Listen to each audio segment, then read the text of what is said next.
Recorded Books Romance and One Click Digital present Against the Mark by Kat Martin, narrated by Jack Garrett. One Click Digital provides free audiobook downloads in partnership with thousands of public libraries. To see if One Click Digital's extensive catalog is available to you, visit your library's website. And now, Against the Mark. Chapter 1. You dirty, no-good, low-down son of a bitch! Ty Brody's eyes widened at the sight of the little man standing, fists clenched and red-faced, in the doorway of Riggs and Brody Private Investigations. What the hell? Pug Calloway was no more than 5'5", barrel-chested and brawny, and he was fire-spittin' mad. "Mess with my wife, will you?" Pug swung hard, but Ty, being 6'2", dodged the first punch simply by stepping out of the way. "Hold on, Mr. Calloway. You've got this all wrong." "Bullshit! I saw you with my Nettie down at the Cockadoodle Inn." Another punch sailed out, straight from the shoulder. Determined not to hurt the older man, somewhere in his 60s, Ty danced backward out of arm's reach. "We were talking business, Mr. Calloway. I'm a private investigator. Your wife hired me to look into some personal matters for her." "Liar!" Pug's left arm shot out, two sharp jabs that sailed harmlessly into the air, followed by a right cross that would have been painful if it had connected. After 5 years in the Marines, Ty was more afraid of hurting the old guy than Pug doing any real damage. "Listen to me, Mr. Calloway." Pug swung a punch that whizzed past his jaw. "She's mine, you understand? You stay away from her." "Damn it, I wasn't trying to steal your wife." He clamped a hand over Calloway's head, holding him back as the little man swung several more harmless blows. "All right, Pug, that's enough." Ty shoved the shorter man backward, hard enough to make him stumble. He heard a noise behind him and glanced over his shoulder to see his next-door neighbor, Ellie Stiles, standing beside a long-legged, good-looking blonde in tight jeans and a crop top that showed tanned skin and a sexy silver belly-button ring. He flashed a grin the instant before Pug Calloway's fist connected with his nose. Ty flew backward, tripped, went ass over tea kettle, and landed hard, the impact sending him sliding across the tile floor to wind up at the women's feet. "Don't call me Pug," the little man growled. "Only my Nettie calls me that." Ty glared up at Pug, whose fists were still clenched, ready to hit him again. Catching a glimpse of the pretty blonde's smile, Ty felt a rush of heat to the back of his neck that slowly crept into his face. "For Christ's sake, man, I wasn't trying to steal your wife." Nettie was old enough to be his grandmother. He used the hem of his white T-shirt to wipe away the blood leaking out of his nose. "Nettie hired me to follow you. She thought you were cheating on her." Pug's bushy gray eyebrows shot up. "That's crazy. Why would she think that? I love Nettie. I'd never cheat on her." "Yeah, well, that's what I told her." He rolled to his feet, checking his nose, relieved to find it wasn't broken. It just felt that way. "Now, if you don't mind, I have better things to do than solve your marital problems." Pug just grinned. "She really thought I was cheating? She was jealous?" "Yeah. So why don't you go home and show her how much you love her? You might use some of that energy you're wasting on me for a better purpose." Pug's irritating grin widened. "Good idea." The little man started walking, stopped, and turned back. "Sorry about your nose." Ty scowled as he shoved to his feet. "You'll be even sorrier when you get my bill." Pug just smiled. Chest puffed out, he headed for the door. The P.I. office occupied the lower floor of the house Ty's partner, John Riggs, lived in with his wife, Amy. It had once been the guest house on Ellie's Hollywood Hills estate. The smaller house had been a wedding gift from Ellie, the silver-haired woman now standing at the bottom of the porch stairs. Remembering she was still there, Ty turned, and Ellie handed him a wet washcloth she had retrieved from the bathroom. "Thanks." Tipping his head back, he pressed the cold cloth beneath his nose, stanching the flow of blood.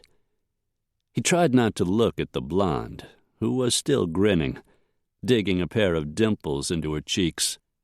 "I see you had a little misunderstanding with Mr. Calloway," Ellie said dryly. At 71, she was still pretty, still kept a trim, athletic figure. She lived in the big house up the hill, and her mind was as sharp as the day she was born.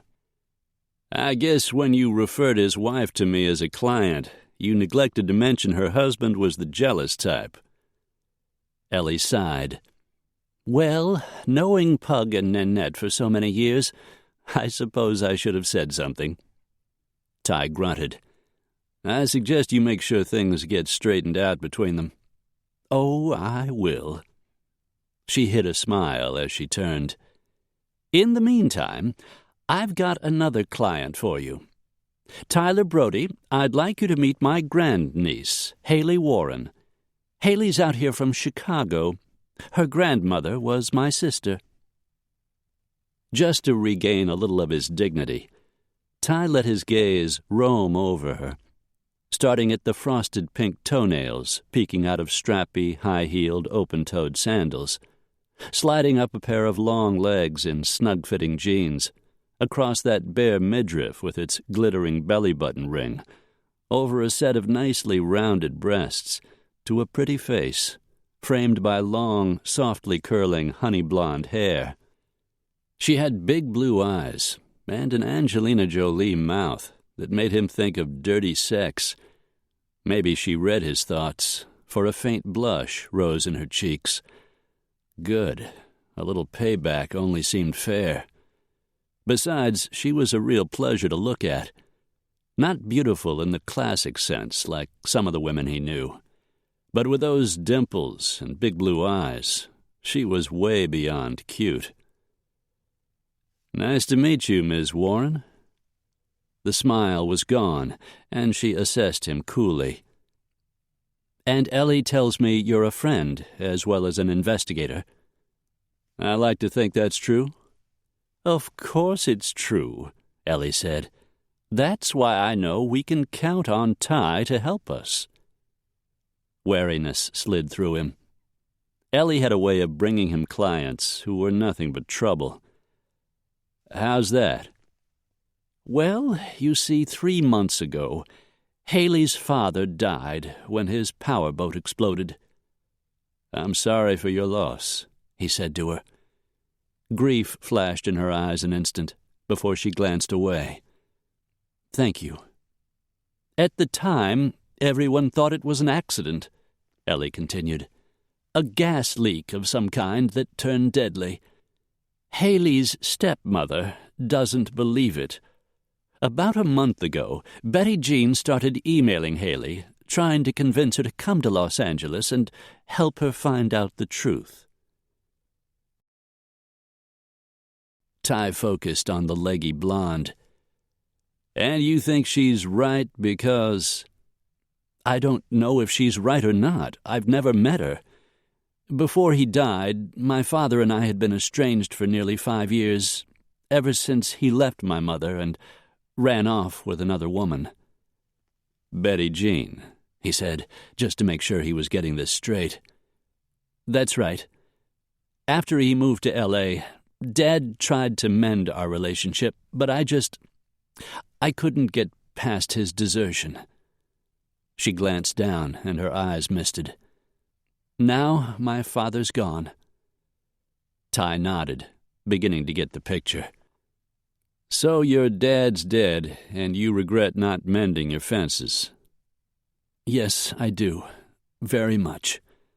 But the thing is, some of the things Betty Jean says make sense. I owe it to my father to find out what really happened." He flicked a glance at Ellie, whose features looked a little too bland to suit him. "I take it you're here to convince me to help her." "That's right. You know how good you are at these things, Tyler. I know Johnny's out of town, but Haley will be helping you. That'll save you from having to do everything by yourself." Haley would be helping him. He could think of any number of things he'd like her to do for him, but none of them had anything to do with business. The fact was, Haley Warren was Ellie's niece. Seducing her probably wasn't a good idea. "Have you talked to the police?" "Betty Jean has," Haley answered. "The police said there was nothing to indicate any sort of foul play. But my stepmother isn't convinced. And if she's right, I'll tell you what. I'll look into the circumstances of the accident, see if anything looks suspicious. I've got friends in the department. If something's not right, I'll talk to them myself." Haley reached over and caught his arm. He felt a little zing of awareness, and figured she must have felt it too, since she stepped back as if she'd been burned. She glanced away, took a deep breath, and forced her eyes back to his face. "I want to be involved in this, Mr. Brody. I need to find out for myself. I owe it to my father to find out the truth." "It's just Ty, and I can get things done faster if I work alone." "I want to be there when you talk to Betty Jean. I want to hear what she has to say." He figured Haley also wanted to find out why her father had dumped her mother and run off with another woman. Probably someone younger and prettier, the usual motivation. Truth was, it didn't really matter if Haley went along, and it might help the stepmother open up. "All right. When I go, you can come with me. Make an appointment with Betty Jean, and you can fill me in on what you know on the way. I gather you're staying with your aunt?" "That's right." "When would you like to go?" "How about tomorrow morning?" Ellie suggested, the twinkle in her eyes warning him he had just stepped into another of her traps. Or maybe he was just being paranoid. Maybe this time Ellie was just trying to help her niece. He reminded himself that as pretty as Haley was, getting involved with her wasn't an option, not for either one of them. Not when Ellie Stiles was such a good friend.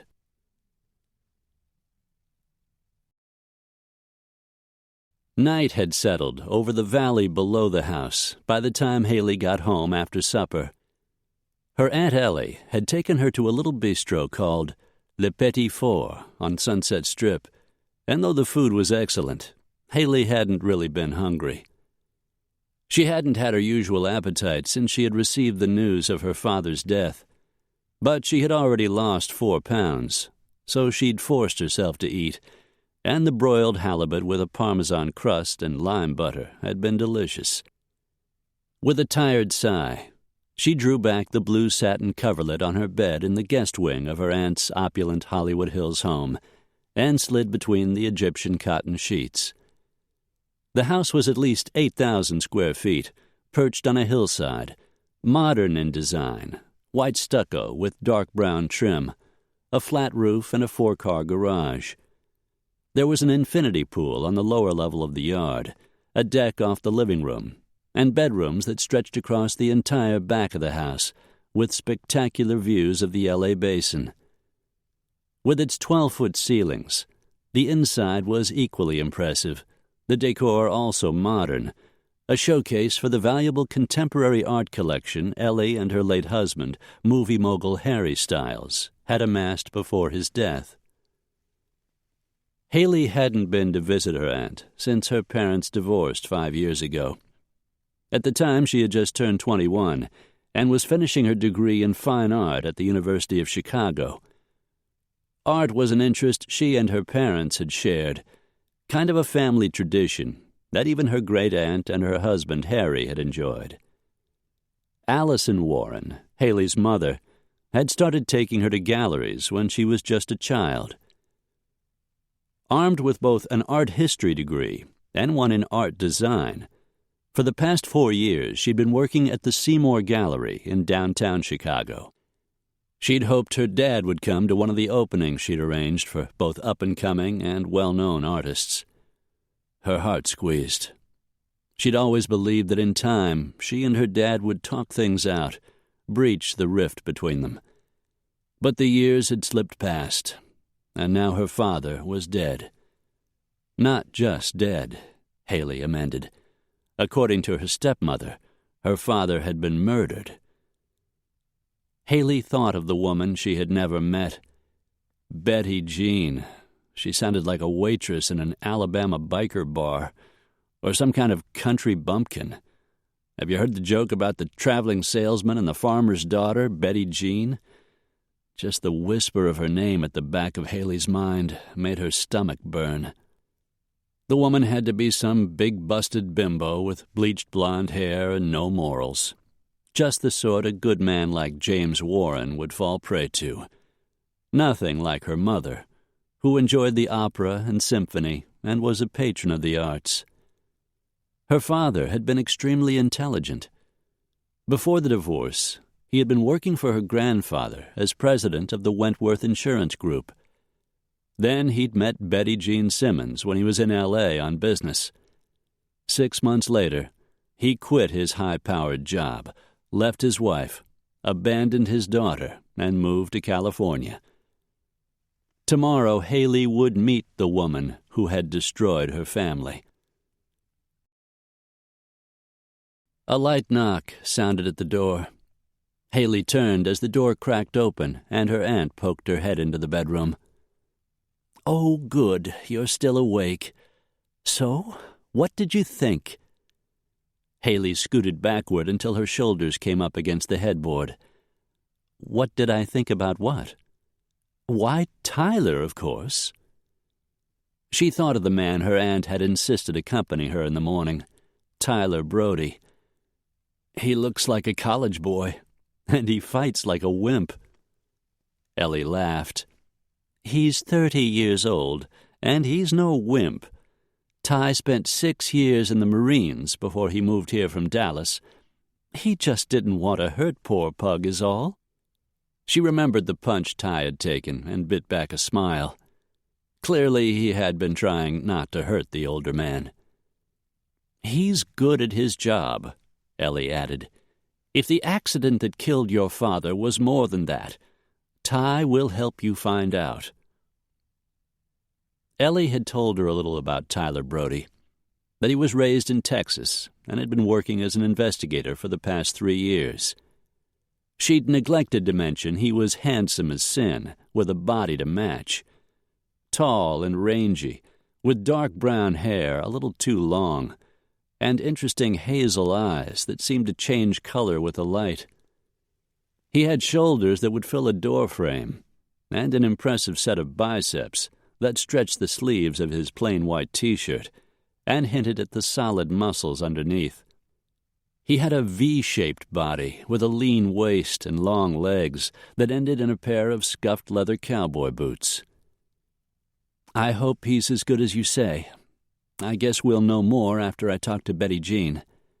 "So you called her?" Haley nodded.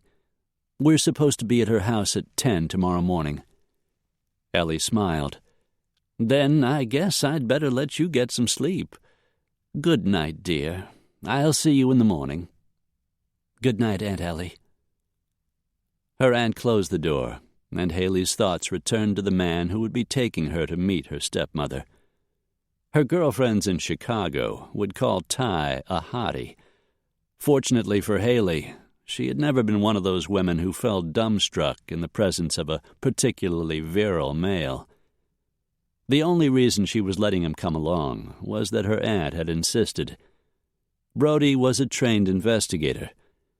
Since Aunt Ellie had even more money than Haley's mother's family and was paying his fees, however extravagant they might be, Haley had agreed to accept his help.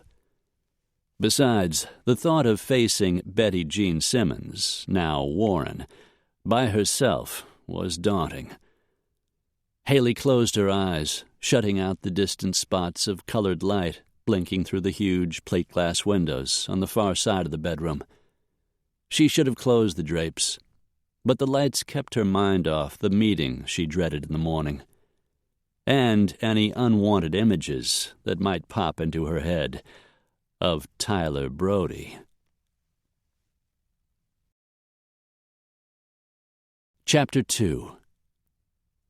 The following morning, Ty drove from his condo to his office a few miles away to meet Haley Warren, Ellie's niece, the sexy little blonde he couldn't lay a hand on. He owed Ellie Stiles. The wealthy older woman was the main reason he was now a partner in Riggs and Brody investigations. He had met her through Wounded Warriors, a charity where she worked helping disabled vets. Ty had been visiting friends who'd been wounded in Afghanistan. He'd met Ellie, and they'd struck up a friendship. Next thing he knew, he was working part-time, then full-time for Johnny Riggs. Now they were partners. He had a job he loved and was good at, and he owed it all to Eleanor Stiles. When a knock sounded at the office door, he got up from his desk and walked over to open it. In a pair of cream slacks and a long-sleeved blue silk blouse the color of her eyes, her hair done up in one of those complicated French braids, Haley looked classy and slightly remote. He tried not to think of the silver belly-button ring beneath her clothes, at odds with the "don't touch me" outfit she was wearing. Clearly her conservative dress had been chosen for her first meeting with her stepmother, probably the exact opposite of the style she figured her mother's competition would be wearing. "You want a cup of coffee, or are you ready to go?" he asked, glancing at the pot on the counter he'd brewed earlier. "I had more than enough at Aunt Ellie's." "Good. Then let's get out of here." He guided her back out to the newly completed office parking area. Before he and Johnny had become full-fledged partners, they hadn't needed that much space. But with their clientele growing, they had added an outside door and flattened some of the hillside to form a place for their clients to park. "We can use my aunt's car if you don't want to drive," Haley said. "We can take my truck." A black Chevy Silverado with custom chrome wheels. He really loved that truck. Haley looked down at the scuffed cowboy boots he was wearing. "Ellie says you're from Texas. I should have figured you for a pickup man." One of his eyebrows went up. "What, you don't like trucks?" She grinned, cutting those cute little dimples into her cheeks. "I'm from Chicago. We mostly ride in taxis." Ty's mouth edged up as he pulled open the passenger door. Admiring the curve of her ass and the tailored slacks, he set his hands at her waist to help her into the cab and felt that same zing he'd felt earlier. It must have hit her, too, because he heard her slight gasp. She wasn't as tall as he'd first thought, maybe 5'7", but all the curves were in the right places, and those pouty lips were enough to get his blood flowing south. "What's Betty Jean's address?" he asked, forcing his mind back to business. Haley had told him the woman lived in Torrance. She rattled off an address on Merritt Street, and he punched the numbers into the GPS on his dash. Ty fired up the powerful V8 engine, released the parking brake, and they rolled off down the hill toward Sunset Boulevard. "It'll take us a while to get there," he said, as they merged into traffic. "You can fill me in on the way." He knew some of it already. Yesterday, after Haley and Ellie had left, he'd booted up his computer and done some research on James Robert Warren. 53 years old, married to Betty Jean Simmons 4 years and 2 months, as soon as his divorce was final. He'd attended Michigan State University, but dropped out in his senior year and married Allison Wentworth, one of the wealthy Chicago Wentworths. From the photos Ty had found, He was a good-looking kid who'd grown into a handsome man.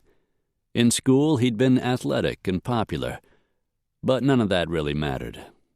What mattered was why the man was dead. Haley leaned back in her seat. I don't know that much about what happened, just what the police told my mother and what I read in Betty Jean's emails. The cops believe gas fumes built up in the galley of the boat. They think maybe a burner on the stove was on but not lit, and when Dad started the engine, the boat blew up. But you and Betty Jean aren't buying it. The thing is, my dad knew everything there was to know about boats. He owned one as far back as I can remember. Boating was his passion. And he was ridiculously careful. He would never leave the propane turned on. And even if he did, there were alarms and safety measures that should have warned him. Betty Jean thinks someone must have done something to cause the boat to explode. But accidents happened all the time, he thought, even to people who were careful. What else? The boat was a 26-foot Pacific Flyer my dad kept in a slip at Marina del Rey. His office was located in one of the high-rise buildings nearby, so the boat was close. Betty Jean said he went to the marina almost every day. What kind of work did he do? He was an investigator for Allied Global Insurance.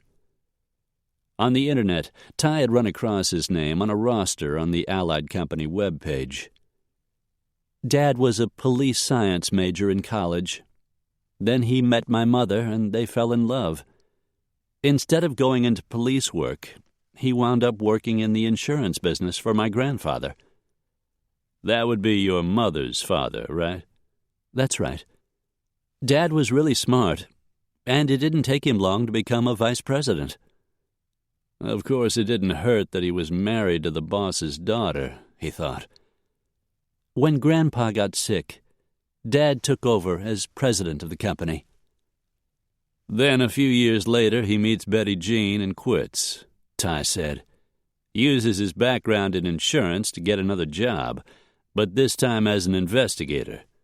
The kind of work he'd wanted to do for years. It makes a certain amount of sense. Haley arched a blonde eyebrow. Do you know how much an insurance investigator earns? I'd guess 60, maybe 100,000 a year if he's good. In Chicago, Dad made over $1 million a year. Ty flicked her a sideways glance. Earning a lot of money doesn't always make you happy. I wouldn't know. What I make barely covers my monthly expenses. I guess you don't work for your grandfather's company, he said dryly. Haley ignored the jibe, though the tick in her cheek said she hadn't missed it. His guess was she didn't miss much. I was an art major in college. I work for the Seymour Gallery in downtown Chicago. I plan openings, work with up-and-coming young artists, cater to famous ones. They let you off work to come out here. I took a leave of absence. I had some savings, and Aunt Ellie is helping by letting me stay with her. He mulled that over, beginning to understand how important this was to her, and brought the conversation back to where they were. So your mom was into art, and your dad was more of an outdoor kind of guy. Haley nodded. Dad loved sports, boating mainly. He loved to fish, but he also played racquetball and tennis. He played golf a lot when he worked for my grandfather, and he was really good. He liked art. He liked the old masters. My mother prefers modern art. Her features softened. He was a great dad. I shouldn't have condemned him for leaving. He was a man. Sometimes men fall prey to a certain type of woman. Ty was smart enough to let that comment slide. Your dad became an investigator. Is that why you think he might have been murdered? He was working on a case, maybe getting close to finding out something someone didn't want him to know? That's what Betty Jean thinks. She said she needed me to come to L.A. so we could figure things out. He didn't press for more. Odds were the explosion was exactly what it seemed, but he didn't have enough information yet to make a judgment call. Ty fought his way through traffic, finally got off the 405 freeway in Torrance, and followed the GPS directions into a neighborhood of middle-class, single-family homes. Haley's blue eyes went wide as he pulled up in front of the address on Merritt she had given him. I can't believe this. It was a modest gray stucco house with white trim, a small, well-maintained front yard, and a 2-car garage. What? My parents... She shook her head. My parents live in Lake Forest. Their home made Aunt Ellie's place look small. Ah, poor little rich girl, he thought. Until his uncle recently died, and his family ranch in Dallas had been sold, Haley would have been out of his league. He had plenty of money now, but he wasn't raised to the high life, and he had nothing in common with a girl who was. In a way, he was glad. Made things a whole lot easier. Like I said, money doesn't always make you happy. He turned off the engine, cracked open the door, and went around to help her down from the cab. Haley didn't wait. He wondered if she was worried about that little jolt that leaped between them whenever he touched her. He sure as hell was. You ready for this? She nodded. Her face was a little pale, but he could read her determination. She took a deep breath as they walked up the cement path to the front porch. Bright red geraniums bloomed in a pot beside the door, and a hummingbird feeder swung from the rafters overhead. Haley rang the doorbell, and it opened a few seconds later. If she'd been expecting a trashy little number with too much perfume and big perky breasts, she was sorely mistaken. Haley, I'm Betty Jean. I'm so glad to meet you.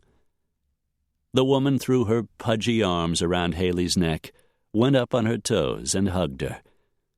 She was short, no more than 5'2", wide-hipped, and though she did have oversized boobs, they were definitely her own, with a little too much wear and tear to be perky. Oh, dear, where are my manners? Both of you, please do come in. I'm Haley's friend, Ty Brody, he said, giving Haley time to recover, and figuring he might as well get the introductions out of the way. Pleasure to meet you, ma'am. It's a pleasure meeting you, Ty. She returned her attention to Haley, who hadn't yet said a word. Betty Jean's eyes filled. Why, you're even prettier than your daddy said. Of course, I've seen pictures, but they didn't do you justice. Jimmy loved you so much. He talked about you all the time.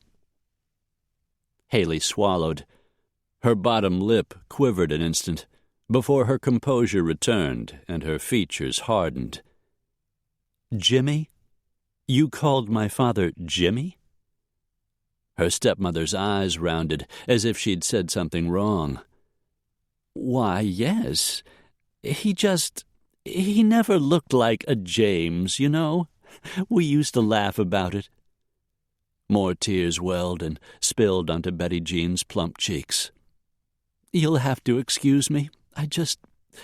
I miss him so much. Pulling a tissue from the pocket of the turquoise capri pants she wore, with a flowered turquoise top, she dabbed her eyes. She was in her early 50s, with short, curly blonde hair with dark roots that had begun to show. She was round-faced, but appealing in a sweet, homey sort of way. Would you like a cup of coffee, or maybe a glass of iced tea? Haley seemed to be getting over her shock. Tea would be nice.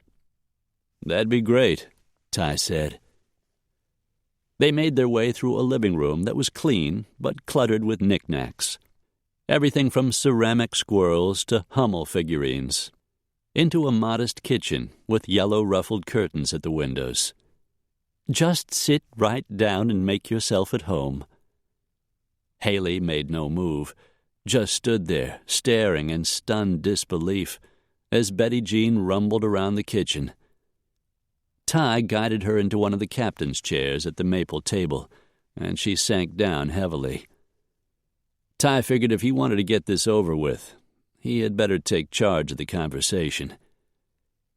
Haley asked me to come along because she thought I could help you look into your husband's death. I'm a private investigator, Mrs. Warren. I'd like to hear why you think the explosion that killed James Warren was more than an accident. She set a glass of iced tea in front of each of them, carefully placed a sugar bowl and spoons on the table, then sat down across from them. To tell you the truth, at first I didn't. I was too grief-stricken to do anything but mourn Jimmy's loss. But little by little, I started thinking about the accident. I began to go over the details, try to work out what went wrong. Ty heard the sincerity in her voice. It was clear the woman believed what she was saying. In a robust sort of way, she was attractive, her figure plump but curvy. And though there were tiny wrinkles at the corners of her eyes, her cheeks were smooth, and her smiles were guileless and warm. Ty wondered what Haley's mother was like. And the more I thought about it, the more certain I became it wasn't an accident at all. Chapter 3. Haley sat mostly in silence as Ty questioned Betty Jean. She was still trying to wrap her head around the fact that her intelligent, incredibly attractive father had left her sophisticated and beautiful mother for pudgy Betty Jean Simmons. But he had, and now wasn't the time to examine why. She forced herself to concentrate on the conversation. I did a little preliminary research, Ty was saying. From the articles I read in the newspaper, either the galley stove was left on, or there was some kind of a leak in a fuel line.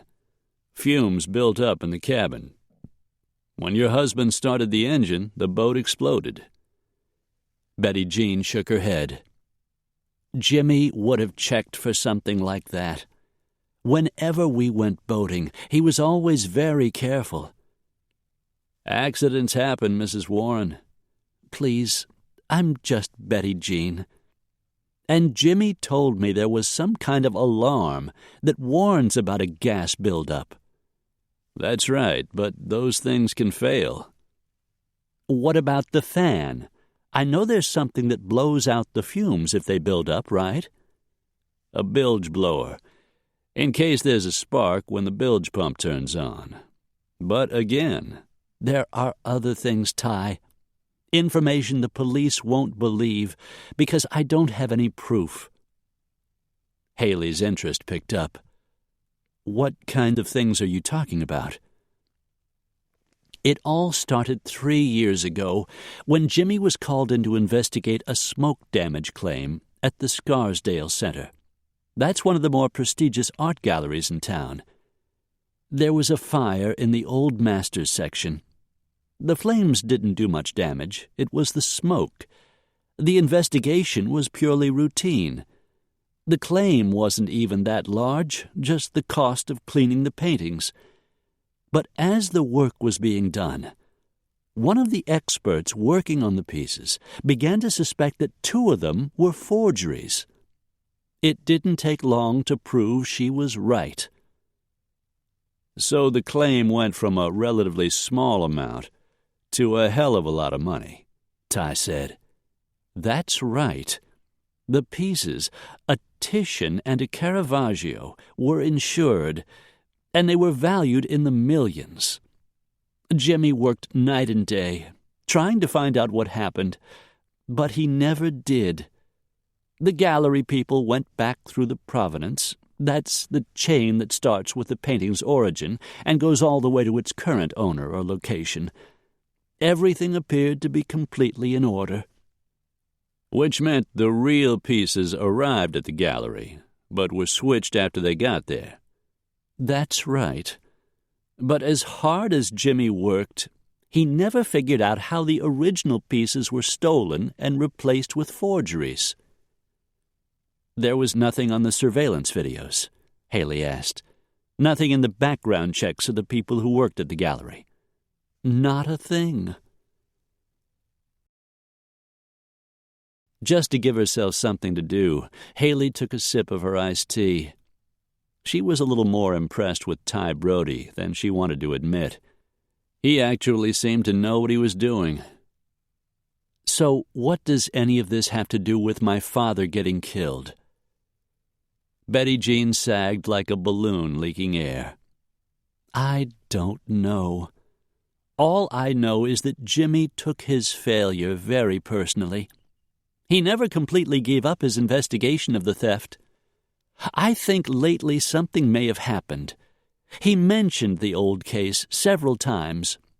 Maybe he found something, discovered some new information that would lead him to the people who stole those valuable paintings 3 years ago.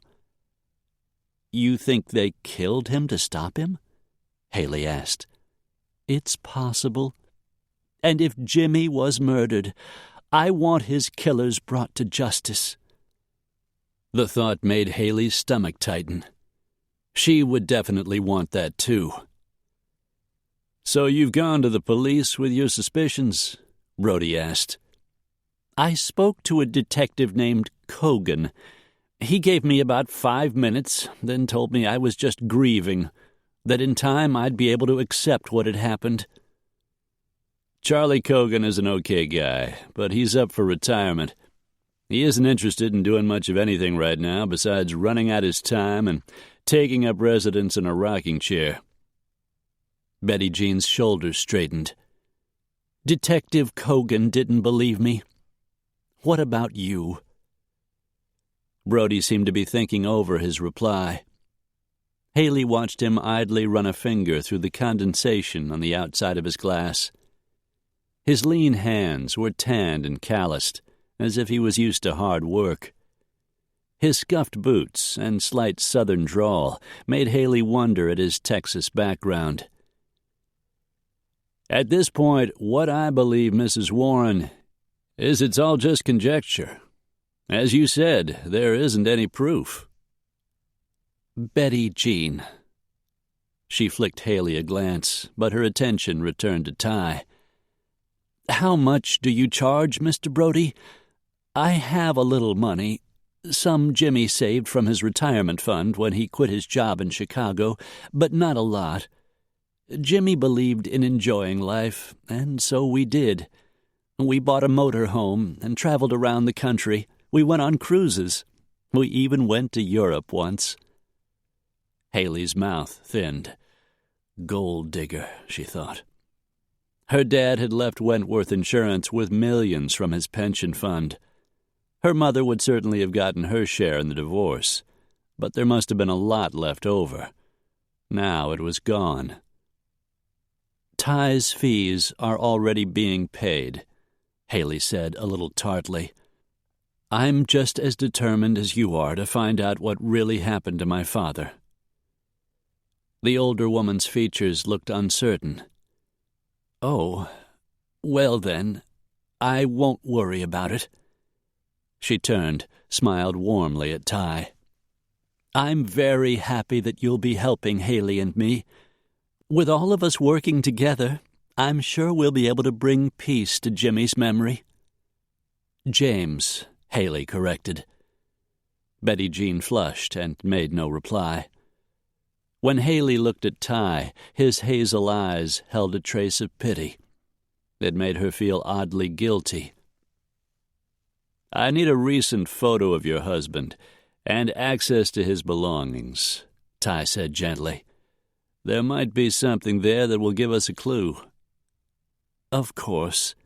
His clothes are still in the closet.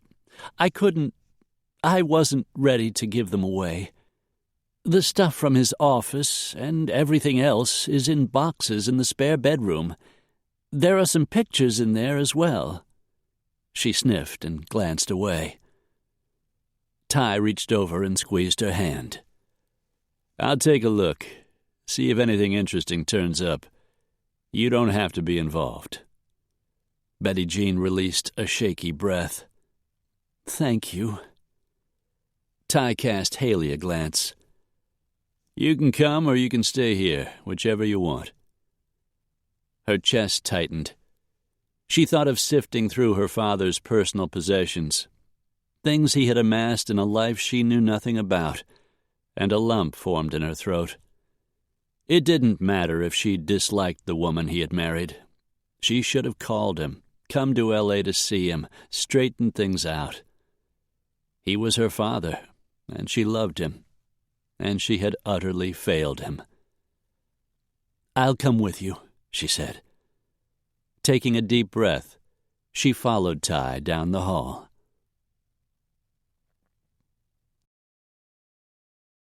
"You okay?" Haley hadn't said a word since they left her stepmother's house. Ty maneuvered the pickup through the freeway traffic. A car horn honked, and the SUV ahead of him slammed on the brakes as the traffic slowed to a crawl again. He'd never really gotten used to it. He liked the open spaces of Texas, but he liked the action in L.A. She stared down at her hands, looked up at him, and shook her head. "Nothing's what I expected. My father's life, the way he lived here, was completely different than it was in Chicago. It was like he was a totally different person." "People change." "Maybe. Or maybe there was a part of him I never really knew." A big part, it looked like to Ty. The camping equipment they had found in the garage. The albums filled with photos of James with Betty Jean in front of their motorhome. The couple on deck during various cruises, sailings on the Carnival line, nothing fancy. Betty Jean had sold the motorhome, but Ty had seen pictures taken of them inside the vehicle, laughing as one or the other cooked dinner. A candid shot of James in his underwear, grinning like a kid. He looked relaxed, completely comfortable in his own skin. From what Ty had seen in that album and among his possessions, James Warren was a happy man. He glanced over at Warren's daughter, sitting stiffly in the seat beside him. "We didn't find anything, Haley. Not in all those boxes. I think you need to accept the fact your father's death was an accident." She straightened. "We haven't looked through everything. We haven't gone through his computer." They had loaded her father's desktop into the back of the pickup, along with his laptop. His iPad was missing, probably destroyed in the explosion. Betty Jean said that his cell phone had been recovered, but it was melted and mostly destroyed. "We'll take a look, but don't expect to find anything." Her mouth tightened. "You just don't want to do this. You've made up your mind, and you don't want to be bothered. Unfortunately, I can see we're going to need some help. Whatever my aunt is paying you, I'll double."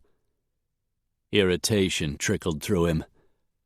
"I thought you didn't have any money." "I don't have much. I can borrow what I need."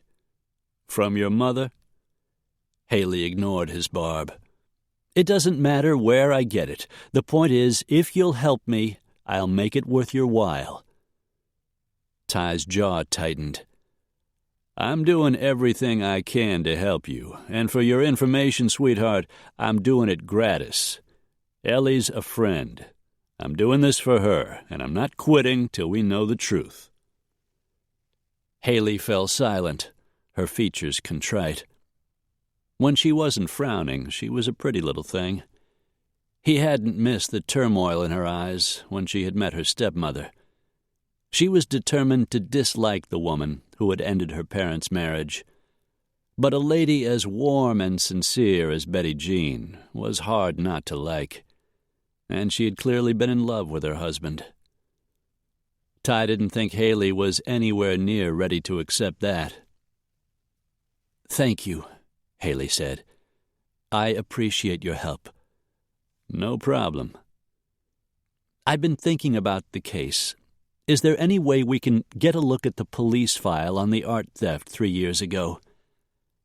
He flicked her a glance. The lady was no dummy. He felt that same pull of attraction that had hit him the moment he had seen her in his office.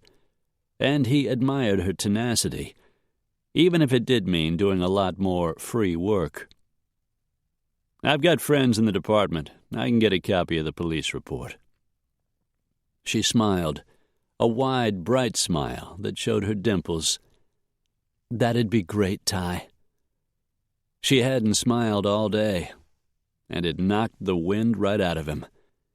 He had the nearly uncontrollable urge to kiss that pretty mouth, nibble a path all the way down to her silver belly-button ring.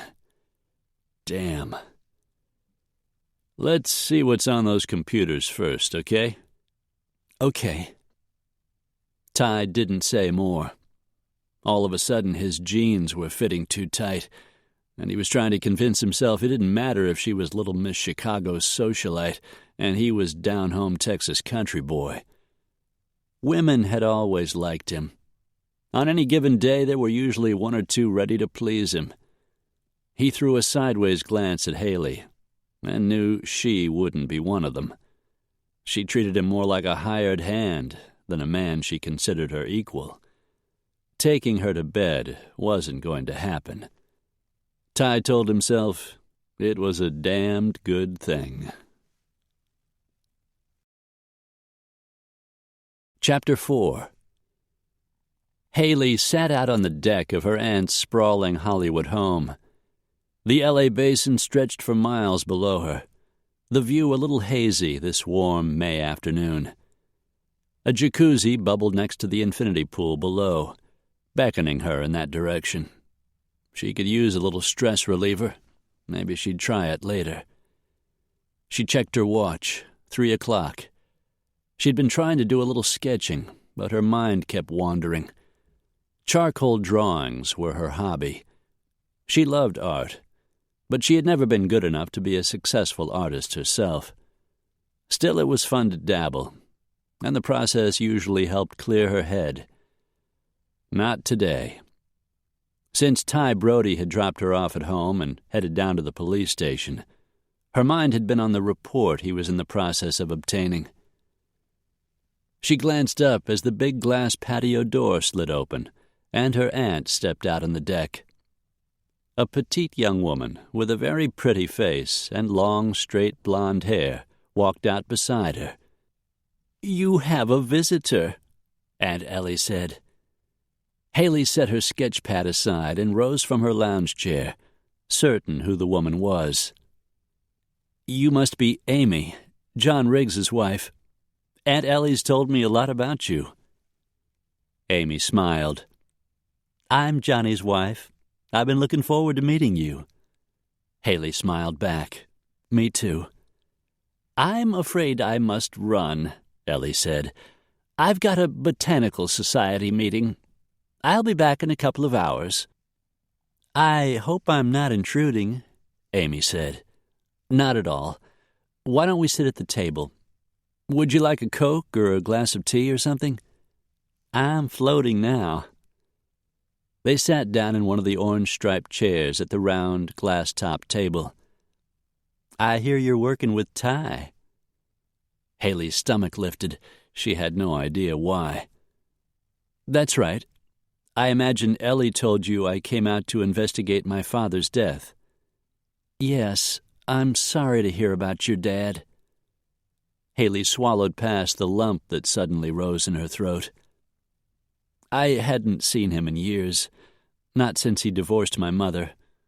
He wanted to mend fences, but I was too stubborn. Now he's gone." "Time goes by so fast sometimes. Ty'll help you figure out what happened. It won't bring your father back, but it might give you some closure." "He seems good at his job." "Oh, he is. That's why he and Johnny are working together. My husband has a steady clientele, and he's always busy. After we got married, he wanted more time for us. Ty had been working for him a couple of years. A while back, they decided to become partners. I see. Ty's a really good investigator. Johnny says he's a natural. She grinned. He's also a total hunk, but I guess you must have noticed that. She'd noticed. She was a woman, after all. He's a great-looking guy, no question about it. I'm just not interested. Not that it's any of my business, but why not? Haley shook her head. Let's just say my relationships with men have been less than satisfactory. I enjoy a man's company, but the rest of it, she shrugged. I'd rather just stay friends. She had no idea why she was talking about any of this with a woman she had only just met. But she liked Amy Riggs. Ellie loved her, and she could use a friend while she was in L.A. Amy was nodding. Probably just as well. Ty has a bevy of women chasing after him. He's not a man whore or anything like that. Women just like him, and he likes them back. Ty's like Johnny. They're extremely potent men. Ty certainly gave that impression. With his wide shoulders, long legs, and movie star handsome face, Ty Brody was an amazing-looking man. Since you're married, it's probably different for you. But for me, when it comes to, sex, I don't see what all the hoopla is about. Amy grinned. Before I met Johnny, I would have agreed. She smiled dreamily. The first time I saw him, I couldn't take my eyes off him. All I could think of was what it would be like to have a sexy man like that take me to bed. Haley thought of the little zing she felt every time Ty Brody touched her. It didn't mean anything, just that she was a woman and he was a man. And she had been down that path before. She'd tried sex a couple of times with guys she'd thought were attractive. When it was over, all she'd felt was empty and disappointed. She went for a change of subject. Ellie said your husband would have taken the case, but he's out of town. Johnny's in San Diego, digging up information on somebody or other. He didn't tell me his name. I don't think he wants me to worry, but of course I do anyway. God, I really miss him. Haley couldn't imagine feeling that strongly about a man. You're a teacher, right? Amy nodded. Kindergarten. I love kids.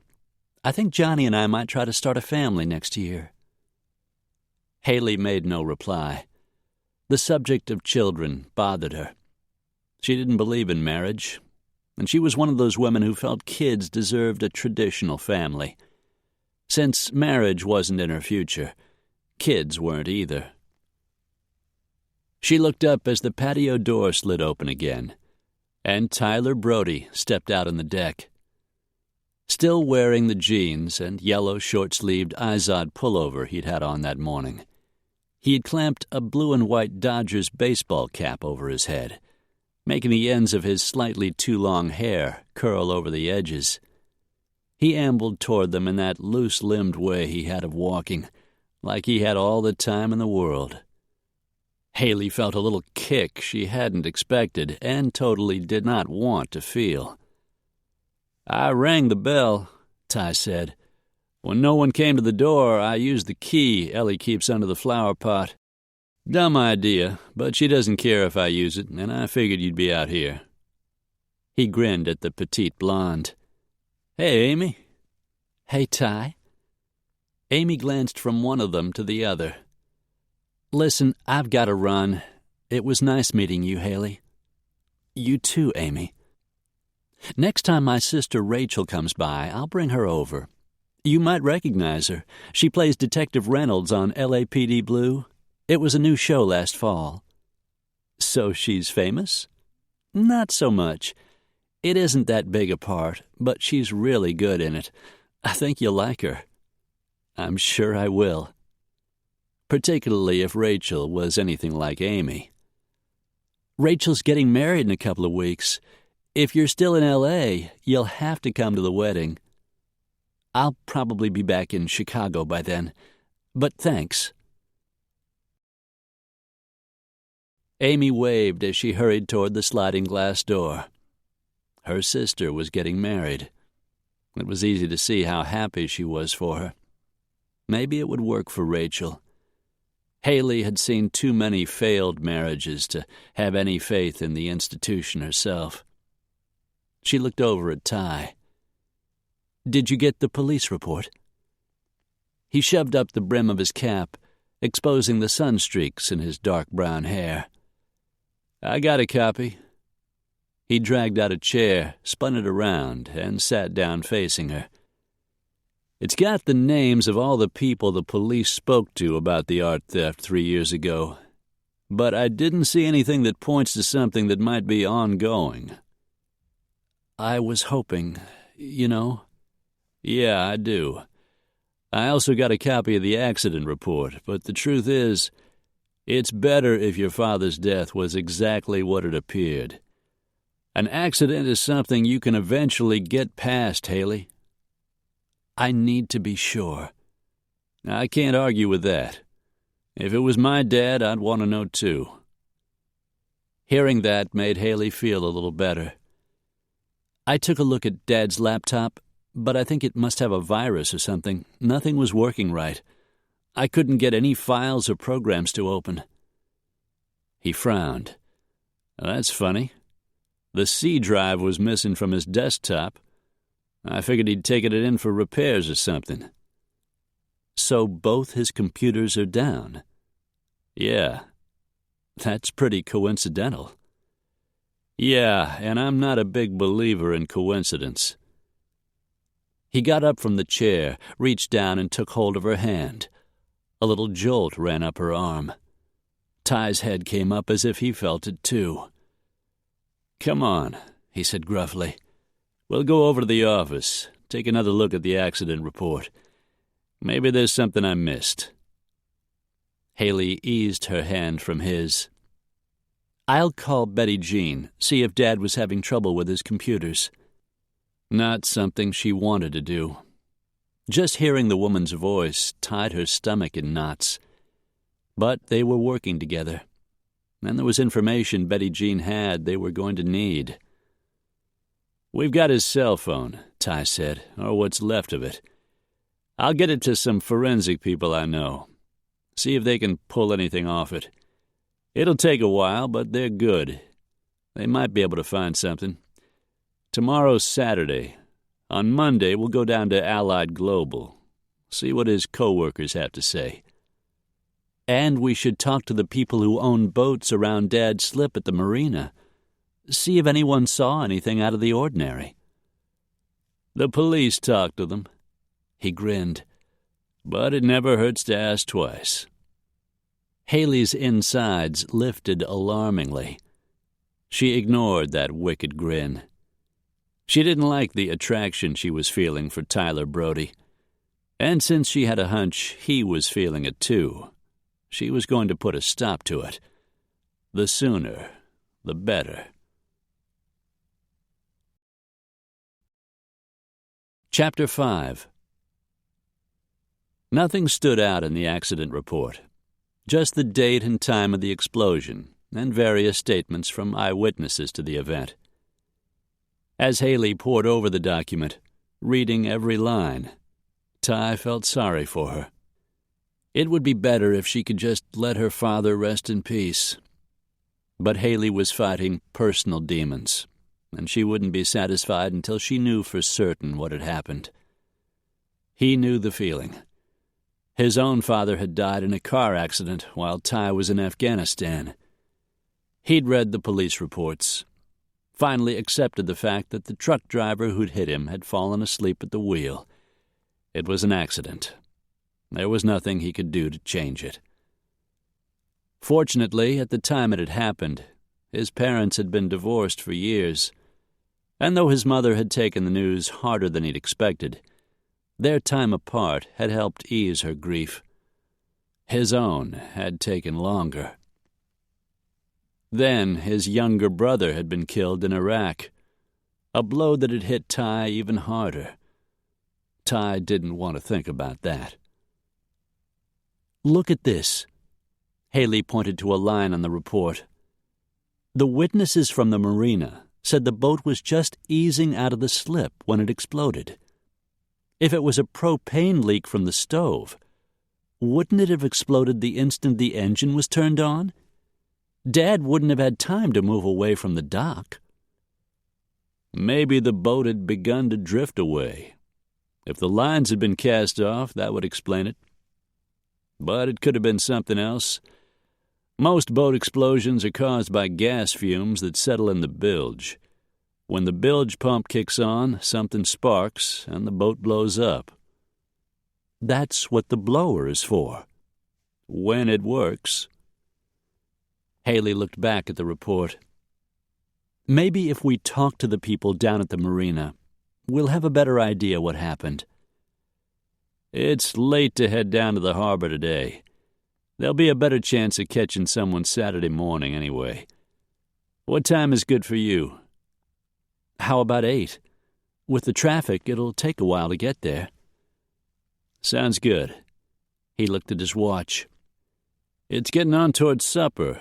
You, having dinner with your aunt?" "No, actually. Aunt Ellie called to say she's having supper with one of her friends from the Botanical Society committee.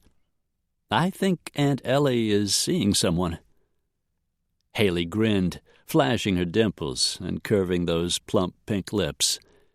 Ty started getting hard. "I've been kind of thinking that myself," he said. Ellie had been all smiles lately, busier than usual, and oddly secretive. "I hope that's it. She deserves to be happy." "Ellie's great.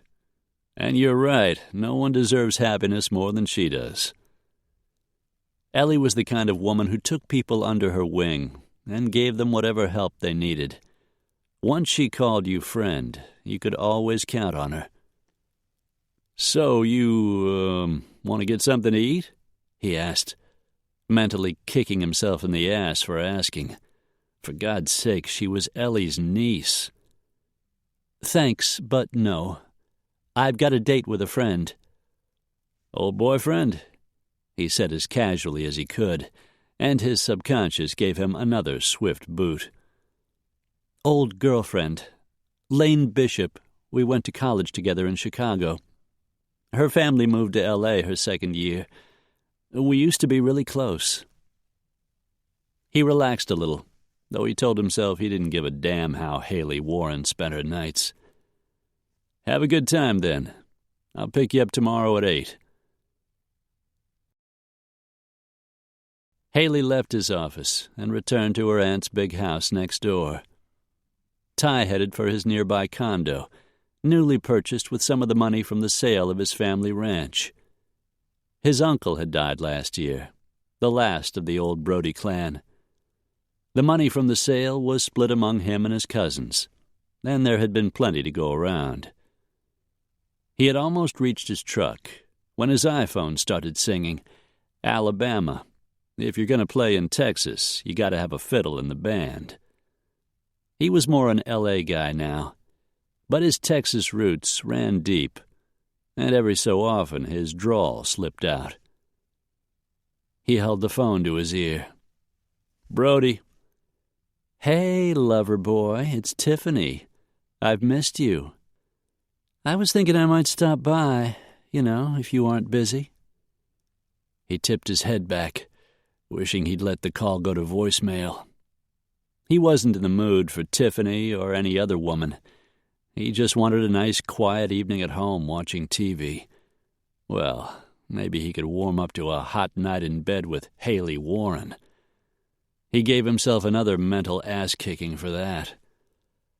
"Listen, Tiff, it's nice to hear from you, but I've already made plans. Maybe some other time, okay?" Tiffany ran through the next 4 nights, and he made excuses not to see her. He hated to lie, but he didn't want to hurt her feelings either. "Look, honey, the truth is, I'm involved in a case, and it's taken all my time." "When will you be finished?" "I don't know. It could go on for a couple of months. I think it would be best if you found someone else to keep you entertained." A moment of silence on the phone. "Fine, be that way." Tiffany ended the call, and Ty gave a sigh of relief. When Alabama started singing again, he checked the caller ID, saw it was Susan Wilson, and let it go to voicemail. Tossing his baseball cap on the dining table, he raked a hand through his hair and strolled into the kitchen in search of the leftover rigatoni he'd brought home from Marco's Italian a couple of nights ago. He sighed. Having a lot of lady friends wasn't all it was cracked up to be. If he could be like some of his buddies, just have sex with a woman and never see her again, it would be one thing. But he just wasn't made that way. He enjoyed sex, and plenty of it. But he liked the women he took to bed, and he didn't want to hurt them.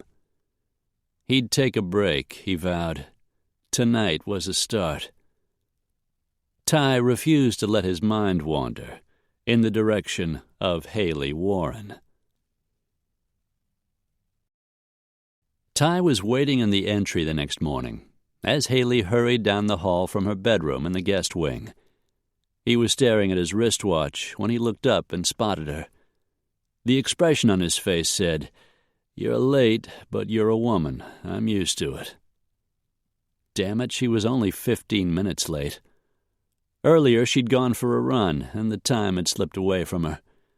She was trying to turn over a new leaf, make some personal improvements, and punctuality was something she'd been working on. "Sorry." She could feel those compelling hazel eyes as they moved over her, running from the blonde ponytail she'd hurriedly pulled her hair into, assessing the white jeans and red and white striped blouse she had tied up in front. For an instant, they touched on the silver ring in her navel and seemed to shift from cool green to very warm brown. He'd opened his mouth to say something when a country song started playing in his pocket. Ty pulled out his cell phone, checked the caller ID, and let the call go to voicemail.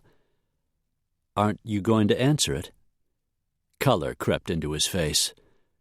"It isn't important." "A woman, then," she said lightly.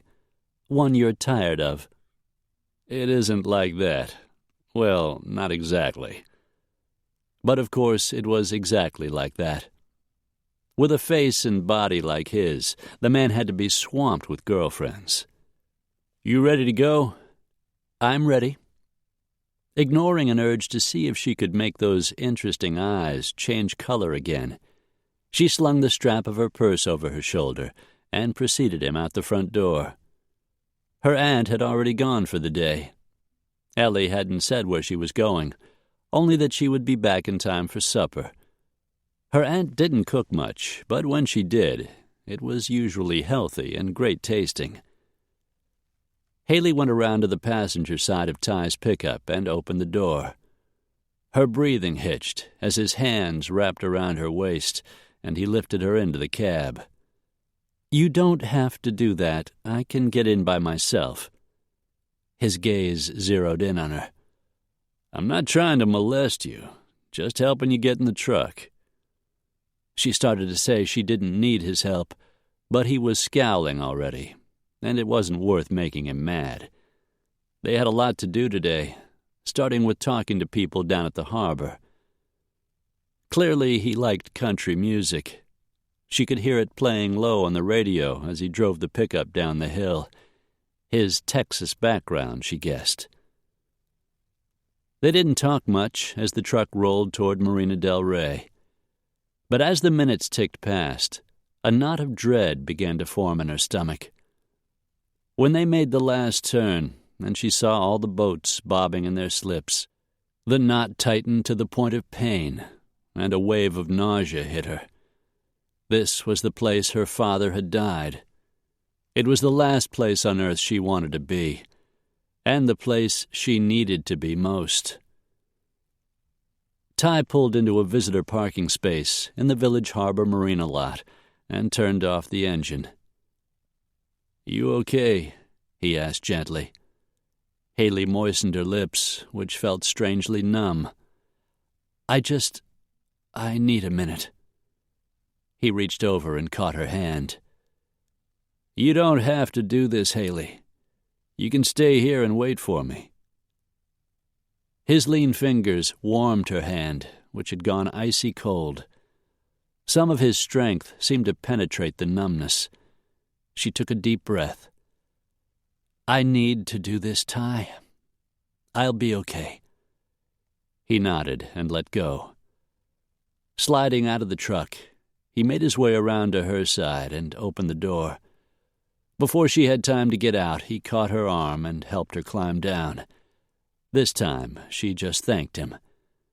He was clearly the protective type, and considering how jittery she felt, she was grateful. Ty set a hand at her back as they walked toward the slip where her father's boat had been kept. She didn't ask how he knew which one it was. He was an investigator. Knowing things was his job. "His slip's still empty," Ty said. "Before the recession, there was a waiting list. Now there's a couple of hundred of them for rent." They walked along the promenade till they reached the locked metal gate leading down the ramp to the dock. "How do we get in? We don't know the combination." Ty flicked her an unconcerned glance, then smiled at a couple who opened the gate and walked out just then. "Morning," he said, stepping back out of their way. He caught her hand and led her through the gate before it had time to close. "I guess you're one of those people who acts first and asks permission later," she said. "Hell of a lot easier that way." Apparently it was, because they were stepping off the ramp onto the dock and walking toward one of the vacant slips as if they had every right. There were power boats on each side of the empty space, a 30-foot Sea Ray and a Chris Craft 35. A man was sanding the deck of the smaller boat. On the other, a woman in a pair of navy shorts and a pink halter top lounged in a chair, reading a People magazine. Ty headed for the woman, of course. Long black hair, smooth skin, almond eyes, still pretty in her early 40s. "Sorry to bother you, ma'am, but I was wondering if you might be able to help us." The ma'am held a faint Texas drawl Haley had noticed before. Irritation flashed across the woman's face, but the moment she looked up and saw Ty Brody smiling down at her, her irritation faded. "It's about the boat that blew up here a couple of months ago." The woman stood up and walked toward them. Barefoot, her toes were painted a vibrant shade of pink, and she had a really great figure. "I'm Tara Yoshido. What can I do to help?" Tara Yoshido. Haley remembered seeing the name on the police report as one of the people who'd been interviewed after the accident. "Did you know James Warren?" Ty asked. "No, I don't think—" "Oh, you mean Jimmy. Everyone knew Jimmy. He was a terrific guy. Terrible what happened." "Yes, it was. My name's Ty Brody. This is his daughter, Haley. She's trying to find out a little more about the accident. Were you here when it happened?" "I was here earlier that day, but I left to get a sandwich. I'm really sorry, Haley. As I said, your dad was a great guy." Haley's throat tightened. "Thank you." "Is there anything you can tell us about that day?" Ty asked. "Well, I wasn't here when the boat blew up, but I'd talked to Jimmy earlier. His wife went shopping with a friend, so he was going to take the Betty Jean out by himself for a while." Haley swayed on her feet. Her father had named his boat after the woman he had married, gold-digging Betty Jean Simmons. She felt Ty's arm slide around her waist, steadying her.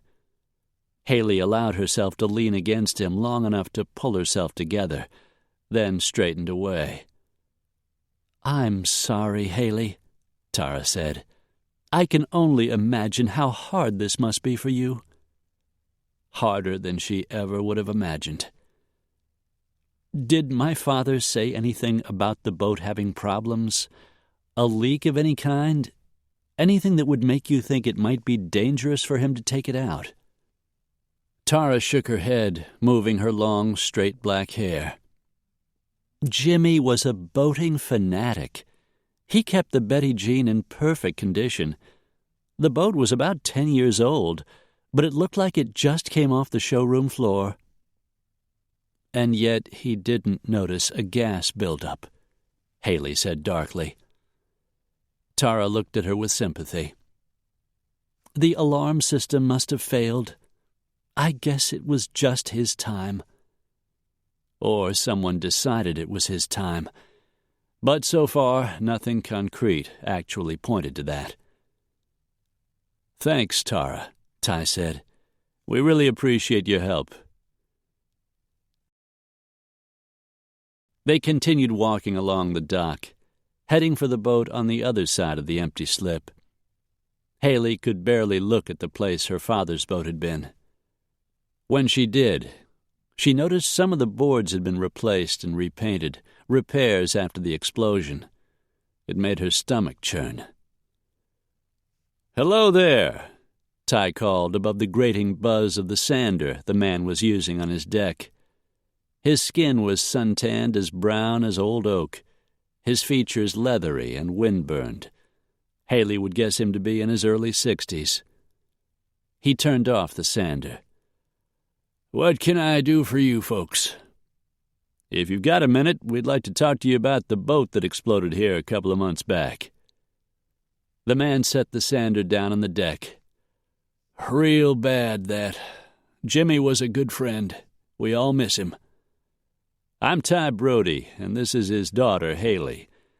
She was hoping you might help her understand what happened that day. Were you here?" The man ambled to the side of the boat and climbed up on the dock. "I was here.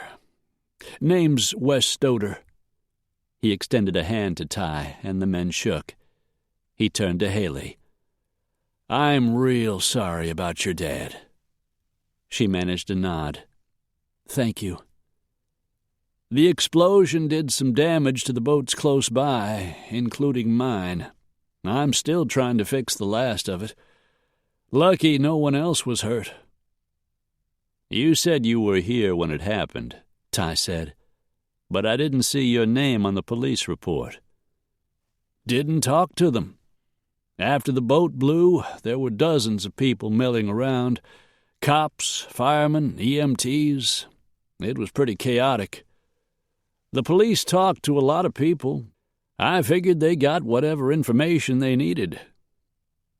"What do you think happened, Wes?" He looked over to the place the boat had once been.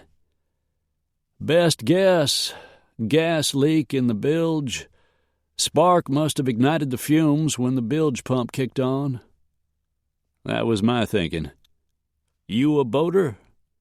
"I like the water, never owned a boat." Wes scratched his head. "Funny thing is, Jimmy just bought a new pump. He was real proud of it. Said it had all the latest safety features." "Then why did it explode?" Haley asked. "I wish I knew the answer." "What time did Jimmy get here that morning?" "About 9, I guess."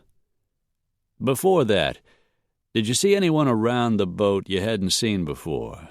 Someone earlier that morning, or maybe the night before?" Wes frowned. "Funny you should ask.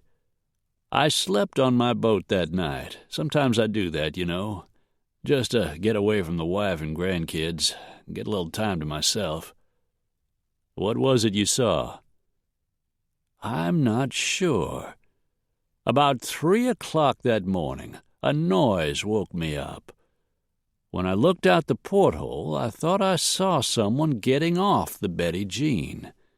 Didn't see much more than a shadow.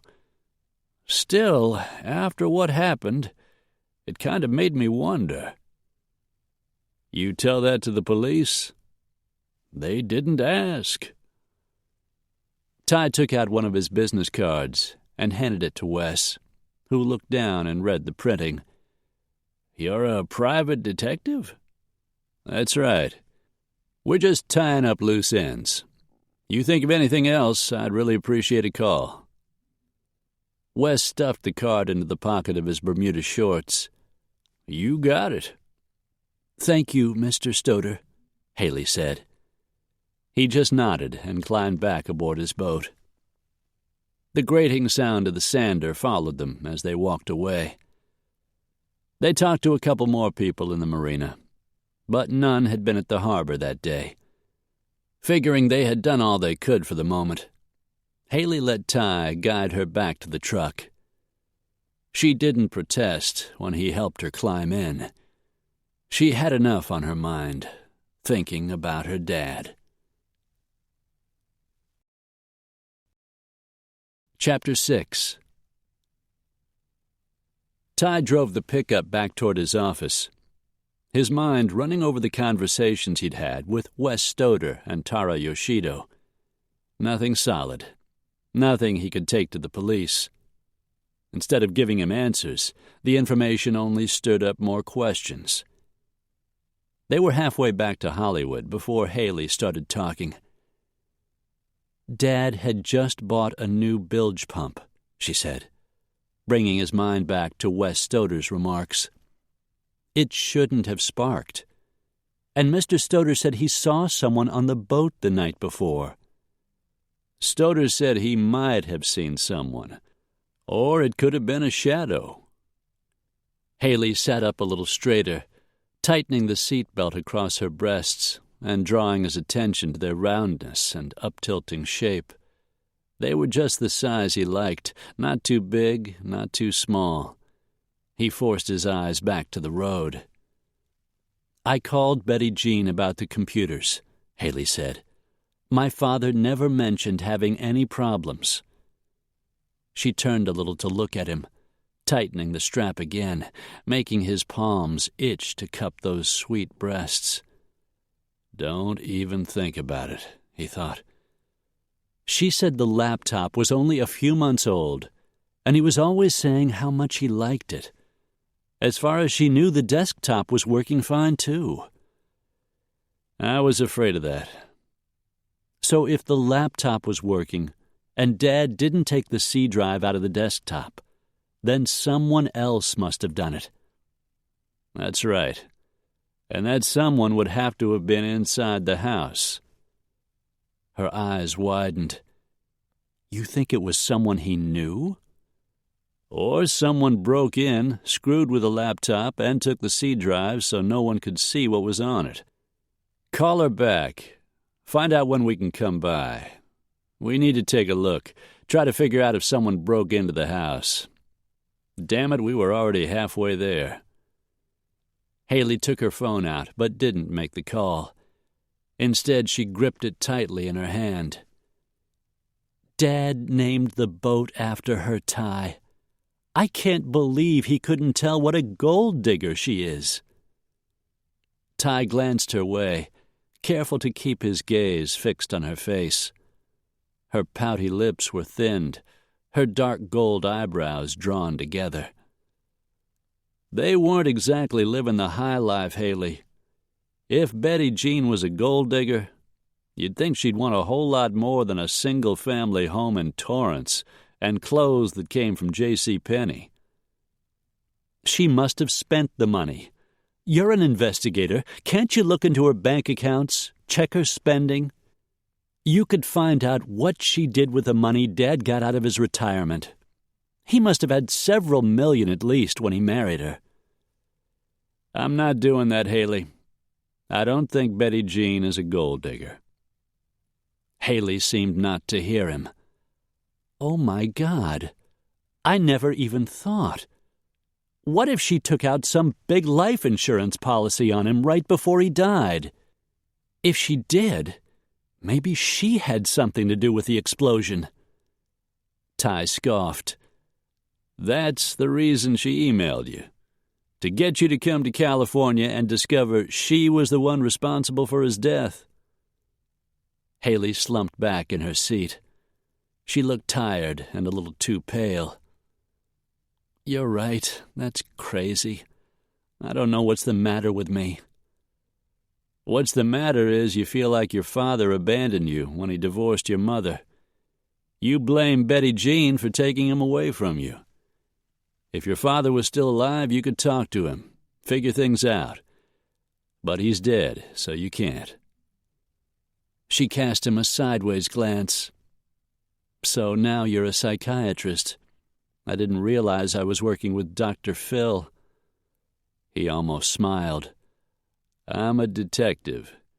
Figuring people out is part of my job. She let her head fall back against the headrest. He thought he caught the shimmer of tears. Haley sat up and stared straight ahead, her gaze on the cars rolling along in front of them. The line of vehicles was starting to slow, jamming together. Ty loved L.A., but he hated the effing traffic. Haley turned her pretty blue eyes in his direction. He could read the turmoil there. I'm not really like this, she said softly. Not usually. I'm sorry. Sympathy slid through him. At least he and his dad had been friends when his dad was killed. Was your mother really that broken up over the divorce? Clearly you were upset. But what about her? My mother loved my father. Okay, but how did he feel about her? Haley closed her eyes. He wondered what it was she didn't want to see. A slow breath whispered out. The truth is, my mother is a difficult woman. She and my father rarely spent time together. He had his life and she had hers. Being here makes it even clearer how far apart the two of them actually were. I don't know what happened to cause the divorce, but I don't think Betty Jean was the only one to blame. Your father wanted a different life. He was able to find it here. I guess. Maybe. Call her. Tell her we want to come by sometime tomorrow. On Monday, I'll take the laptop into the guys who are working on his cell phone. They can probably restore the files. Maybe we'll find something there. And we can talk to the people in his office, see what they have to say. Yeah. He already had that on his agenda.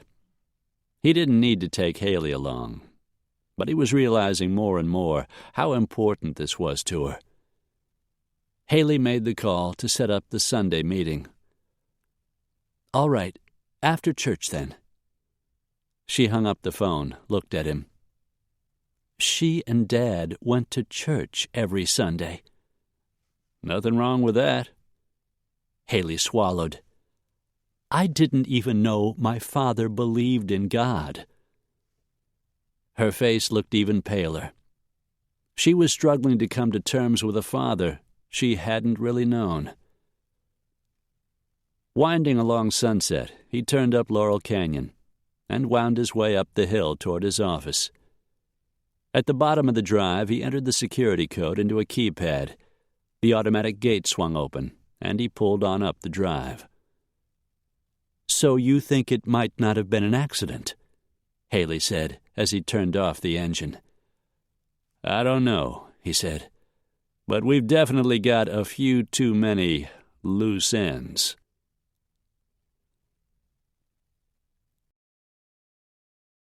Haley sat out on the deck that afternoon. She was working with her sketch pad, trying to ease a little of the tension she was feeling since their return from Marina del Rey. Ty had disappeared into his office down the hill. He had work to do, he'd said, previous cases to finish, calls left on his answering machine to return. There were things he needed to do to keep the business running smoothly while his partner was out of town. Amy helps out whenever she isn't at work, he'd told her. She keeps us organized, kind of keeps the wheels turning. She could tell how much he liked Johnny's wife. Haley liked her too. And she was starting to like Ty Brody. She thought of what he had said on the way back to the house. He was right about a lot of things, including the fact that her parents' divorce hadn't been entirely Betty Jean's fault. Her father and mother were already having problems when he met her. Big ones, she assumed. Or he wouldn't have given up his family and moved away. Haley had been 21 at the time. Old enough she should have been able to accept her father's choice. But she and her mother had never really been close, and losing the father who had been her dearest friend had seemed like the ultimate betrayal. Haley still wasn't sure what had happened to his retirement money, but she figured eventually she'd find out. At the moment, finding out the truth about his death was the first order of business. She flipped through the 2 drawings she had just completed on her sketch pad, Mr. Stoder and Tara Yoshido. They had known her dad. She wished she could have talked to them longer, asked them more about him. She flipped the page, began to sketch another face. Lean, angular cheeks, straight nose, perceptive, long-lashed eyes, dark brown hair a little shaggier than it should have been. She filled in his handsome features as best she could, but as she studied the drawing, his mouth didn't look quite right. She erased it, tried again. Still didn't like it. With a sigh, she set the sketchbook aside and wandered back into the house for a Diet Coke. Ellie was off with a friend. Next time she said that, Haley was going to ask her this friend's name. Her cell phone started ringing. She ran back outside and grabbed it off the glass-top table, pressed it against her ear. "Hi, Haley, it's Lane." "Hey, Lane. It was really great seeing you again." It really was. "Listen, I had an appointment in Hollywood. I thought if you weren't busy, I might stop by before I went back to the studio." "Absolutely." She gave her friend directions and hung up the phone. Over supper, they'd had a great time reminiscing about their college days. Haley had hated to see the evening end. When the intercom buzzed, she went over and punched in the code, setting the gate at the bottom of the drive in motion. A few minutes later, she opened the door, and Lane Bishop walked into the foyer. She was far prettier now than she had been in college, her features stronger, more confident. With her shoulder-length auburn hair and high cheekbones, long legs and slender figure, she was stunningly beautiful. "God, it's good to have you back," Lane said, leaning over to hug her. "Someone I can really talk to." "I know what you mean. Last night felt like we'd been together just last week instead of 6 years ago." Though Lane was a year older, they'd both been sophomores in college when Lane's mother had been diagnosed with breast cancer. Lane had moved to L.A. to take care of her. Haley had never had another friend she could talk to the way she could Lane. It seemed that hadn't changed. They popped a couple of cans of Diet Coke, poured them over ice, and wandered back out on the deck. "Gorgeous house," Lane said. "I love the view." "Me too. My aunt isn't home, but she's really great. I'd love for you to meet her." "That'd be great. Maybe we can all go to dinner sometime." She took a sip of her soda. "So, what's the latest on your investigation?" "Lots of loose ends, that's what Ty says, and too many coincidences." "Ty Brody, the young detective. You said he was really good-looking." Lane spotted the half-finished sketch on the chaise lounge, walked over and picked it up. You're still drawing?" She shrugged. "Just for fun. How about you? You still painting?" Lane shrugged. "I decided I'd rather be a working designer than an unemployed artist. The pay is definitely better." Haley laughed. "It was never easy to follow your dreams." Lane looked down at the picture. "I've got a feeling this is Mr. Macho, former Marine and definite hottie." "That's him. He's actually better looking. I haven't been able to get it quite right. I'm not that good an artist." "You're not that bad either, and he looks damn good to me." She set the sketch pad back on the chaise, and they wandered over to the table and sat down. "So, when do I get to meet him?" Haley's stomach tightened. Lane was beautiful, poised, and intelligent. In college, the boys used to fall at her feet. She knew just how to handle them, how to keep a guy dangling. Haley was never that good with men. Back then it bothered her. Now that she was older, she didn't really care. She might be attracted to Ty Brody, but she knew if she tried for any kind of relationship, even just a few nights in bed, she would only be disappointed. "His office is right next door," Haley said, trying to sound nonchalant. "You'll probably run into him sooner or later." Lane set her Coke down on the table. "How about sooner? How about right now?" Haley felt a jolt of panic. "He's working. He wouldn't want to be disturbed." Lane fell back in her chair, laughing. "I knew it. You can tell me you aren't the least bit interested, but I've known you too long. If he looks as hot as your sketch, I think you ought to take him out for a spin." Haley felt a trickle of relief that Lane respected their friendship and wasn't interested in Ty, which was ridiculous under the circumstances. "No, thanks. I have enough things to worry about right now." Lane's smile instantly faded. "I know you do. I remember how you always worshipped your dad. But maybe having a little fling with Brody would help ease some of the pain." But it wouldn't, Haley knew. It would only make working together a lot harder, maybe impossible. And afterward she would feel the same emptiness and dissatisfaction. "Tell me about modern design," Haley said, to end the subject. And Lane launched into a long conversation about the interior design studio she had opened several years back. "You know, Haley, you've always had such a wonderful artistic eye. If you stayed in L.A., maybe we could combine your art background with my design work. You know, I do the plan for the refurbishment of a home, and you help the owner choose the art. We could be really great together." Haley shook her head. "My life is in Chicago. As soon as this is resolved, I'm going home." Lane wiggled her russet eyebrows. "So I guess Studley Do-Right is out of luck." Haley laughed. "Absolutely. By the way, how's your love life? I can't believe you haven't got a hottie of your own." Lane smiled. "I'm on the wagon.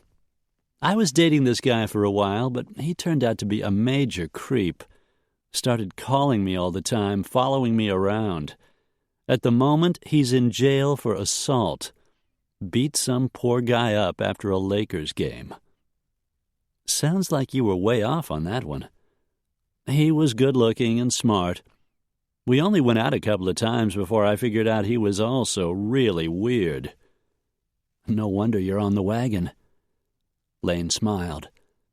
"Hey, you want to go windsurfing sometime?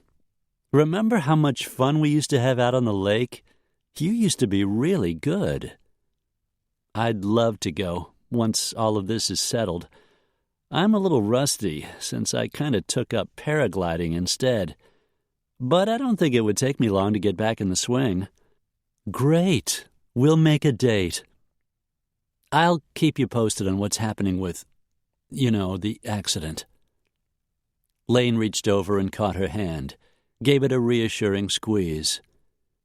"You want to talk. Call me any time." She got up from her chair. "I better get going. You sure about Mr. Hot?"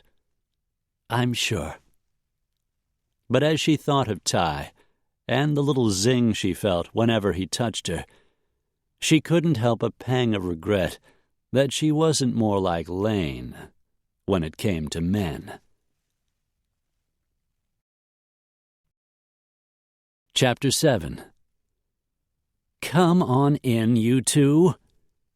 Still wearing her church clothes, a soft yellow pantsuit and pearls, Betty Jean smiled her usual warm greeting. "I just got home. There was a church meeting after the service that ran a little late. I haven't had time to change." "That's all right," Ty said. "We don't mind waiting if you want to put on something more comfortable."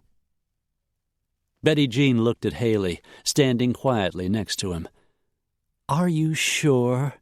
If you're in a hurry—" "No, it's fine," Haley said. "Well, if you have the time, I think I will." Ty gave her a smile. And while she was gone, he could take a look around, see if there was any sign of a break-in. "I'll be right back." Betty Jean looked at Haley, the soft yearning in her face Ty had seen before. She wanted the daughter of the man she'd loved to like her. Maybe wanted her to understand that he had been happy. Betty Jean hurried off down the hall to the bedroom, and Ty led Haley into the kitchen. "Let's take a look, see if there's any indication of a break-in." "There's an alarm system," Haley said. "I saw the sticker on the window." "I saw the keypad by the kitchen door when we were here before. Not much of a system. An amateur could get in without setting it off." One of her eyebrows went up. "I guess that means you could do it?" He grinned. "Piece of cake." Haley flashed him a look, but the corner of her mouth kicked up and one of her dimples appeared.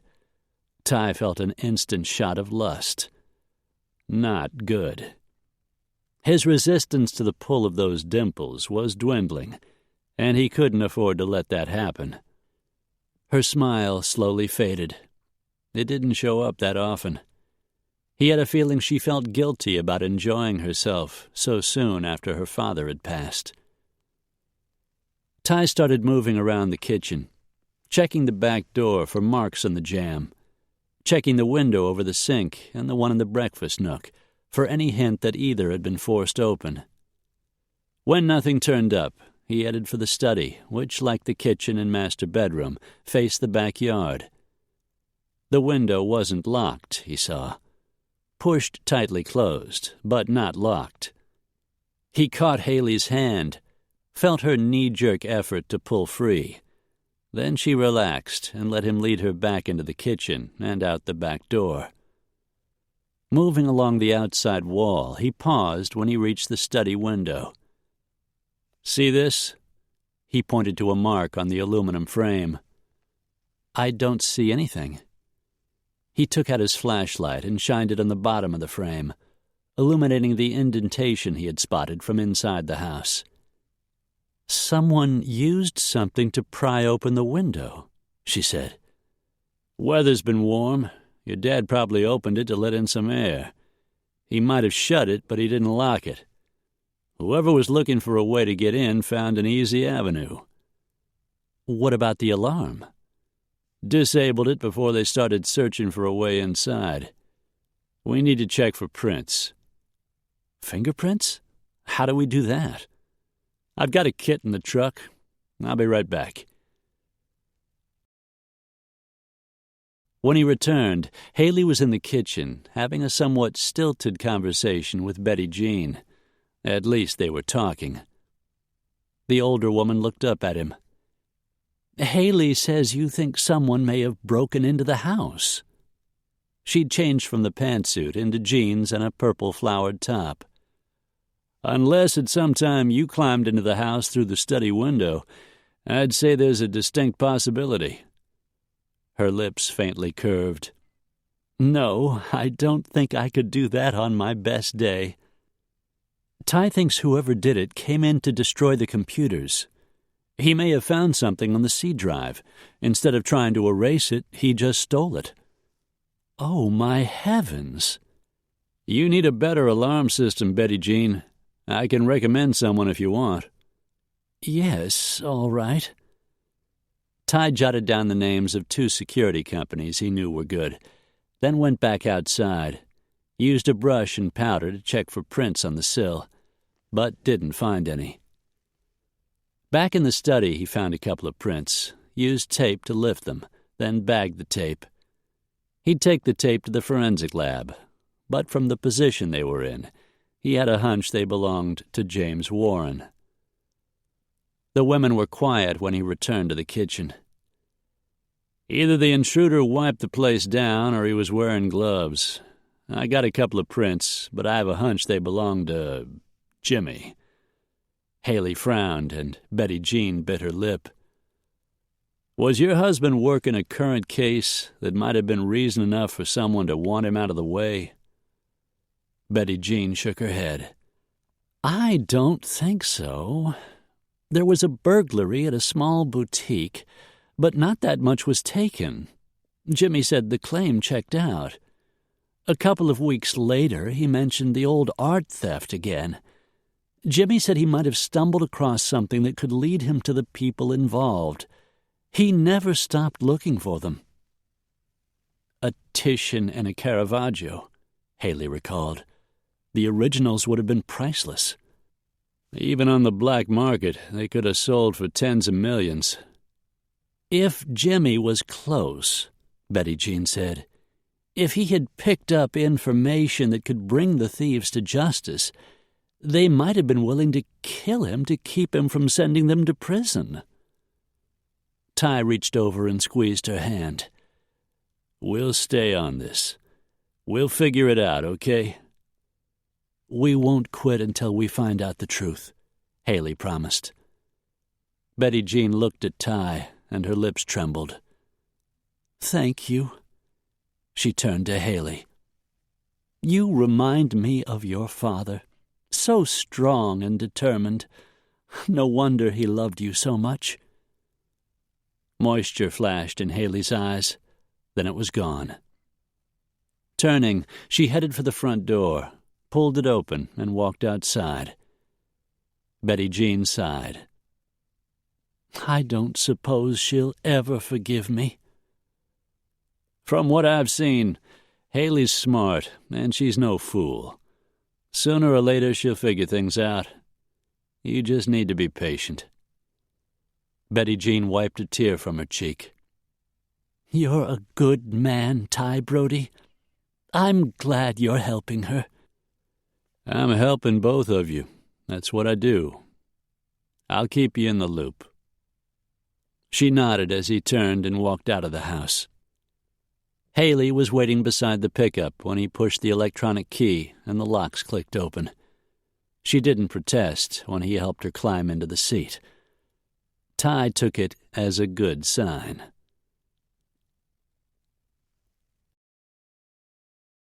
The Sunday traffic was worse on the way back to the office. Living in downtown Chicago made things easier, Haley thought. She could walk or cab anywhere she needed to go. "I've got some business to take care of," Ty said, as they finally drove into the parking area and he turned off the engine. "And I'd like to take another look at that laptop before I take it into the lab in the morning."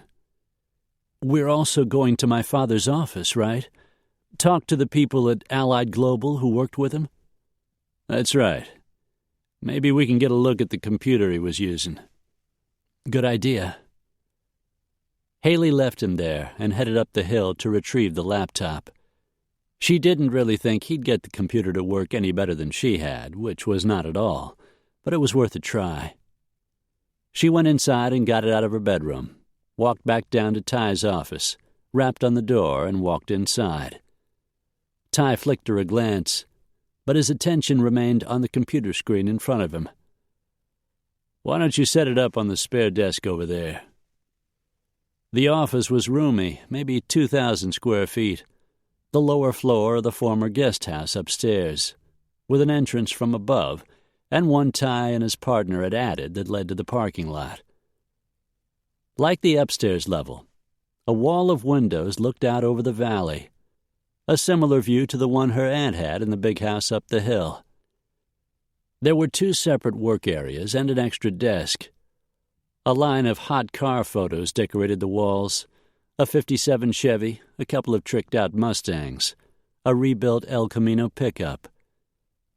The only thing unusual about the office was the gym set up in the corner, complete with 5-inch rubber mats. Clearly, John Riggs and Ty Brody liked to stay in shape. A thought that had her gaze swinging toward him. She had sketched his face fairly well, gotten the right shape to his ears, nose, and eyebrows. It was his mouth she couldn't quite capture. She found herself staring at it, trying to memorize the curve of his upper lip, the fullness, the way the bottom and top lips connected at the corners, the way they looked firm, but at the same time soft.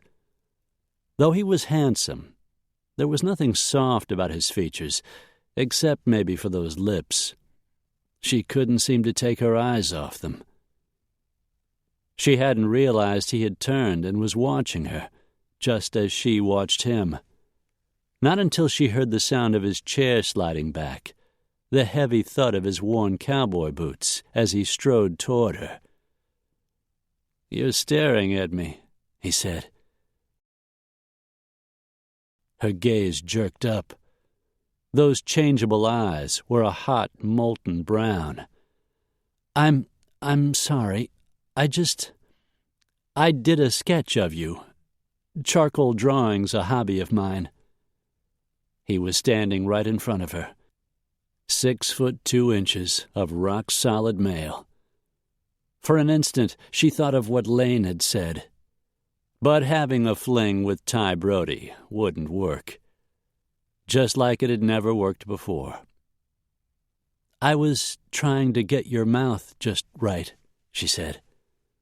Those elusive lips quirked up. "Maybe if I kiss you, it'll help." She swallowed. "That's not a good idea." Ty moved closer. "Why not?" She could smell his aftershave, something a little spicy. "Because I'm not good with men.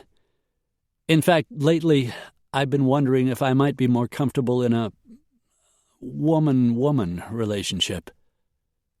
His eyes widened. "Wow, I didn't see that one coming.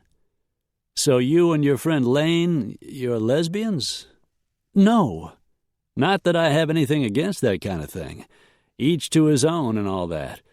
But you just don't seem... I've never tried it or anything. I just thought that maybe it would explain my failure in the area of, sex." "So you've never tried it, but you're attracted to women?" "No. I mean, I don't know." "Oh, God," she thought. One of his dark eyebrows went up. "You're not a virgin, are you?" "No, of course not. It's just, with men, it's always been disappointing. So I figured maybe—" "Disappointing, huh?" Something shifted in his features, changed to a look of determination. "Why don't we see?" Catching her shoulders so she couldn't escape, Ty pulled her closer, lowered his head, and caught her mouth in a ravishing kiss. He didn't give her time to think, time to stop him. Just settled in and started kissing her. Those firm/soft lips simply took over, framing hers, melding, taking, coaxing, then taking charge again. Liquid warmth spread through her. Butterflies floated up beneath her ribs. Her skin tingled, and suddenly she felt lightheaded.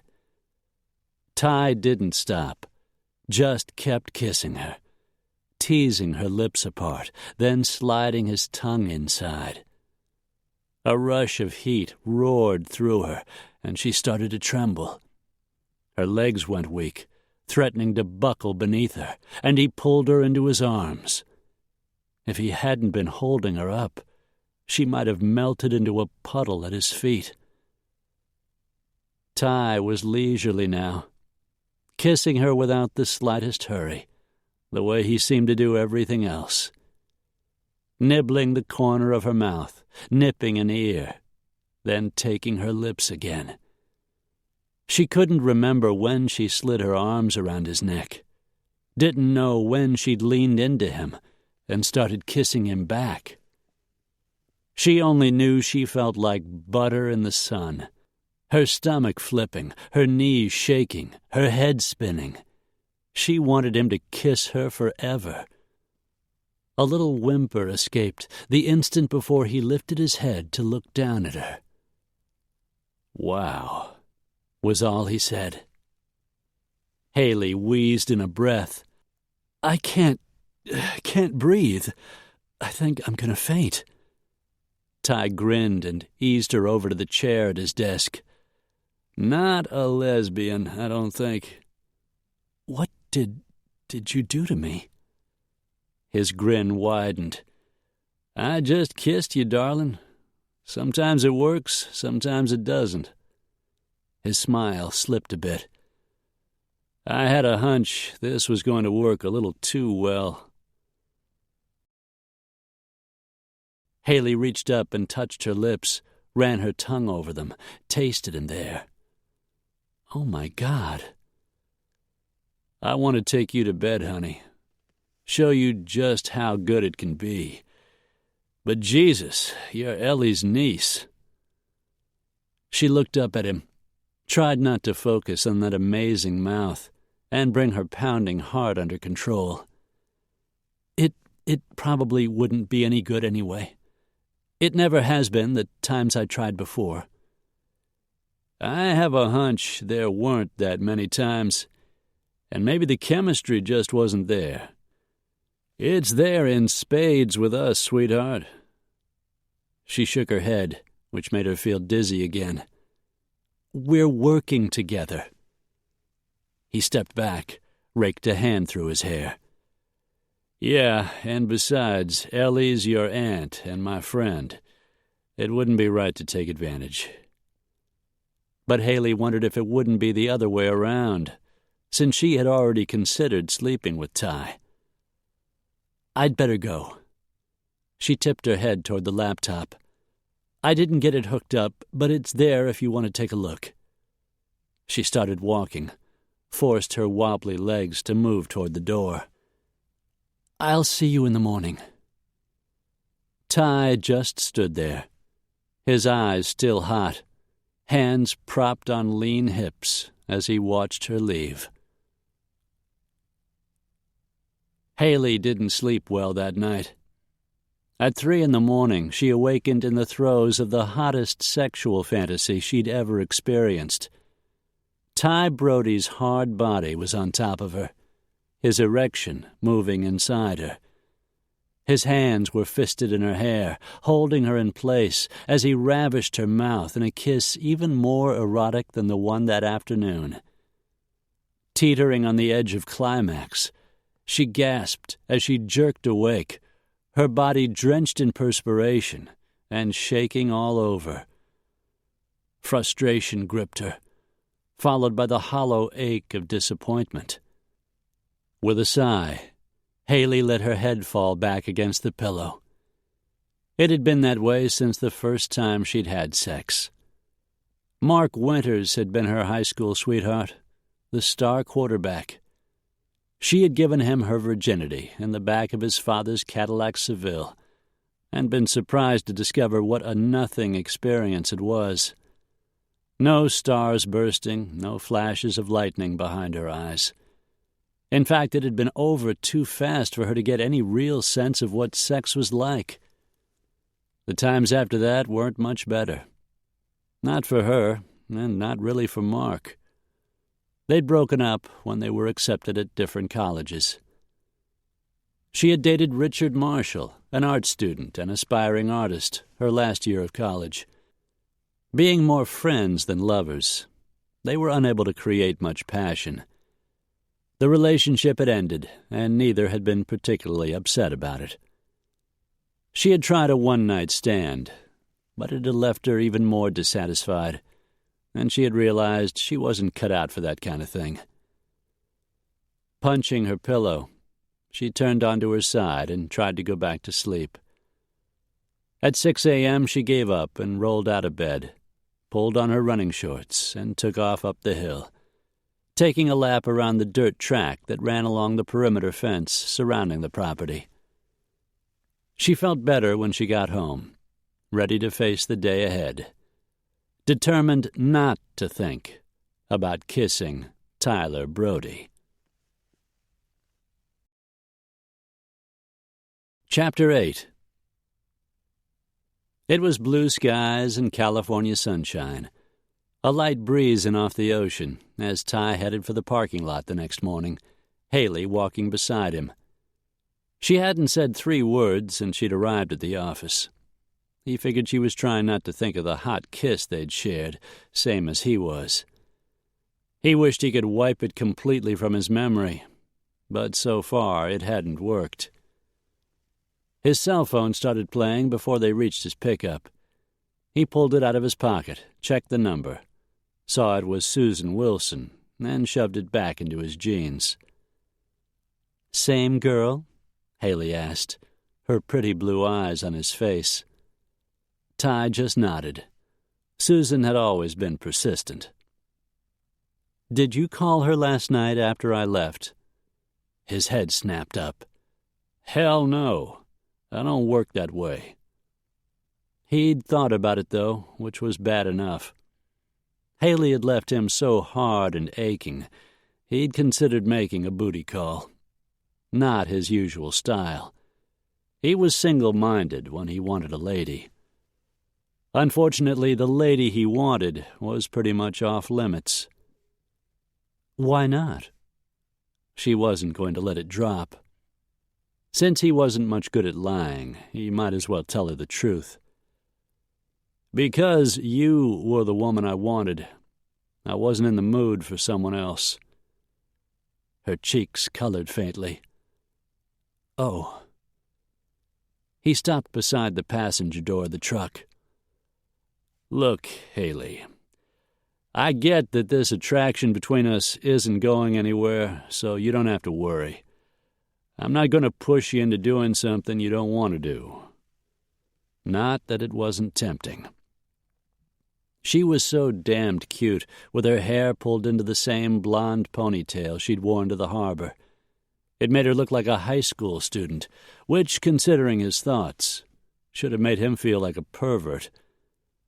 But Haley was 26 years old, and though she might be a little naive, he had a feeling they'd be dynamite together in bed. They drove mostly in silence. He tried to keep his mind on business, but every time he looked at her, his gaze fixed on her mouth.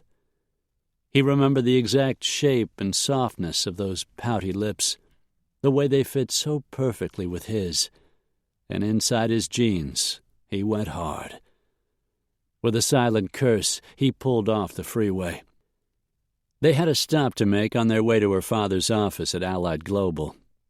On the south side of Santa Monica, Ty drove into the parking lot of Forensic Services, Inc., the private lab he and Johnny used for DNA and fingerprint work.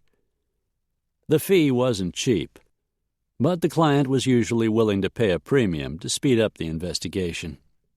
And the lab was full service, with tech guys who were geniuses at recovering computer and cell phone information from damaged equipment.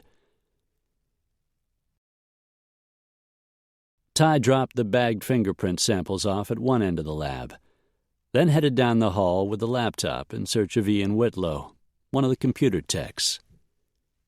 Haley's long strides kept pace as they approached the counter where Ian stood. He was wearing a satisfied grin that could only come from morning sex. It made Ty think of Haley and curse his bad luck. "Haley Warren, meet Ian Whitlow," he said. "Nice to meet you, Haley." Ian was the same age as Ty, blond and good-looking. They'd been friends since Ty had fixed him up with a little brunette named Sadie Perkins he had met on a case. Since Ian had fallen hard for Sadie and they were getting married, Ty figured his friend owed him big time. "Find anything on the iPhone?" Ty asked. "Still working on it," Ian said. "Phone was in bad condition, melted and waterlogged. Heat must have been incredible." Haley's face went a little pale as she absorbed the implication. Ty flicked his friend a glance, warning him to watch his words. "This is his laptop." Ty lifted the case up on the counter. "Looks like someone tried to wipe it. I gave it a shot, so did Haley. We couldn't get squat." "I'll take a look." Ian flashed her a sympathetic glance. "Sorry about your dad." "Thanks." "Let me know if anything turns up," Ty said. "Will do." They headed out the door and continued to the Allied Global office on the 9th floor of a high-rise building on Admiralty Way. A stout receptionist with mouse-brown hair smiled a greeting as he and Haley walked up. "Good morning, Ms." Ty read her tag. "Mrs. Steinman." He returned her smile. "My name's Tyler Brody. This is Haley Warren, James Warren's daughter. We'd like to speak to Mr. Warren's boss." Mrs. Steinman cast a sympathetic glance at Haley. "Your father mentioned he had a daughter. It's nice to meet you. Everyone loved your dad. We called him Jimmy, though. We really miss him around here." Haley managed to smile. "That's kind of you to say. I'll call Mr. Potter. He was Jimmy's direct superior. I'm sure he'll be happy to speak to you." 10 minutes later, they were sitting across the desk from a man in his 40s in a navy blue suit and red power tie. He had thick, sandy brown hair. "I can only imagine how difficult your father's death must be for you," Potter said to Haley. "If there's anything at all we here at Allied Global can do for you, you only have to ask." "I'd like to know a little about what he'd been working on before he was killed," Haley said, leading the conversation in the right direction. "Like most of our investigators, he was working a number of different cases. Your father was in the SIU, that's our Special Investigations Unit. He was one of our top people, so he was always busy." "Was there anything specific?" Ty asked. "Something important enough that his life might have been in danger?" Surprise registered on Potter's round face. He leaned back in his chair. "Surely you don't think the explosion was more than an accident?" "We don't know. I'm a private investigator working for Miss Warren. Haley just wants to be sure all the loose ends are tied up." Potter relaxed a little. "Yes, I can understand that. As I said, Jimmy had a fairly heavy caseload. He was working a possible arson fire on a homeowner's garage, as well as a suspicious burglary at a local food mart. Both of those matters have been settled. He was working a robbery vandalism at a little boutique, but there wasn't a lot of money involved." "I'd like to have a list of the cases." Potter shook his head. "I'm afraid it would be against company policy to give out the specifics of any given claim. But as far as I know, there was nothing out of the ordinary. Certainly nothing that would be motive enough for murder." "How about enemies? Someone from an old case who had a bone to pick with him?" Potter shook his head. "Honestly, I can't imagine that happening. Jimmy was always very thorough, but once he got the facts, the case was handed on to another agent for settlement." "So no enemies. nothing current that stood out, which led them back to the art fraud case. "There was an old case my father was interested in," Haley said, picking up Ty's train of thought. "It had to do with the theft of some very valuable paintings." Potter chuckled. "Your father was a real bulldog when it came to solving a mystery. Even 3 years later, he was convinced eventually he would find the culprits who stole those priceless works of art." "Then maybe he stumbled onto something," Ty suggested. "Is there a chance we could take a look at his computer? I'd like to see if there's anything new in his files regarding that case." Potter pondered the notion. "I shouldn't allow it. But since the case is no longer active, I suppose it wouldn't hurt. Currently, Jimmy's computer is being used by the woman we hired to replace him. Not an easy thing to do, I assure you. Stella's in the office. Let me talk to her. See if she has any objections." "Thanks."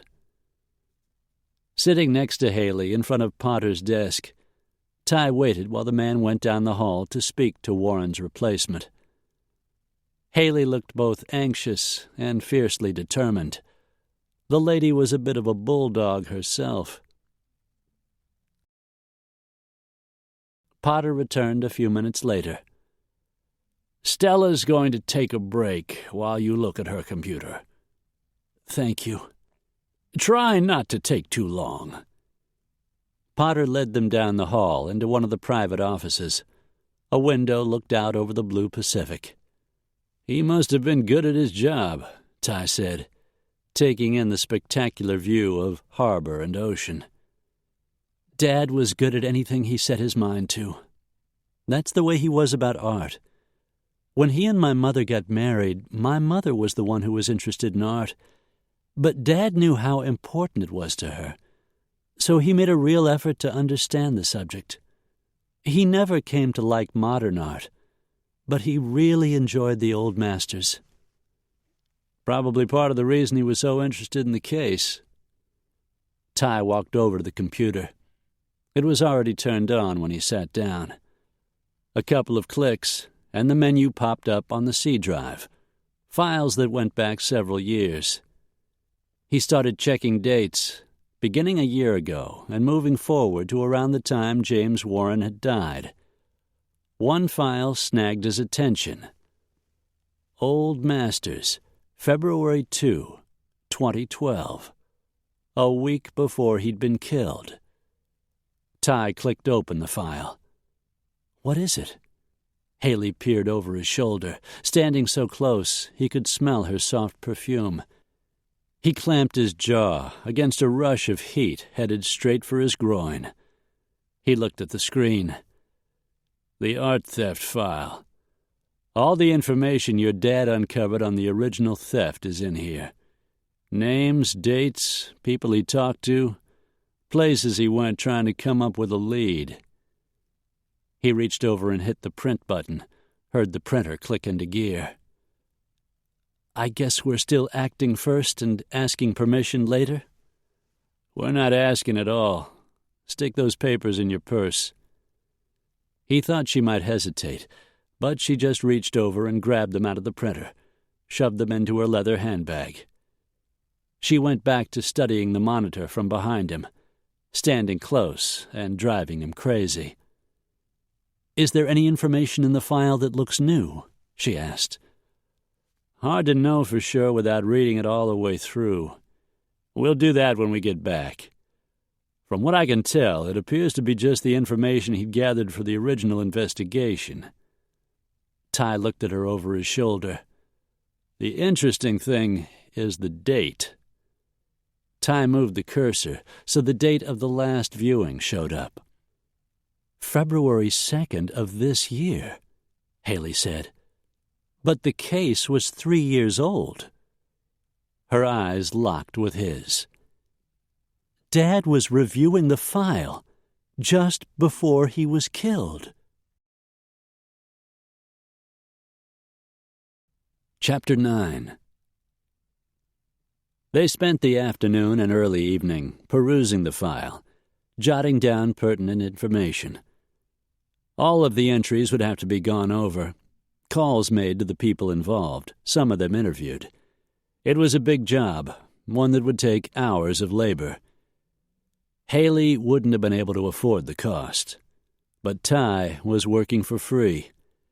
It was a lot to ask a man she had only just met, and yet she wouldn't refuse his offer of assistance.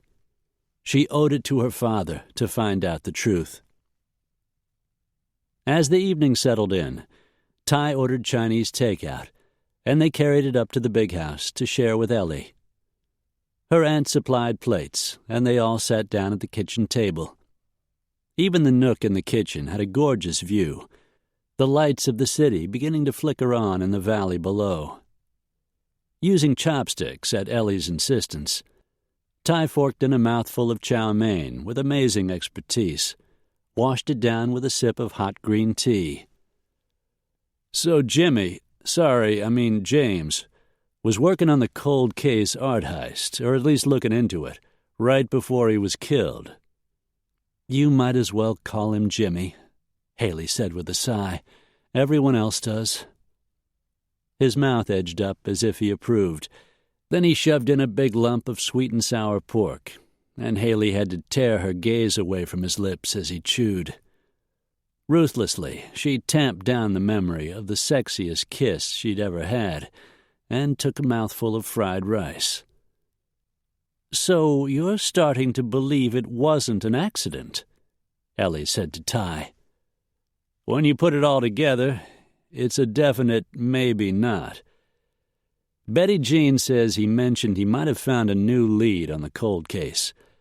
The computer in his office at work verifies he'd been looking into the file the week before he was killed. The C drive in his desktop is gone, and the files on his laptop have been corrupted.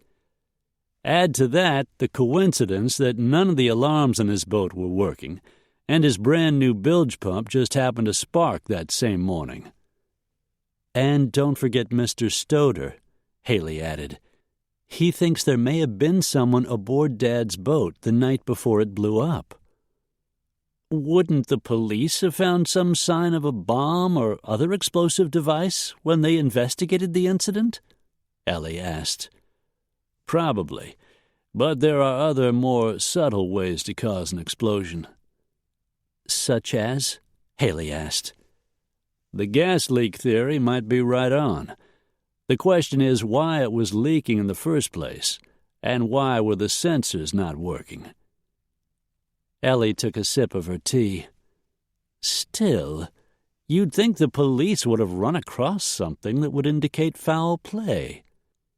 "The cops had no reason to suspect the accident was anything other than what it seemed, a powerboat explosion resulting in loss of life.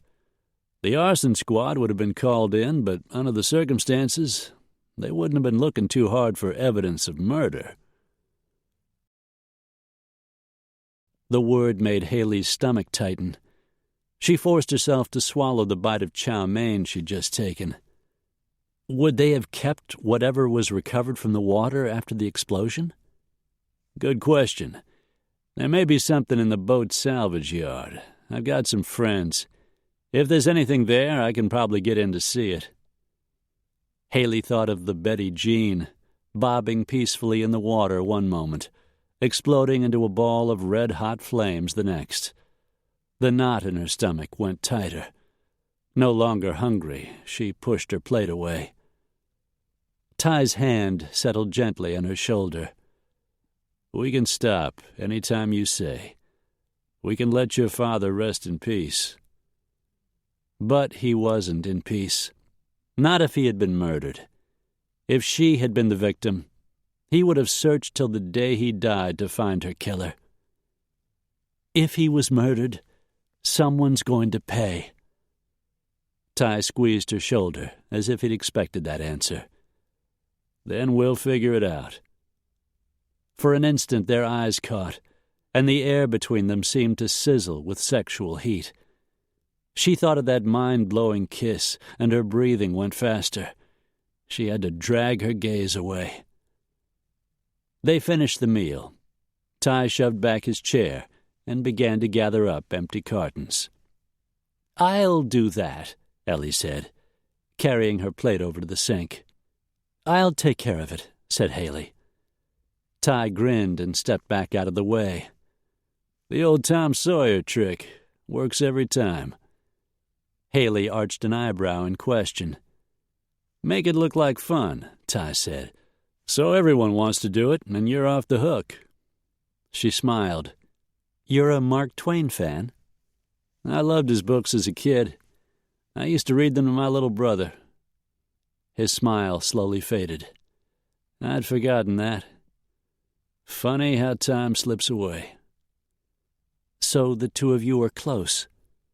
"Were, till he joined the army. Davy was killed in Iraq." "Oh, Ty, I'm so sorry." He glanced away.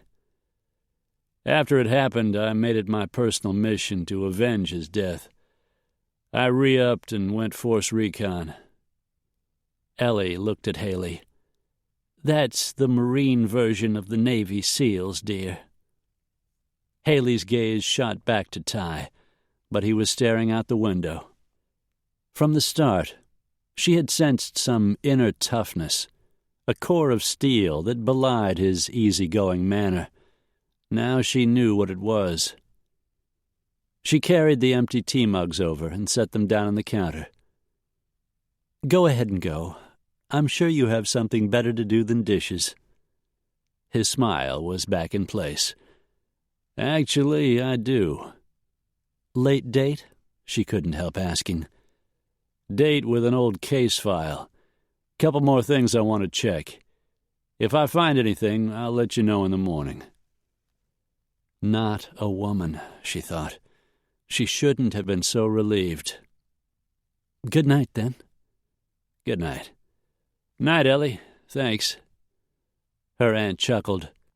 "You're the one who brought supper." Ty just waved and headed for the door. Haley watched his lanky frame disappear outside, heard the door close softly behind him. When she looked up, her aunt's pale blue eyes were watching with far too much perception. "So, now that you two have been working together, what do you think?" Haley shrugged, tried to act nonchalant. "He definitely seems capable. He's nice enough." Those sleek silver eyebrows went up. "He's nice? That's the best you can do? Please, I may be old, but I'm not dead yet." Haley laughed. "All right, I like him. He's honest, and I feel like I can trust him to do a good job. And he's very good-looking." "You mean he's hot?" Her cheeks flushed. "Well, yes." "So why don't you go out with him? I know he must have asked." "Actually, he hasn't." "Not exactly. He'd said he wanted to take her to bed. Big difference." Ellie frowned. "The way the two of you look at each other, I thought by now—" "Wait a minute. We hardly look at each other at all." "Exactly. Which means you find each other attractive and you're trying to ignore it. What I don't understand is why." "Several reasons. One being her aunt's friendship with Ty." Haley sighed, gave her the easy answer. "The truth is, I'm really bad with men. And Ty is really good with women. He has a legion following him around, and I don't want to be one of them." Her aunt nodded. "Ty likes women, and they like him. But he isn't really a playboy, not in the usual sense. I think if he met the right woman, he'd be completely faithful." "Maybe so, but I'm still not interested." "Why not?" "I told you I'm not good with men. Until recently, I actually thought maybe I might be, gay." Ellie burst out laughing. "I'm a pretty good judge of people, honey, and the way you look at Ty makes your sexual orientation more than clear." There was no longer any doubt of that. She hadn't been able to keep her mind off Ty Brody since he'd set his mouth over hers and proceeded to demonstrate very thoroughly how entirely heterosexual a female she was, one who was putty in the hands of a certain type of male. Even acknowledging the attraction, I'd rather not get involved with someone I'm working with on something as important as this. And Ty feels the same? Haley glanced away. If it weren't for his friendship with her aunt, she didn't think he would hesitate to seduce her. But if things didn't work out, which they wouldn't, he didn't want Ellie thinking badly of him. She understood his reasoning, since she felt exactly the same, but she almost wished things were different. Almost. "I think I'm going to my room and read a little before I go to bed. Good night, Aunt Ellie." "Good night, honey." Haley yawned as she headed down the hall. She hoped she'd be able to sleep without having another erotic dream about Tyler Brody.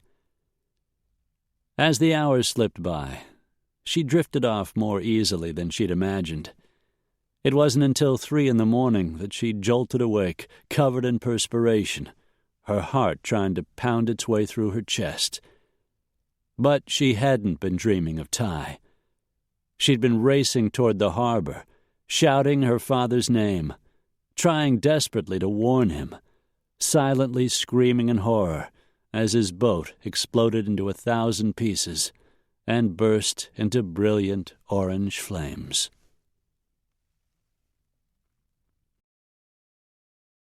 Curled on her side in bed, Betty Jean stirred, a faint noise penetrating the depths of her dreamless sleep. She tried to fight the intrusion, remain in that pain-free place where she could dream of Jimmy, but her eyes slowly opened. It was dark in the bedroom, the windows closed and the shades drawn. Another noise sounded, distant, muffled. Ears straining, she listened for the source. She told herself there was nothing to be afraid of. She had lived in the house since before she'd met her beloved husband. She knew every shift and groan of the hardwood floors, knew the sound of the wind whistling through the eaves, the scratching of the mulberry bush beneath the bedroom window. The floor creaked in the kitchen, and her breathing quickened. It was a sound she knew, the faint tread of a footfall. Jimmy's had been heavier, familiar. She listened again, heard nothing. Told herself she had merely been dreaming and imagined the sounds. She closed her eyes and decided that tomorrow she would do as Tyler Brody had insisted and get herself a better security alarm. The sound came again, closer now, moving along the hallway toward her bedroom. Her heart jerked, started pounding. Not a dream. Someone was there, inside the house. Reaching toward the nightstand, she groped for the phone. Her fingers closed around the receiver, and she lifted it off, carried it to her ear with a hand that trembled, leaned over to punch in 911. A scream clawed its way up her throat as the door crashed open, and 2 men in ski masks and dressed completely in black stormed into the room. The first man, big, with a thick neck and shoulders, grabbed the phone out of her hand, jerked the cord out of the wall, and tossed it away. The other man, smaller, with little pig eyes she could see through the mask, grabbed the front of her nightgown, hauled her out of bed, and shoved her into the chair next to the window. Take what you want and leave," she gasped. "There's money in my purse. It's on the dresser." The bigger man scoffed. "We aren't here to rob you, lady. We're here to deliver a message." She swallowed, forced herself to breathe. Message? What message?" He slapped her, not hard, just enough to shock her into paying attention. "You want to stay alive. You stay out of your dead husband's affairs, you and the girl. You tell the daughter you were wrong. It was nothing but an accident. Tell her you just want to put this all behind you. You want to get past your husband's death and get on with your life. Tell her to go back to Chicago and start thinking about her future." "You killed him," Betty Jean whispered. "It was murder. I knew it." The smaller man stepped up and smashed a fist into her face. Pain shot into her jaw and tore through her skull. She fell back in the chair with a moan. "You don't know anything," the man with the pig eyes said, "and that's the way it's going to stay." She was shaking all over. Blood oozed from the corner of her mouth and dripped onto the front of her nightgown. "She won't listen to me. She believes her father was murdered. She won't stop until she finds the men who did it." The big man slapped her again, harder this time, making her ears ring. "Then you'd better convince her. You get her to stop, or she ends up as dead as he is." A fresh wave of fear rolled through her. Haley was in danger. All of them were. She had to do something, had to find a way to protect them. This was her fault. She was the one who was to blame. Betty Jean summoned her courage, straightened a little in the chair.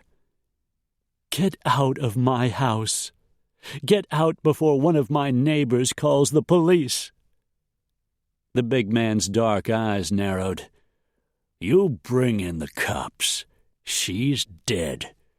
You do anything to make the police suspicious. She's dead. You got it?" He slapped her. "You got it?" "Yes."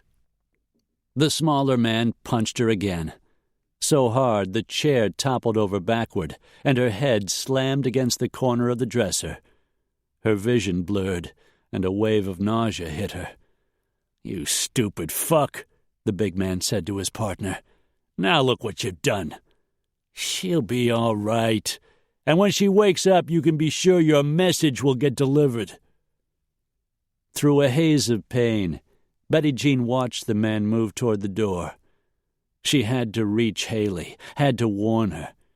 She fought to stay conscious, but her vision was narrowing, fading in and out. "Haley," she whispered. "Haley." Then her eyes rolled back in her head, and the world spun into darkness. Chapter 10.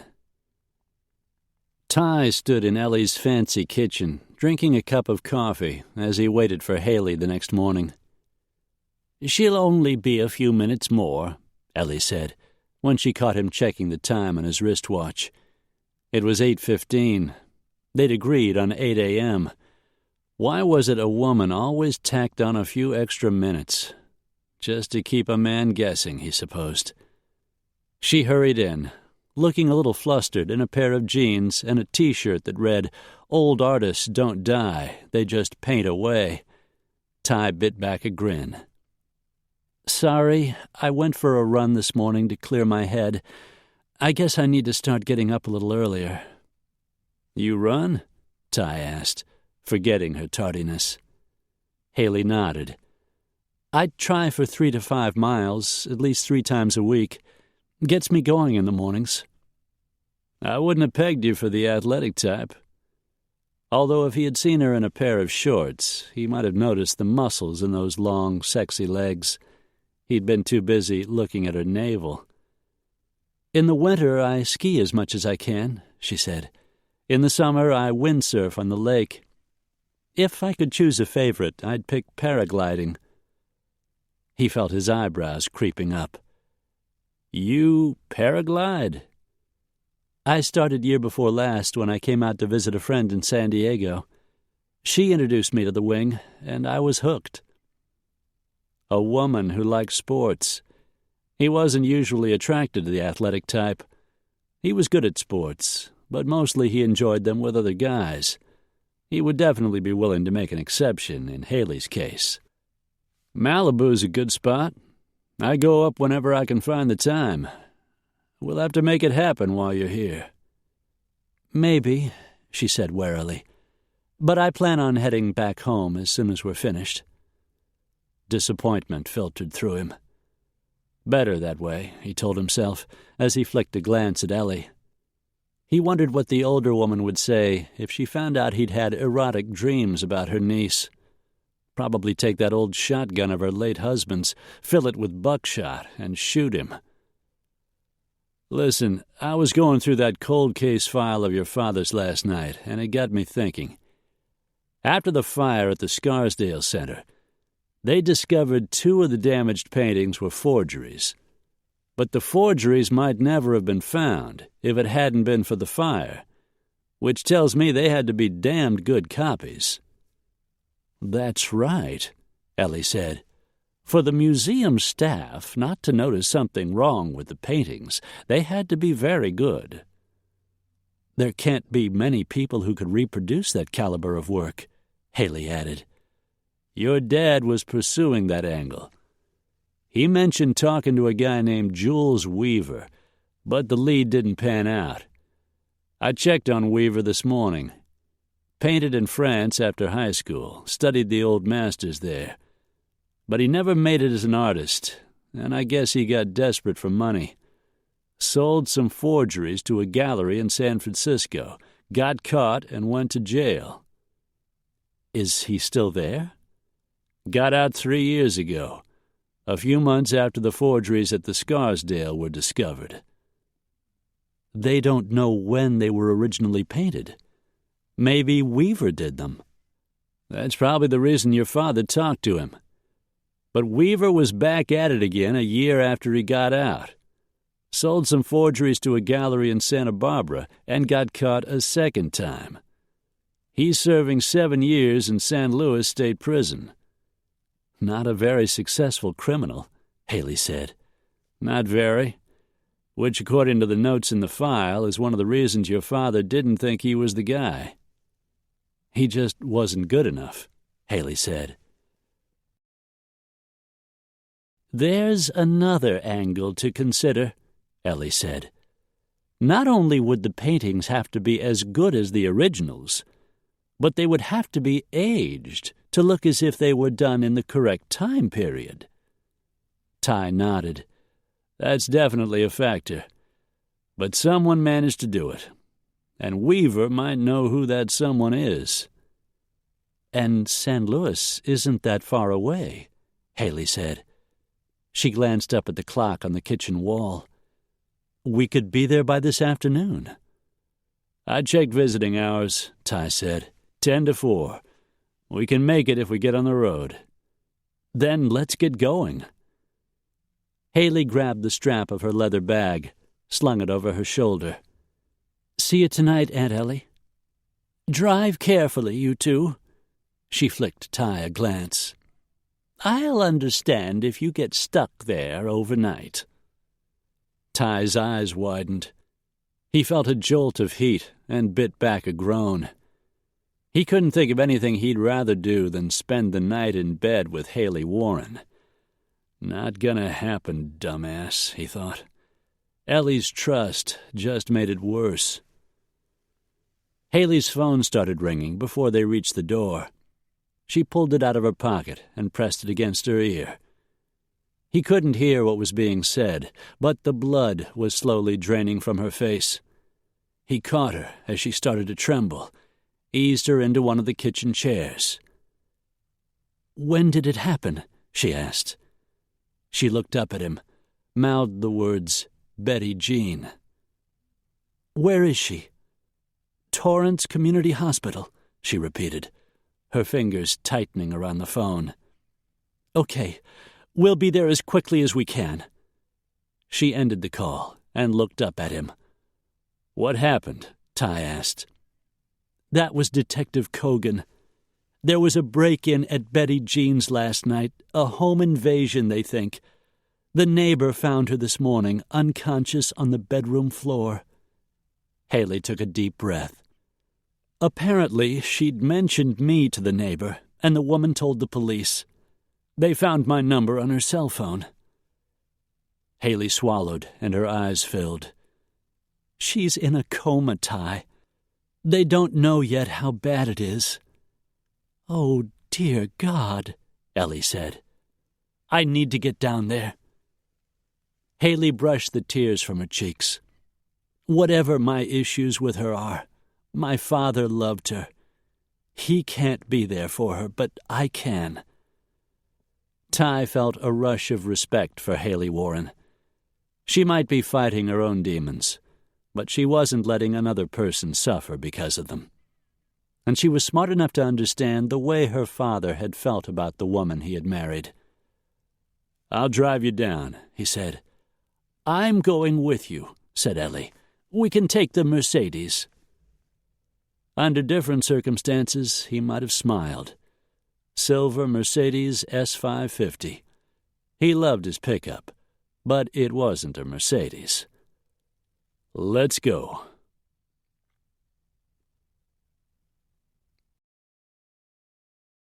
With the traffic, it seemed to take forever to reach the hospital. Ignoring the smells in the lobby that reminded him how lucky he was to come home from the war in one piece, reminded him of the brother who hadn't, he escorted the women to the information desk, then into the elevator. He pushed the button for the 5th floor, led them out and down the hall. A white-coated, silver-haired doctor walked toward them, a pair of half-glasses perched on his nose. I'm Dr. Rodriguez. Are you part of Mrs. Warren's family? Haley's shoulders straightened. I'm Haley Warren. Do you know what happened? Dr. Rodriguez removed his glasses. She was brought in this morning. She was assaulted and badly beaten. From the gash on the side of her head, it looks like she fell or was pushed and hit her head. How is she? She has a serious concussion, which means there's some swelling of the brain. We may have to operate to relieve the pressure. We won't know for a couple of more hours. We're hoping the swelling subsides on its own. The doctor glanced toward the door to the ICU. You can go in and see her for a moment if you'd like. Haley nodded. Yes, thank you. As the doctor led her away, Ty felt oddly proud of her. He had an overwhelming urge to go with her, make sure she was okay. Since he wasn't family, he forced himself to stay where he was. She's a good girl, Ellie said, watching Haley and the doctor disappear through the swinging door. Her father would have been proud of her. Yeah, I think he would. They stood quietly, waiting for her return, watching nurses in scrubs hurrying down the corridor, worried family and friends of other patients pacing up and down outside the ICU. Ty did his best to close out memories of his Marine buddies lying in the hospital wounded, limbs gone, their families' hearts broken. At least they'd come home, he thought, not like his kid brother. He released a slow breath, chasing away the memories, looked up to see Haley push through the ICU door. Her face was pale, and her eyes glistened. How is she? Ty asked softly. Haley looked back toward the swinging doors. She looks awful, Ty. She clamped down on her bottom lip to keep it from trembling. Her face is black and blue and unbelievably swollen. There's a white bandage around her head, and she's got tubes in both arms. God, Ty, who would do something like that? He clenched his jaw. There were scumbags everywhere. It was just a matter of figuring out which ones had assaulted Betty Jean. And just as importantly, why? Haley felt shaken to the core. She was determined not to like Betty Jean Warren. But no one deserved to be beaten as viciously as her stepmother had been. No one deserved to be left helpless and hurting, perhaps left to die. She clamped down on her emotions. Betty Jean was alive, and the doctors were taking good care of her. She had to stay positive, had to believe the woman would be all right. "You okay?" Ty asked, and she realized she was grateful he was there. "I'm all right. I feel so sorry for her." "She's gonna be okay. You just keep telling yourself that. It's all you can do." There was something in his words, as if he had said them before, and suddenly she knew. "That's what you told yourself when your brother joined the army, that he would be okay." Pain flashed for a moment in his eyes. "That's right. I tried to convince myself, but I was wrong. The reconnaissance vehicle he was in hit an IED. He and another soldier were killed." "I can't imagine how terrible it must have been for you." "I think I was the reason Davy enlisted. He always looked up to me." She settled a hand on his arm, felt the warmth and strength. "That's what big brothers are for. He looked up to you and wanted to be like you. That's the best compliment he could have paid you." Ty's jaw flexed. "It's not going to be that way with Betty Jean." Ellie walked up just then. "No, it isn't," she said firmly. "We'll see Betty Jean gets the best treatment available, and we'll pray for her. God's the best friend she has right now." Haley looked from Ty to her aunt, and the pressure on her chest began to ease. Betty Jean wasn't alone in this. They were all there to help her. For an instant, she felt as if her father was up there, smiling his approval. "I won't let her down, Dad," she thought. Movement caught her eye, and she looked past her aunt and Ty to see two men in suits striding toward them. One in his early 30s was blond and strikingly handsome. The other had thinning brown hair, dark eyes, and a slight paunch. He was late 50s, early 60s. "Haley Warren?" the older man asked. "That's right." "I'm Detective Charles Cogan. We spoke on the phone. This is my partner, Detective Matthew Rollins." "Detective Cogan?" She turned, nodded her head in the blond man's direction. "Detective Rollins?" Rollins gave her a smile that somehow went beyond professional, his gaze drifting over her, head to foot. Haley ignored the inspection that bordered on rude. "This is my aunt, Eleanor Stiles, and this is—" "Hello, Charlie." Ty extended a hand, which the older detective shook. Ty cast the younger man a glance. "Rollins?" But the respect he'd shown Cogan was no longer there. Haley wondered why. "Surprised to see you here," Cogan said to Ty. "Surprised to be here," said Ty. "How do you two know each other?"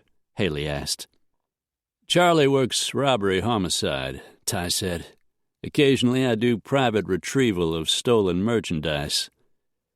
"A '56 Lamborghini last time," Cogan said. "Besides being worth a fortune, the car had sentimental value to its owner, who reluctantly gave it up at gunpoint." "And you found it?" Haley asked. "Along with half a dozen other stolen vehicles," Cogan answered.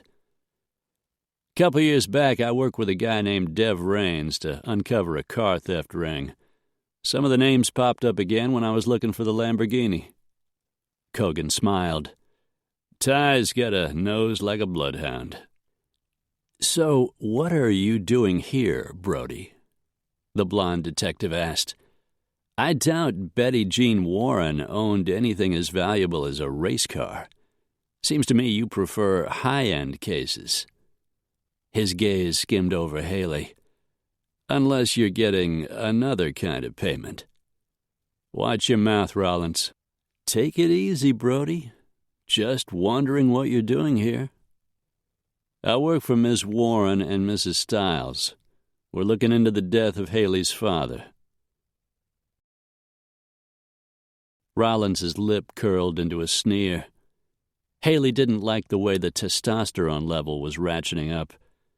Clearly, Ty and Matthew Rollins were acquainted, and they didn't like each other. She fixed her attention on the older detective. "Can you tell me a little more about what happened to my stepmother?" "As I said on the phone, it looks like a home invasion. Evidence points to 2 men.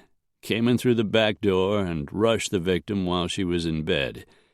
The phone cord was pulled out of the wall. She must have put up a fight, maybe tried to stop them from taking something she valued. We won't know for sure until she wakes up."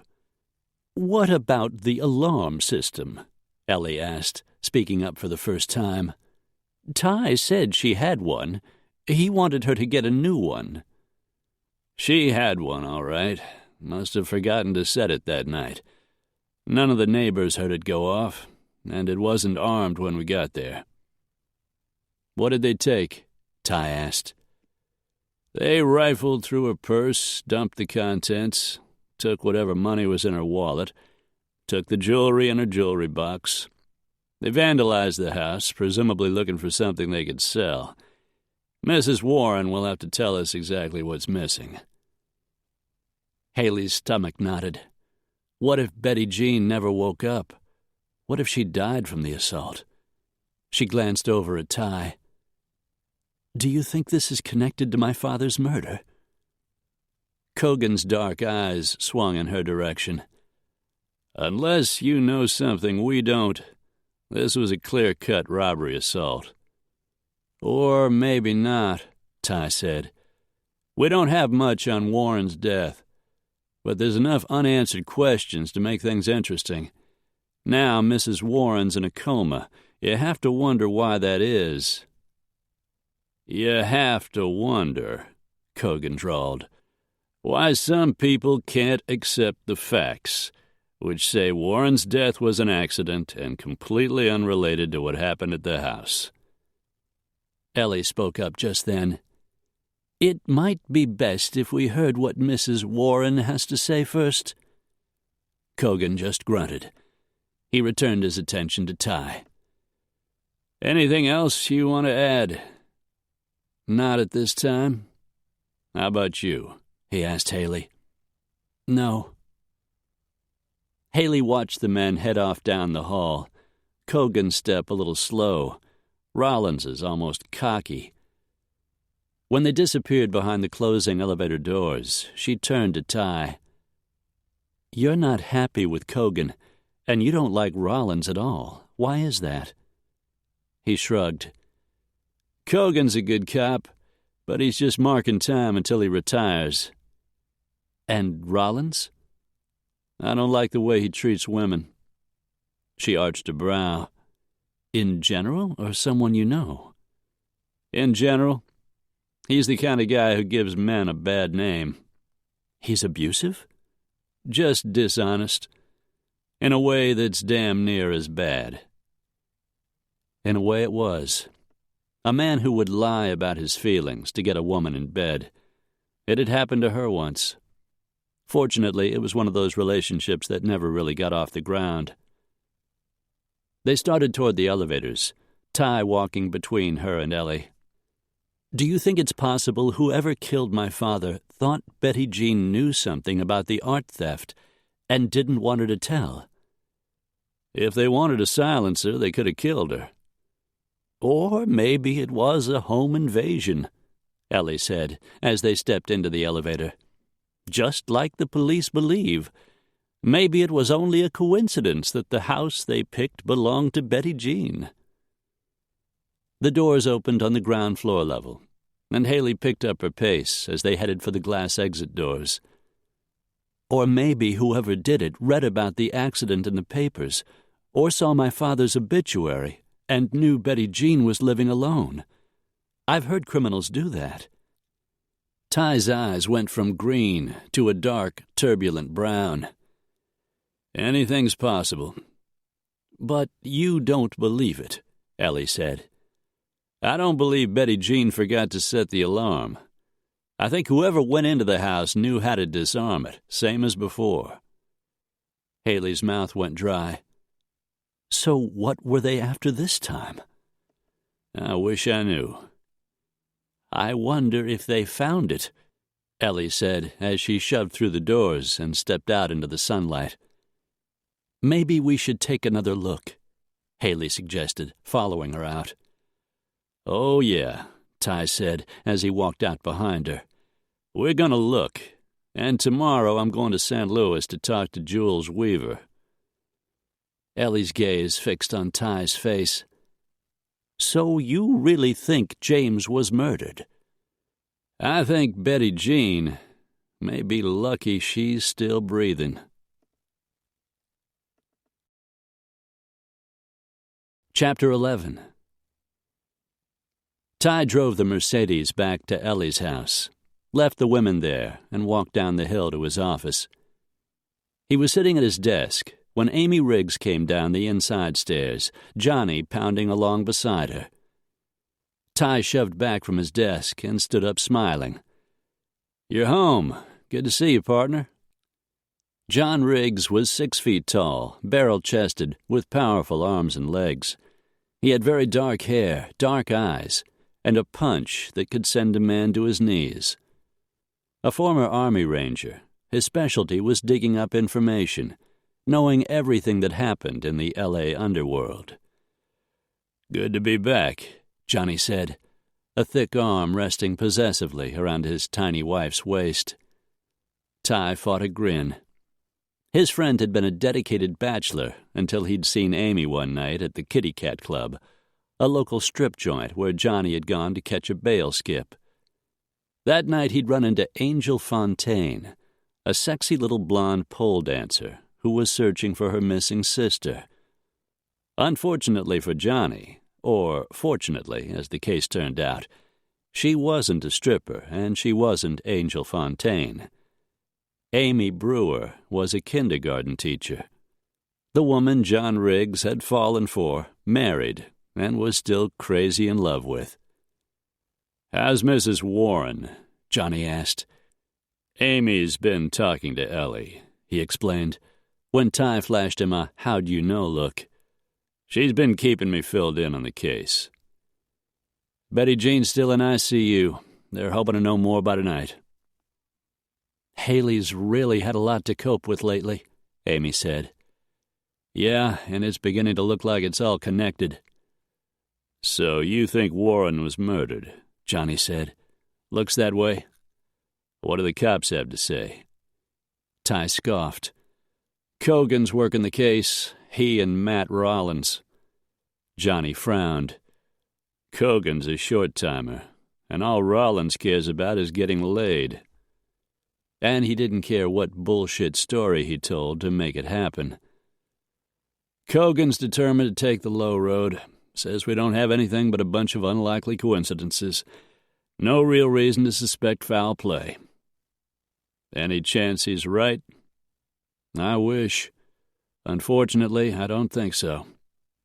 "What's your next move?" "Couple of things. I want to see what's left of the wreckage from the boat. It's probably piled up in a salvage yard somewhere." "I'll call Vega, see if he can find out where it is." Rick Vega was a homicide detective, a longtime friend of Johnny's, the man planning to marry Amy's sister, Rachel. "Thanks. And I need to go back to the Warren house, see if the men broke in to find something, try to figure out if they found it, maybe get lucky and find it myself." "There's another possibility, you know." He sighed. "Yeah, I know. It could have been a warning." "That's right. If Warren was murdered, whoever did it might have been warning his wife to back away." "Could be. I'm hoping she can tell us when she wakes up." "What about Haley?" "You're thinking if we keep digging, they might come after her too?" "It's crossed my mind." "You're just the hired gun. Haley's his daughter." Ty looked at his friend, afraid he might be right. "How long before you have to go back to San Diego?" "Not for a few more days. I'll keep an eye on things here until then. Make sure no one shows up who isn't invited. If you need me, I'll cancel the trip. Let's see how it goes. Ellie's got the best alarm system money can buy, so getting in won't be the cakewalk it was at Betty Jean's. In the meantime, I'm hoping she'll come out of her coma, and we'll find out what really happened. What else? Besides going back to the house, I'll be heading to San Luis to follow up on a lead from an old cold case that might be the motive for Warren's murder. Ty filled Johnny in on the latest details of the heist from the Scarsdale Center and the 2 priceless paintings that were never recovered. They're worth millions, Ty said. Maybe as much as 20 or 30 apiece. Johnny grunted. Plenty of motive for murder. Yeah. Keep me in the loop, Johnny said. He leaned down and whispered something in his pretty wife's ear, and she blushed. See you later. Johnny urged Amy toward the stairs for an intimate reunion of the kind that made Ty think of sex with Haley and sent the blood rushing into his groin. Damn it. He forced his mind back to the file and didn't look up until he heard a knock at the outside door. He straightened as Ellie walked into the office. "Is it Betty Jean?" he asked, coming out of his chair. She shook her head. Nothing new there. She was wearing a navy blue jogging suit and a pair of sneakers, her favorite casual attire. "But there is something I want to talk to you about." She sat down in the chair next to his desk, and he returned to his seat. "Something about the case?" She smiled. "Something about you and Haley." Oh, Jesus, he thought. Now she was a mind reader, as well as the most perceptive woman he'd ever known. "So, what is it?" "You like her, right? You're sexually attracted to her?" "For God's sake, Ellie, you're talking about your niece." "I realize that. I have a feeling that's the problem." "What the hell are you talking about?" "You'd like to ask her out, right?" "We're working a case. We don't have time to go on a date." "But you'd like to. You'd like to take her to bed." "Ellie, right or wrong? You're interested in taking Haley to bed, or you're not." Ty gritted his teeth.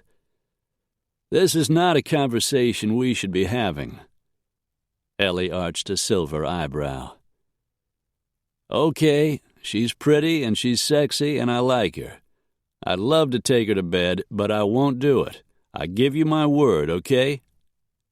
"You're missing the point, Tyler. You want Haley, and she wants you. I think having an affair would be good for both of you." "What?" "Haley's a sweet girl and very pretty, so of course men are attracted to her. But she's never had much luck with the opposite sex, and she lacks confidence. I think you could give her the confidence she needs." "Wait a minute. You want me to take her to bed?" "Well, not unless she wants that too, of course. But I'm fairly certain she does. I've seen the way the two of you look at each other." "I've been doing my best not to look at her at all." "Yes, well, it doesn't really matter. The thing is, I've known you long enough to know how you treat a woman. You stay friends with them long after the relationship is over. Most men don't understand how to do that, but you do. I know if things didn't work out, you'd do everything in your power not to hurt her." "I don't believe we're having this conversation." Ellie rose from her chair. "I just wanted you to know it would be all right with me." Ty stood up, too. "You're giving me permission to seduce your niece." "As I said, I think it would be good for both of you. Think about it, Tyler. Just make sure it's what Haley wants as well." Ellie walked out the door, and Ty just stood there, staring after her. Jesus. Ellie wasn't going to shoot him. She was going to give him a merit badge for taking her pretty blonde niece to bed. He started grinning. He could only imagine what Haley would say if she knew. On the other hand, maybe it wasn't such a bad idea. Ty had no doubt they'd be dynamite together in bed. His smile slowly faded. Unfortunately, at the moment, she was worried about her stepmother, who was lying in a coma in the hospital. Not the best circumstances for seduction. And if the attack had been meant as a warning, Haley might also be in danger. The arousal he'd felt while thinking about her slowly disappeared. With a sigh, he sat back down at his desk and started sifting through James Warren's cold case file again.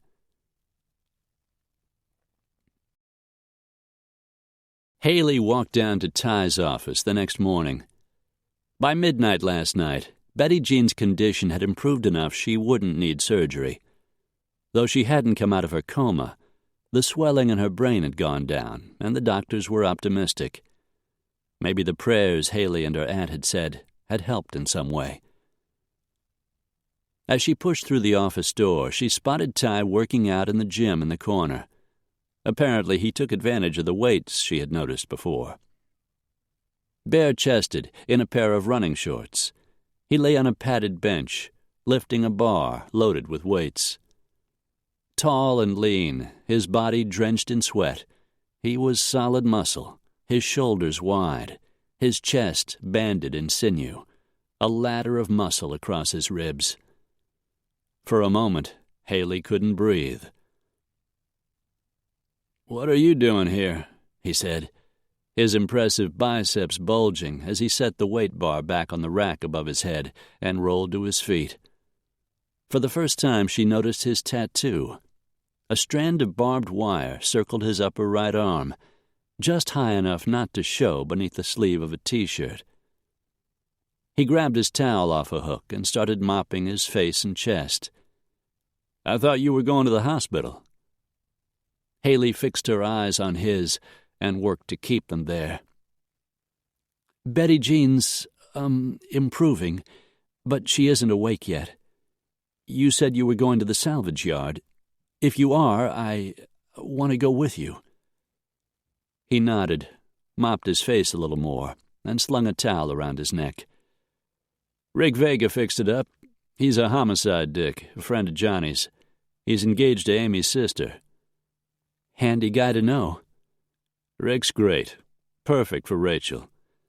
"I look forward to meeting her." "Listen, I need to jump in the shower. I'll be out in a minute." He walked to the door of the office bathroom, opened the door, and disappeared inside. She heard the water go on, and tried not to imagine that hard body naked, water sloshing all over those beautiful muscles. She tried not to imagine what the male part of him looked like, closed her eyes against the unwanted image she couldn't quite block, and inwardly moaned. How she could ever have thought she was anything but heterosexual, she would never know.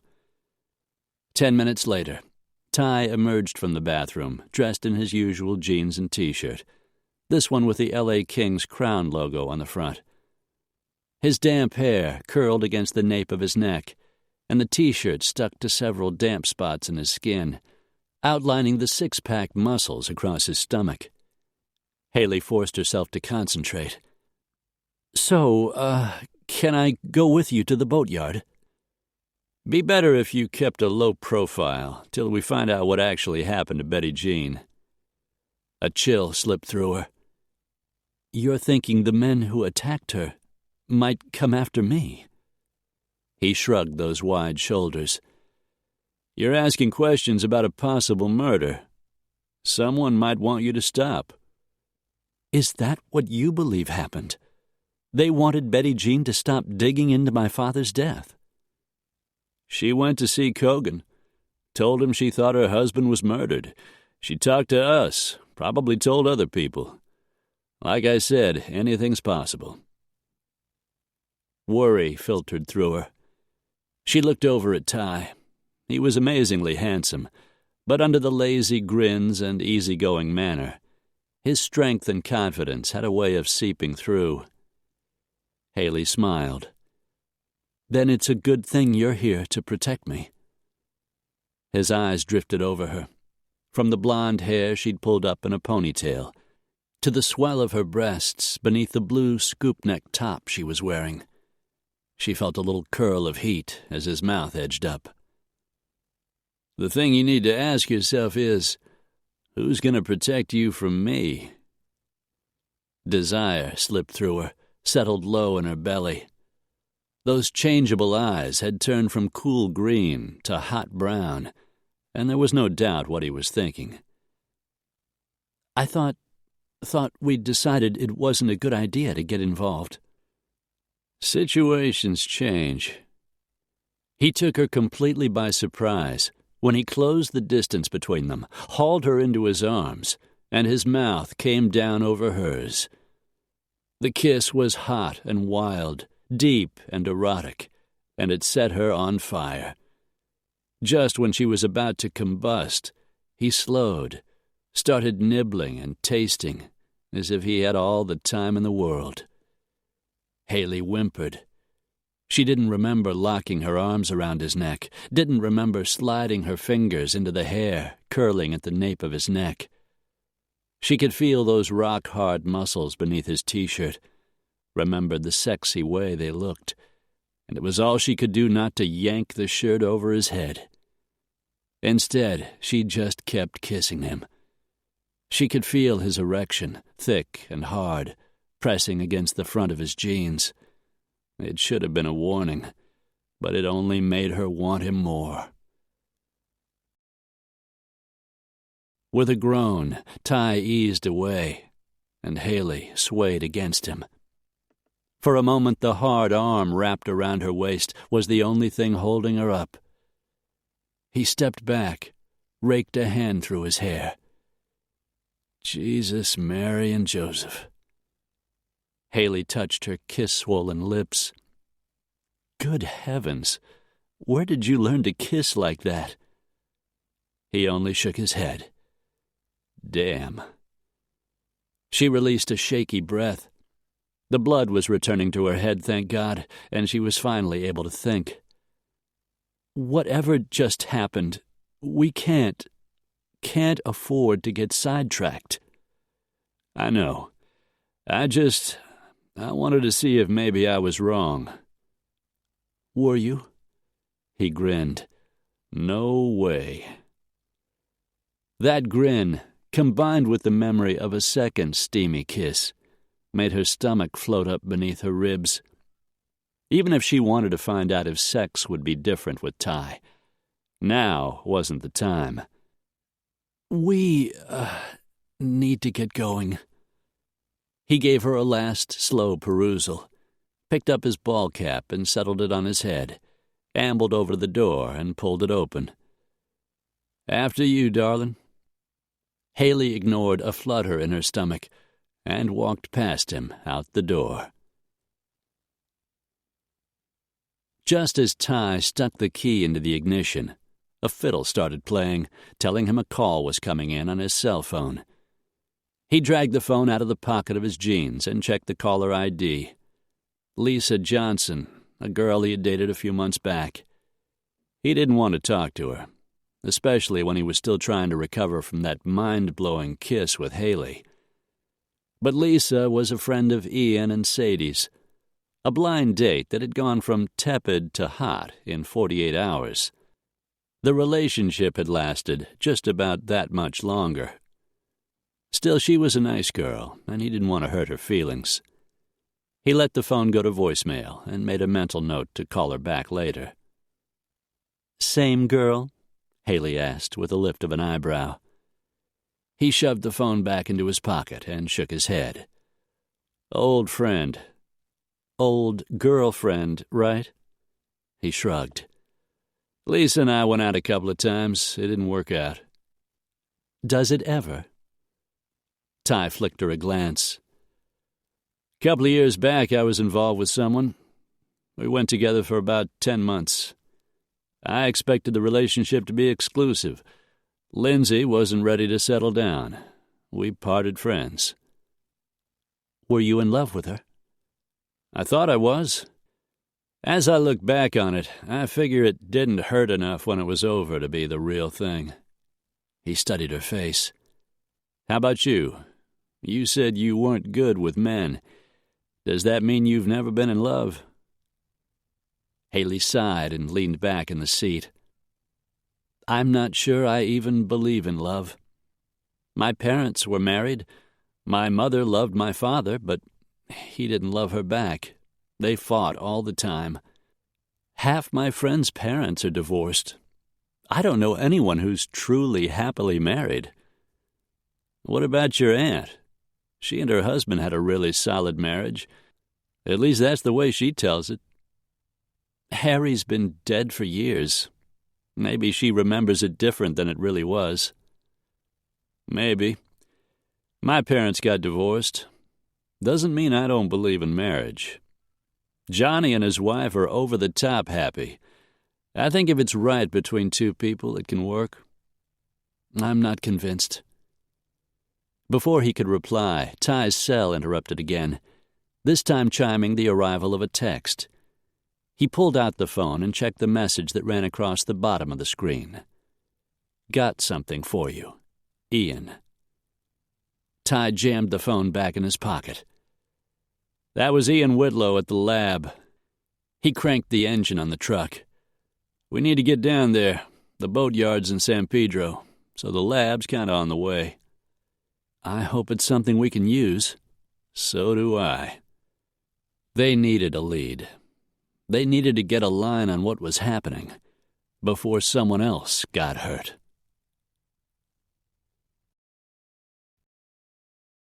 Chapter 12. By the time they got on the road, the early morning traffic on Sunset had thinned to a slow but steady roll. They crawled a little on Santa Monica Boulevard, but picked up speed west of the 405 freeway. Ty's hopes ran high as he pulled the Silverado into the Forensic Services parking lot, got out and walked around to help Haley down. He definitely needed to install a step rail. The truck rode high off the ground, and the big chrome wheels lifted it a few more inches. Getting in and out was a problem for anyone who wasn't that tall. Inwardly, he grinned. On the other hand, every time he lifted Haley down, that electricity crackled between them. He'd hate to give that up. They made their way into the lab. Ian met them at the counter and led them back down the hall into his office and over to his desk. He was wearing his white lab coat, his weekend tan starting to fade. He worked long hours. Ty hoped they'd paid off. You were right about the fingerprints you found in Warren's study, Ian said. They belonged to him. I figured. We had better luck with the laptop. Got a partial email and a portion of Warren's reply. Interest jolted through him. You get the sender's address? Unfortunately not. We transferred the messages onto a flash drive and printed them. Ian handed him the page with the emails, and Ty read the words. 11 p.m. Tuesday, Blue Oyster. Your father replied, I'll be there. Ty looked over at Ian. Any way to know how old this is? Can't be that old. The laptop's fairly new. Betty Jean said my father bought it a month before he died, Haley reminded him. That's right. Could be the meeting had something to do with the stolen paintings. We need to find the Blue Oyster. Ty took out his iPhone and plugged in the name. It's a bar in El Segundo, not far from the airport. The Blue Oyster Lounge.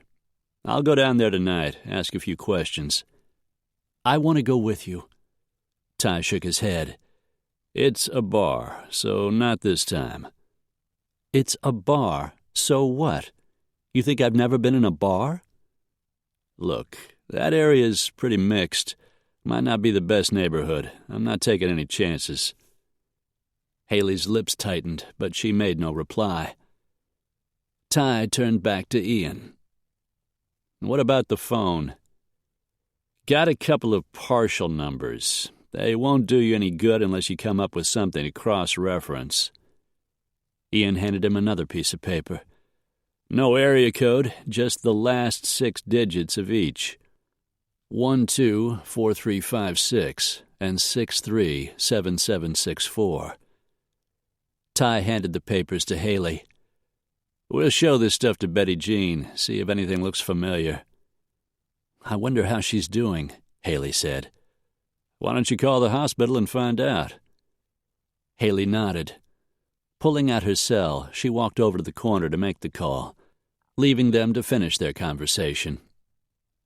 Pretty girl, Ian said, ever the matchmaker, his eyes assessing Haley. Yes, she is. Say hello to Sadie. Will do. Good luck. Haley joined him as he headed for the door. What's the update on Betty Jean? He asked.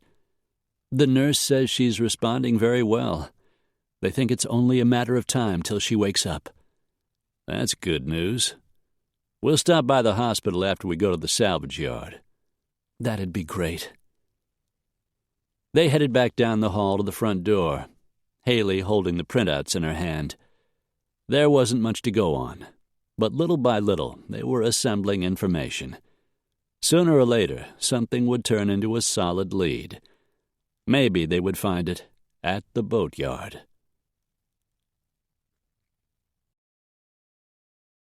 Harbor Marine Salvage was a privately owned salvage yard in the L.A. harbor near San Pedro.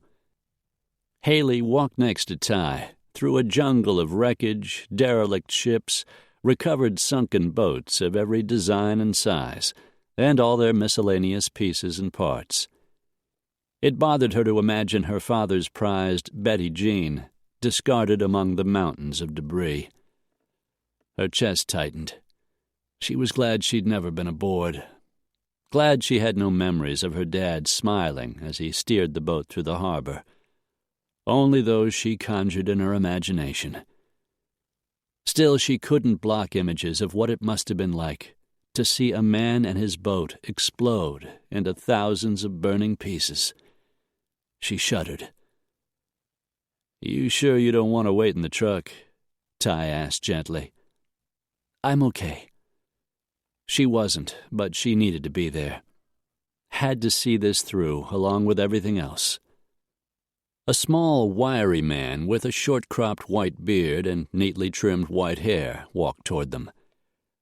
Can I help you? I'm Tyler Brody. This is Haley Warren. Rick Vega with the LAPD called. We'd like to see what's left of the boat that exploded down at Marina del Rey a couple months back. The little man scratched his beard. I talked to Vega. That was the Betty Jean, 26-foot Pacific Flyer. Got some good salvage off her. What was left of her we were able to recover, that is. Could we see it? Sold some of it. People need parts for repair, you know. What's left is back here. The old man wove his way through stacks of rusted sheets of metal, old wooden hulls, propellers of every size, anchor chain, torn sails, and miscellaneous parts, to a pile of wood and debris that was unrecognizable as a boat. Look all you like. Let me know if you're after anything in particular. Thanks. Ty turned in Haley's direction. I'm going to take a look, just wander a little, see if there's anything interesting. She nodded, then started prowling herself. She didn't know exactly what she was looking for, but something might catch her eye.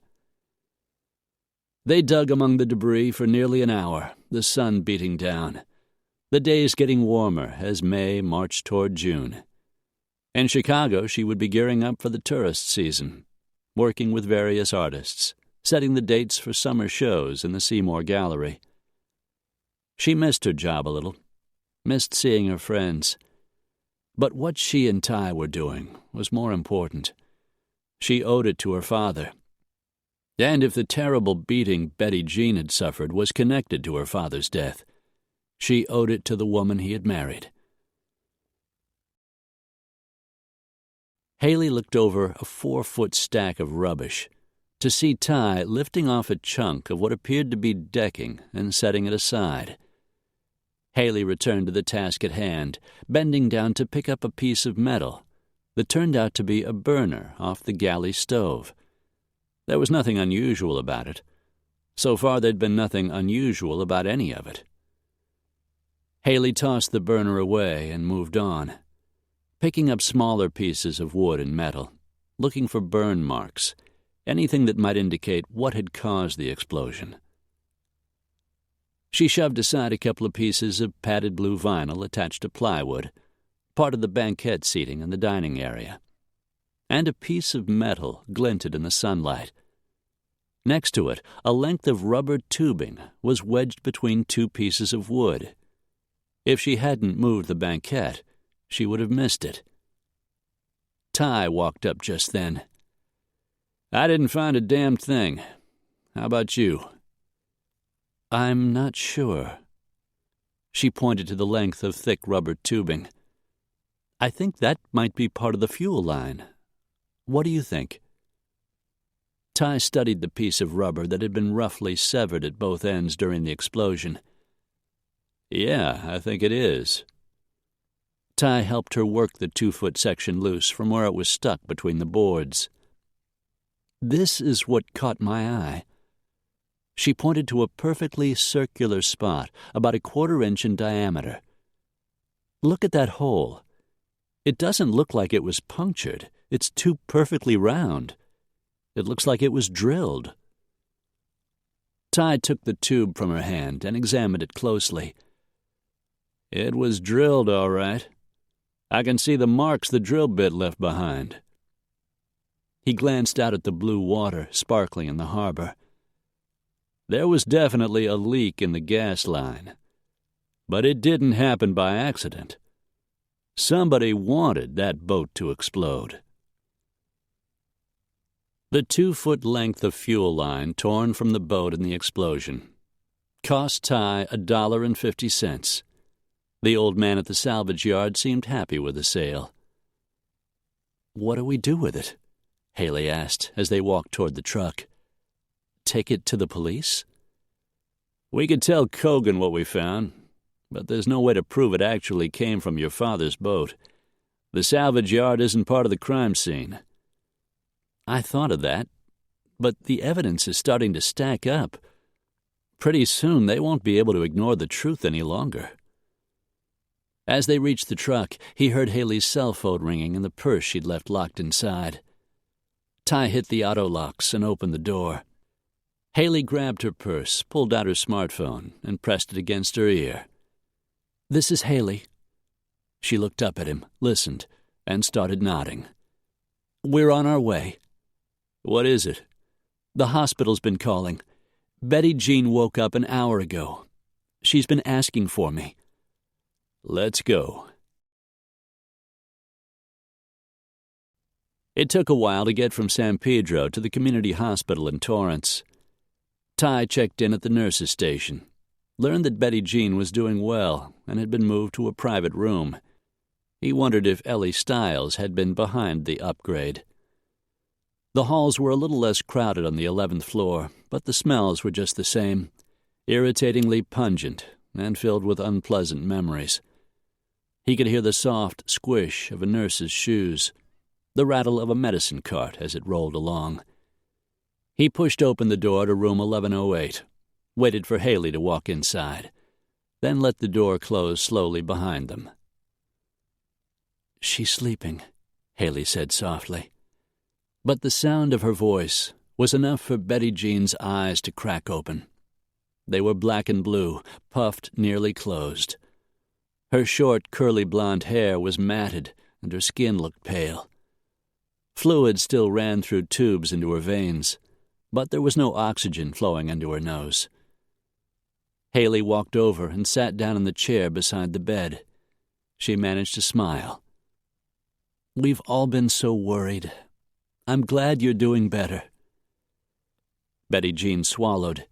She flicked a glance at Ty, but kept her attention on Haley, seemed to be struggling to find the right words. I'm glad to see you. They said you'd come down to the hospital and that you'd been calling to find out how I was. That's right. It was terrible what happened to you. We've all been worried sick. Betty Jean reached over and took hold of Haley's hand.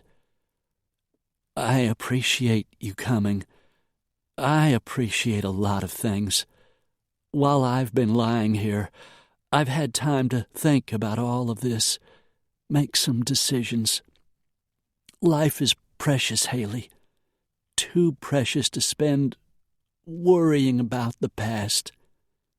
I think your father would want you to accept what happened and get on with your life. I know you're hurting, Betty Jean, but Ty and I are certain my father was murdered. We're getting close to proving it. I have to find the men who did it. Ty moved toward the bed. Can you tell us what happened the night you were attacked, Betty Jean? She bit her lip, which was cracked and swollen.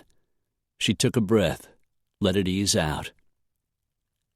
I was sleeping. 2 men, they broke into the house. They wanted money. I told them to take my purse and go, but I guess there wasn't enough in it. She cut her eyes toward the window. Her voice was rising. Ty rested a hand on her shoulder. Take it easy. There's no rush. She nodded, eased out a slow breath. The men, they shoved me into the chair next to the bed and hit me a couple of times. The last time, the chair went over backward, and I hit my head on the corner of the dresser. That's all I remember. Ty believed that was part of what happened, but Betty Jean wasn't a very good liar. Did the man mention your husband? She blinked, and a frightened look crept into her eyes. No. This wasn't about Jimmy. I told you they just wanted money, probably to buy drugs or something. Have you talked to the police? Not yet. I imagine they'll want to speak to me sooner or later. And you won't tell them they threatened you? You won't say they warned you to drop your investigation into your husband's murder? No. She reached out and caught his hand, and he could feel her desperation. Please, Ty, I can't deal with this any longer. I want it all to be over. I want Haley to go home to Chicago and leave all of this behind. We found something today, he said, watching her closely. We found a section of fuel line off the boat. A hole had been drilled into it. There was definitely a gas leak, but it wasn't from faulty equipment. Oh, dear God. We're collecting evidence, Haley said. Pretty soon we'll have enough to convince the police. No police! Betty Jean came up from the bed, rattling the equipment she was attached to, panic clear in her face. Easy. Her nails dug into his hand as he eased her back down. She looked at him, and her eyes filled with tears. They'll kill her, Ty. They'll find out, and they'll kill her. Promise me you won't involve the police. Promise me. He gave her hand a gentle squeeze. I won't let them hurt her. No police, she said again. Promise me. All right. No police. Without Betty Jean's statement, they wouldn't have enough evidence to convince them anyway. You have my word. Betty Jean slumped back against the pillow. A nurse shoved through the door, and seeing her patient's pale face and the heart monitor wildly beeping, cast them a disapproving glance. You've tired Mrs. Warren enough. She needs to rest and recover. The doctor said no more visitors until tomorrow. Haley reached down and squeezed Betty Jean's hand. Get some rest, okay? Everything's going to be all right." Betty Jean looked up at Ty, her battered features beseeching. "Keep her safe," she implored. Ty's jaw hardened. "Count on it." "I'm not stopping," Haley said, once they were back in the truck. "Not now." "You saw what happened to Betty Jean. Are you sure you want to take that kind of risk?" "He was my father, Ty. He wasn't some drug dealer who was killed selling cocaine on the street. He was a good man trying to do what was right." "I know that. Doesn't change the situation. These men are dangerous, Haley. They've killed once. Could have wound up killing Betty Jean. You keep pressing. There's a good chance they'll come after you." Haley looked up at Ty and wondered how much she could count on him. "What about you? You're involved in this too. What if they come after you?" "I'm just a hired hand. You stop digging, and they figure I won't have any reason to keep looking. You're the one who's in danger." "Can't you protect me?" Something shifted in his features, made him look like the hard man she was beginning to understand he was. "I'll do everything in my power to keep you safe." He meant it, she realized. He would protect her no matter the cost. She didn't doubt he could handle the job. She straightened. "Then we keep digging." Ty just nodded. He started the truck, shoved it into gear, and they drove out of the hospital parking lot. "What about the Blue Oyster?" she asked. "I told you, I'm going there tonight." "I still want to go." "And I'm still not taking you." She sat back in the seat, crossed her arms over her chest. "Fine." But she didn't need Ty Brody's permission. She would get directions from Google Maps. There were questions that needed to be asked, answers she needed to hear. And there were certain things a woman could just flat out do better than a man. If things checked out, she was going to the Blue Oyster Lounge tonight. Chapter 13. Haley did her homework. The Blue Oyster was a blue-collar bar with a pool room in the back. According to their website, they served pizza and burgers in a room off to one side, and were famous for their oyster shots and tropical drinks. The area wasn't great, but it wasn't that bad either. Hey, she lived in downtown Chicago. As long as you were careful, you were safe. Haley smiled as she pulled into the parking lot, in the red '72 Triumph GT6 her aunt had been letting her drive. It was the fastback version of the little British sports car, not as popular, but wow, the car could really move. Ellie said it had been Harry's favorite, and she just couldn't part with it. Haley thought of the power beneath the hood and grinned, understanding the movie mogul's preference over the other two cars he had owned, which now sat, along with Ellie's silver Mercedes, in the 4-car garage at Ellie's house. She parked the Triumph under a streetlight and turned off the engine, checked her makeup in the mirror one last time. The bar was a single-story building with tiki torches burning on each side of the carved wooden front doors. The clientele looked average enough. Women and men, 20 to 50, out to have a good time. Some of the younger women wore high heels and very short skirts, the same outfit she had chosen tonight, while the men were mostly in chinos and short-sleeve shirts or T-shirts and jeans. She looked around, but didn't see Ty's Silverado pickup. Good. She had hoped to get there before he arrived, see what she could find out before he pitched a fit and insisted she go home. It was dark inside, lit with neon beer signs over the bar.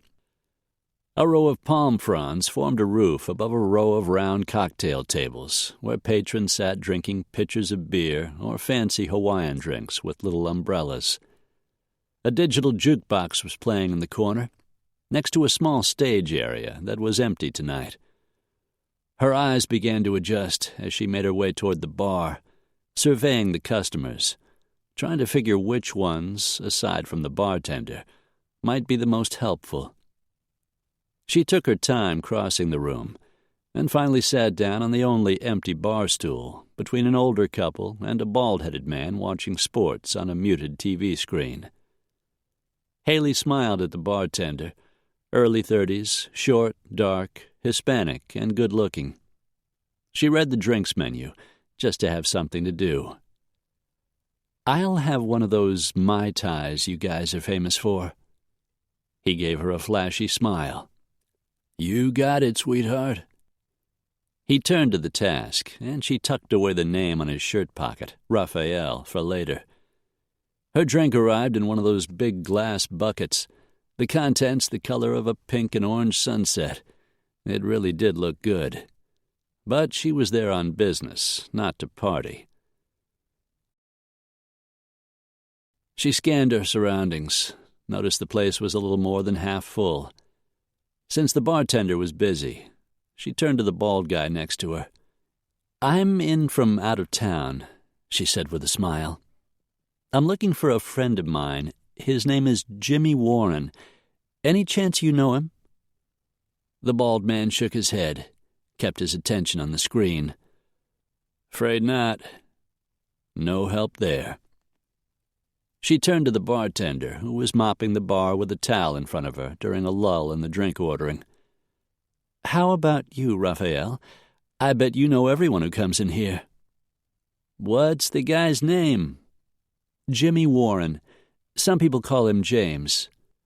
Raphael shook his head. "Name doesn't ring any bells." "Jimmy's my uncle, my mother's brother. Ever since I got to L.A., she's been after me to track him down." She pulled out a copy of the photo she and Ty had taken from Betty Jean's. The bartender took the picture, studied it, and shook his head. He handed it back across the bar. "Sorry." She sipped her drink, laughed at something she overheard the couple next to her say. "So I guess you come in here a lot," she said to start a conversation. The woman, black-haired, late 40s, was drinking a martini. "We come in quite a bit. It's close to home. Good place to relax and forget your troubles, you know. Looks like a nice bunch of people." The woman glanced around. A couple of guys in leathers had just walked in. They were laughing too loud, using foul language. "Mostly." Haley gave the couple the same spiel she had given the bartender. The woman took the photo, and she and her husband both studied it. "Sorry, I've never seen him." Haley shrugged, smiled. "Thanks anyway." She took her drink and moved down the bar, showed the photo to a couple of different people, got the same shake of their heads. Another seat opened up, this one next to a guy she'd noticed when she walked in. Mid-30s, brown hair, not bad looking. In the past 20 minutes, he'd talked to half a dozen people. He was obviously a regular, drinking straight shots of whiskey, old enough to know better, and still too young to care. She had left her Mai Tai unfinished at the other end of the bar. But since she still didn't have the information she'd come for, she ordered another as she climbed up on the bar stool next to the brown-haired guy. He turned toward her, gave her a little too familiar once-over that told her he was well on his way to drunk, which might be good. "Put that on my tab," he said to Raphael, flashing Haley a friendly smile. "Thanks." She stuck out her hand. "I'm Haley, and you are?" "I'm Bill." "Hi, Bill. Nice to meet you." He lifted his whiskey glass in toast. "To new friends." Haley lifted her Mai Tai glass and clinked it against his.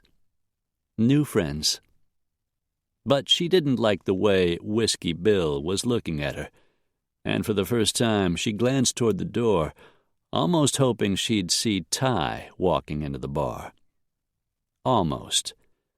But she needed to find the man her father had met at the Blue Oyster, and she wasn't ready to give up yet.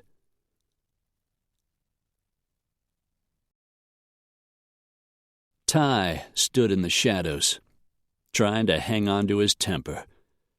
The minute he had seen Ellie's red Triumph parked in the lot, he had known Haley had ignored his warning and was inside the bar. He'd wanted to storm the place, haul her out, bend her over his knee, and land a couple of swats on her sweet little behind. Didn't she get how dangerous this was? But he knew Haley was anything but stupid, so he'd calmed down, slipped quietly inside, and stood in the background, watching her. She looked sexy as hell in a tight white skirt so short his heart stopped every time he watched her shift on the bar stool, then tug it back into place. So far she'd been quietly moving around the bar, talking to people, but not stirring up undue attention, which was a miracle, considering how luscious she looked. But the guy she was talking to now was trouble. Ty could see it in his eyes, in the twist of his lips as he watched her. This guy wanted her, and Ty had a hunch he'd be willing to do whatever it took to have her. Fresh anger trickled through him. He took a drink of the Bud Light he'd been sipping, set the bottle down on the table, and started making his way through the shadows closer to the bar. He could hear them talking now, saw the guy, Bill, Haley called him, reach over and pluck the photo of James Warren from her hand. "Yeah, I might have seen your uncle in here a couple of times." Haley straightened. In the light of the neon beer sign over the bar, he could read her excitement. "Really?" She flashed a winning smile. "I'd be in my mom's good graces forever if I could find him." Bill handed back the photo. "I haven't seen him lately, not for quite a while. The couple of times I saw him, he was in here with another guy." "Same guy each time?" He nodded. "Like I said, I only saw them maybe twice. I wouldn't remember, except the guy with your uncle had part of an ear missing and a scar on the back of his neck. He looked like a real badass." "But you don't know his name or where I can find him?" He caught her hand, turned it over, and kissed the palm. "What do you say we get out of here, gorgeous? I might remember a little better if we went back to my place. Come on, what do you say?" Ty felt his hackles rising. In another minute he was going to be in the guy's face in a very big way. Haley eased her hand free. "Listen, Bill, I appreciate the drink, but I've got to get going." She climbed down from the bar stool, nudging up her skirt a little in the process, giving Ty a view of those long, shapely legs, giving the SOB next to her the same view he'd gotten, and pissing him off again. As she headed for the door, Bill came down off his stool, tossed some money on the bar, and started after her. Ty fell in behind them. Haley stopped just outside the front door, the flames of the tiki torches illuminating her pretty face. Ty held back, fighting his temper, hoping to avoid any trouble. "Listen, Bill, I'm not going home with you, and I'd appreciate it if you leave me alone." "That's a bunch of crap. You let me buy you drinks." "One drink." "Well, I want something in return." He grabbed her, jerked her against him, and bent his head to kiss her. Haley ducked the kiss and shoved, but Bill grabbed her again and started pushing her into the shadows.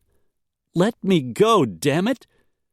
But Bill was bigger than he'd looked in the bar and not nearly as drunk, and he was all over her. Ty's temper snapped. Striding into the shadows at the edge of the lot, he grabbed the back of the guy's flowered shirt, whirled him around, and hit him. As much as he tried to pull his punch, good old Bill went sprawling. "Don't get up," Ty warned, his fist still clenched, the fury in his eyes enough to keep the bastard where he'd fallen. He turned his wrath on Haley. "I told you not to come here." She was trembling, but she didn't back down. "Since when do I take orders from you?" "Since you put on a skirt that barely covers your ass and got that crazy bastard so hot and bothered he might have hurt you." "That's ridiculous. I could have handled him. I was doing just fine on my own." "Bullshit. You were damn glad to see me walking out that door." She looked down at the guy on the ground, now crawling on his hands and knees, back toward the bar. A tiny smile tugged up the corners of her lips. "All right, I was glad to see you, but it was worth it. I got us some information." His own mouth edged up. "Yeah, I heard. Maybe you did." And then he was moving, sliding his hands into that tangle of honey-gold hair and hauling her against him, kissing her like he couldn't get enough. His tongue was in her mouth, and hers was in his. His hands were cupping that sweet little ass, and all he could think of was being inside her. Let's go to your house," Haley breathed as she pulled away, reminding him they stood in the parking lot and people were beginning to pay attention. At least the guy he'd punched had managed to get to his feet and disappear back into the bar. "It's too damned far. I want you now. Besides, you might change your mind." On the other hand, they needed to get the hell out of there before someone called the police. "I'll follow you, and I won't change my mind. I have to know if it's as good as you think it'll be." Ty looked at Haley, thought how much he wanted her, and grinned. He'd always loved a challenge. Haley followed Ty's pickup all the way back to Hollywood. He had given her his address in case she got lost, but kept her in sight all the way, and there wasn't much traffic. As Ty pulled into the single-car garage next to his condo on Fairholme on the north side of Hollywood Boulevard, Haley pulled up in front and turned off the engine. The area was hilly, with a lot of open space, like the neighborhood Aunt Ellie lived in, and not too far away. She started up the walk, and Ty met her at the front door, hauled her inside, and started kissing her again. Haley sank into it, let the heat wash over her. He had almost been right about changing her mind. They were working together. Making love with Ty was a crazy thing to do. On the other hand, no man had ever turned her on the way he did. She wanted to know if sex could really be as good as he promised, as good as Lane and some of her other girlfriends had said it was for them. She wanted to know, and she wanted to find out with Ty Brody. He paused long enough to lock the front door behind them, and she caught a glimpse of the inside of his condo, saw that it was neat and masculine. A brown plaid sofa and chairs, oak tables, athletic trophies on the bookshelf, a huge flat-screen TV. Then he was kissing her again, his hand sliding beneath the blue sleeveless knit top she'd been wearing with her white miniskirt, unfastening her white lace bra, reaching around to cup her breasts. Ty groaned as his thumbs ran over her nipples and her breath caught. He pulled off the top and bra and stripped off his T-shirt, drew her back against him for another scorching kiss. Hard muscle cradled her breasts, made her nipples ache and tighten. His body was as smooth and hard as sun-warmed granite, his tongue slick and hot as he explored the inside of her mouth. She was wet, incredibly hot and wet, her breathing so shallow she felt lightheaded.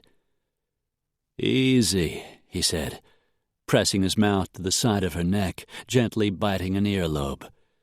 "We've got all the time in the world." But Haley didn't want more time. At least part of her didn't. Her body wanted what every hot kiss promised, wanted the elusive pleasure that loomed just out of reach. Bending his head, Ty took her breast into his mouth and began to suckle, gently at first, then harder, making her stomach quiver. Her insides turned to jelly and her knees went weak. She didn't want him to stop touching her, and at the same time, she wanted a whole lot more. Let's go to bed." He cupped her face in his hands and kissed her. "That's exactly where we're headed, honey. Just not quite yet." Haley whimpered as he took her breasts again, first one and then the other. A leisurely exploration that had her trembling all over, the muscles across her stomach stretched taut. Just when she was sure she couldn't stand a moment more, Ty scooped her up in his arms and started up the stairs. Haley slid her arms around his neck and just hung on. At the top of the landing, he turned into the master bedroom, settled her in his king-size bed. The next thing she knew, her skirt and high heels were gone, and all she was wearing was her skimpy white lace thong. Ty stepped back and just stared. "You are one hot lady." His mouth edged up. "I'd like to tear those off with my teeth." She laughed. It was the last thing she'd expected, that sex and laughter could go together. The laughter slipped away as he shed his boots and jeans and started walking naked toward the bed. She had never seen a body so powerfully muscled, so lean, so physically fit. Below those wide shoulders, thick pectoral muscles bunched across his chest, which tapered to a six-pack stomach, narrow hips, and long legs.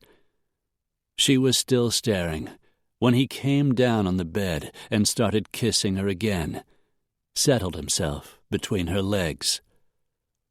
Hard muscle warmed her everywhere. The dark hair on his chest grazed her nipples. Heat and need radiated out through her limbs as she moved restlessly beneath him. "I want you," he said, "so damned much." She didn't want to think how many times he'd said those words, but the thought must have shown in her face. His hand came up to her cheek. "It isn't like that, Haley. It's just the two of us in this room. No shadows. No one else. You're the only woman I want. I have since the minute you walked through my office door." And then he was kissing her again, stroking between her legs, touching her exactly where she needed to be touched, making her ache and squirm. He suckled her breasts, wound his tongue around her navel, lapped at her belly-button ring. She was hot and wet and ready.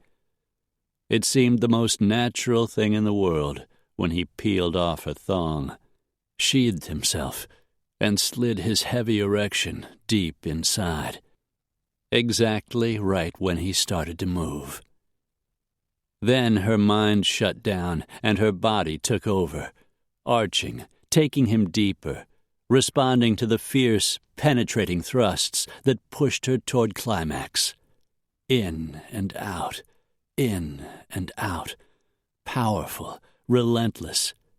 She came once, hard, her body quaking, her nails digging into the bands of muscle across his shoulders. Dense, saturating pleasure washed through her, sucked her back under. Ty's muscles tightened, but he didn't stop, just shifted a little, driving into her from a slightly different angle and pushing her to a second shattering climax. When she sobbed his name, he followed her to release, his whole body tightening, his head thrown back, his jaw clenched against the rush of pleasure. For several moments, he held himself above her.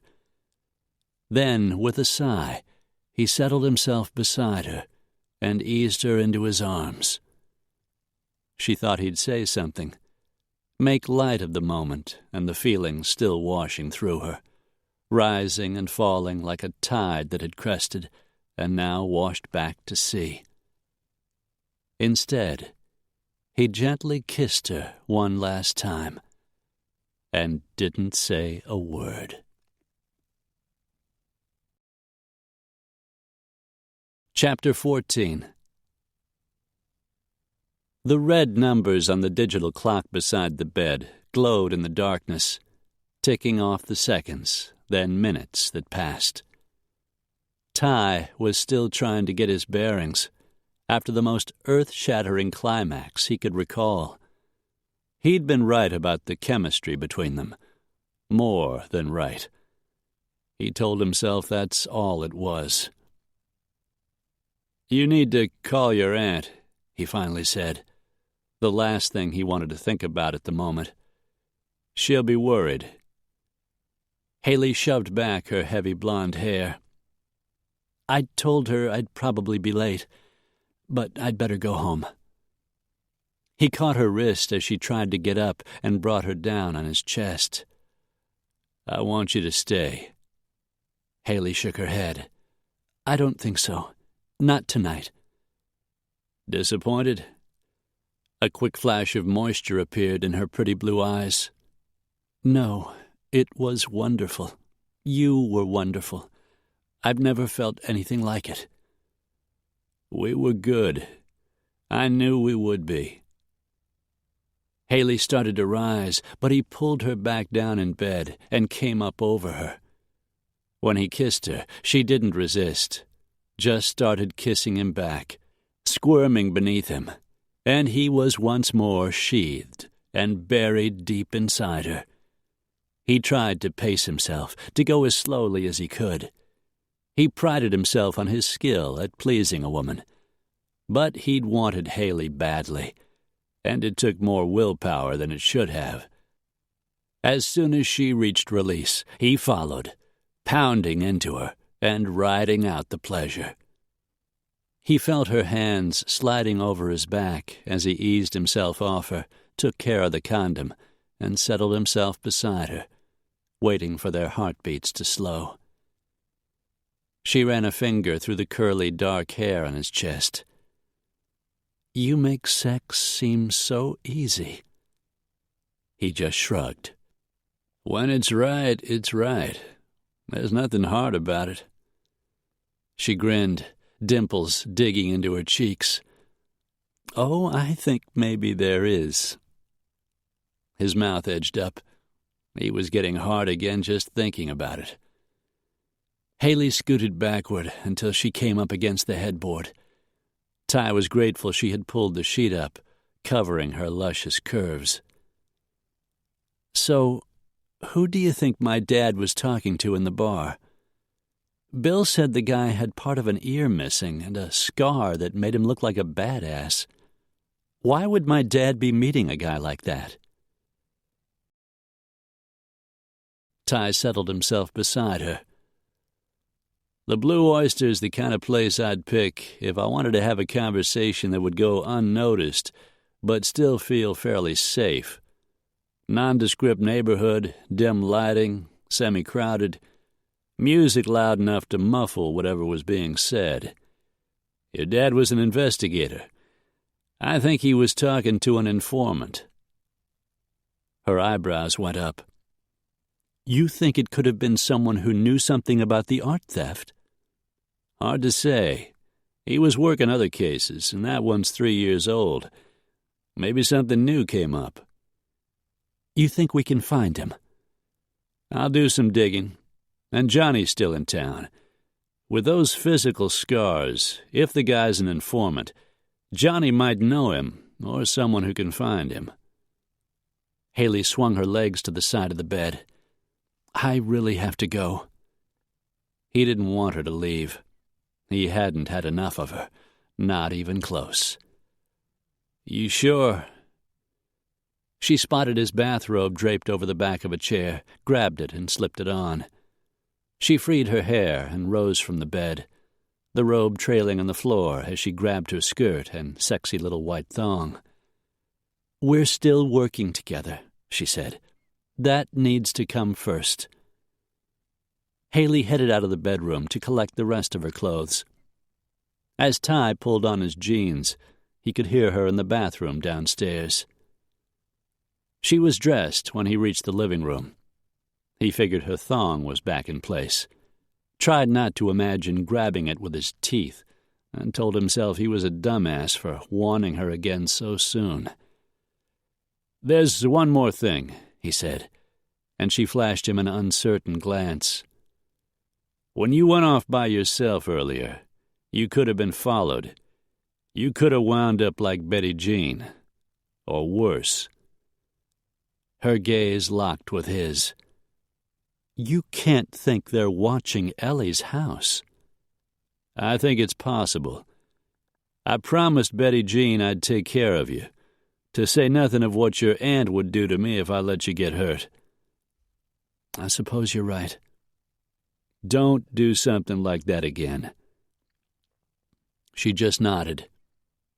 "I'll be more careful," she said softly. Not exactly the answer he wanted, but he could see it would have to do. Bending his head, he kissed her. "I'll follow you home." "You don't have to do that. It's late, and it isn't that far." He gave her the look, the one that had kept good old Bill on the ground, and wisely, she let the subject drop.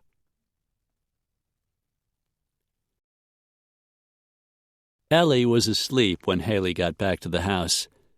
When she finally dragged herself out of bed the next morning, her aunt was already up and about. Haley found her puttering around in the big, ultra-modern kitchen. "Dolores has coffee brewed," Ellie said. Ellie's petite housekeeper was like a ghost moving around the house, there but rarely seen. "Smells great." Inhaling the aroma, Haley patted over to pour herself a cup, added a little milk, but leaving it strong enough to get a jump on her addiction. "How did it go last night?" Aunt Ellie asked, sipping a cup from her place at the kitchen table. "Were you able to come up with any new information?" "Actually, I did learn something." As she wandered over to the table, she told her aunt about her conversation with Bill at the Blue Oyster, leaving out the part where Ty had knocked the sleazebag on his insufferable ass. She thought of her drive to the bar and wondered if, as Ty had said, someone could be watching the house, maybe parked at the bottom of the hill, waiting for her to drive out. The attack on Betty Jean had been a warning. She wasn't a fool. Next time she'd be more careful, make sure it was safe. Inwardly, she grinned. Next time, she'd have to work harder at talking Ty into taking her along. "Ty thinks the guy Dad was meeting might have been an informant. He's hoping Johnny will be able to help him track this guy down." Ellie sipped her coffee. "You and Tyler seem to be working well together." Haley could feel her face heating up. If that was work, she was putting in for overtime. "We've got a couple of leads to follow. We still need to go down to San Luis and talk to Jules Weaver. He's the forger Dad mentioned in his old case file. Right now, I need to call the hospital and check on Betty Jean." "That reminds me. Detective Cogan called while you were sleeping. He says they've released the crime scene. He thought you'd want to know." She nodded. "That's good. We need to take another look around the house, see if we missed something the first time." Retrieving her cell, she found the hospital number in her recent calls and hit the send button. She checked on Betty Jean's condition and was surprised to discover she was being released tomorrow morning. The nurse told her a friend, the neighbor who had found her, was picking her up and taking her home. Then the call went to room 1108. "I hear you're getting out tomorrow," Haley said, forcing a note of cheer into her voice. "Yes, and thank heavens for that. I'm feeling much better, though I still look like something out of a Stephen King novel. Haley chuckled. Don't worry about the house, okay? We're going to take care of it. You don't have to do that, Haley. Yes, I do. She still had mixed feelings about the woman her father had married, but Betty Jean was his widow, and by digging for answers about the explosion, Haley was in some way responsible for what had happened to her. She badgered Betty Jean into giving her the alarm code, though Ty could get in without it. Thanks. We'll reset it when we leave. Have you thought about what I said? Betty Jean's voice sounded tired and worried. I really want you to stop, Haley, before you or Ty get hurt. We're being careful, Betty Jean, I promise. But the thought of what could happen scared her.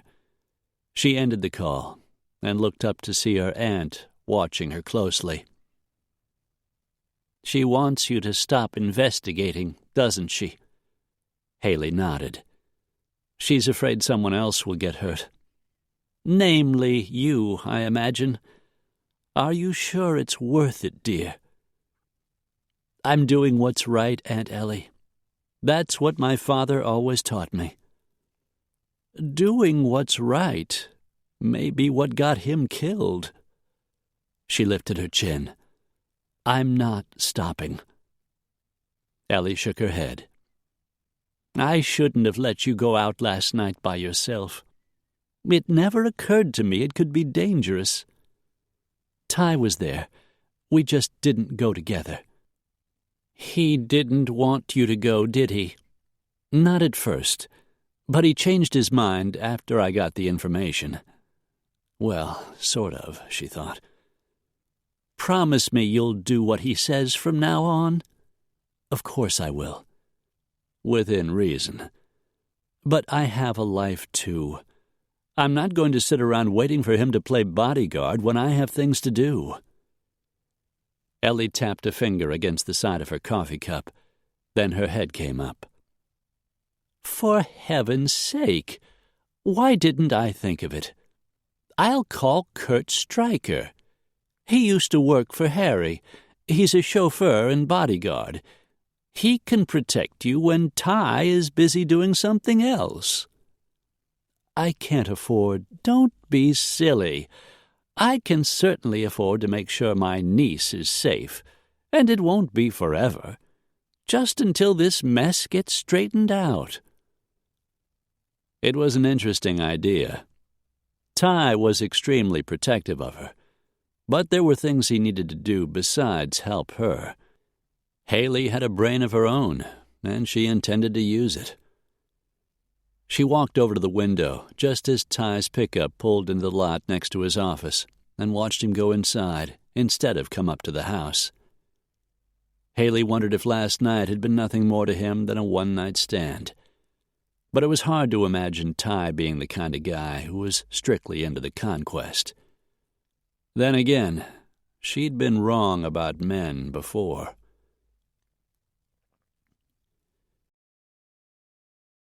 Ty found Johnny at his desk in the office, working on a case file.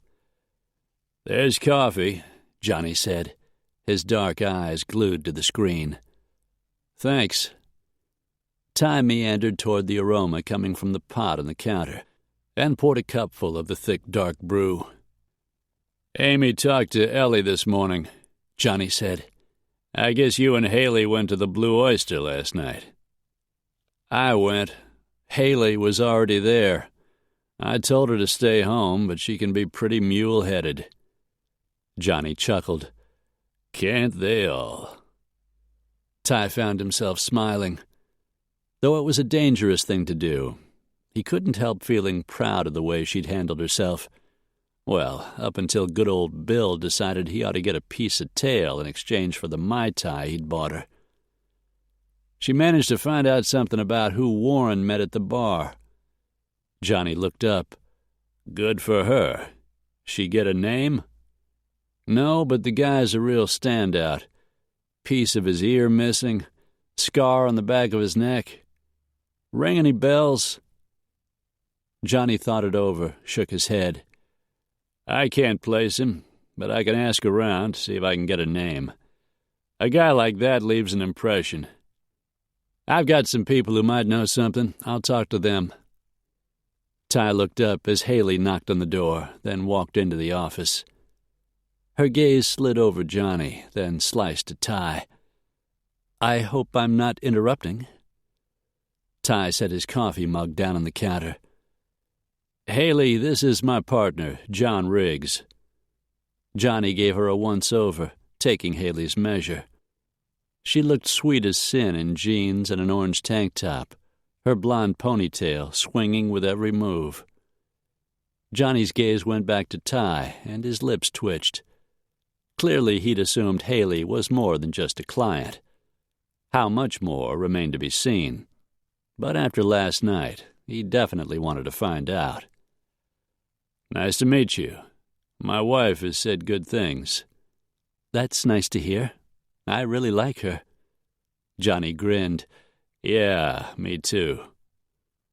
Haley looked at Ty, and his mind shot straight back to the bedroom and how she felt moving beneath him. Arousal burned through him, and he fought not to get hard. As if she read his thoughts, her cheeks went pink, and she glanced away. "Johnny's going to do some digging," Ty said, hoping to get them both off the hook. "Maybe we can find your father's mystery man." "That's good. I just came over to tell you Detective Kogan called. The crime scene has been released." "About damn time." "Betty Jean's getting out of the hospital tomorrow, so Aunt Ellie and I are going over to clean up her place. If you want to take another look around, now would be a good time." "All right. I had a couple of things to do, but they can wait till I bring you back." "You could meet us there." Aunt Ellie called a friend of Uncle Harry's. His name's Kurt Stryker. He was Harry's chauffeur and bodyguard. He's going to fill in when you're too busy. He can drive us down." Ty gritted his teeth. He knew Stryker by reputation. Word was the guy was big, bad, and capable. Ty didn't like the idea of him with Haley. "You don't need Stryker. I'll take you to the house." "Are you sure? I think Aunt Ellie's put him on some kind of retainer." He clenched a muscle in his jaw. "I said I'd take you." He sliced a glance at Johnny, who was wisely keeping his mouth shut. Ty didn't miss the faint grin tugging at his lips. "Okay, I'll tell Aunt Ellie," Haley said. "What time do you want to go?" "The sooner the better." "We can take the Mercedes if you want." The words diffused some of his temper. The Mercedes, yes. All right, let's hit the road. Chapter 15. Betty Jean's house wasn't as badly torn up as the police had led Ty to believe, which told him the intruders weren't really searching for anything. Ty thought of the woman battered and lying in a hospital bed, thought of Haley and what might happen to her. Message received loud and clear. While Ellie and Haley straightened up the house, vacuumed, and put things back in order, Ty rummaged through closets and drawers, checking for anything James Warren might have hidden or something they might have overlooked the first time they were in the house. Ty didn't find anything unusual until he went into the garage. Betty Jean's blue Toyota Corolla was parked on one side, the Jeep Cherokee James Warren drove on the other. Warren had driven the Cherokee to the harbor the morning he was killed. Ty had sorted through the stuff in the back, mostly boating equipment, some tools, a life jacket, and a couple of old floats. The front of the car had been empty, except for the garage door opener and the items in his glove compartment, maps, lifesavers, and chapstick. At the time, he still wasn't convinced the accident had been any more than that. Today, Ty made a more thorough inspection, and sure enough, There was something he had missed. Wedged between the seats, where it had slipped down out of sight, was Jimmy Warren's iPad. Betty Jean had assumed it was destroyed in the explosion, but apparently he'd left it in the car instead of taking it aboard the boat. Ty felt a rush of adrenaline as he pulled it from between the seats. He looked up at the sound of the door into the house swinging open. Haley stuck her head out. "We're just about finished. Did you find anything?" He closed the driver's side door and held up the iPad. "Whoever broke into the house and took the computers missed this. Maybe we'll get lucky." "Oh, my God!" Haley ran down the steps, and when she reached him, he grabbed her and hauled her into his arms. A quick, hard kiss, and he let her go. "I've been wanting to do that all morning." Haley glanced away. "I thought maybe you'd forgotten." Ty grinned. "Honey, last night wasn't something I'm going to forget any time in the near future." She smiled up at him, a little relieved. "Me either." He dipped his head and kissed her again, then remembered Ellie Stiles was in the kitchen. "Let's go inside and take a look, see what's on this thing." Haley nodded and hurried ahead of him into the house. "At least Betty Jean won't have to come home to a mess," Ellie said, putting the broom and vacuum cleaner back in their place in the utility room. Haley turned to Ty. "Do you think she's still in danger?" "Probably not. She's not the one still asking questions. But I think it might be a good idea for her to take a little vacation for a while, just to play it safe." "That's a good idea. I hope we can convince her." "We'll convince her," Ty said, and meant it. Haley must have believed him. "Okay." He thought she was coming to trust him a little more every day. Haley grabbed a dustpan and put it up on the shelf. "Ty found Dad's iPad in the car, Aunt Ellie.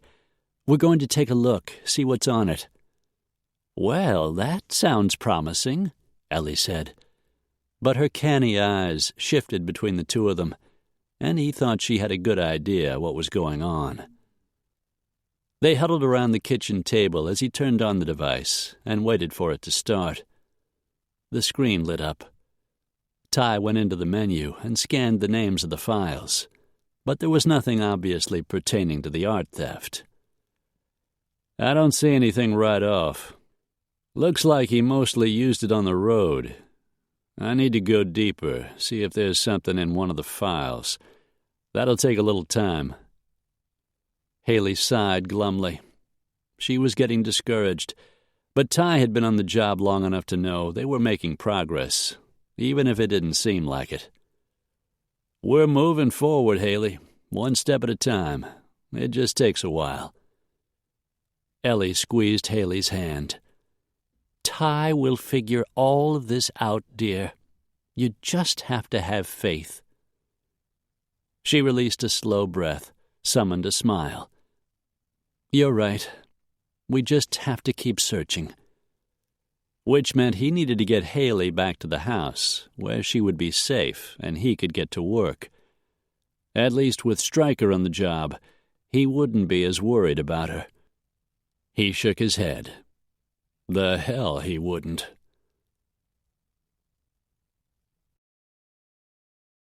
Kurt Stryker arrived at Ellie's house later that afternoon. "Hello, Kurt. It's nice to see you," Ellie said. He gave a quick nod of his head. "Mrs. Stiles, good to see you, too. It's been a while." "This is my niece, Haley Warren. As I told you on the phone, Tyler Brody is handling her personal protection, but I'd like you to help him look after Haley whenever he's busy." "We've never met, but Brody's got a solid reputation. I'm happy to work with him." Stryker was taller than Ty, about 6'5", and maybe 30 pounds heavier. He sported a shaved head, a Fu Manchu mustache that ran beneath his nose and curved down to his chin, and a silver earring in each ear. He looked like he ate nails for breakfast, but in a hard sort of way. He was the kind of man women found attractive.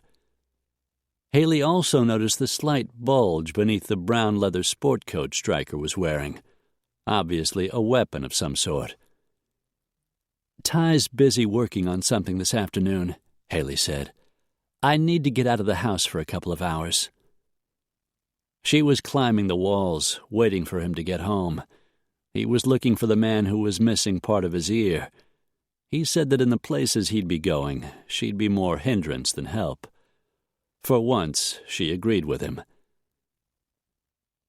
After Ty had left, she'd searched through the iPad, but nothing useful jumped out at her. Ty would be going through it again when he got back to the office. In the meantime, she couldn't just sit and wait. "I'd like you to drive me over to see a friend." It was after 3 in the afternoon. Lane was meeting her at 4, taking off work a little early, since she had finished her appointments for the day. Haley needed a little girl talk, and Lane was perfect for the job. "No problem," Kurt said. "You can use the Bentley." Ellie smiled wistfully. "You're used to driving it. You took Harry and me to dozens of premieres in that car." Beneath his mustache, Stryker's mouth edged up. "I always liked your husband. He was 1 in a million." "Yes, he was." Ellie walked over and handed him a set of keys. "The key to the garage is on there, too." Stryker tossed the keys into the air and caught them. "I'll get the car and bring it around." He started to walk away, then turned back. "Anything in particular I need to be aware of in regard to Ms. Warren's protection?" Ellie hesitated only a moment. "Haley's father was killed about 3 months ago. The police think it was an accident, but it may have been murder. Haley's been asking questions. We're just taking a few extra precautions." Stryker drew back the leather sport coat he was wearing, revealing the automatic weapon holstered at his waist. Haley suppressed a shiver. "Be right back," he said. As soon as he was gone, Haley's attention swung to her aunt. "Are you sure about this guy?" One of Ellie's silver eyebrows went up. "You don't think he can handle the job?" "I think he could tear someone apart limb by limb, but I don't want that someone to include me." Ellie laughed. "You're not afraid of him, are you? A lot of women find Kurt attractive. I thought you might feel that way, too." But all Haley felt was an unease she hadn't expected. "You know him far better than I do. If you trust him, I'm sure he's fine."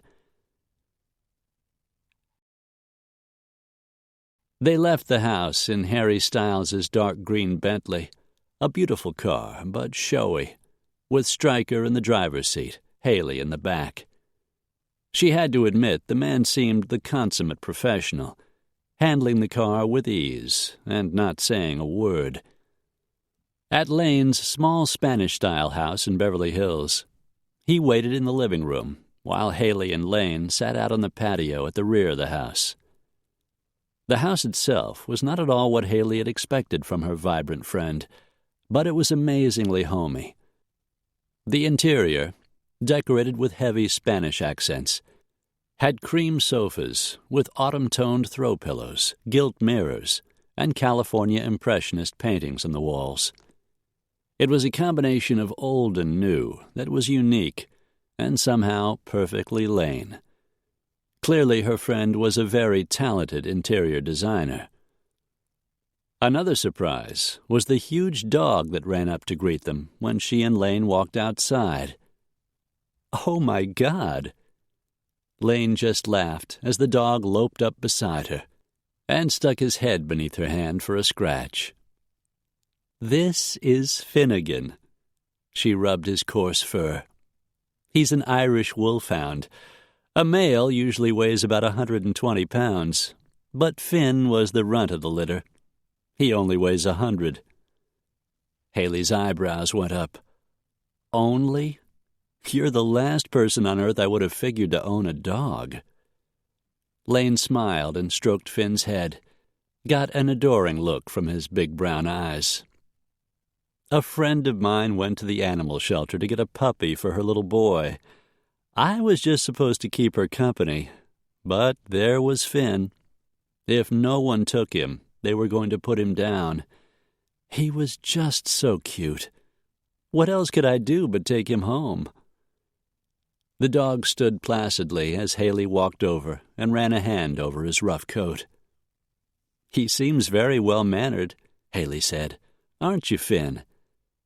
As if in answer, the dog trotted over to his bed on the far end of the patio, lay down and closed his eyes. "He's big, but he's a real sweetheart," Lane said. "He's been wonderful company for me." "How about a male with a little less fur? You mentioned the weirdo, but what about someone else?"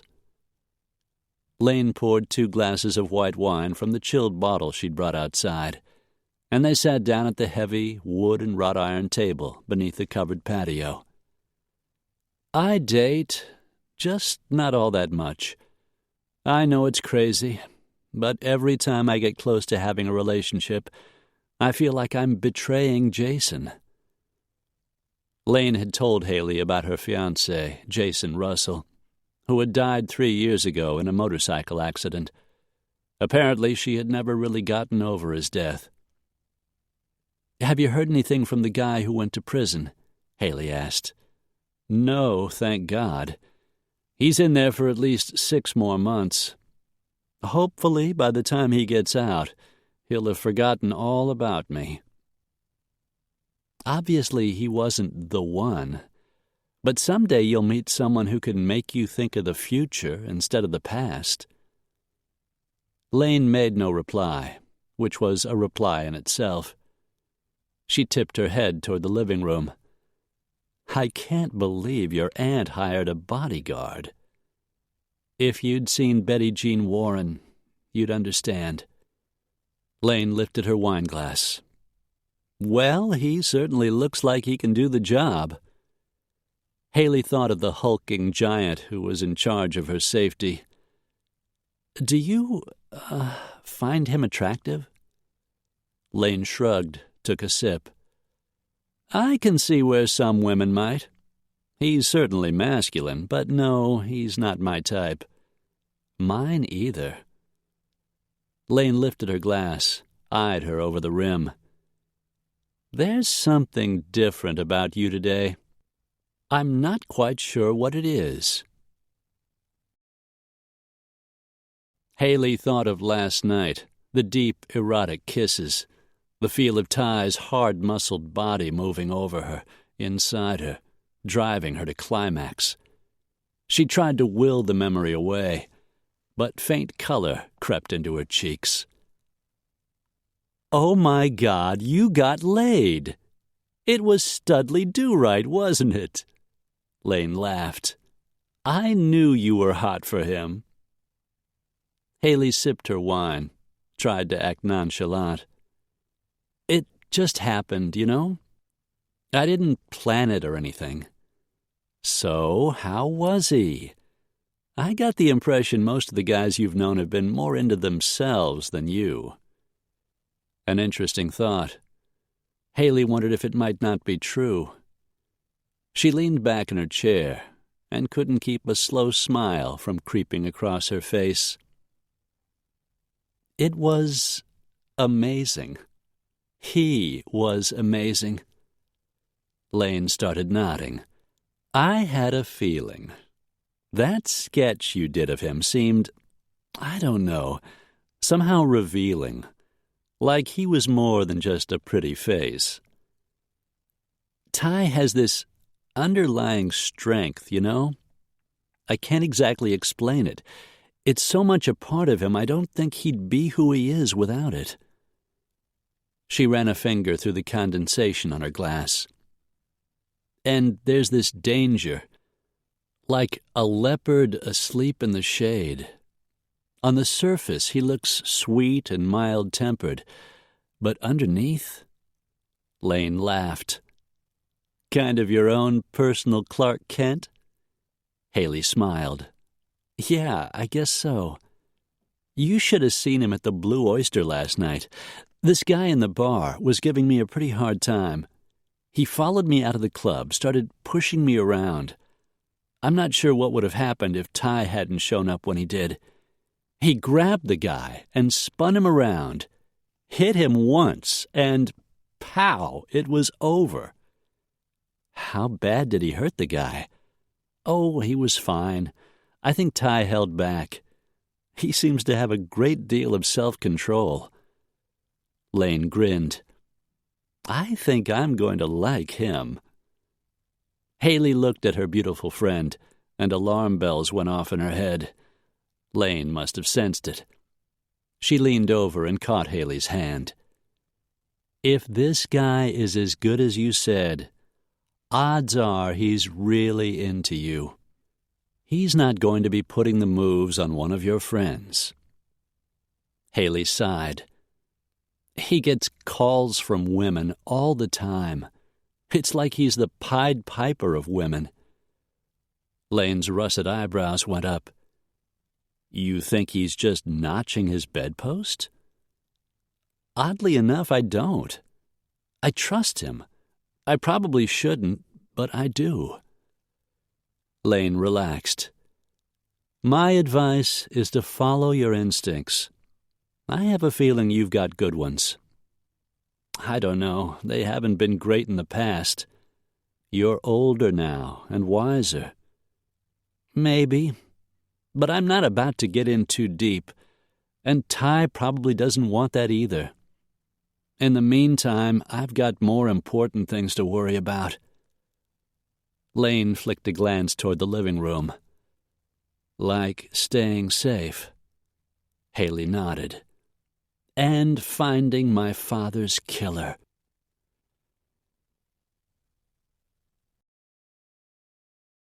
Agari Tanaka tore his gaze away from the sight that never failed to move him.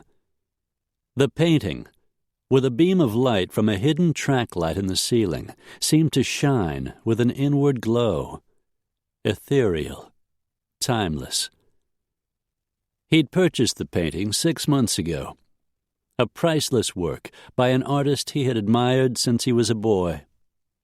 His grandfather had been his inspiration, a man who had come to America from Japan before the war, a patriot, and yet he had wound up in an internment camp until the war was over.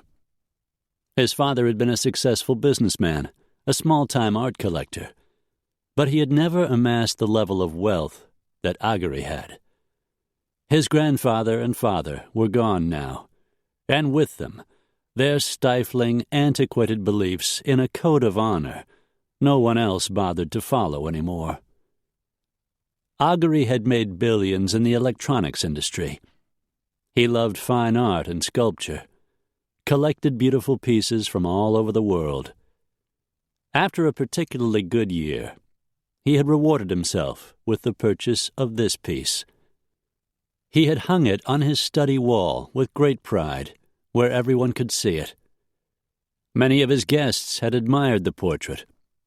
Not one soul had asked where he had acquired it. Several times Agari had explained that he had purchased the beautiful copy in a gallery in New York, that he had admired the artist's ability to capture so closely Rembrandt's glorious work.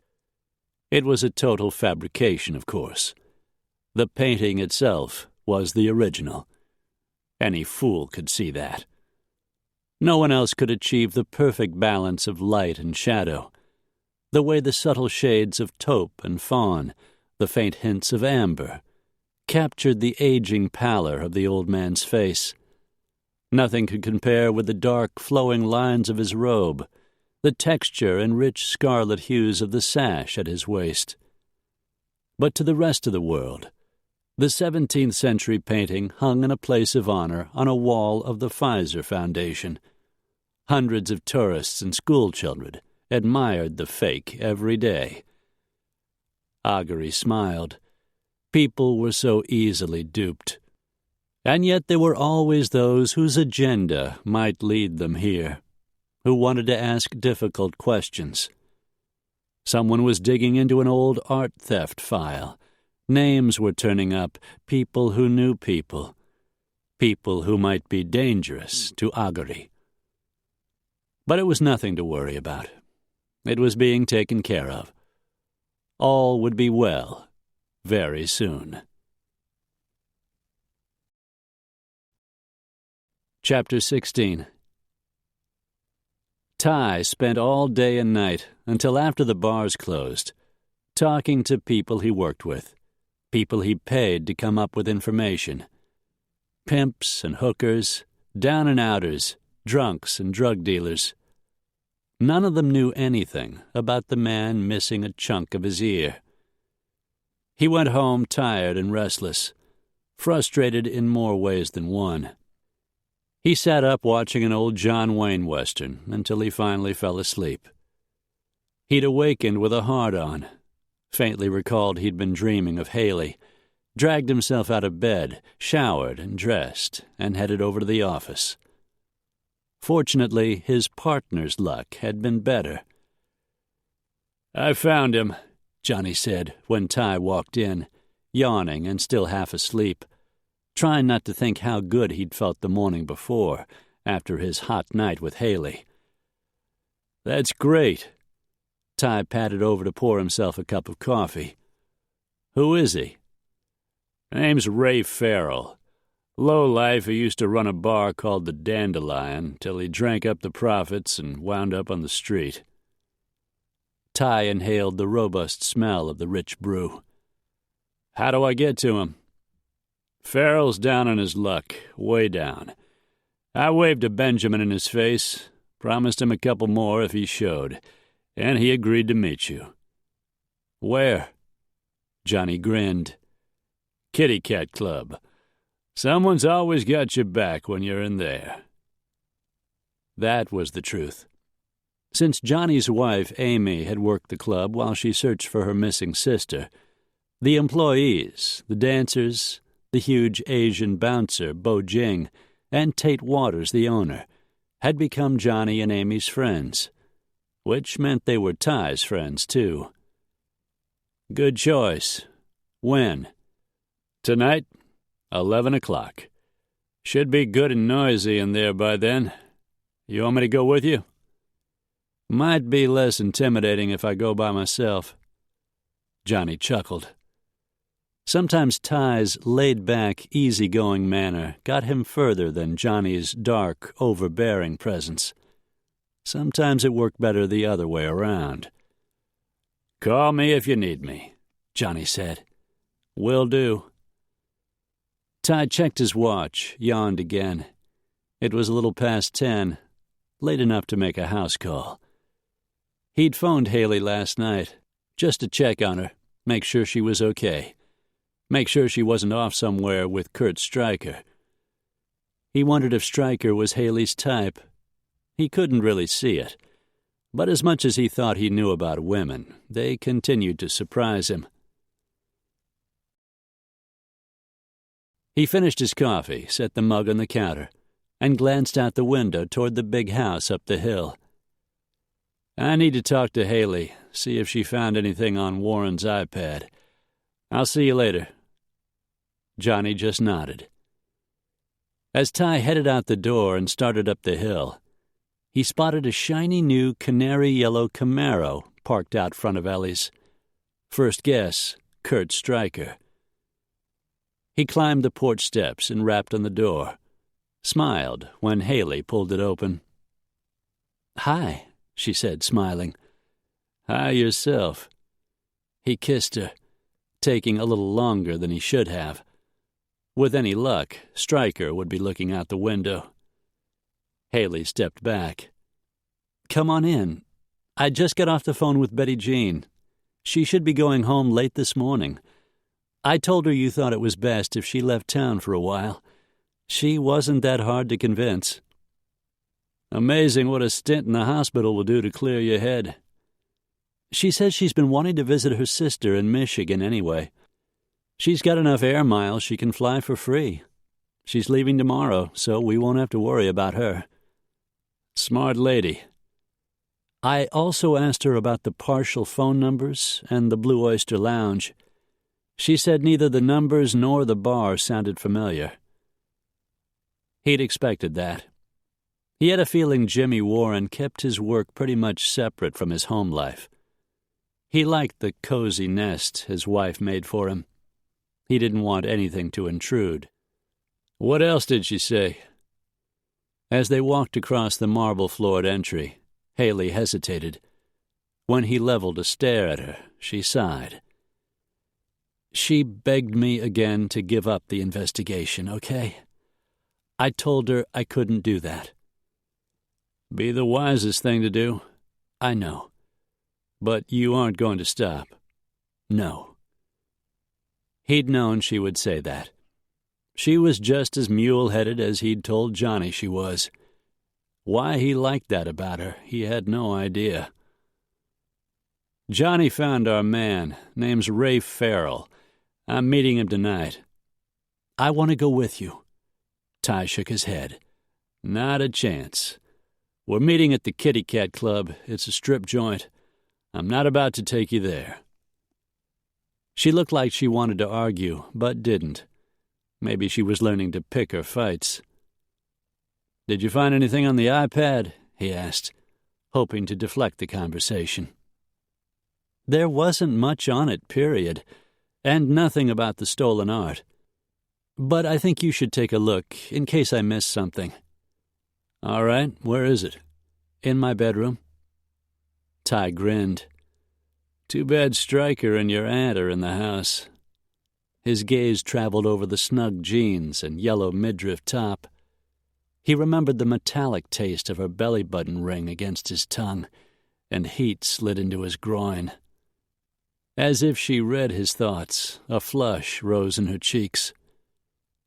How about an early dinner at my place, he said, before I head down to meet Farrell. The Kitty Cat Club was on Sunset, not far from the office or his condo. He'd have enough time to continue what they'd started the other night and still make his meeting. Stryker walked into the hall before she had time to answer. A mountain of a man Ty had heard of, but never worked with before.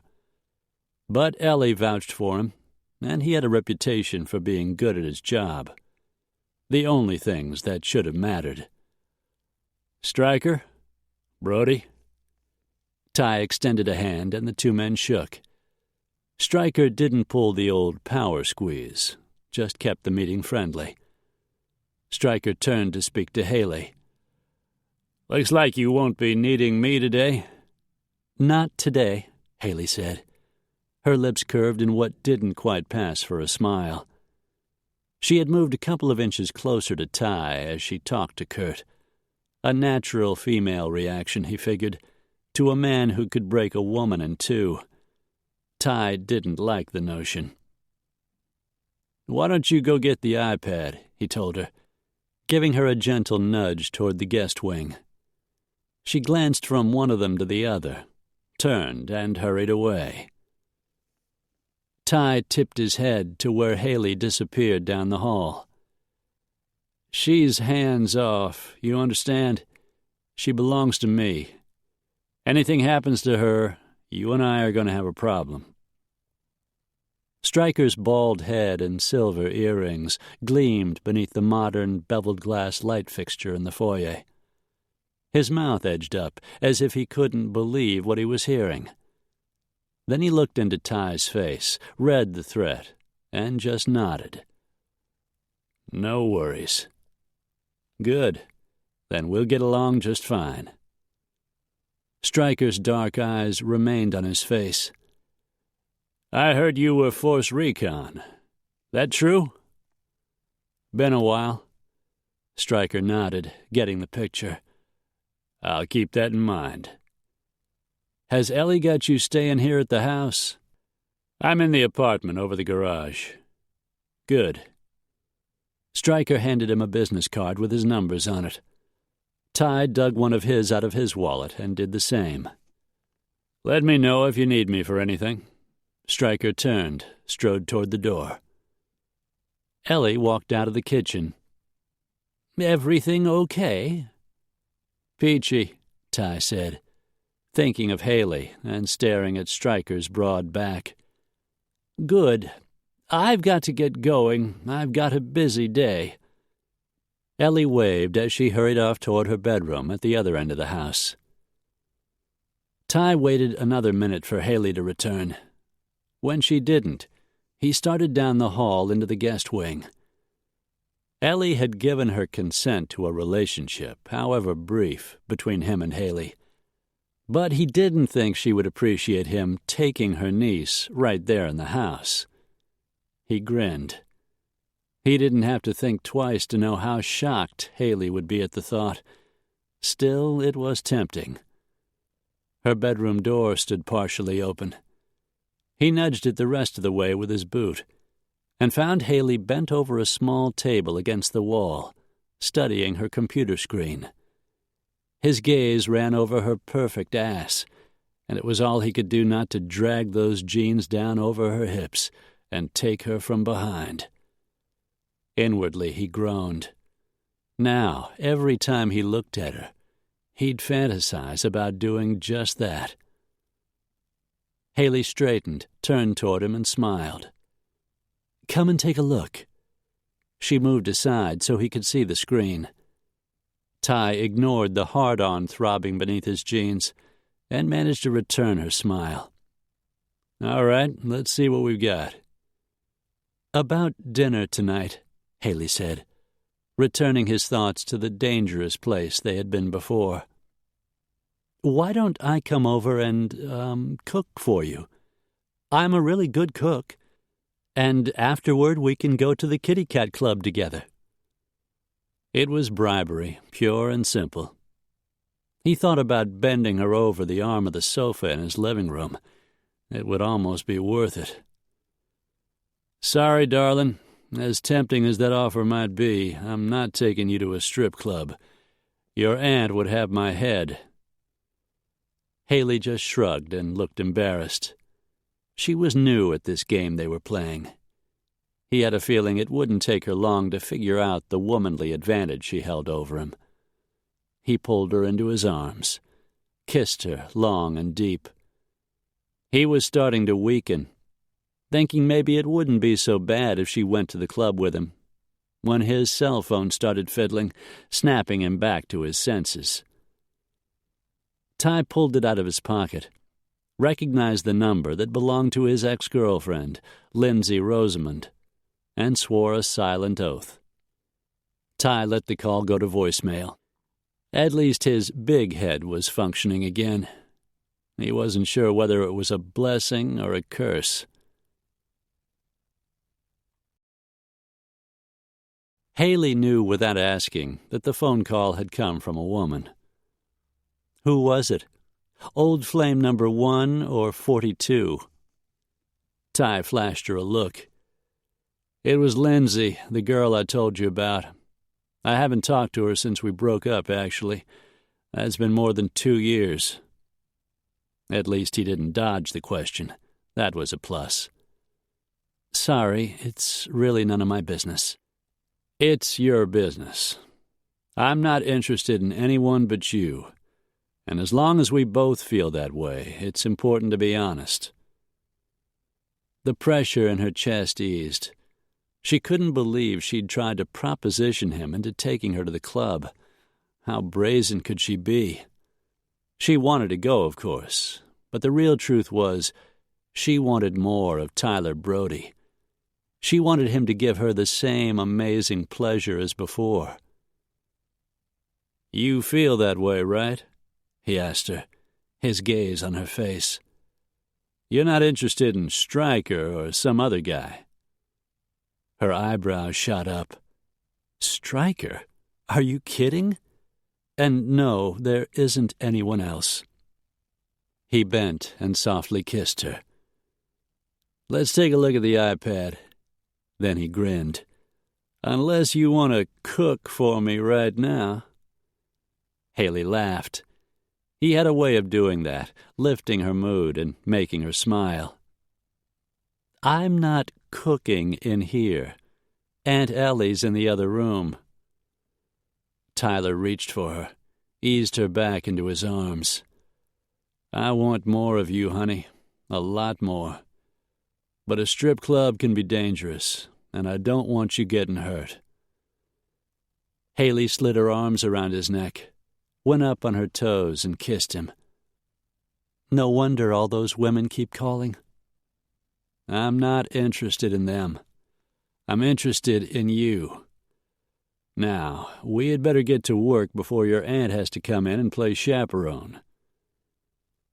She smiled as Ty turned back to the computer and started searching the Pages files, the word processing part of the tablet.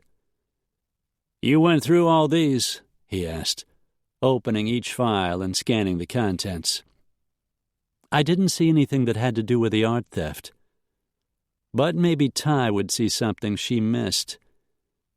As he continued checking the files, her cell phone started to ring. Recognizing the caller ID, she pressed the phone against her ear and heard her mother's voice. Hello, Mother. Hello, darling. How are you, sweetheart? I expected to hear from you by now. I've, been busy. Trying to find a killer and having incredible sex, she thought.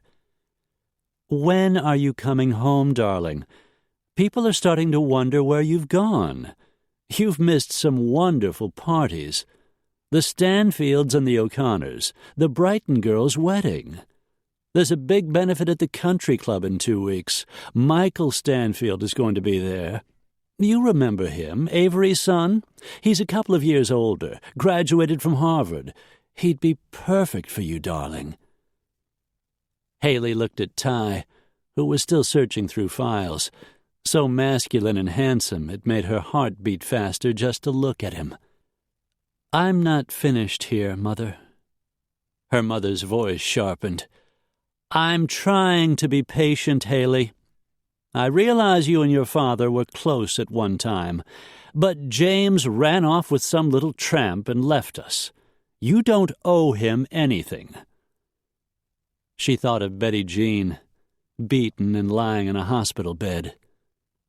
What happened to the money from his retirement, Mother? I always thought Betty Jean married Dad for his money, but I don't think that's true. Silence fell on the phone. I'm not discussing this with you now, not over the phone. When you get back, we can talk about anything you like. Now, I'll be happy to send you a plane ticket. I think sooner would be better than later. We'll need time to shop for the summer season. Haley's hand tightened around the phone. I'm not coming back yet, Mother. Not until I find out who killed Daddy. Her mother made a scoffing sound on the other end of the phone, and the line went dead. Haley felt the same sense of defeat she had always felt when she talked to Allison Warren, or mostly just listened. She felt Ty's arms go around her, easing her back against his chest. Your mom? She nodded. I take it she isn't happy you're here. She turned in his arms, tried to smile. She wants me to come back in time for the summer season. Parties at the country club, tennis with all her wealthy friends and all their eligible bachelor, totally boring sons. His hold tightened. But you're staying, right? She sighed. I'm not leaving. Not until all of this is over. Ty searched her face, then let her go, and went back to working on the iPad. Any luck? She asked. Not so far. He clicked around a little, then went back to the desktop. There was an icon in one of the rows she hadn't noticed. Ty clicked it up. What's that? Notepad app, Penultimate. You can make notes on it with your finger, write messages when you're in a hurry. Using the tip of his index finger, he drew a couple of lines that indicated a curvy figure, wrote the name Haley at the top and the word hot at the bottom. Haley laughed. That's great. I haven't seen that app before. Ty moved through the few pages her father had scribbled messages on. Some were neat enough to read. A note reminding him to bring home a quart of milk. One that read, appointment, 1:30. Another page had what appeared to be 3 names scribbled down in a hurry. That's Dad's handwriting, Haley said. It was always impossible to read. The letters all run together, Ty said. What's it look like to you? Haley frowned as she studied the letters in the first name. I can't tell if it's tanker or tandem or maybe it's Tamara. Carlton and Silverman are easy enough to read, but there's no first names to go with them. I wonder who they are. Someone your father crossed paths with? We'll try to find out why he wrote down their names. We should call Dad's boss, Mr. Potter. See if they were part of a case my father was working. Yeah, we'll do that. We haven't talked to Jules Weaver yet. The morning's pretty much shot. Are we still going up to the prison? I'd planned to, but I can't afford to miss that meeting with Farrell tonight. And if we go all the way to San Luis, we might hit traffic and not get back in time. So we'll go tomorrow. What do we do this afternoon? His mouth edged up. What I'd like to do is take you back to my house and cook. But since that's probably not an option, I've got some work to do in the office. Amusement slipped through her. On the case? He nodded. We need to call Potter, and I've got some other calls to make. People in the old art theft file. I may need to see some of them in person. Can I help? Sure, you can make some of the calls. I'll show you how it's done, the kind of questions you need to ask. All right. Ty took the iPad, then waited for Haley to walk out of the bedroom and fell in behind her. She cast him a look over her shoulder, admired the sexy way he moved. Unfortunately, for the moment at least, cooking was out of the question.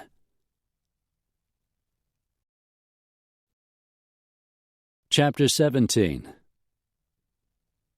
Darkness engulfed the city, but the lights on the Sunset Strip turned night into day. Traffic crawled along the street.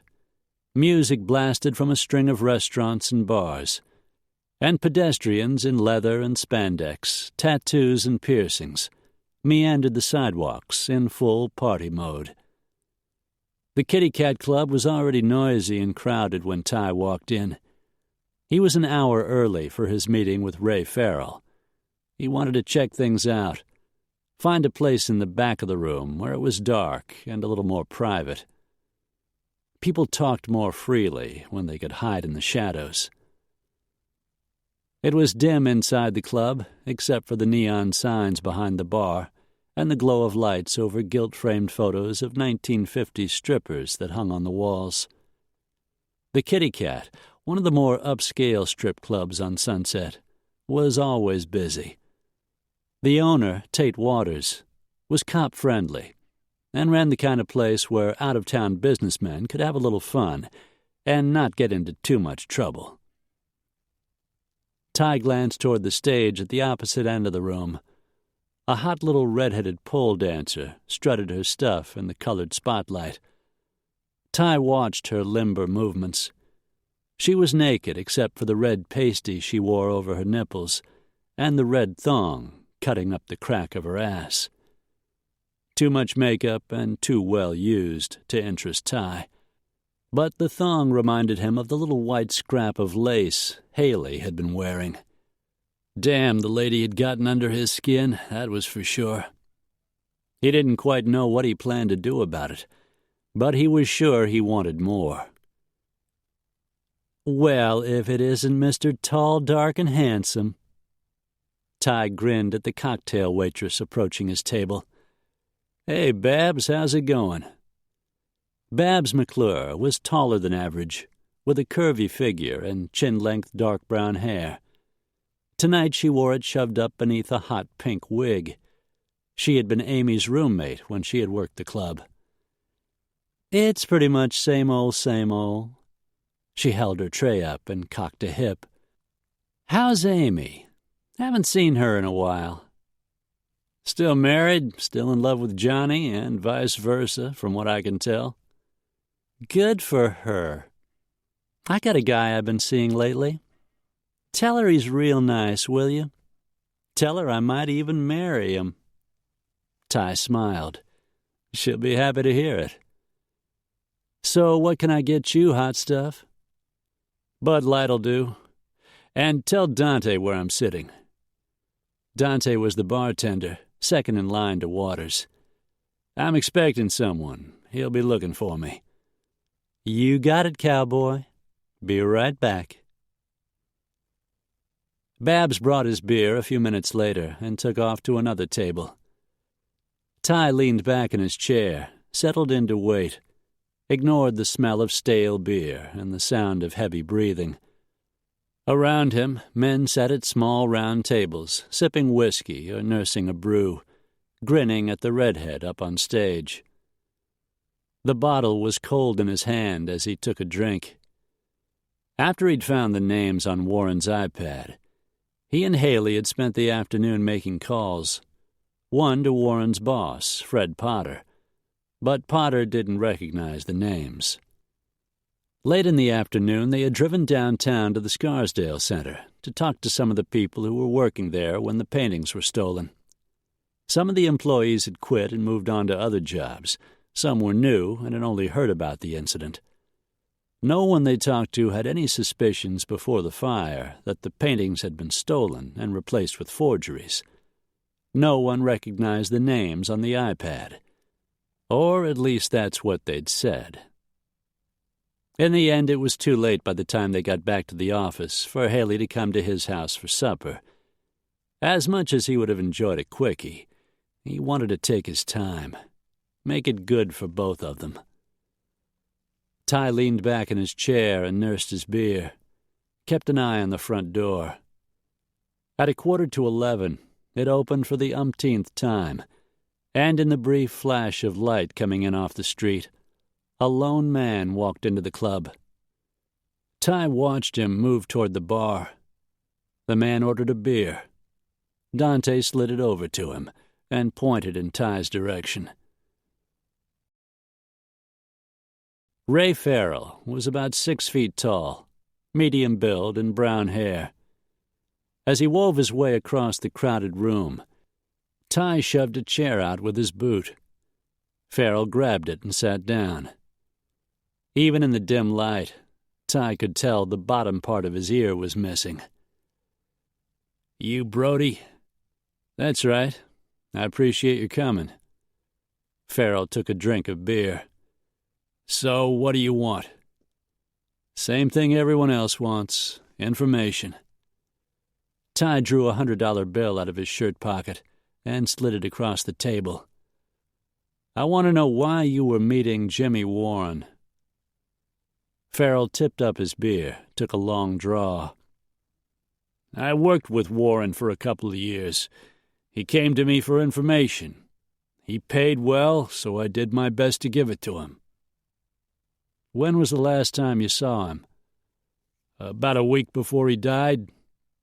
At the Blue Oyster Lounge." "That's right. We met there a couple of times." "What information did you give him?" When Farrell didn't answer, Ty slid another 100 across the table. "A few years back, a couple of valuable paintings went missing from the Scarsdale Center.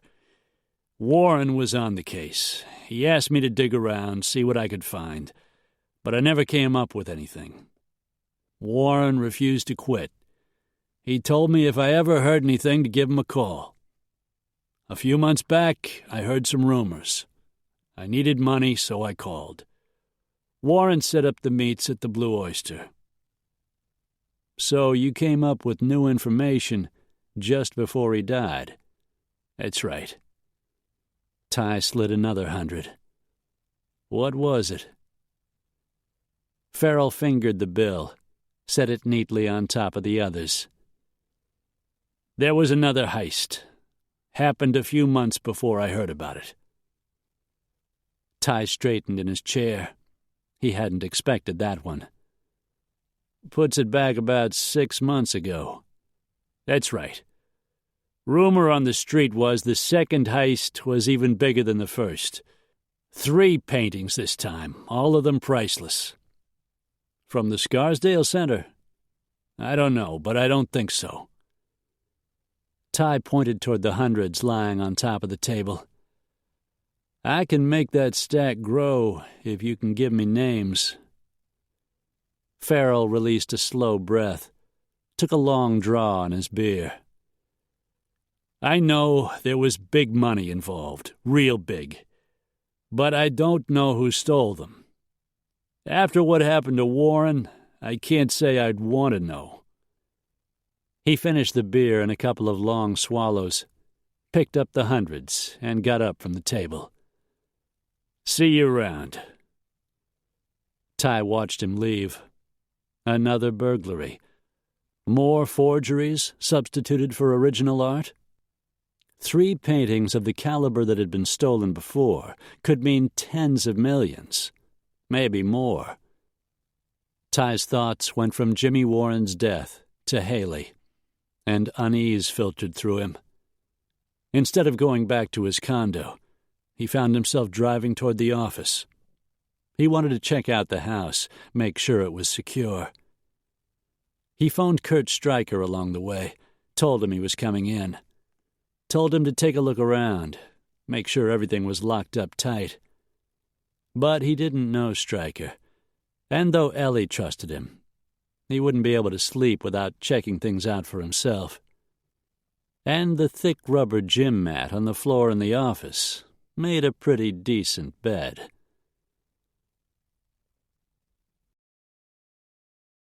Haley woke up at the crack of dawn. She hadn't slept well. She wished Ty had called. She didn't care if it was late. She wanted to know how his meeting with Ray Farrell had gone. She was edgy and out of sorts, frustrated that the investigation hadn't progressed any further. She needed to get rid of some tension. Running always settled her down, and she hadn't done it in days. Slipping into a pair of jogging shorts, a tank top, and a pair of Reeboks, she headed out the back door. Calling Stryker crossed her mind, but she was afraid he would want to come along, and she needed some time to herself. Besides, the property was fenced, and there was a perimeter alarm, so she should be safe enough. Haley took a couple of deep breaths, stretched, and ran in place, then set off for the top of the slope north and east of the house. Since Ellie liked to jog, a trail had been cleared around the perimeter, 10 acres of dirt, rock, and scrub that made for a fairly difficult run. The morning was crisp and clear, the dirt path hard beneath her shoes. Birds scampered into the scrub brush along the trail in front of her, and a hawk soared high overhead. Haley smiled. She'd forgotten how good it felt to fill her lungs with fresh air, to exercise her muscles, stretch her legs, and fly.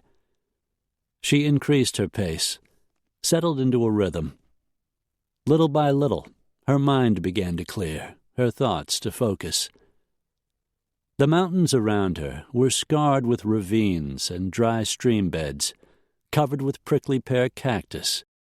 But the sky was a bright azure blue.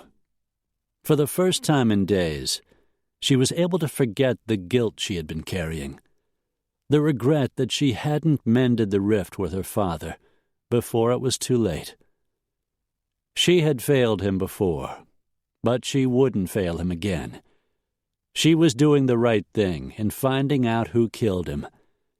As she thought of the mounting evidence, she believed they were getting closer all the time.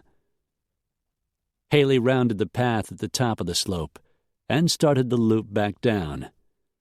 A pair of mourning doves crossed the trail ahead of her, then fluttered their wings and lifted into the air. Haley smiled. As she jogged down into a low spot and ran up the far side, something flashed in the sunlight on the other side of the fence, up at the top of the mountain. She couldn't tell what it was, saw it again, and an instant later heard the loud, sharp crack of a gunshot. She cried out at the sting on the side of her face as a chip flew off a big granite boulder just inches from her head. Haley bolted down the trail, flying full tilt toward the house. Another shot rang out, this one just ahead of her. The gunman was marking her path, and if she kept going straight, he wouldn't miss again. Swerving off the path, she ran into the rocky landscape, her heart hammering, her adrenaline pumping, her senses on high alert.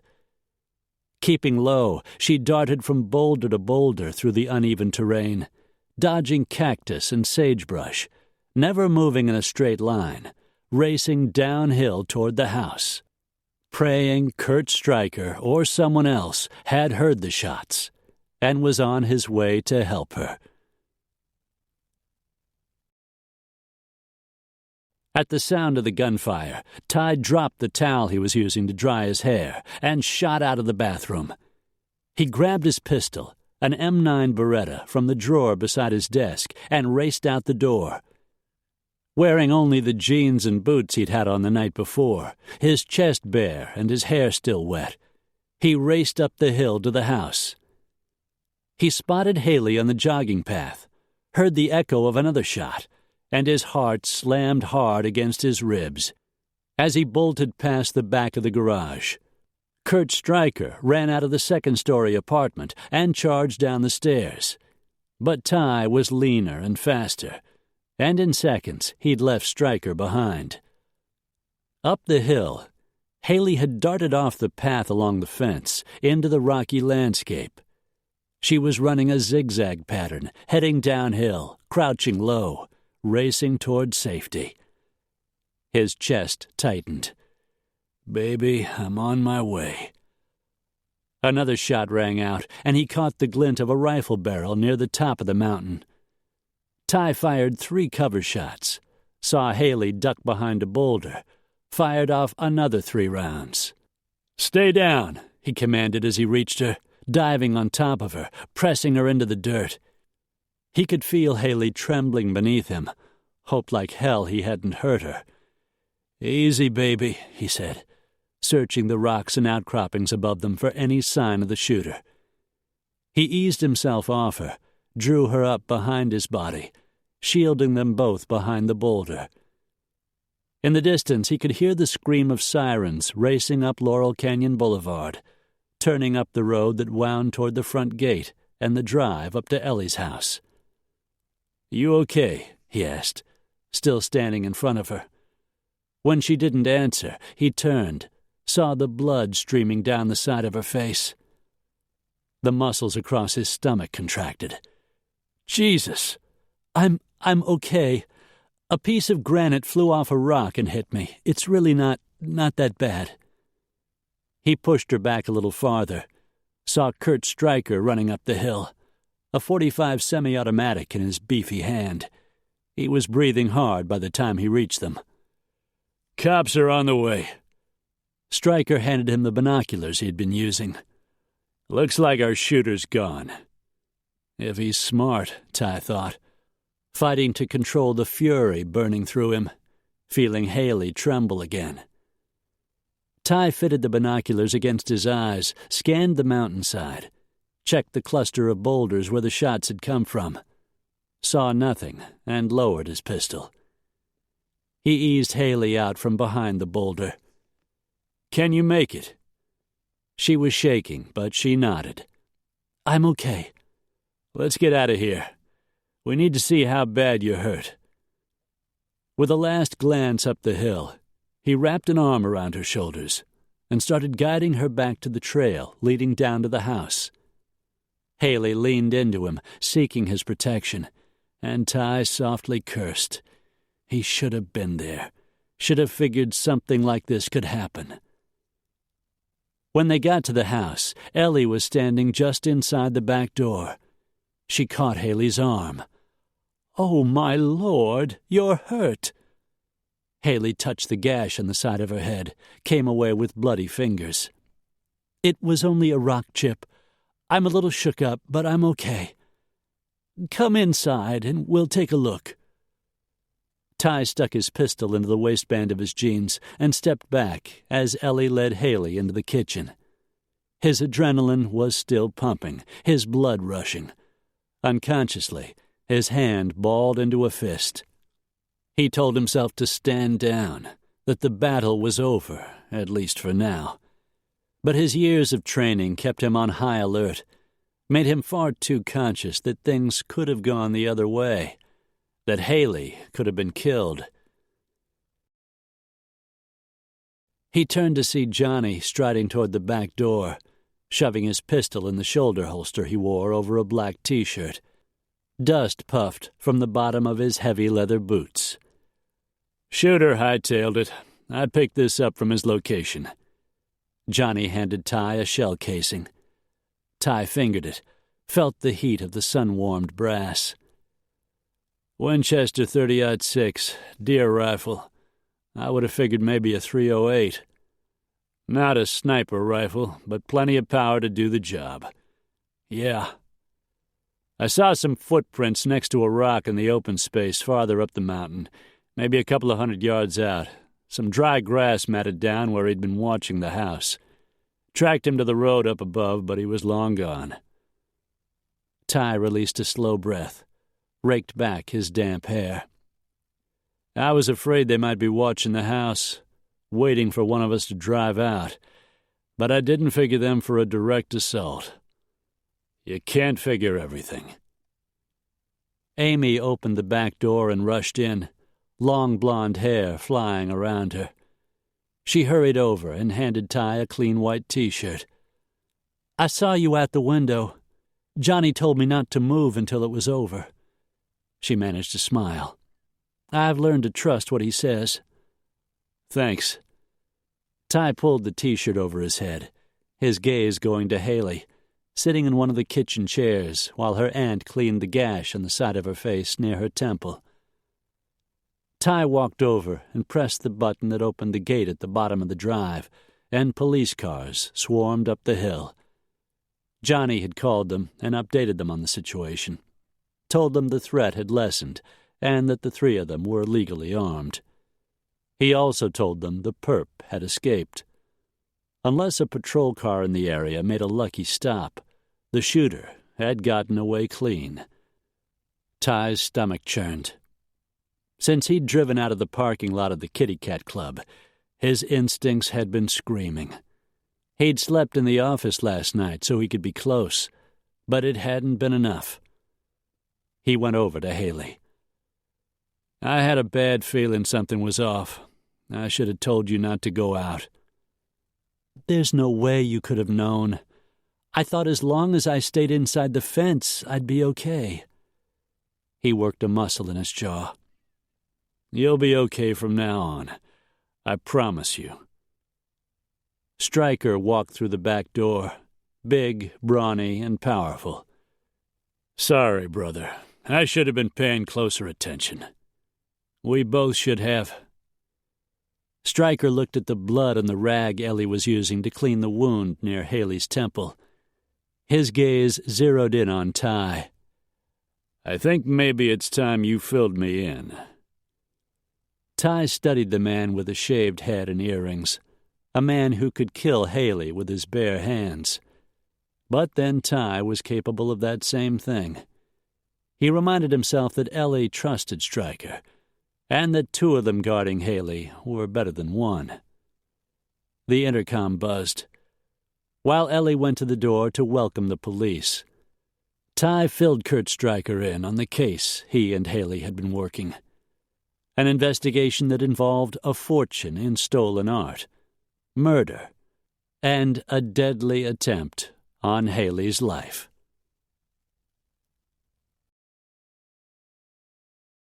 Chapter 18. Haley looked up at the sound of footsteps, saw the familiar, slightly overweight man with thinning brown hair and dark eyes walking into the kitchen, Detective Charles Cogan.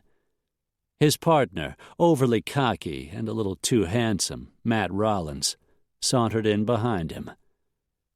"Detective Cogan," Aunt Ellie said, "you remember my niece Haley and our investigator Tyler Brody?" He tipped his head. "Miss Warren, Brody, we're very glad to see you." Ellie turned to the younger, blond man. "You as well, Detective Rollins. As you know, we had quite a serious situation here this morning." Cogan's gaze lingered for a moment on her aunt, and it occurred to Haley that with her silver hair and trim figure, Ellie was still a very attractive woman. The detective's attention slid to the dark, barrel-chested man standing next to Amy near the window. "Riggs," he grunted, "I should have figured you'd be in the middle of this." "I live here, Cogan. Pretty hard not to be." Cogan returned his attention to Haley, his gaze skimming over the blood on her tank top and the wide Band-Aid near her temple. "You want to tell me what happened?" Ty answered for her. "Someone tried to kill her, that's what happened. Probably the same someone who murdered her father." He was still wound up, Haley could tell, his adrenaline still pumping. She felt some of that same edginess racing through her as well. "You don't know that," Rollins said defensively. "You haven't got a damn bit of evidence." "Bullshit." Cogan ignored them both. "Why don't you start from the beginning, Miss Warren? It's early. What were you doing out this time of the morning?"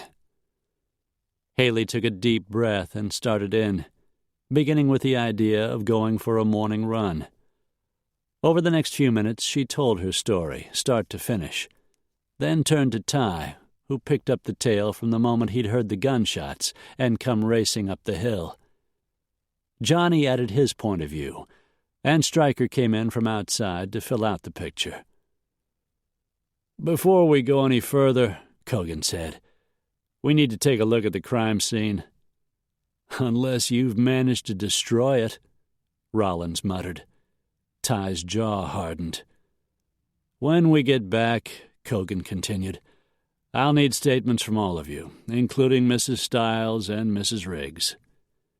"I'll drive you up there," Johnny offered. "It's rough terrain, a couple of 100 yards up the hill. Easier to walk down from the street. Nothing's been touched." Rollins scoffed. "Hard to believe if you were up there stomping around." Johnny bristled, got right in his face. "You'd better shut it, Rollins, or you're going to wish you had." "Is that a threat?" "Knock it off, Matt." Cogan turned to Johnny. "Lead the way." He glanced at Ty. "Brody, I need you to show me where you and Miss Warren were positioned during the shooting. Let's start there." Ty nodded, flicked Haley a glance, and fell in behind Johnny. The men disappeared outside, Ty closing the door behind them. In the silence that followed, Haley took her first deep breath since she had reached the top of the slope and heard the echo of gunfire.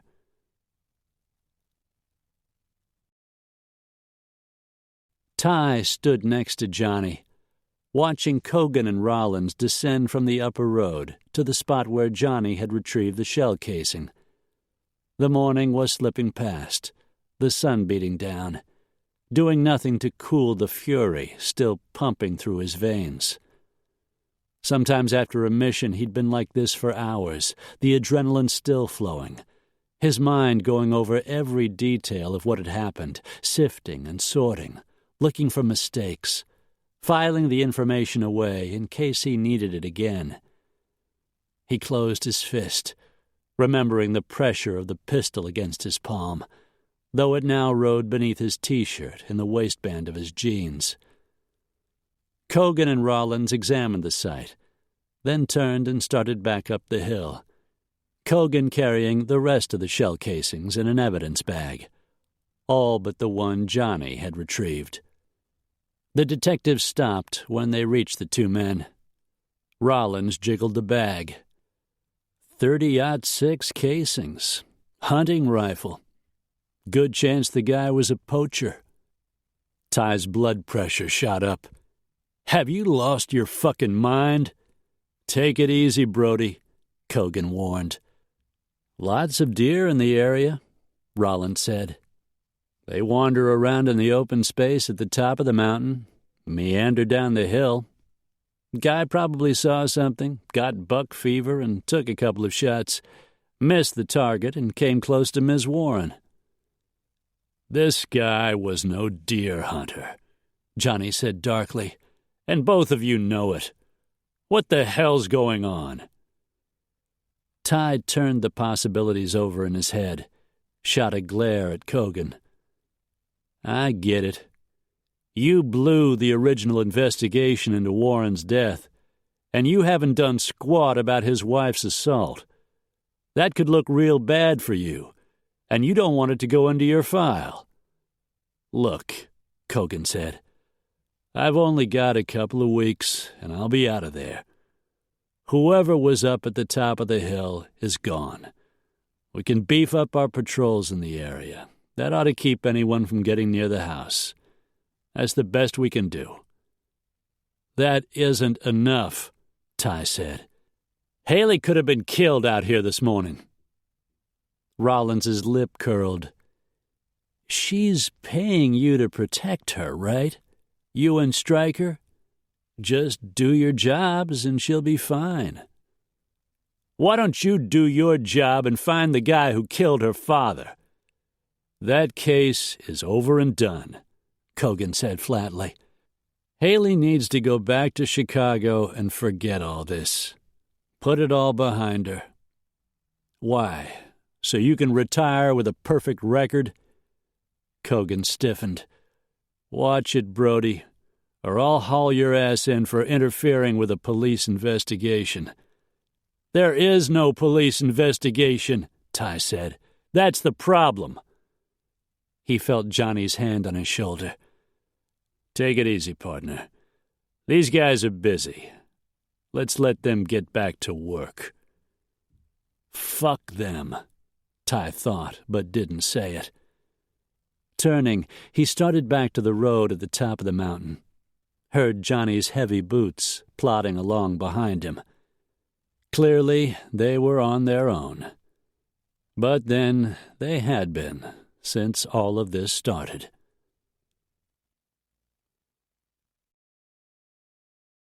The police were finally gone.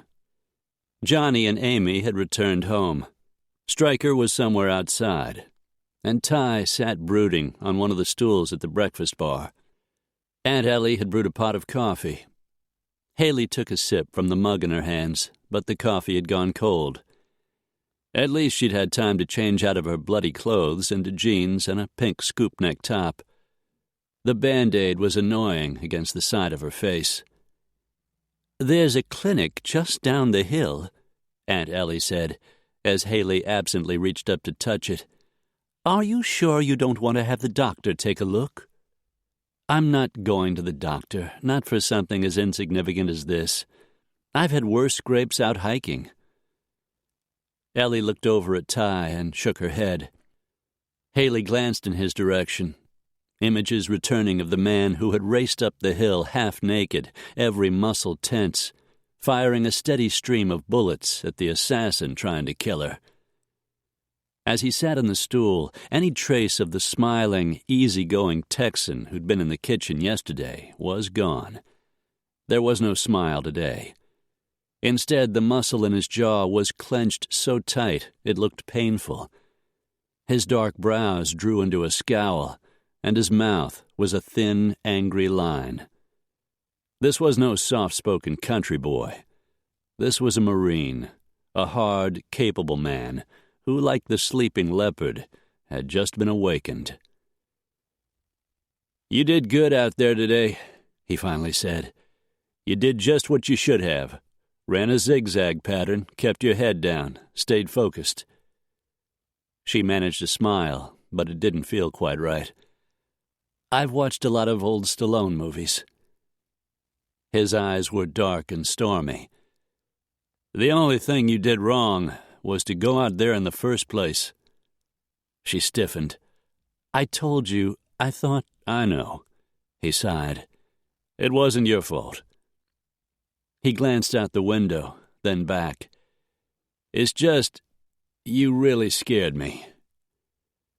She had seen it in his face as he ran toward her, seen his fear for her, along with his determination to protect her. Something pulled at her insides. She was coming to care for Tyler Brody in a way she had never expected. Considering the different lives they led, the different people they were, it was dangerous. Perhaps more dangerous than searching for her father's killer. Ty got up from the stool and began to move restlessly. She could feel the edginess, the brittle anger he fought to keep under control. He paced over to where she sat at the table. Stryker's outside. I've got some things I need to do. You'll be safe in the house, and I won't be gone long. She frowned, read his intent, and came up out of her chair. Wait a minute. You aren't thinking I'm just going to sit here and do nothing until you catch these guys? Like I said, you'll be safe here. You leave, you'll be in danger. It's as simple as that. Well, I'm not just going to sit here. I'll go crazy. I need to get out of the house, and that's exactly what I'm going to do. You can take me with you, or I'll have Stryker drive me. No way. She jerked up her chin, clamped her hands on her hips. Take me, or I'll go with Stryker. What's it going to be? A muscle flexed in his jaw. The hard, dangerous look he'd worn since the shooting remained. It changed his features so completely, she had to force herself not to back away. You need to think about this, Haley. Very carefully. Someone tried to kill you. You keep digging, they're going to try again. I'm in this until it's over. Are you taking me with you or not? She could read his frustration in the rigid set of his shoulders. He wanted her safe, but he didn't completely trust leaving her with Stryker. Fine, I'll take you wherever you want to go. Her heart started pounding. There was only one place she wanted to be. Let me get my purse. She returned a few minutes later, found him restlessly pacing the floor in the entry, his features set in the same fierce expression he'd worn before. After the police had gone, he had changed into a pair of low-topped leather boots, better traction, she figured, than his slick-soled cowboy boots, in case he had to move in a hurry. He had also retrieved his holster, and now wore his pistol clipped to the belt on his jeans. Stay inside. I'll get the truck. He went out the door first, used the binoculars to scan the area just to be safe, then took off down the hill to the parking lot. He was back a few minutes later, left the truck running, and came in to get her. As she started to climb into the passenger seat, she felt his hand on her bottom, giving her a not-so-gentle shove. Then he slammed the door, walked around, and slid behind the wheel. As he drove the truck around the drive and headed back down the hill toward the gate, he flicked her a sideways glance. So, where do you want to go? Haley looked at him, her pounding heart rocketing up again. Your house. That's where I want to go. Ty's features hardened even more. We go there, you know what's going to happen. You don't want me to touch you, not when I'm like this. Yes, I do. He shook his head. I'm still running on adrenaline. I'm pissed, and at the moment I'm not the nice guy you were in bed with before. If I take you now, it won't be making love. It'll be hot, hard fucking. Is that what you want?" Heat and need rolled through her. She understood what he was feeling. The restlessness, the tension, the leftover fear. She looked up at him. "That's exactly what I want." Ty stepped on the gas. Chapter 19. The truck fish-tailed around a corner. Ty looked in the mirror, expecting red lights and sirens any minute. He almost wished the cops would stop him.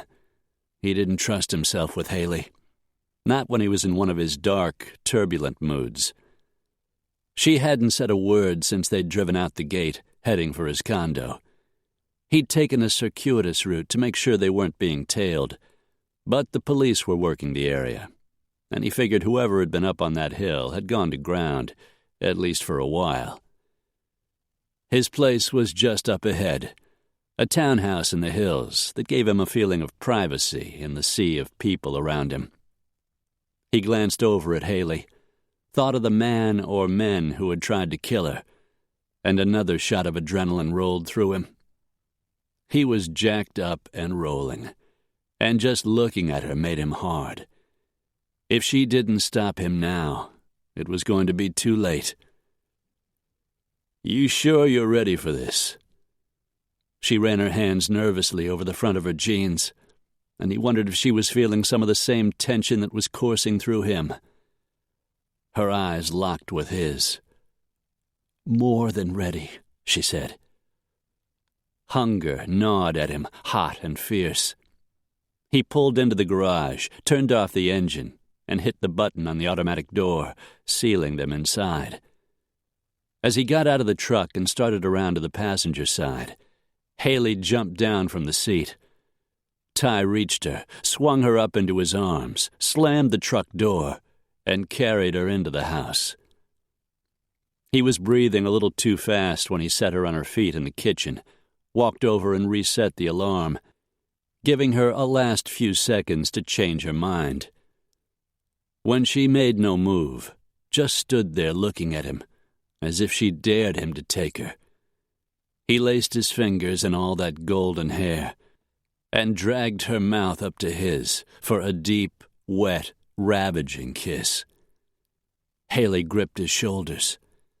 With a soft moan, she opened for him, slipped her tongue into his mouth, and kissed him back with the same hot need he was feeling. Surprise lasted only an instant.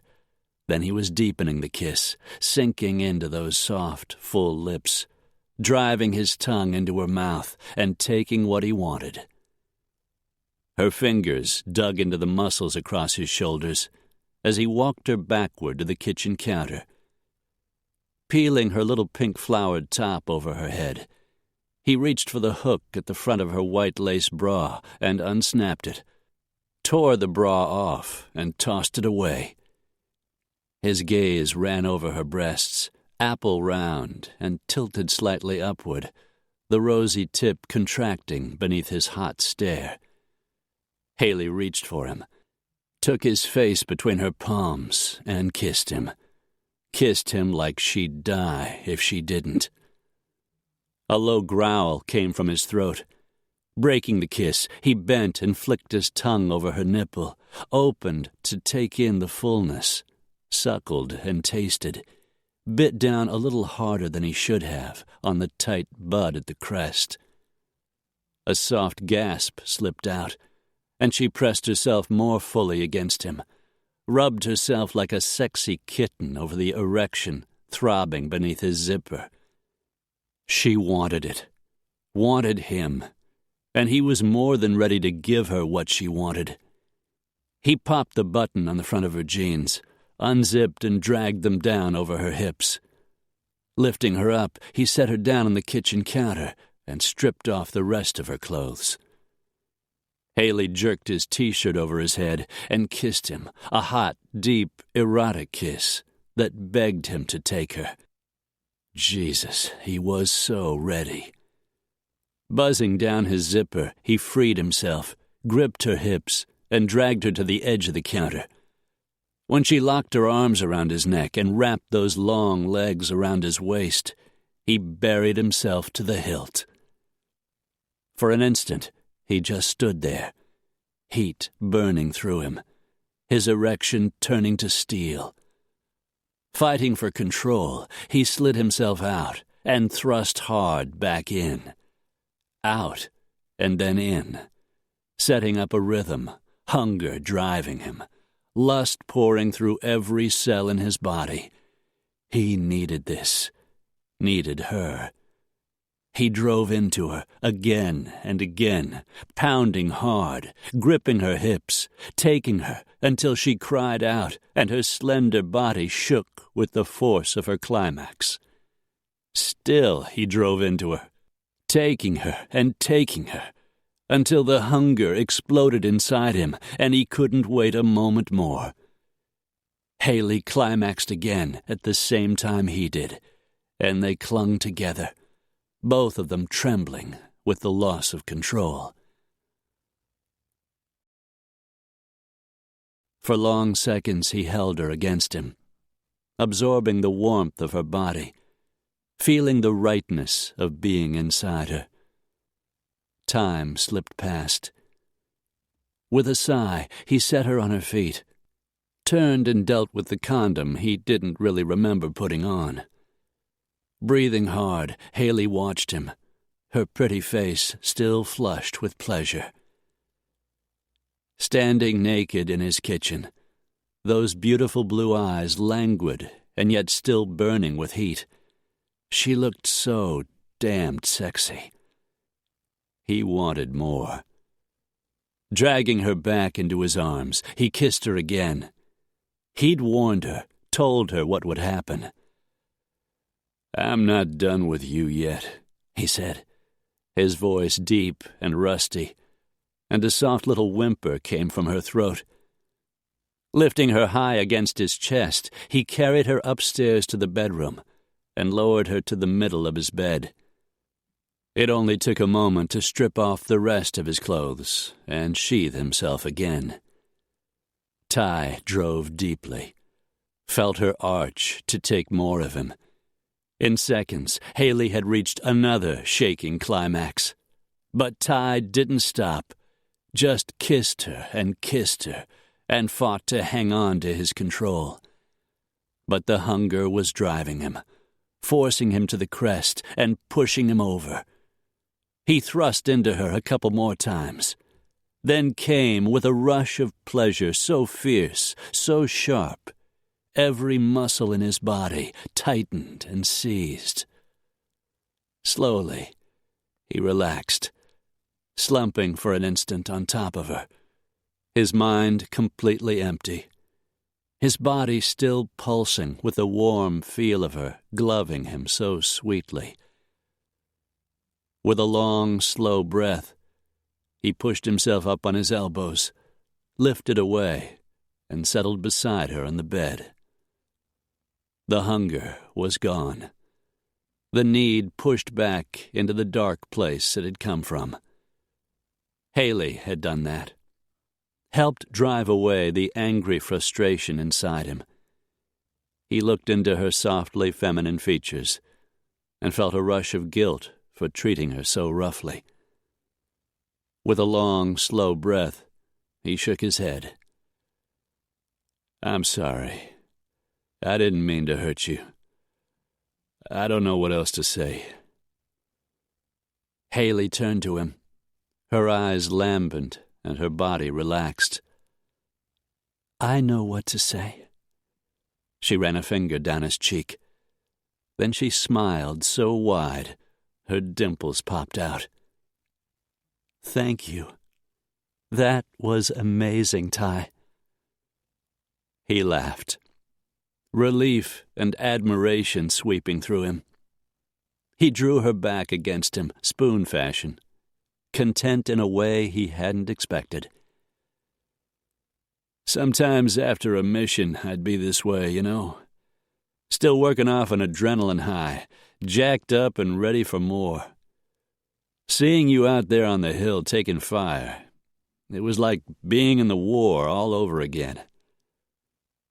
when I saw you running toward me, I knew everything was going to be okay. I saw you coming, and I wasn't afraid anymore." He kissed the top of her head, thinking of the things he had told her, things that were part of the darkness inside that little by little was fading. "I'll be there from now on," he promised, though he wasn't sure how long that would be. All he knew was his demons were gone, and that Haley had been there when he needed her, had matched him in his passion. "You're something," he said. "You know that?" She made no reply, but he could feel her smiling as she snuggled a little closer against him. It was the memory of gunshots echoing down the hill that had his arms tightening around her.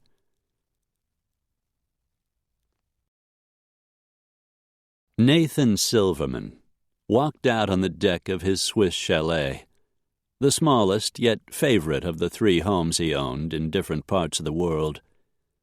Built in the 20s, the house had vaulted wooden ceilings and a warm rock fireplace. A deck ran the length of the cozy living room that looked out over the water. Lake Lucerne stretched for miles in front of him, ice blue and as smooth as glass.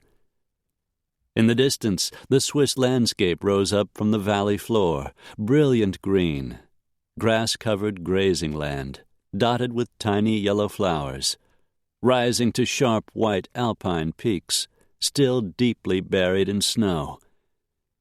He loved this home, a place to get away from the studios and make-believe world he lived in, a place where even his wife and the 2 children he adored were excluded. Here there was silence and room to think. Nathan did his best creative work in the house, read scripts, chose which films he would produce, which would be small, independent movies, which would become the blockbuster Oscar winners for which he was famous. Time had cloaked Nathan in success, and he wore it like a kingly robe. He thought of the phone call he had received. With a sigh, he turned away from the stunning view of the lake and mountains and walked back into the chalet. Above the antique desk, a priceless Renoir added life and color to the overstuffed sofa and chairs, the heavy carved wooden tables, and lively Aubusson carpets. A picnic scene from the 19th century, one of the artist's favorite subjects, an impressionist work in warm, textured pastels and vibrant scarlets, yellows, and blues. It was worth tens of millions, a price too extravagant, even for someone with the impressive net worth he had accumulated over the years. He owned other beautiful paintings, of course, had collected for years, and displayed them proudly in his Beverly Hills mansion, and also his beach house in Barbados. But once he had seen the Renoir, he'd known he had to have it. And since it had come at what most would call a bargain price, and since few people were invited to visit him in the home where he kept it, the risk was a small one. Or it had been. Nathan pulled his gaze away from the painting and walked down the hall to his study. He had a great deal of work to do, and he refused to waste time worrying. Not while he was here. It was a rule he adhered to and would continue to do. Things would work out. All would be well. Sometimes he'd had to play hardball, but Nathan had always come out the winner. That wasn't going to change any time soon. Haley stirred. For an instant she panicked, not quite sure where she was. Then the feel of a hard male body cocooning her in warmth reminded her of the wild sex she'd had with Tyler Brody. Embarrassment slipped through her. Had she really initiated the encounter? Practically demanded he take her to his home and make love to her? She refused to think of it as less than that. Even though he'd warned her it would be nothing more than a way to satisfy his needs. The truth was, she'd had needs of her own. "I know what you're thinking," came the rumble of a familiar, deep voice from over her shoulder. "You're freaking out over what we did." She turned onto her back so she could look at him. "Maybe a little. I can't believe I was so, aggressive." He sat up in bed, scooted back against the headboard, and drew her up beside him. "Someone tried to kill you. When something like that happens, it puts everything in perspective. Shows us how fragile our existence really is. It makes us want to hang on for all it's worth. Take everything life has to offer." "It was just sex. You said so yourself." His mouth edged up at the corner. "Maybe that's what I said, but it wasn't the truth. I wanted you. I'd been aching to have you again. What we shared, it was wild and hot, but it was more than just sex.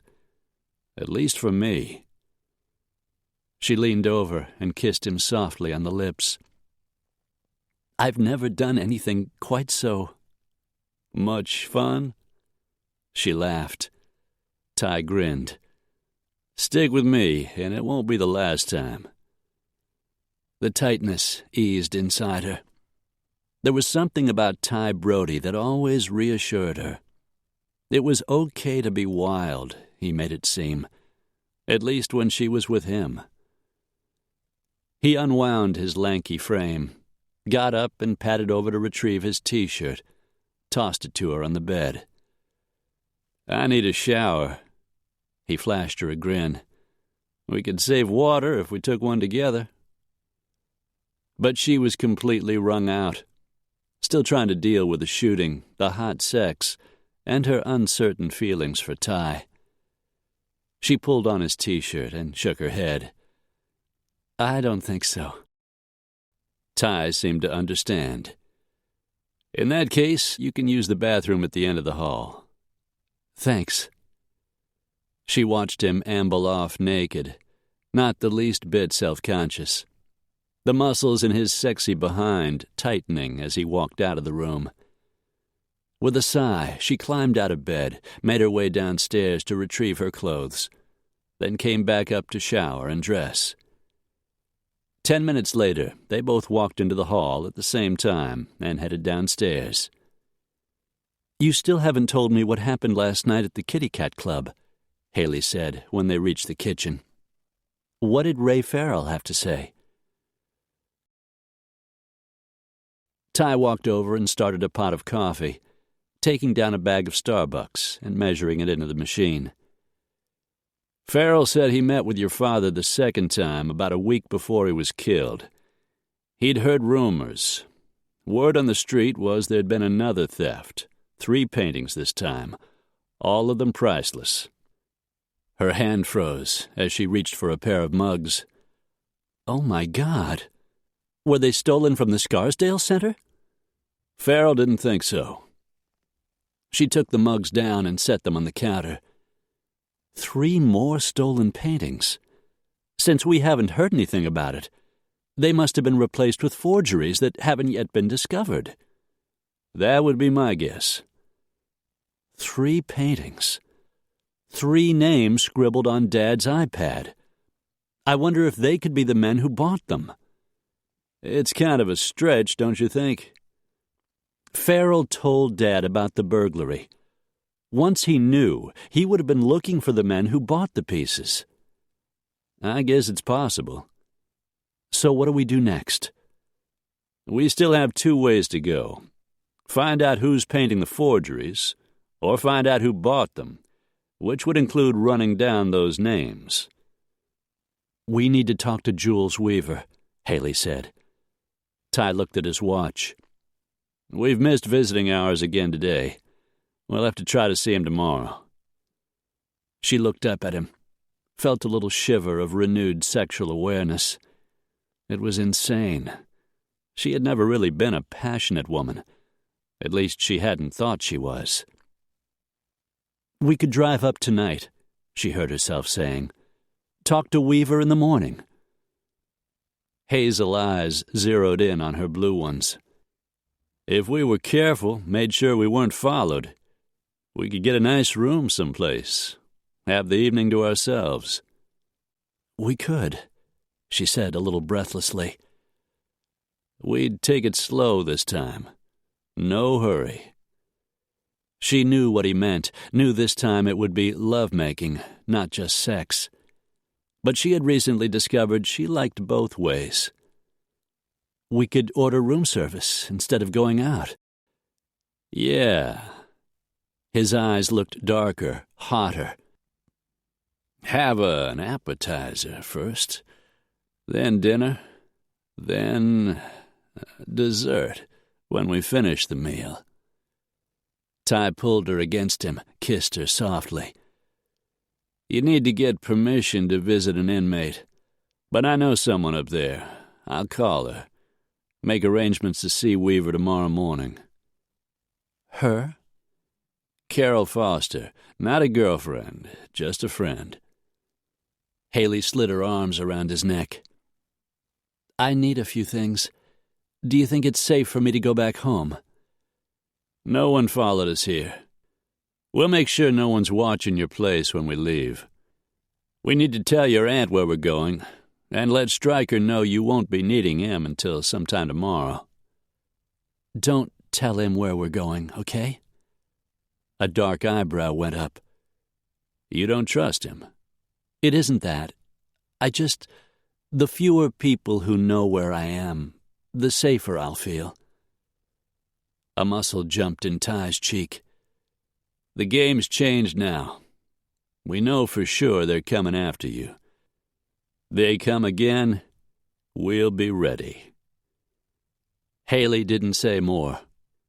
She trusted Ty to keep her safe. The problem was where he was concerned. She wasn't sure how far she could trust herself. Chapter 20. As usual, Ellie rose early the next morning. Feeling a little stiff, she glanced longingly out the window toward the hillside north of the house. But after the shooting yesterday, she decided to forego a morning run.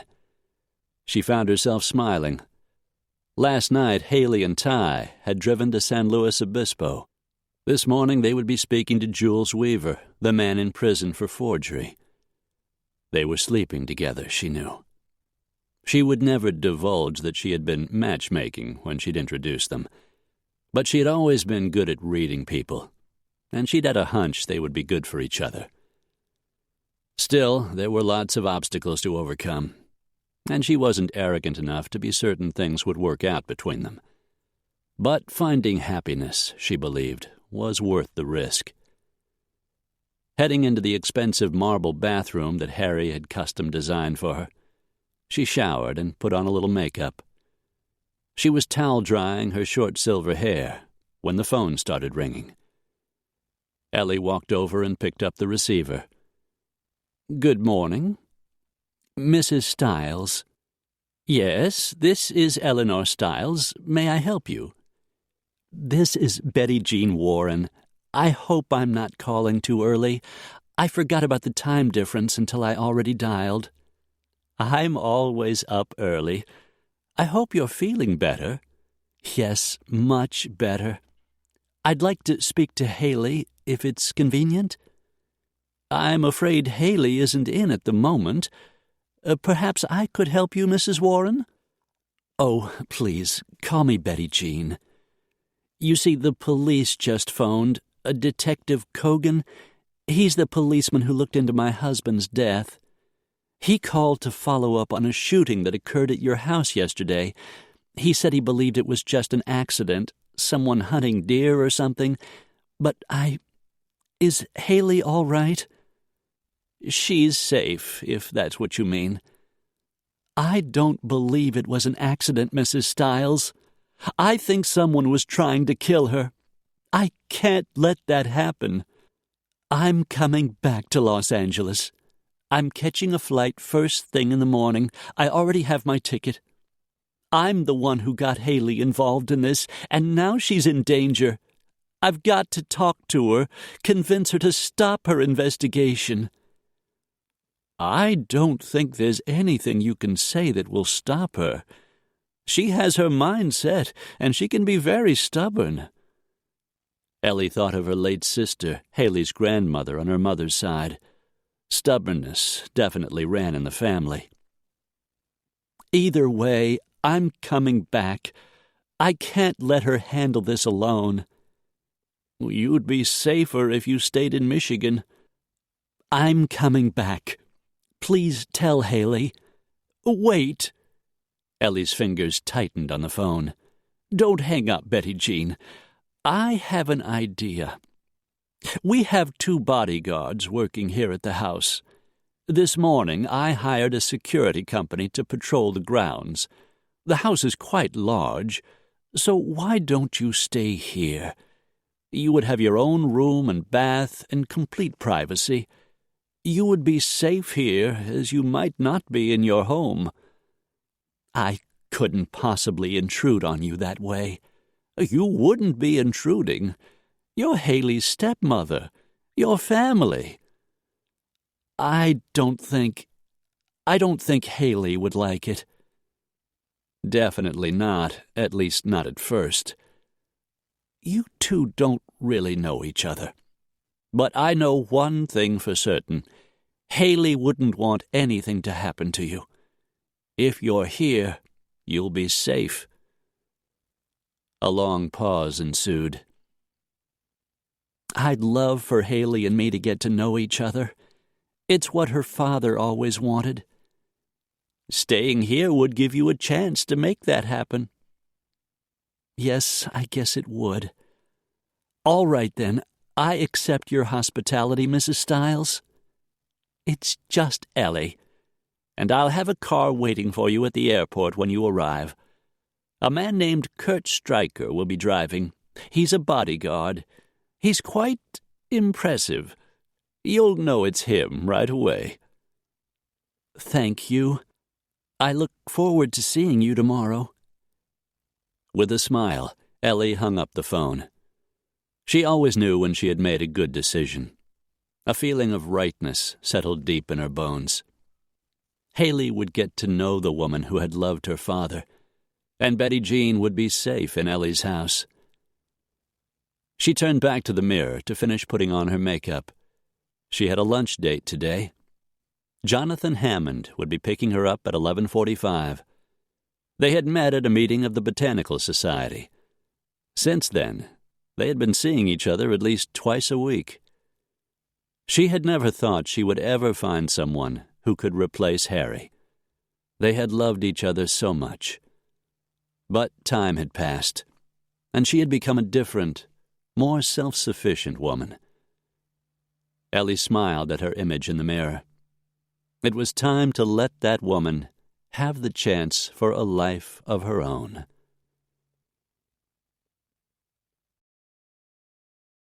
Haley woke up in bed next to Ty. He was sleeping soundly, his dark hair mussed and tumbled across his forehead, his muscled chest moving steadily up and down. They had ended up staying at the Cliffs Resort in Pismo Beach, just a 10-minute drive from San Luis. Ty had booked a lovely room that overlooked the sea. Lying next to him, Haley could hear the gulls screeching above the water, the sound of breakers beating against the shore. Peaceful sounds, yet her heart throbbed oddly, in contrast to the calmness around her. She thought of last night, an evening that had been everything she could have hoped for. Sitting on the deck, watching the sunset, making love, ordering room service, making love again after supper, and again during the night. It was perfect. Too perfect.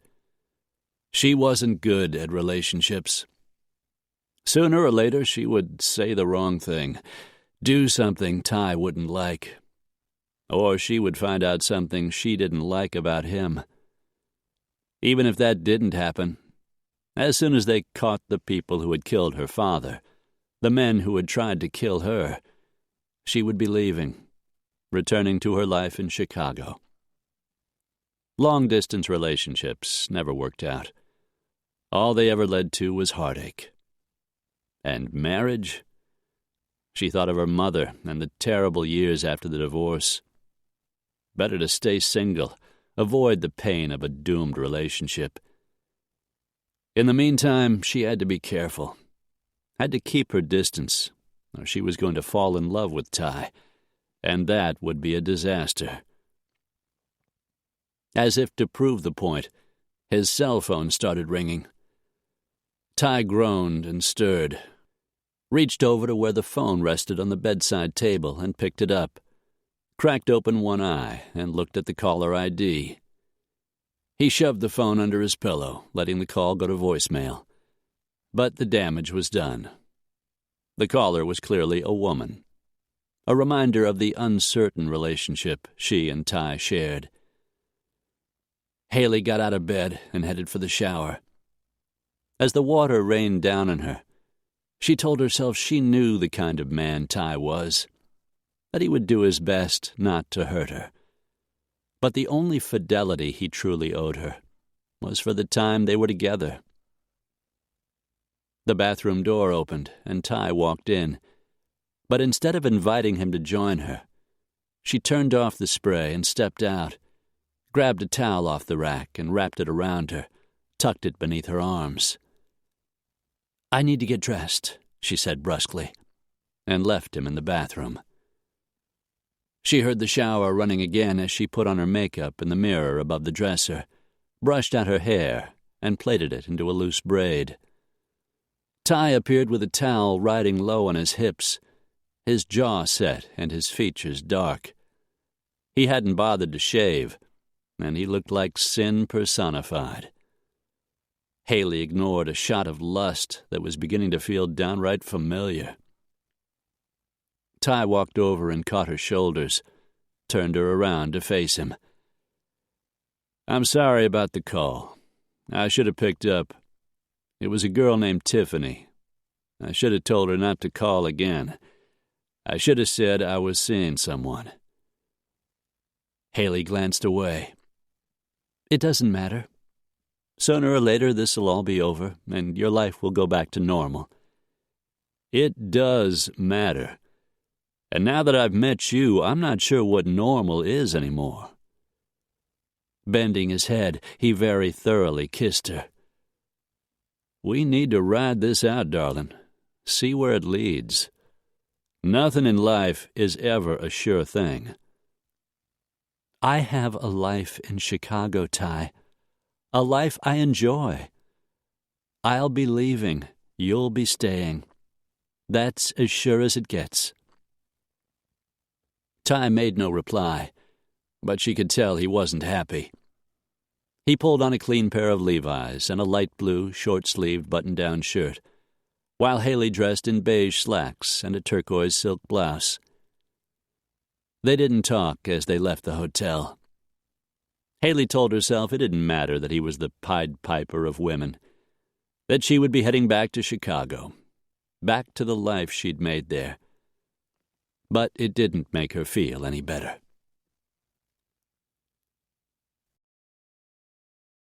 Ty tossed their overnight bags into the truck. Before he'd left L.A., he'd shoved a Winchester, short-barreled tactical shotgun, a .45 Nighthawk, and a Glock 9mm behind the seat. Along with the Beretta he carried, he was prepared if the men came after Haley again. She didn't say anything as he drove north on the freeway. Nothing as they neared the San Luis Obispo men's colony, situated among the rolling green hills off Highway 1.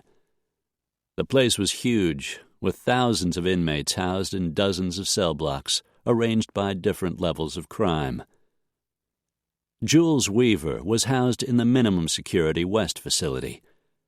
But even in that side of the prison, there were strict rules about visitors.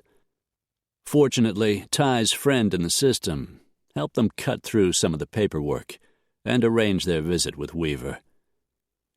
Carol Foster had worked in the penal system in L.A. before her transfer to San Luis.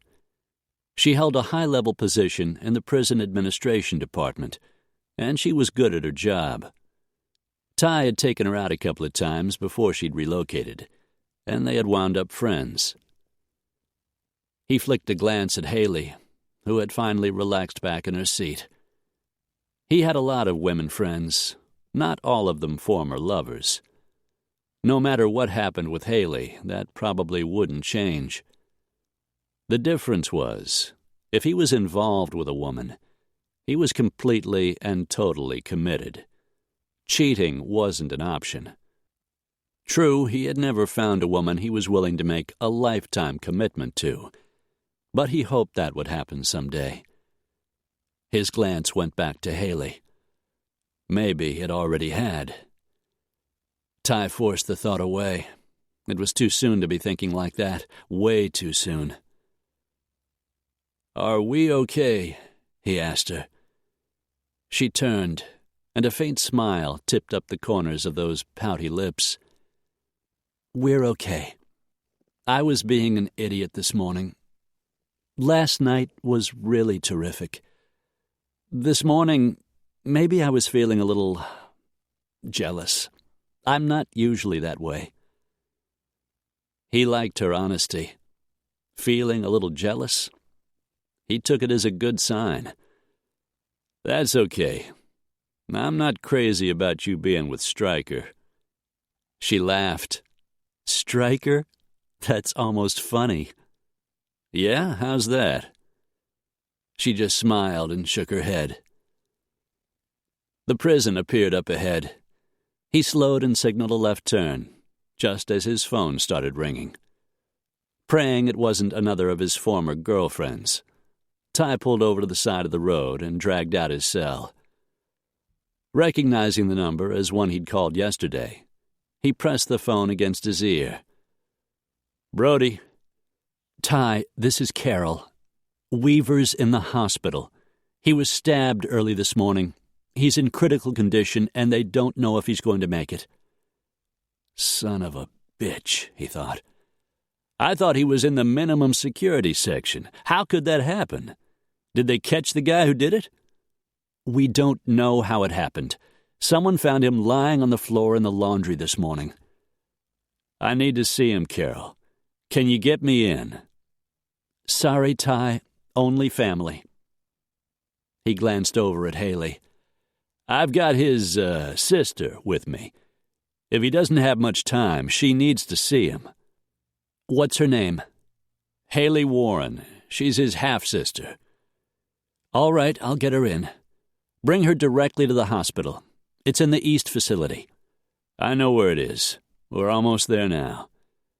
Ty ended the call. "I'm his half-sister?" Haley said, lifting a dark gold eyebrow. "If we want to see him, you are.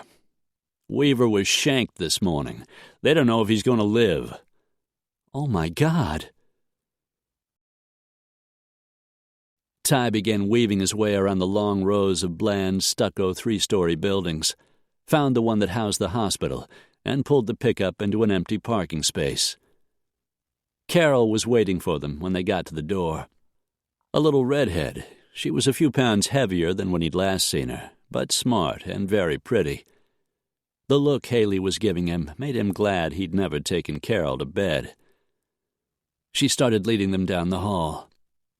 "We don't have much time," she said. "Is he conscious?" Ty asked. "Yes. After you called yesterday, he agreed to meet you. Believe it or not, he's been asking for you." Ty and Haley exchanged a glance. They followed Carol to the ICU, and one of the nurses led them inside. Jules Weaver was a thin man in his 40s with salt and pepper hair. He was lying beneath a sheet on the hospital bed, his eyes closed. Tubes ran into both arms, and an oxygen mask covered his nose and mouth. The only thing exceptional about him were his long, thin fingers. The hands of an artist, Ty thought. Weaver's eyes slowly opened. His arm shook as he reached up and pulled the mask off a face as white as the sheet on his bed. His watery blue eyes went straight to Haley. "You're Warren's daughter." She moved to his bedside. "That's right. This is Ty Brody. He's a private investigator.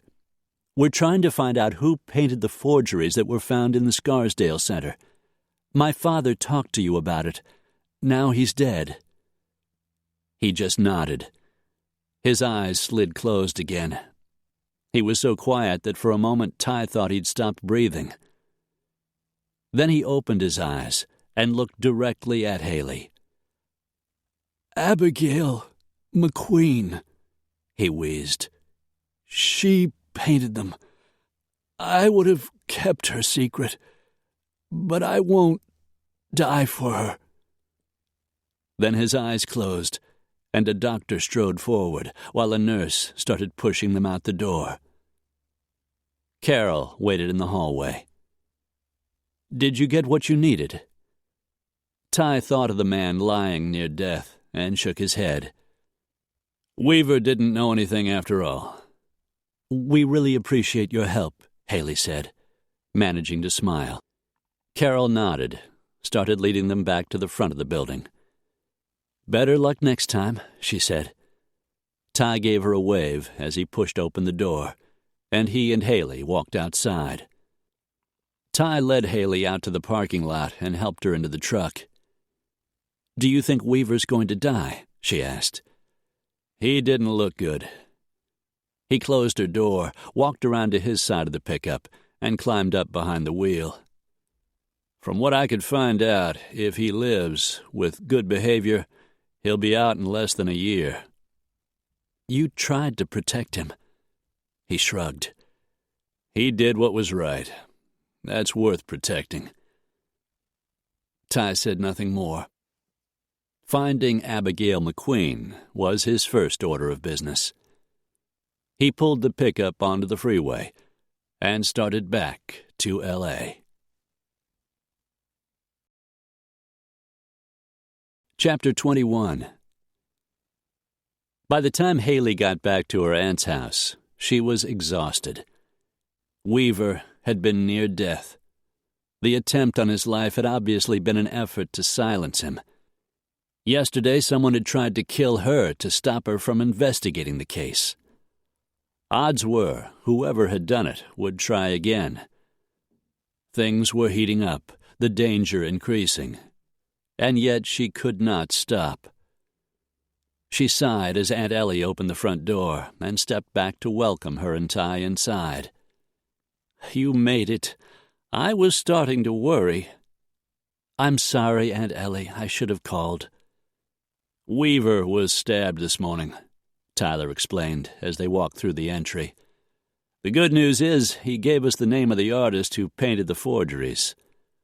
"Oh my, that is good news." "Ever heard of an artist named Abigail McQueen?" he asked. Ellie thought a moment, shook her head. "No, I don't think so." "I need to go down to the office, do some digging, see if I can find her." "You look tired, Tyler. Why don't you come into the living room and join us? Johnny and Amy are here with Rick and Rachel. At least have a glass of iced tea before you go back to work." Haley reached over and took his hand, felt the tension running through him, the eagerness to move forward on the case. "Come on," she urged softly, figuring he needed a minute to recuperate as much as she did. "You can introduce me." Ty finally nodded. Haley led him down the hall to the living room at the rear of the house, which was massive, with 12-foot ceilings and a wall of glass windows that overlooked the city. The room should have been cold, but with the layout broken into cozy conversation areas, each with a comfortable sofa and chairs, the space was almost cozy. Sleek dark wood and thick glass coffee tables, modern lamps, and geometrically patterned throw rugs made it a relaxing room to sit in and converse. Haley noticed the slatted blinds had been partly drawn, giving them privacy. "We'd be out on the deck on such a nice day," Ellie said, "but Kurt says we'd make too easy a target. Better to be safe than sorry." "Oh, Aunt Ellie." Haley leaned over and hugged her. "I've caused you so much trouble. Now I'm putting you and your friends in danger." Johnny sauntered up just then in his usual black T-shirt and jeans, his chest and arms bulging with muscle. "The kind of work we do, danger's part of the equation. We're all used to it, even Ellie." "Come on," Ty urged her gently. "You can say hello to Amy, and I'll introduce you to Rick and Rachel." Haley stopped as they entered the living room, and she spotted the attractive couple standing at the window next to Johnny's petite blonde wife. Rick Vega was an incredibly handsome Hispanic man, and Rachel, with her long dark hair and pale green eyes, Rachel Brewer was, quite simply, one of the most beautiful women Haley had ever seen.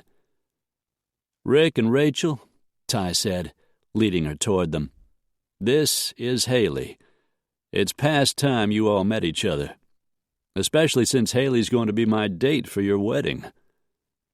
Haley's gaze shot to his, and she caught his sexy grin. "Right, darling?" The endearment sent a curl of heat into her stomach. When is it?" Rachel walked over and took her hand. "It's only 2 weeks away, and we'd love to have you. Amy's my maid of honor, and Johnny's Rick's best man. Of course, your aunt will be there, too, so you'll know plenty of people." 2 weeks. Was there any chance all this would be over and she would be back in Chicago? She doubted it. "I'd love to come, and it's wonderful to meet you and Rick. Congratulations." Vega set a hand protectively at his future wife's slim waist. They made an amazingly attractive pair. "I hear you've been having some trouble," Vega said to Haley. "Rick's a homicide detective," Ty explained, turning his attention to his friend. "I guess Ellie's told you what's going on." "She's been keeping me informed. I hear Cogan's working the homicide case." "According to Cogan, there is no homicide. Warren's death was an accident.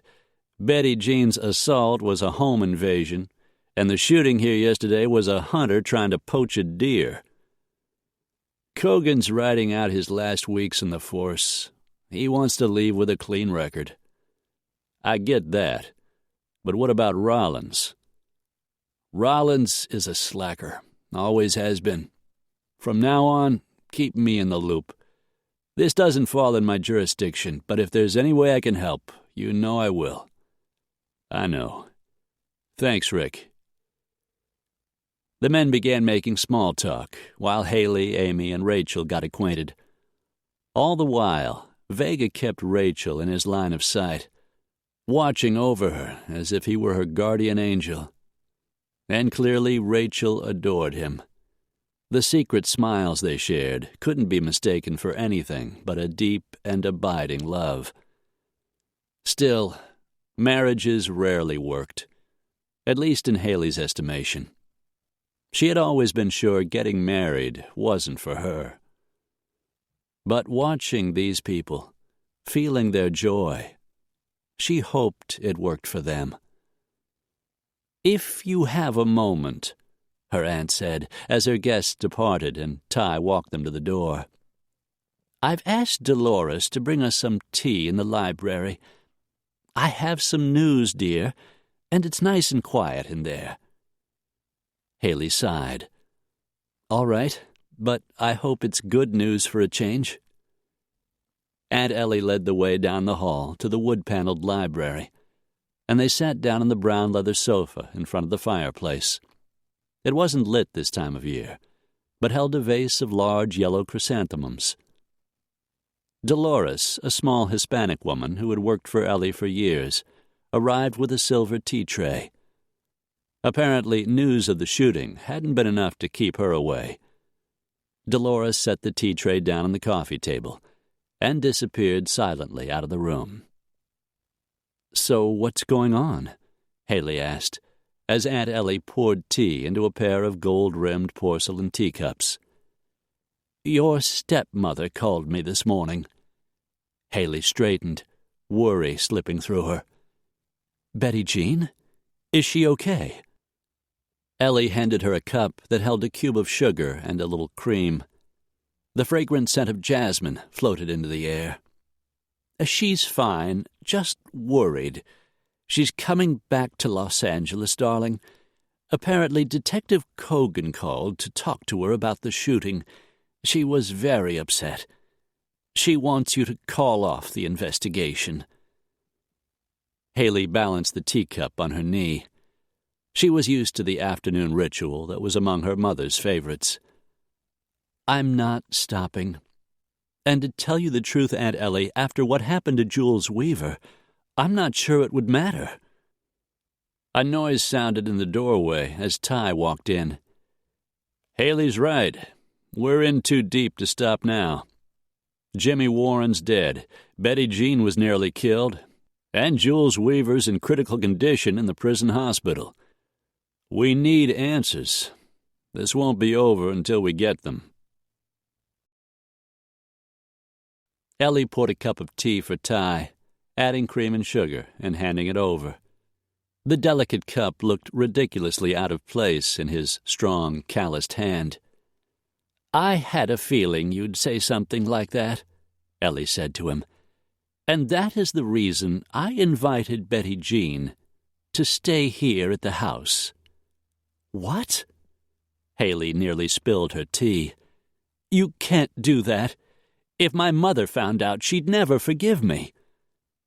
"Would you be able to forgive yourself if something happened to Betty Jean?" Haley felt a stab of guilt. Approving of Betty Jean, the woman who had caused her mother so much pain, would be a betrayal of the very worst sort. But Betty Jean had suffered more than enough already. "It's the only logical solution," Ellie continued. "Aside from Tyler, Mr. Stryker is also here to protect us, and we have a security company patrolling the grounds. Betty Jean will be safe, and you and Tyler will be free to continue your investigation." Some of Haley's tension eased. As usual, Aunt Ellie was right. It was only logical the woman should stay where she would be safe. Even her mother would be able to see the reasoning in that. "I'm sorry. Of course this is where she should be. Besides, this will give the two of you the chance to get to know each other." The cup in Haley's hand froze midway to her lips. She wanted the woman safe. That didn't mean she had to like her. "I don't want to know her any better than I do already. She caused my mother incredible heartbreak. I feel disloyal just talking to her." One of Ellie's silver eyebrows arched up. "Betty Jean caused your mother heartbreak?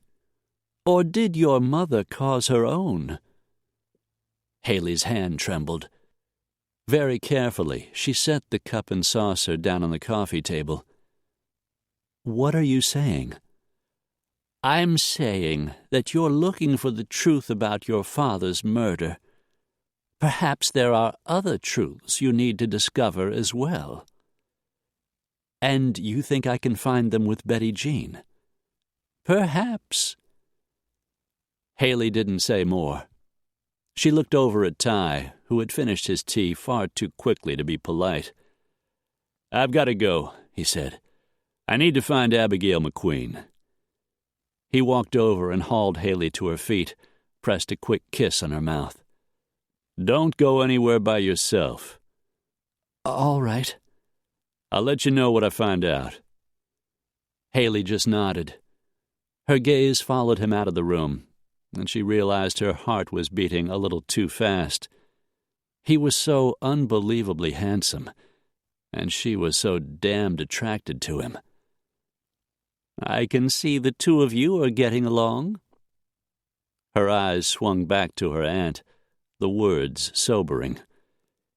"He's very good at his job," she said vaguely. "A little unconventional, but he seems to get things done." "Yes, he does. And it's clear he cares a great deal about you." She shrugged, a memory surfacing of the look on Carol Foster's face as she gazed up at him, as if she would place the world at his feet if she thought it would do her any good. Ty is very good at pleasing women. Does that include you? Thinking of the afternoon she had spent in his bed, she flushed. For as long as it lasts. You don't think it will? She ignored the pinch in her chest. Nothing lasts forever, was all she said. Stephen Carlson stood next to the rail, his eyes fixed on the pair of thoroughbreds pounding around the track in front of him. Speed and beauty perfectly matched, the pair thundering neck and neck toward the finish line. The bay, Jezebel's son, won by little more than a nose. The sorrel, King's Joy, would find his stride in the longer stretch tomorrow. Stephen smiled. He owned a stable full of prize thoroughbreds. The two prancing on the track as their jockeys blew them out before taking them back to the stable were his current favorites. He loved horse racing, loved the pageantry and excitement of the sport, the thrill of winning, the beauty and grace of the animals. In fact, Stephen loved a number of beautiful things, and one of them walked toward him now. Maria St. Vincent was tall and slender, with long flowing black hair and enormous dark eyes. He had spotted her in a gallery, admiring a particularly interesting piece of contemporary art. 25 years his junior, naive and impressed by a man of his wealth and reputation, Maria had been easy prey. Stephen had never wanted a woman more than her, and now she was his. He didn't think he would tire of her soon. Which made him think of another of his prized possessions. The Van Gogh might not appeal to some the way it did to him. The crudeness of the drawing, the anger and frustration, the torment that exploded on the canvas in every thick, distorted line of the artist's brush. He had admired Van Gogh's work for years. When the opportunity arose to own one, there had been no hesitation, not even a moment's. Not even at the cost. It belonged to him, as surely as did Maria, as completely as the horses he bred. He couldn't put the priceless painting on display, but whenever he felt frustrated and overwhelmed, whenever the pressure built until it seemed unbearable, he could go into his private showroom and gaze at the masterpiece that reflected his deepest emotions. The recent problems that had surfaced didn't matter. There were always problems to solve. He had his horses and his women, and now he had the painting. Soon, all would be well. Gotcha. Turning away from the computer screen, Ty grinned at Haley over his shoulder. On the monitor, Abigail's photo next to one of her paintings lit up the screen. She certainly wasn't hard to find. Leaning down to study the monitor, her soft breasts pressed against him. The scent of her perfume made him think of sex, but there were more important matters to resolve. They had walked down to the office that afternoon to do the search. Abigail McQueen's name had popped up on Google the minute he had typed it in. Ty looked down at the information on the Wikipedia website. Born in Salinas, California in 1967, Abigail McQueen obtained a bachelor's degree in art history from the University of California at Santa Cruz.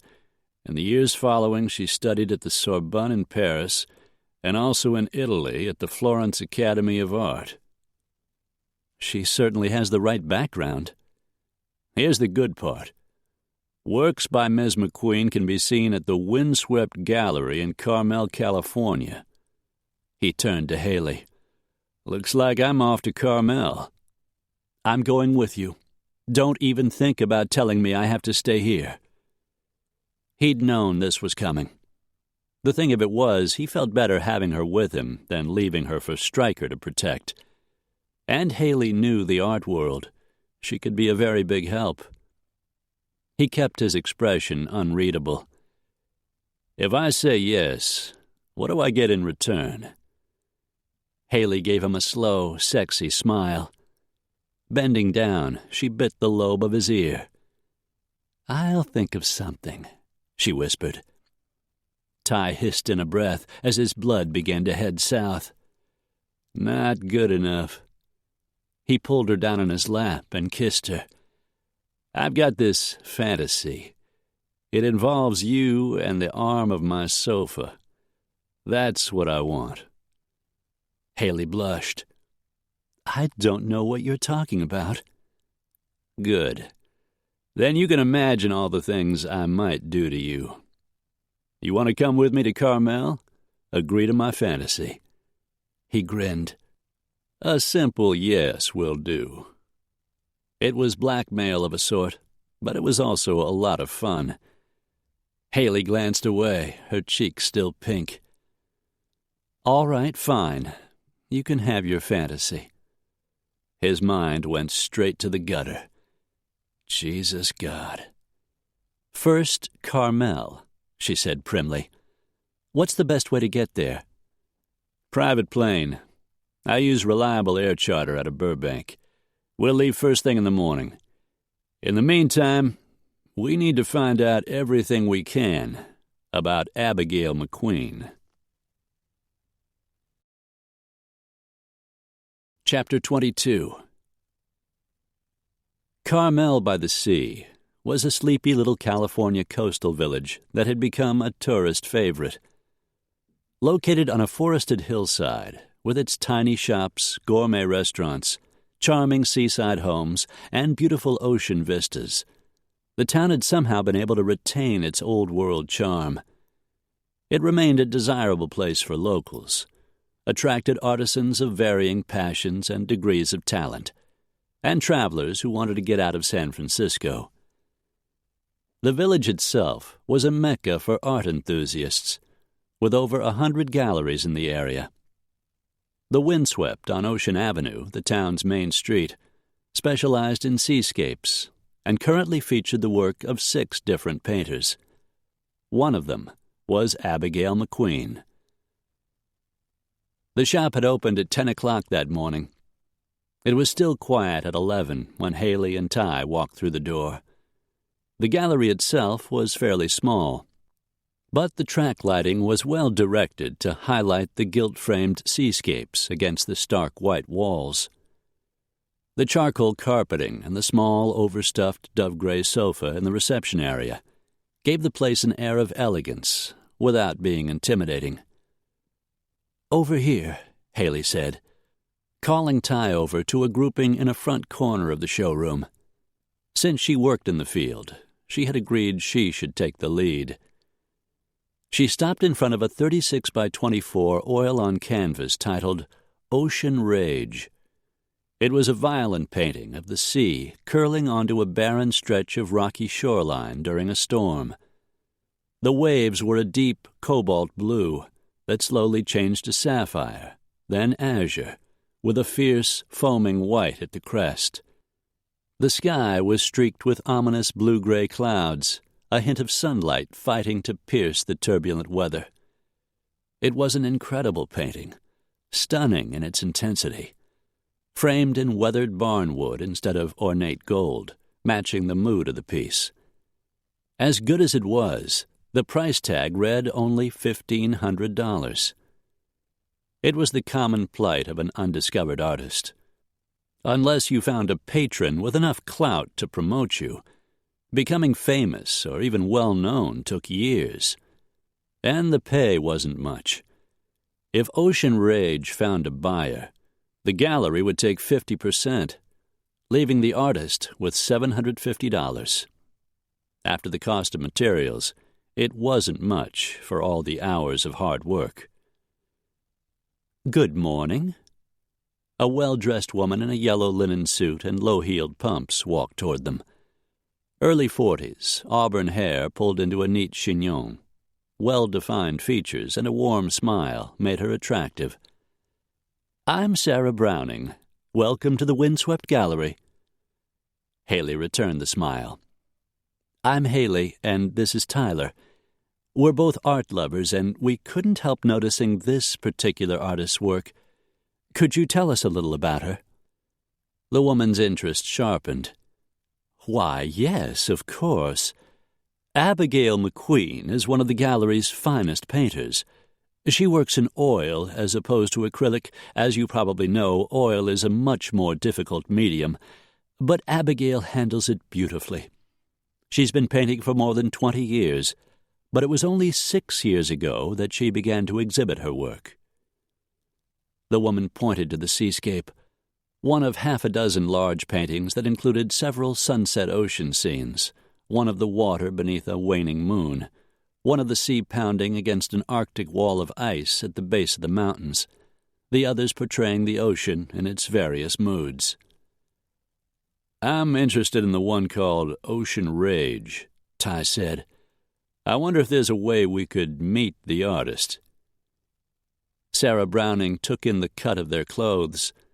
Ty was in jeans and low-topped leather boots, but Haley was wearing the beige slacks and turquoise silk blouse she had worn to the prison, clothes her mother had purchased as a gift from Neiman Marcus in Chicago. Not inexpensive clothes. "If you're seriously interested in the painting," Sarah Browning said, "I'm sure I can arrange a meeting. How long will you be staying in Carmel?" "We need to get back to Los Angeles," Ty said, "so we won't be here that long. We'd like to meet the artist as soon as possible." He had found the McQueen woman's home address on the Internet, but he wanted to see her in a business setting before they went to her house. Sarah smiled. "Well then, why don't I call her? I'll be right back." While the woman returned to her desk to use the phone, Haley and Ty wandered the gallery. "Most of the paintings in here are more expensive than the ones Abigail painted," Ty said as they strolled along. "But I don't think any of them are as good."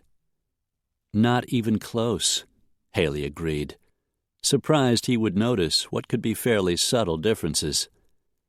"But a lot of it's marketing. One artist has been painting longer than another. He may have developed a bigger following. It isn't just the caliber of the work." "But you think McQueen is good. Very good, right?" She thought of the incredible seascapes. "I think she's amazing." "Good enough to paint a Caravaggio or a Titian?" She'd been pondering that same question. "There's a lot more to it than just replicating the piece, of course, and seascapes are different from portraits. But from what I can see, if she knew how to age the canvas to make it appear to have been painted in the correct time period, it's possible she could do it." "Aging a piece has got to be damn tricky." "Yes, but the thing is, after the provenance was checked and the original painting scrutinized and hung on the wall, no one would be looking that closely." "Exactly," Ty said. "In a way, it was genius. There was no reason to suspect the original had been replaced with a forgery." Sarah Browning walked up just then. "Ms. McQueen says she can meet you here in an hour. Would that work for you?" She leaned closer, spoke softly. "Abigail has been spending a good deal of time at the hospital. Her daughter has cystic fibrosis. It flares up now and again." "We'll make it work," Ty said, flashing Haley a look. "We'll be back here at noon." They left the gallery and headed down the street. The tourist crowd had begun to build, meandering aimlessly down the block. Still, compared to the throng who frequented the village in summer, it wasn't that crowded yet. "Did you hear what she said?" Haley paused in front of a candle shop, where tiny flames flickered through the glass-paned window. "Abigail's daughter has cystic fibrosis. That can be deadly in children. Hospital stays are very expensive. That could be the reason she agreed to paint the forgeries." "Makes sense. I didn't run across that little tidbit on the Internet. just that she was widowed and had a child. Haley's gaze strayed back to the gallery. I wonder what Abigail's like. Ty glanced at his heavy stainless steel wristwatch. We'll find out in 45 minutes. As they walked along the sidewalk, he grabbed her hand and tugged her into a little sandwich shop. In the meantime, I'm starving. Let's get something to eat. Haley's stomach growled, and she smiled. They'd left early for the charter flight out of the Burbank airport, and hadn't had time for anything but coffee and a packaged blueberry muffin.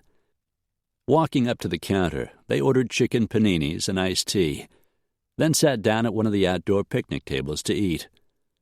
The weather in Carmel was warmer than usual for May, and Haley was enjoying the view in the distance of blue sky and azure sea.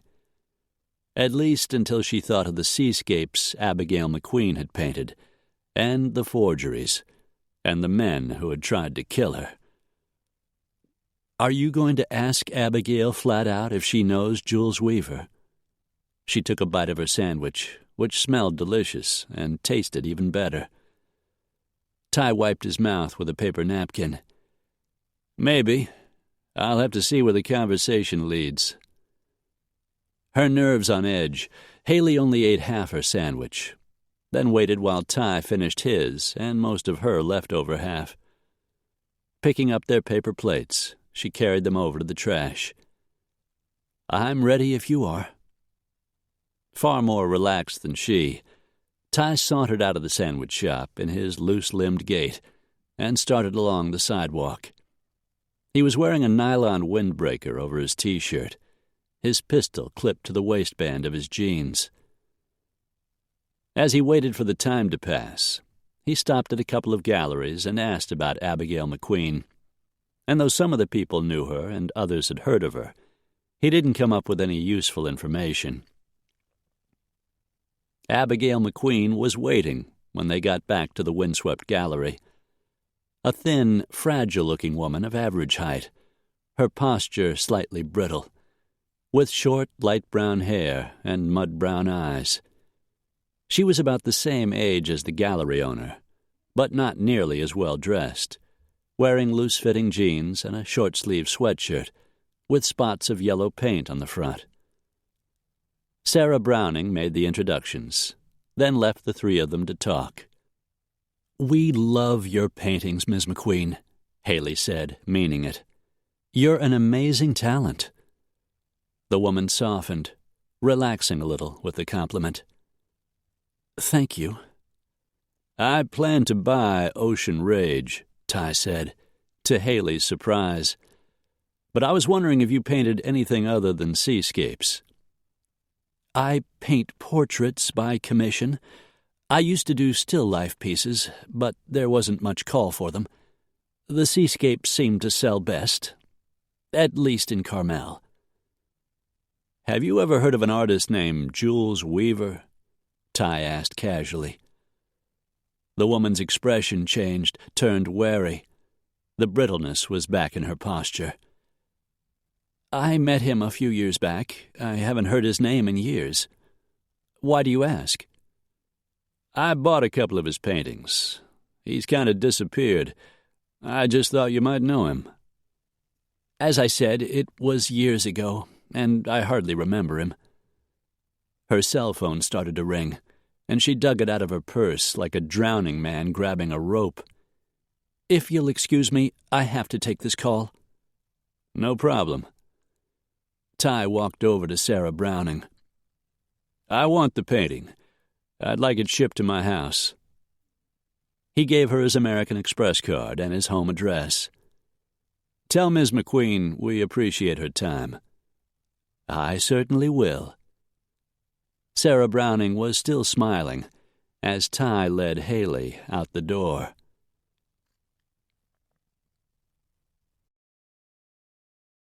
That was interesting, Ty said, heading for the rental car he had picked up at the Monterey airport. It was parked on the street just a block from the gallery. I can't believe you bought that painting. Why not? You said yourself it was incredible. It is. Seascapes aren't usually my style, but that was really a powerful work. It was also $1,500. What, you don't think I can afford it? Can you? He shrugged. Buying it won't put me in the poorhouse. Fact was, he had enough money to buy every piece in the place if he wanted to. But money wasn't important to him. He hoped it wasn't that important to Haley. She flicked him a sideways glance as they walked, Ty keeping her on the inside in case there was trouble. In a way, that painting suits you, she said. How's that? But she just shook her head and changed the subject. So what's your theory so far? Ty thought of their meeting with Abigail McQueen.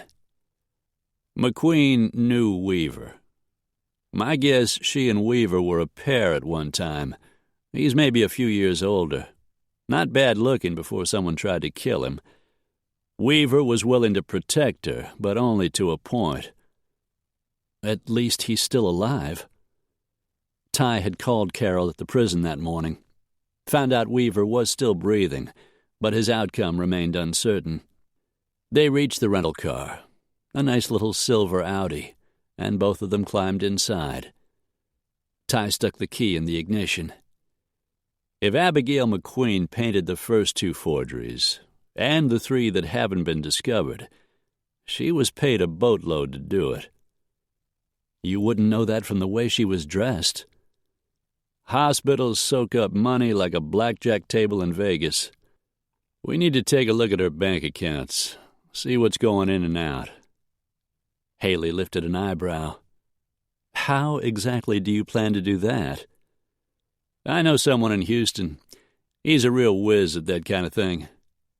You mean illegally hacking into someone's bank account? Did I say that? No, but the way it works is I don't ask, and Saul doesn't tell. Keeps everything simple. Ty made the call. Saul was busy working on another project, but he agreed to take a look. Ty ended the call and pulled the rental car out on the street. So I guess we're spending the night in Carmel, Haley said. That's right. I want to talk to Abigail again. I'd like to do it at her house. She flicked him a glance. So, are you planning to collect on your fantasy? Ty fought not to let his mind go there. Not that particular fantasy. I told you that one involves the arm of my sofa. But you don't have to worry. I can come up with something equally creative. Haley tapped her lush bottom lip. I don't think so. I think tonight we live out my fantasy. What do you say to that, cowboy? He was already getting hard. I say yippee-ki-yay. Ride 'em, cowgirl. Haley laughed, but there was a twinkle in her pretty blue eyes that made him a little nervous.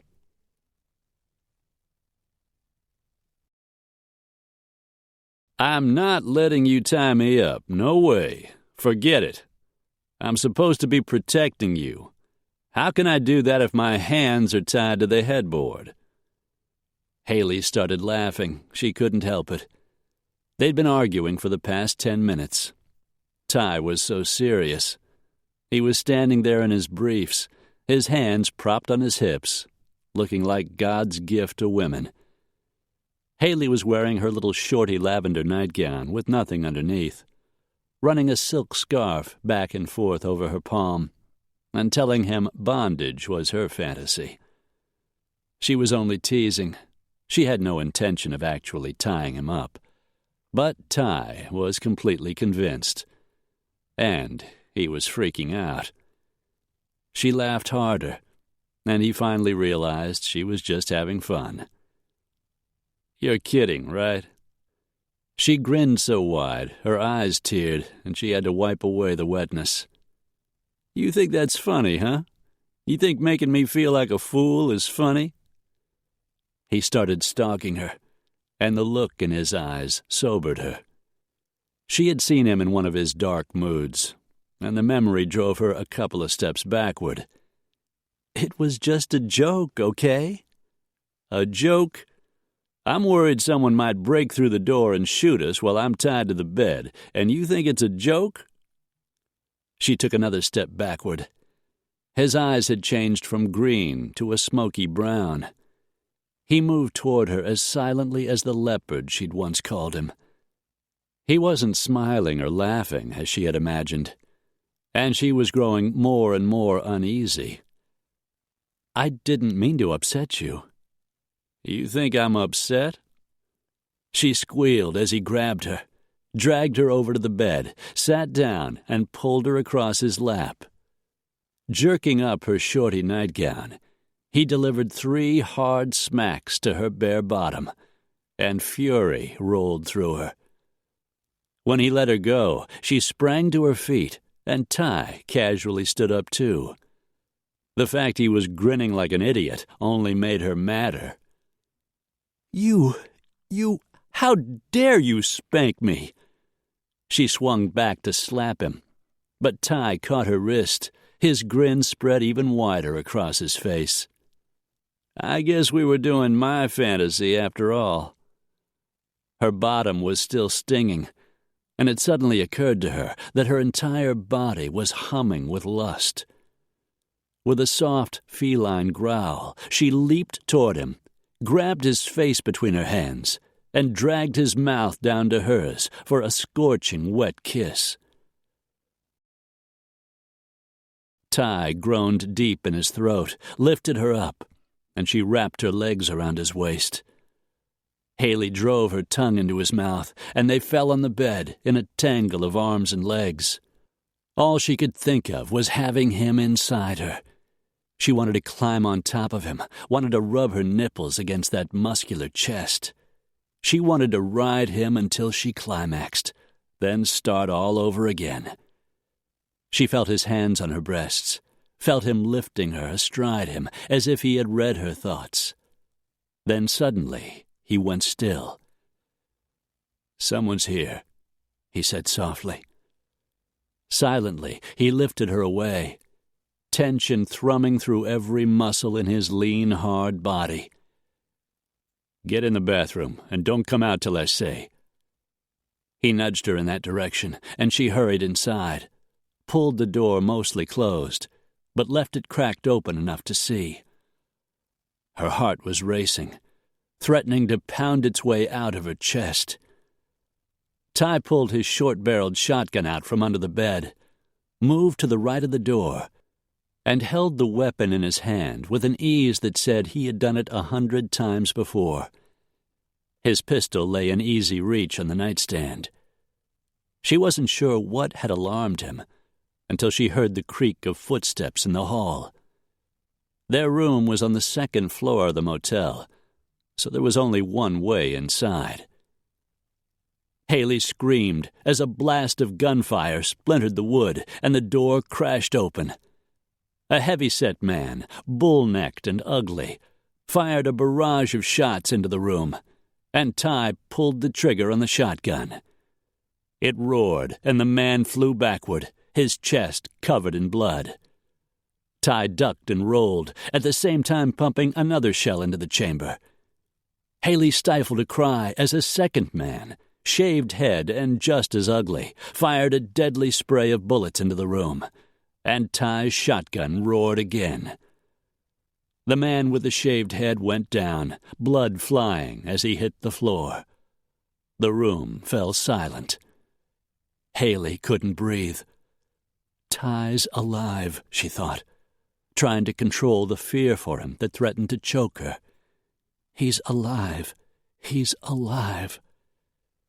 She watched him make his way to the door and look out into the hall, checking to be sure the threat was gone and no one else was there. Stepping over one of the bodies, he walked back into the room. The acrid smell of gunpowder filled the air as Haley shoved the bathroom door all the way open, burst out, and ran straight into Ty's arms. Chapter 23. Ty caught Haley hard against him.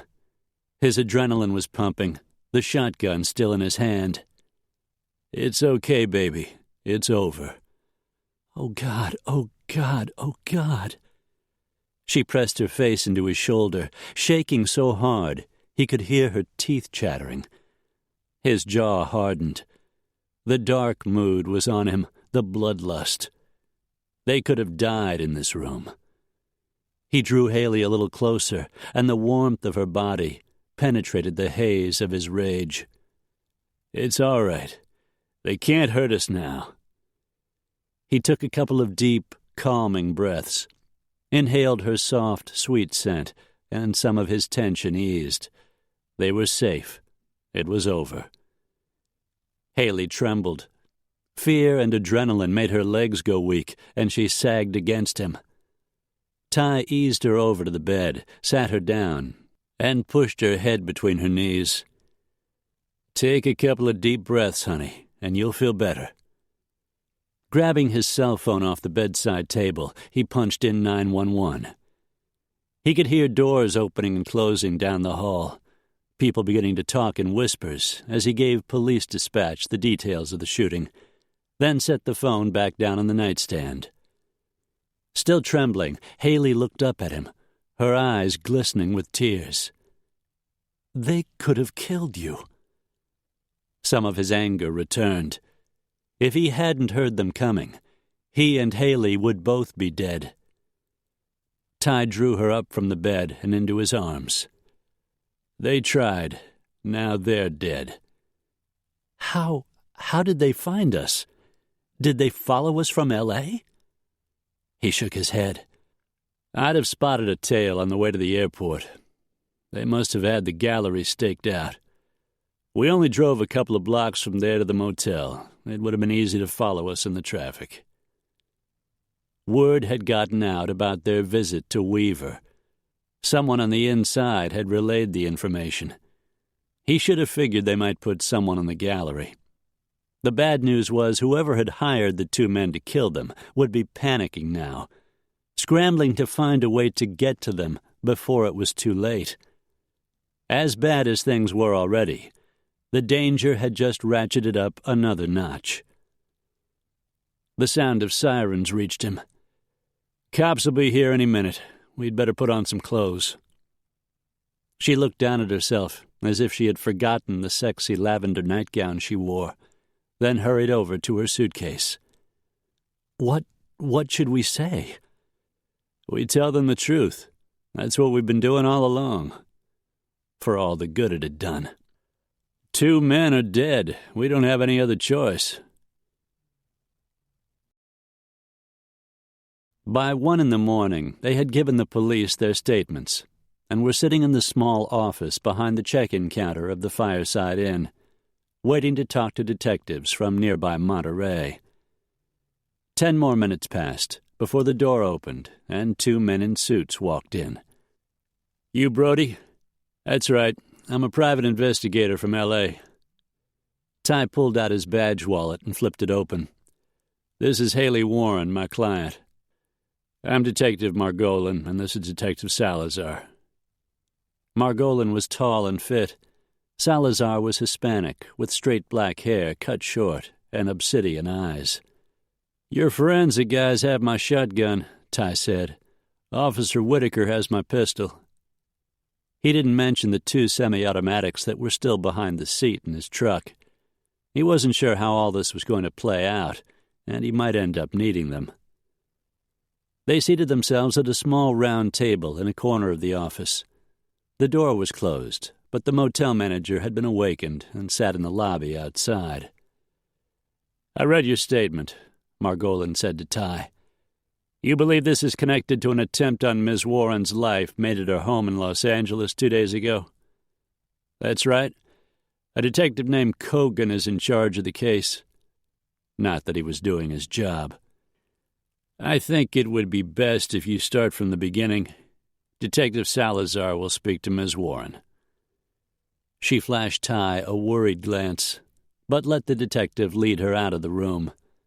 The police were making sure their stories matched, which they would, though Ty's version might be a little more colorful. He ran back through the details. beginning with James Warren's death in a powerboat explosion, and finishing with the shooters who had burst into his motel room. So your theory is the people who stole valuable paintings from the Scarsdale Center killed James Warren and are trying to stop you and his daughter from finding out their names. That's about it. And you think Abigail McQueen is the woman who painted the forgeries, but you don't have any proof. So far, so good. On top of that, you think there may have been another theft sometime this year, but you don't know what was stolen, where it happened, and you have no proof of that either. Home run, Ty said. Margolin flicked him an irritated glance and left the office, leaving Ty to wait impatiently and worry about Haley. She was safe, at least for now. That was all that mattered. Half an hour later, Margolin walked back in, closing the door carefully behind him. I did a little digging. According to the police here in Carmel, Abigail McQueen is a model citizen. She has an 8-year-old daughter, lives very modestly in a small house at the edge of town. Seems to me the likelihood of her involvement in a multi-million-dollar art heist is slim to none. He'd figured it would look that way. Didn't mean it wasn't true. You got any idea how she's paying her daughter's hospital bills? He asked. Margolin frowned. We'll talk to her, do a little more digging. But according to what I've been told, the McQueen woman has a lot of friends in the area. They've even held fundraisers for her little girl. Maybe so, but odds were the money they'd raised wasn't nearly enough. What about the shooters? Have they been ID'd? We're working on it. They don't look like locals. Probably got rap sheets a mile long. You got any enemies, Brody? Someone you sent to prison? Someone who might want you dead? I've got enemies. Comes with the job. None of them knew I was staying in Carmel. Margolin shrugged his shoulders. His dark suit was slightly rumpled, as if he'd climbed out of bed and put on the one he'd worn during the day. As late as it was, Ty didn't blame him. So they followed you up here, Margolin suggested. We flew in on a charter. Could have got your flight plan. I guess they could have, but they didn't. They staked out the gallery. They wanted both of us dead. That would have put an end to the investigation. The detective raked a hand through his hair, which looked as rumpled as his suit. We'll talk to Ms. McQueen, but don't get your hopes up. Be smarter to look closer to home. Detective Salazar opened the door. You finished in here. For now. Margolin rose from his chair, and Salazar ushered Haley back into the room. You two can go, but don't leave the state. We may have more questions. As soon as you get those names, I'd appreciate a call. Margolin nodded. Shouldn't take long. We'll get your shotgun back to you as soon as ballistics is through with it. Thanks. Margolin handed him his Beretta. Ty shoved it into the holster clipped to the waistband of his jeans. Setting a hand at Haley's waist, he guided her out of the office. He had called the charter pilot and had the twin Cessna waiting.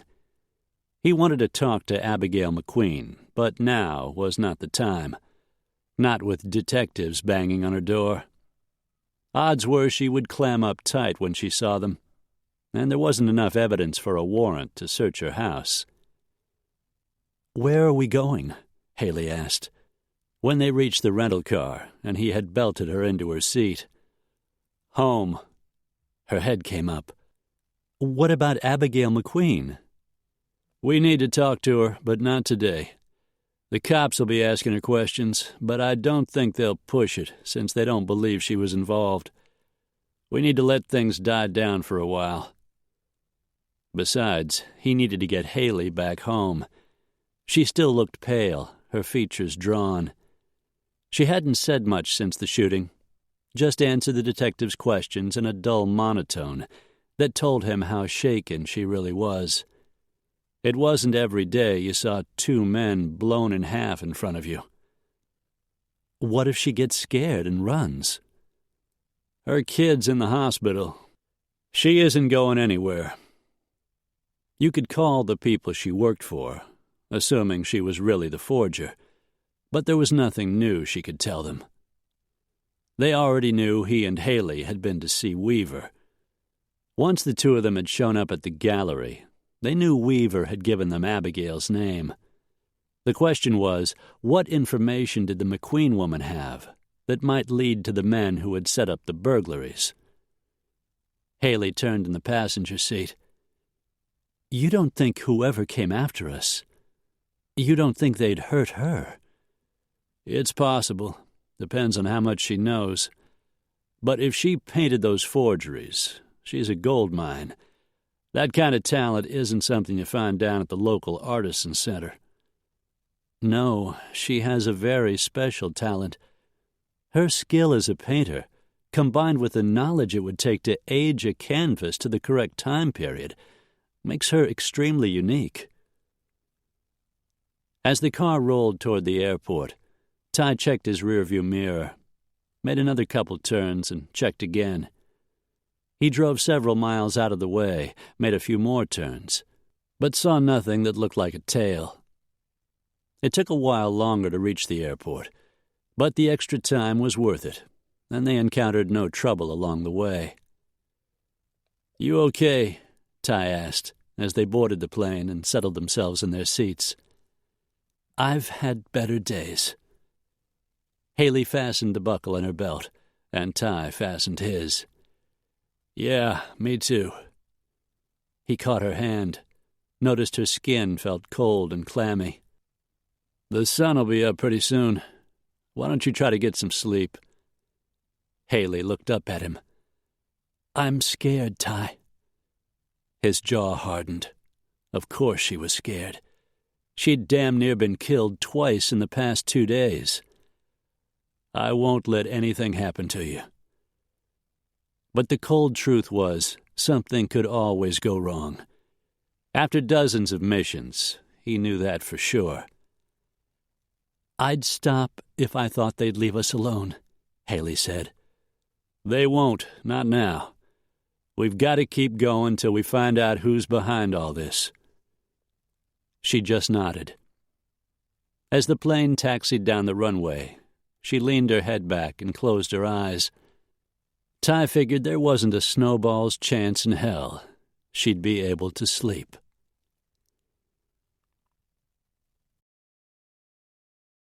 The bell on a streetcar rang as the heavy vehicle rumbled up the hill. The fog was lifting a little, and the sky was beginning to gray. Peter Danoff turned on the lights in the gallery, but didn't unlock the front door. The streets outside were still empty. Danoff Fine Arts didn't open till 10. But after he had heard the morning news about the shooting in Carmel that left 2 men dead, he'd had to get out of the house. He had left his wife in bed, forgone his usual breakfast of oatmeal, a banana, and toast, and driven into the city early. The gallery always comforted him. The paintings on the walls, the way the lighting brought out the richness and textures, the brilliant colors and softer hues. He had a well-deserved reputation for discovering exceptional artists, for knowing which work would go up in value, and which would never amount to more than a pretty picture to hang over the fireplace. He had a nearly flawless record for picking winners, and was well known as an art critic of repute. Some of the wealthiest collectors in the world came to Peter Danoff for advice. And yet, no matter how much he earned in commissions, it was never enough. With the recession, sales were down, and keeping the gallery open in lean times was expensive. He and his wife both had extravagant tastes. It seemed they were always short of money. So far, he had been able to keep the wolf from the door, but it hadn't been easy. Peter turned at the sound of the phone ringing on his desk. He had known his boss would be calling.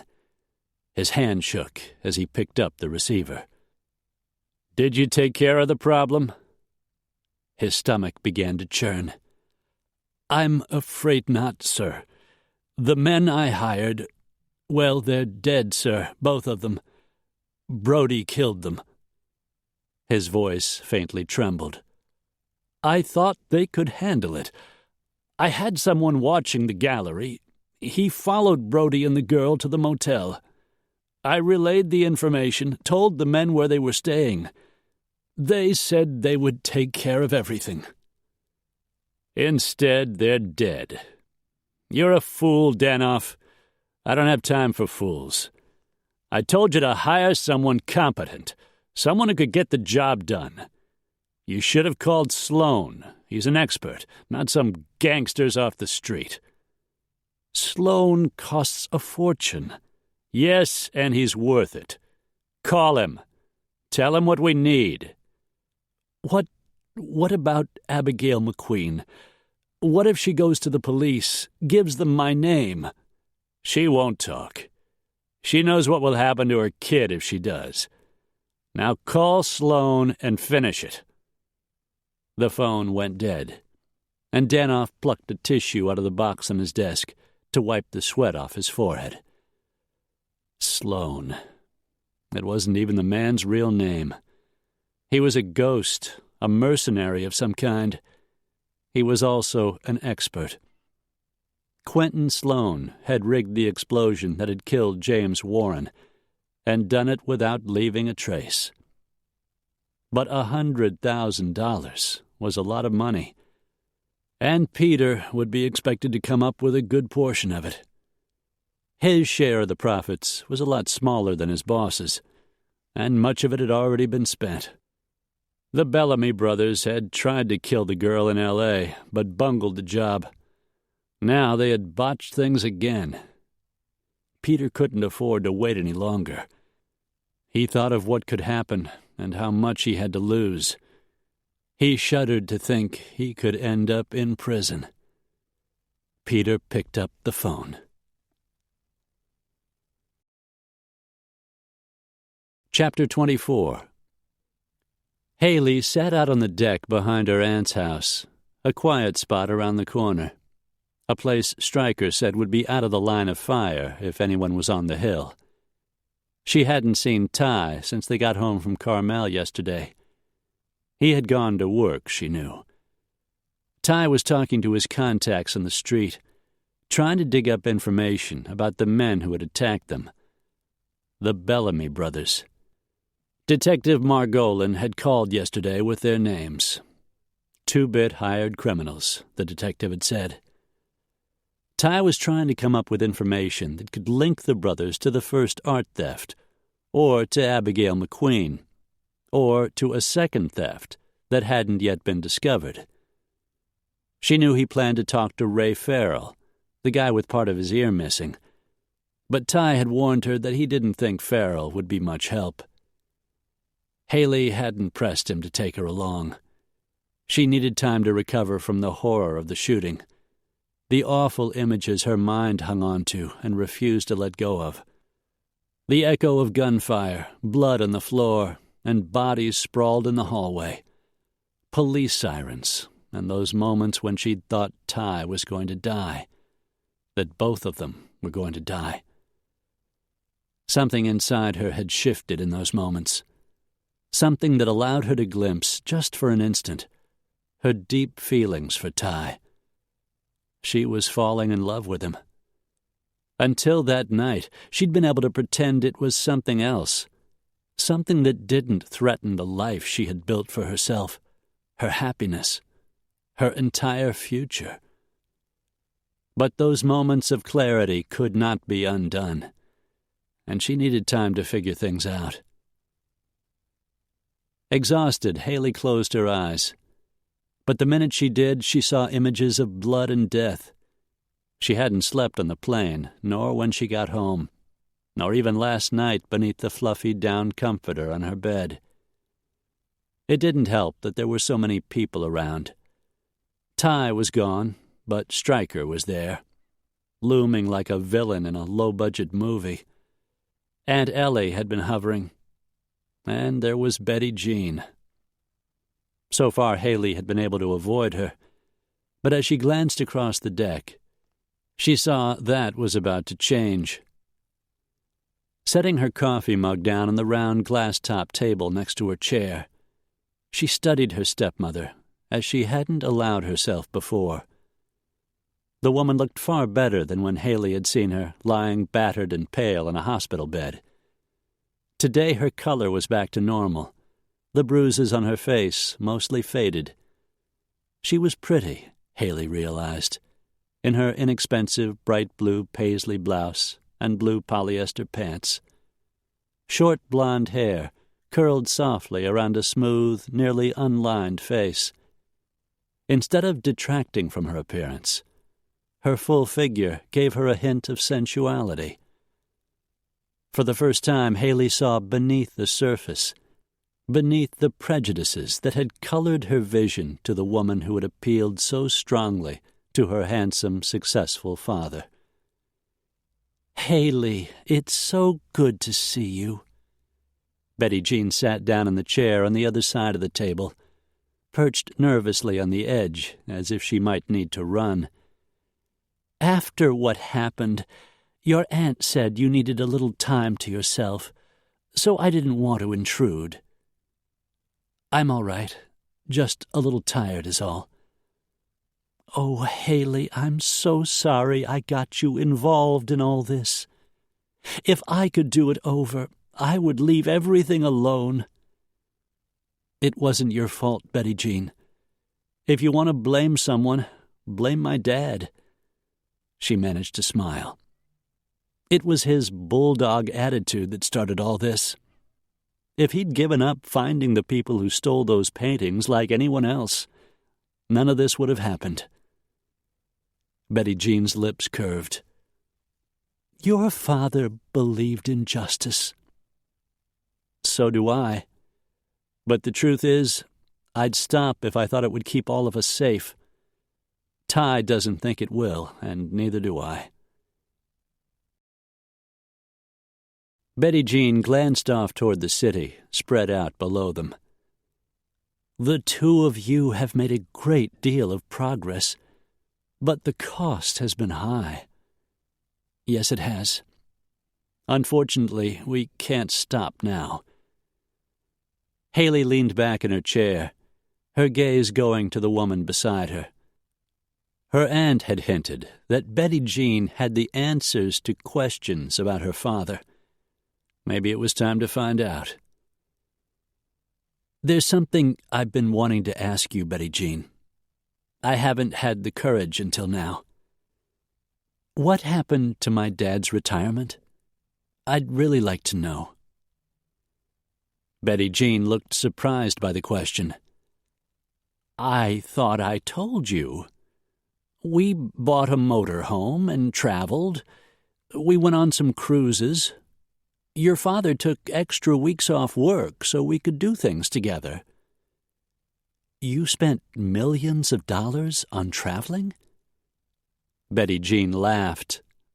"Of course not. Your father's divorce was expensive. He wanted to make a clean break, so he made a lot of concessions. And he had you to think about. He wanted you to have money enough to continue your schooling if that's what you decided to do." Haley's chest felt tight. "You said the divorce was expensive. Are you telling me my mother got Dad's retirement money?" "Most of it," she smiled. "He thought it was only fair, since she had to put up with him for all those years. That's what he said, anyway." Her stomach was churning. "My mother led me to believe you married my dad for his money." Betty Jean just shook her head, a soft look coming into her pale blue eyes. "I married your father because I loved him. I loved him almost from the moment I met him. The strange thing was, he told me once that was the way he felt about me.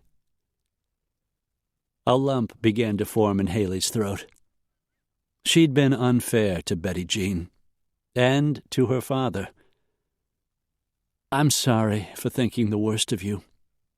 I should have given you and Dad a chance to explain. Betty Jean reached over and patted her hand. It's all right, dear. That's all in the past. Dad and my mother weren't happy. I think Dad had been wanting to leave her for years. Maybe he would have if it hadn't been for me.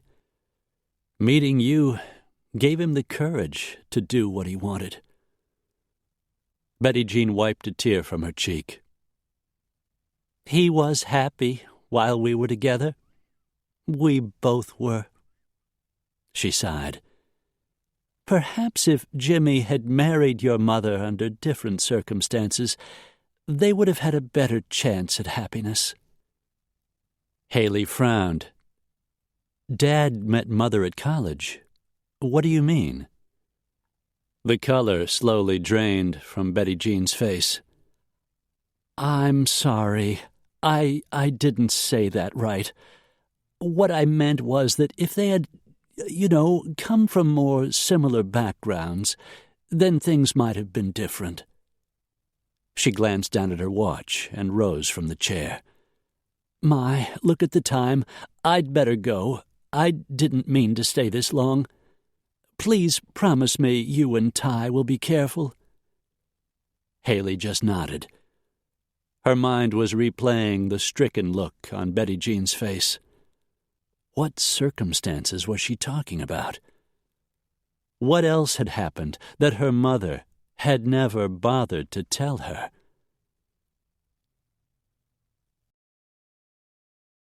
Ty pulled his worn Lakers t-shirt over his head as he started across his living room toward the stairs. He'd worked all night again last night and well into the morning. He needed a shower and get a couple of hours of sleep before he went to see Haley. He was worried about her. The shooting had to have been traumatic. He'd been in battle. He knew how she must be feeling. He hadn't seen her since they got back from Carmel. He needed to talk to her, find out how she was dealing with what had happened. Hell, he just needed to see her. Though Stryker seemed capable of protecting her, Ty was glad Johnny had decided to stay in town. He was providing backup, so Haley had protection 24/7 while Ty worked the streets. He wasn't sure how he felt about Stryker, but he trusted his best friend to keep Haley safe. And the good news was, after the shooting in Carmel, Charlie Cogan had finally stepped up to the plate and started doing his job. I hate being wrong, the LAPD detective had grumbled, but it's beginning to look that way. I've posted an officer on the street in front of the gate to Mrs. Stiles' house and beefed up patrols. I'm not sure how long I can get the city to spring for the costs, but for now we're covered. We need to figure this out, Brody, and get these a-holes off the street. Good idea, Ty thought sarcastically. Yesterday he had talked to Detective Margolin. According to the police, the Bellamy brothers were San Francisco area scumbags, lowlifes who hired out for whatever dirty job needed to be done. Ty had spent the past 2 nights prowling the streets, trying to come up with something that might connect the brothers to the theft at the Scarsdale Center, or the explosion that had killed James Warren, or the gunfire at Ellie's house.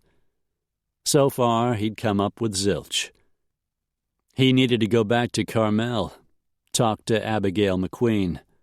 He needed to go to San Francisco, see if he could find any leads there. Ty scrubbed a hand over his 2 days' growth of beard and wearily started up the stairs to his bedroom. He tried not to wish Haley was there, to wish she'd be sharing the shower with him, lying next to him in bed as he slept. He tried to ignore the heat that settled in his groin when he thought of making love to her. He'd feel better after a little rest, he told himself. as he reached the top of the stairs. He was heading for the bathroom when the doorbell started to ring. Ty softly cursed. With a weary sigh, he turned and went back down to the living room. The last person he expected to see through the peephole in his front door was his cousin, Dylan Brody. Ty opened the door, took in the tall, dark-haired man, who was a blue-eyed, harder, more rugged-looking version of himself. Dylan's gaze ran over him, returned to his weary face. "Jesus, you look like something my dog dragged in." Ty grinned. "It's good to see you too, cousin."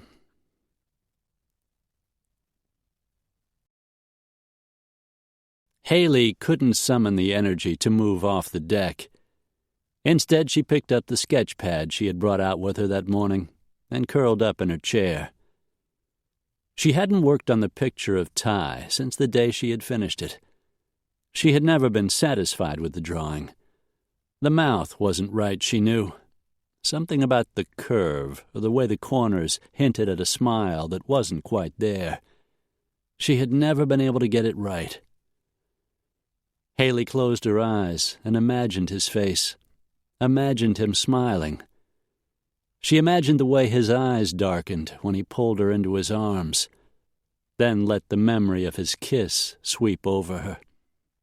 The softness of his lips, the sexy way he coaxed her to open for him, the feel of his tongue sliding over hers, the way her breath hitched as she sank into the kiss. For a moment she savored the sensations that had her heartbeat picking up. When she opened her eyes, she began to redraw that portion of his face, letting her feelings take control of her hands, letting the hot memories sweep through her. She didn't know how much time had passed before she looked down at his portrait and smiled. She'd done it. Captured exactly the shape and softness of that incredibly sexy mouth, the hint of firmness in the curve of his lips that spoke of confidence and control, the faint lift that hinted at some secret amusement. "It's good to see you smiling," Lane said, as she walked toward Haley across the deck. Her friend looked beautiful as always, in cream ankle-length pants, a tiger print off-the-shoulder top and high heels, silky red hair around her shoulders, nails perfectly manicured in a frosty tangerine. "Your aunt called and told me what happened in Carmel. She thought you might need a friend to talk to about it." Haley set the sketch pad aside, got up from the chair, and went to Lane for a hug.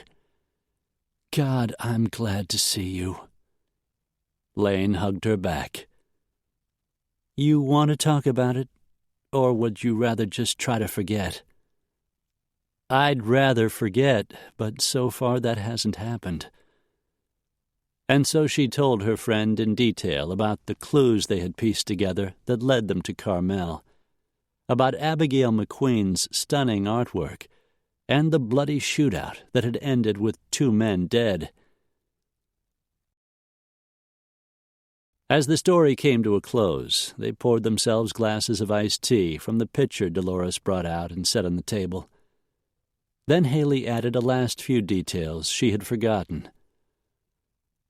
"From what you're telling me," Lane said when Haley was finished, "Ty didn't have any choice. He had to shoot those men." "That's right. It was completely self-defense. They broke into our room with the sole intention of killing us. They would have if it hadn't been for Ty.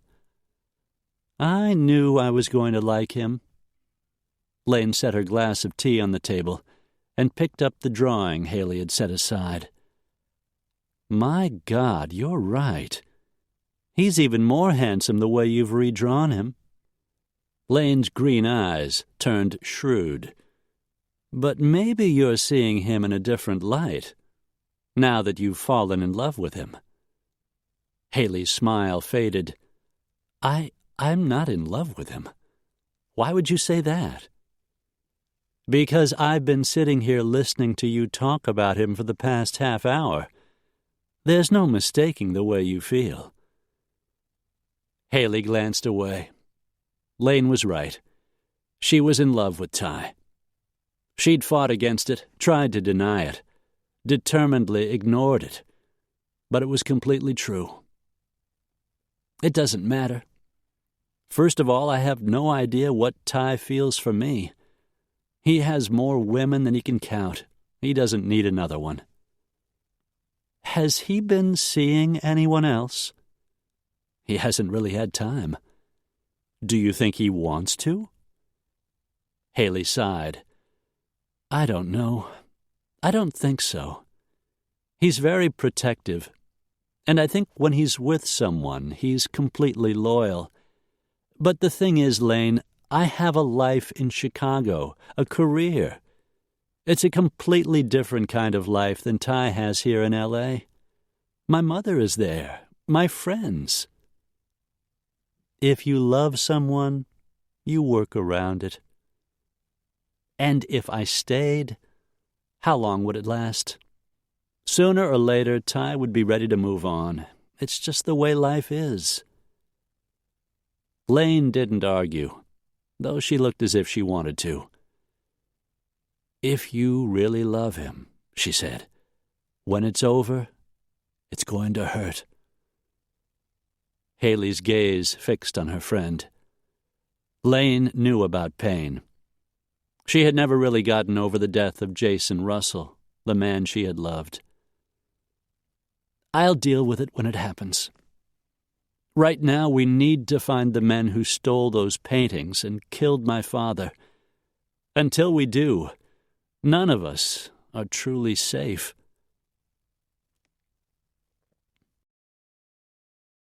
Ty came back down the stairs, towel drying his hair.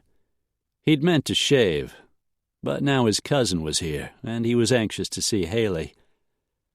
I thought you were in Alaska, Ty said, picking up the conversation where they'd left it before he'd brewed a pot of coffee, poured a cup for his cousin, and gone up to shower and change. What the hell are you doing in L.A.?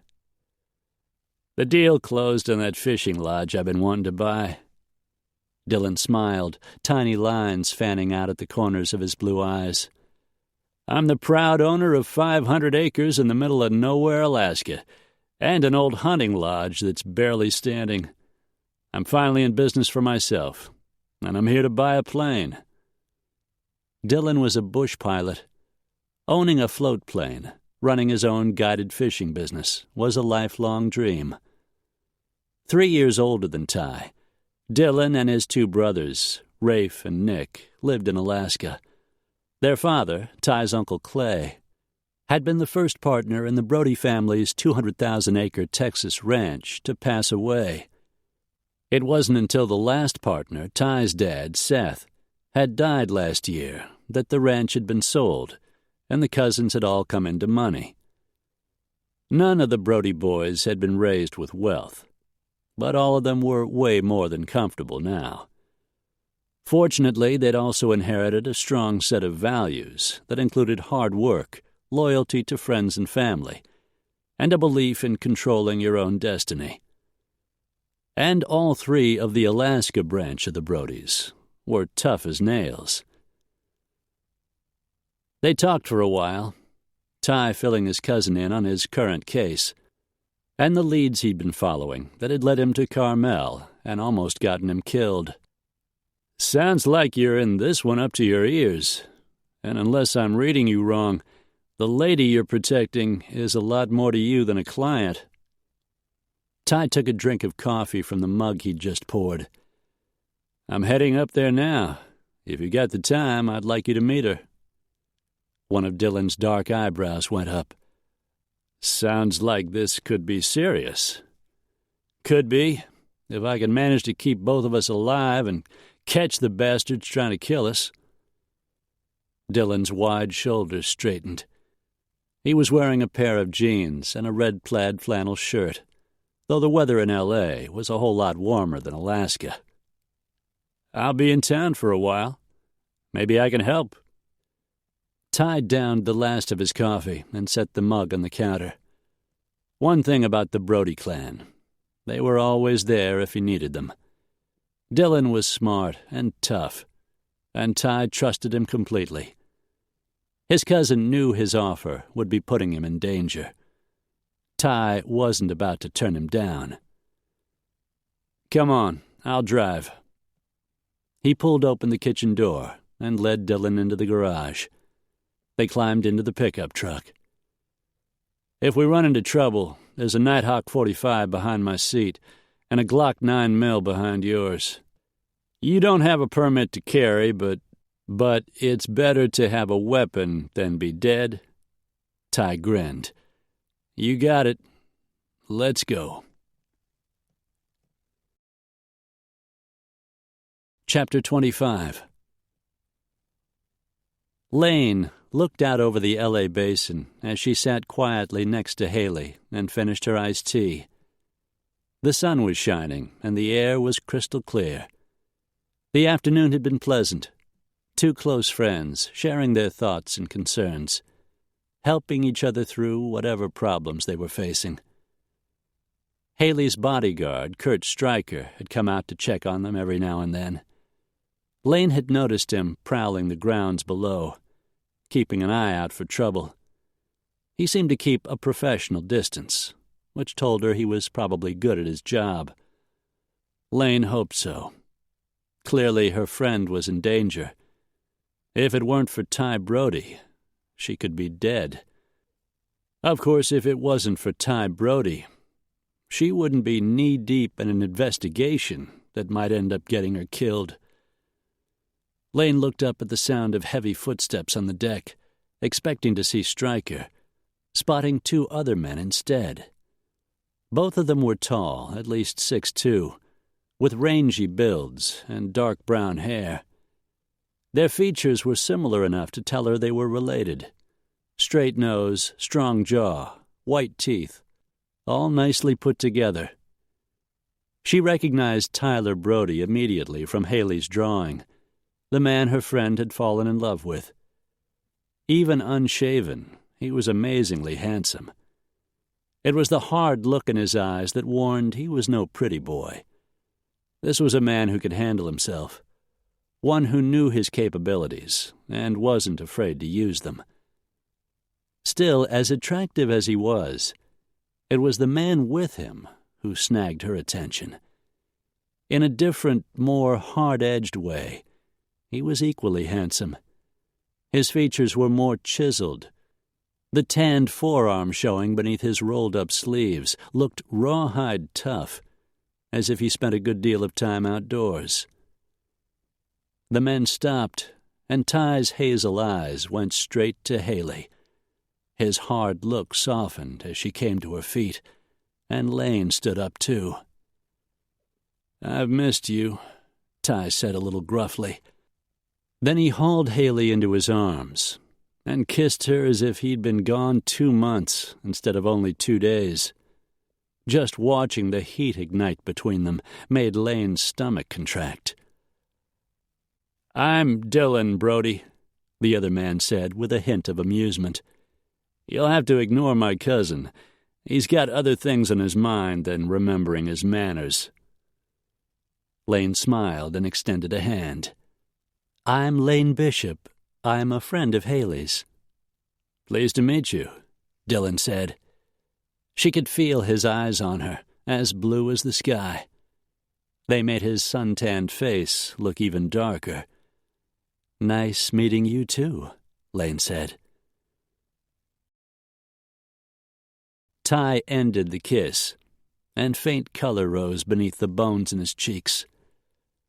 "Sorry about that. I've been worried about her. I'm Ty Brody. I guess you met my cousin." "Yes." "Dylan lives in Alaska. He's here looking to buy an airplane." "You're a pilot?" Lane asked him. "That's right. I own a fishing lodge near a little town on the Inside Passage. The plan is to fly people into the lodge and take them out on guided hunting and fishing trips." Sounds interesting. I've never been to Alaska. From the pictures I've seen, it's beautiful. She didn't mean to stare at him, but she couldn't seem to look away. There was something compelling about him. The remoteness in his eyes, his guarded expression, said he was a man with secrets. She found herself wondering what they were. "Lane's an interior designer," Haley said, nudging her a little, reminding her other people were there. "She owns a company called Modern Design in Beverly Hills." Laser blue eyes zeroed in on her. "That's so?" Yes. We work mostly by commission. People hire us to come out and refit their homes." His hard mouth edged up. "I could use someone like that. The place I just bought was built in the 20s. It needs just about everything." Lane forced a smile. "Beverly Hills is a long way from Alaska." "That it is." More footsteps sounded, and Lane pulled her gaze away a second time. She had never been so glad to hear someone coming. When she turned, she saw Haley's Aunt Ellie hurrying toward them. "Amy just phoned Tyler. She said your cell isn't working. You got a call from that woman in Carmel, the artist." "Abigail McQueen?" "That's right. According to Amy, the woman couldn't reach you on your cell, so she called your office. She wants you to call her back." He pulled out his cell, saw the battery was dead. Son of a bitch.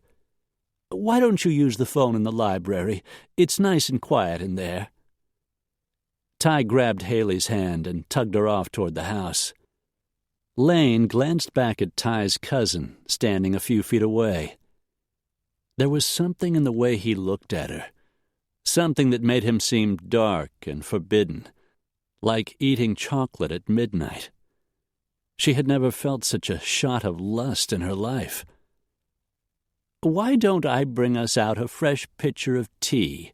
Ellie asked, glancing between them.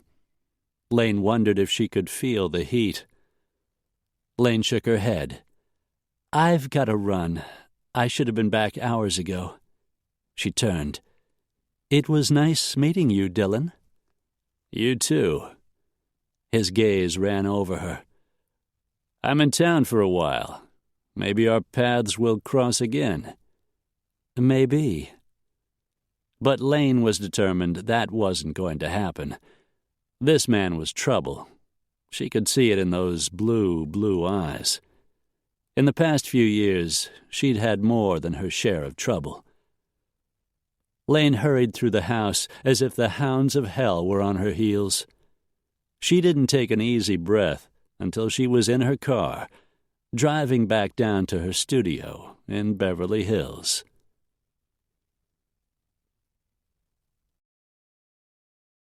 The library was quiet and dimly lit. Just an amber glass lamp on the big walnut desk. The room was wood-paneled and filled with books. Both Ellie and her late husband had been serious readers. Ty picked up the phone. Haley stood next to him, looking anxious and hopeful. "This could be interesting," he said. Haley just nodded. Ty punched in the number Ellie had given him and tried to imagine why Abigail McQueen might have called. She picked up on the second ring. "Hello." "Ms. McQueen, it's Tyler Brody. I'm sorry I missed you. What can I do for you?" "I appreciate your returning my call." "No problem. I guess you got my number from your boss." He had left his contact information when he'd bought the painting. "That's right. I need to ask you a question, Mr. Brody, and I want you to tell me the truth." "All right." "Did you buy my painting because you liked it, or were you just trying to get information?" Ty flicked a glance at Haley. "I bought it because it was an amazing piece of art, and I found it personally moving. But the truth is, I came to the gallery to get information." There was a long pause on the other end of the line. "The police came to see me," Abigail finally said. "They told me about the shooting at the motel, that men broke into your room and tried to kill you and the young woman who was with you. They told me you were a private investigator. They said those men may have been trying to stop you from looking into the theft of some paintings that were stolen a few years back." "That's right." "They said the paintings were replaced with forgeries. They said you thought I was the one who painted them." "Did you?" Another long pause. "I need your help, Mr. Brody. You bought my painting. I need someone who understands me at least a little." "So how can I help you?" "After the police left, I looked you up on the internet. I found your address in Los Angeles. I'm staying at a motel not far from your office. I need to talk to you, Mr. Brody. How soon can we meet?" He glanced over at Haley, whose blue eyes looked big and intense. "I've got Ms. Warren here with me. She was with me in that motel room. I'm bringing her along. Where are you?" "I'm at the Sunset Motel. Do you know where it is?" "I know where it is. What room?" "Number 123. It's down at the end." "We can be there in 20 minutes. Are you sure you weren't followed?" "I don't think so." "Stay inside. We'll be there as fast as we can." "Be careful," Abigail McQueen said. "You don't know what these men are capable of." His fingers tightened around the receiver. "Actually, I do." Ty hung up the phone.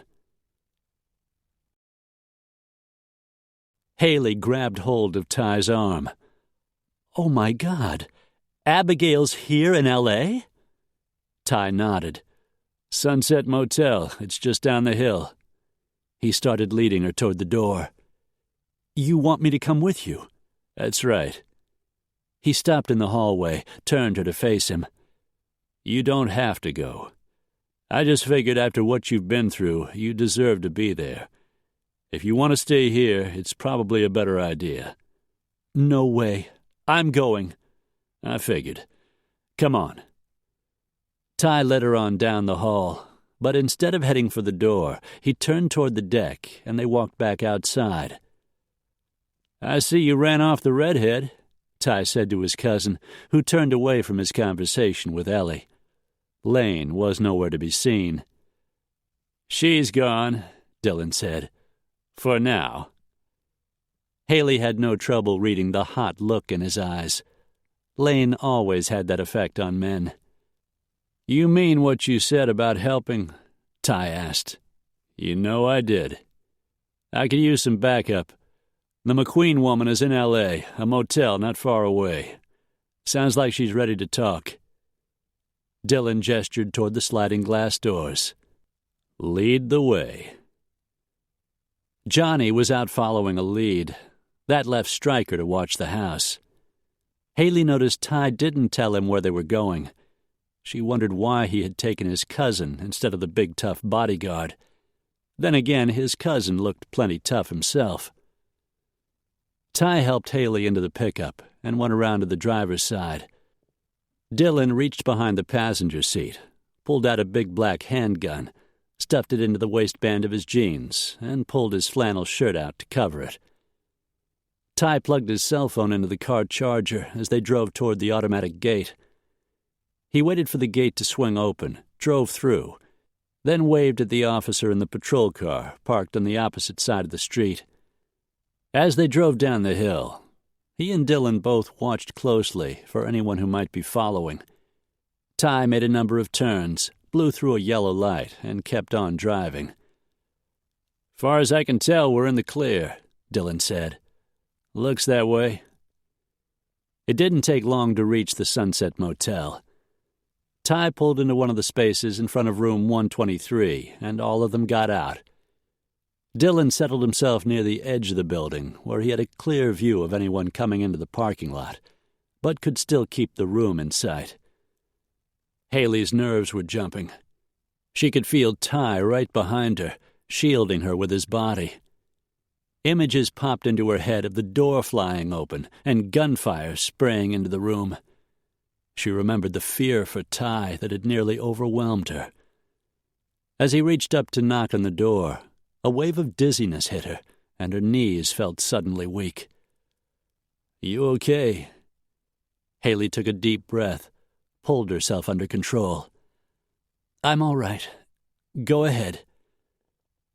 The door opened from the inside, and the woman stepped back to let them in. Ty walked in first, checked to be sure there was no one else inside, then pulled Haley in and closed the door. Abigail McQueen looked even more frail than she had the last time Haley had seen her, her eyes slightly sunken, the skin bruised underneath. "You came a long way to see us," Ty said. "What can we do for you, Ms. McQueen?"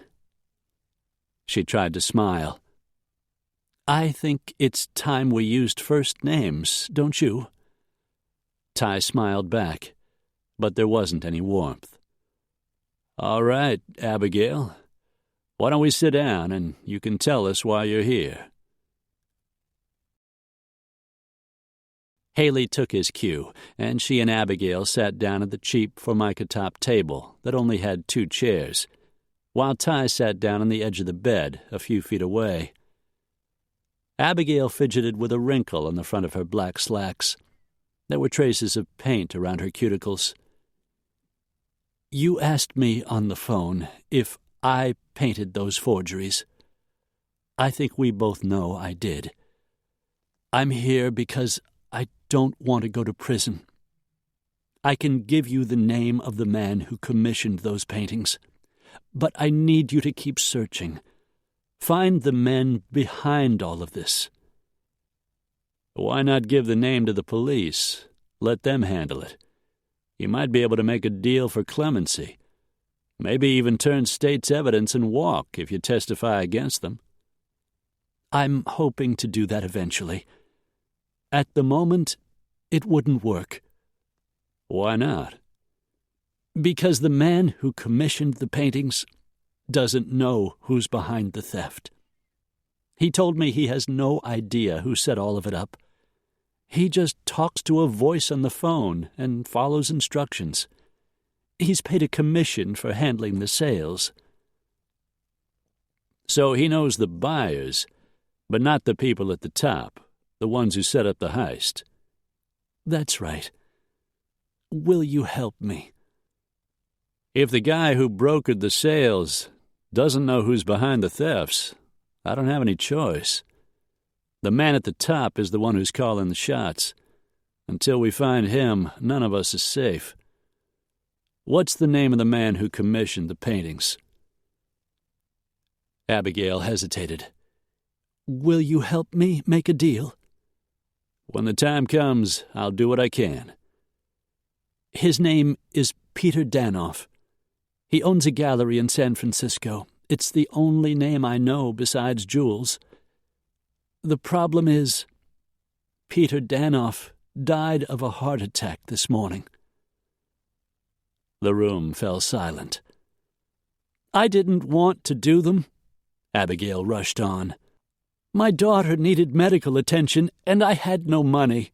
I was desperate. I didn't know what else to do." "There are programs for that kind of thing, Abigail. They wouldn't have just let her die." "Maybe, but I wanted the best care possible for her. Elizabeth deserves the best." Ty got up and paced. Took a few minutes before he walked back to the bed and sat down. "All right, I can understand your thinking.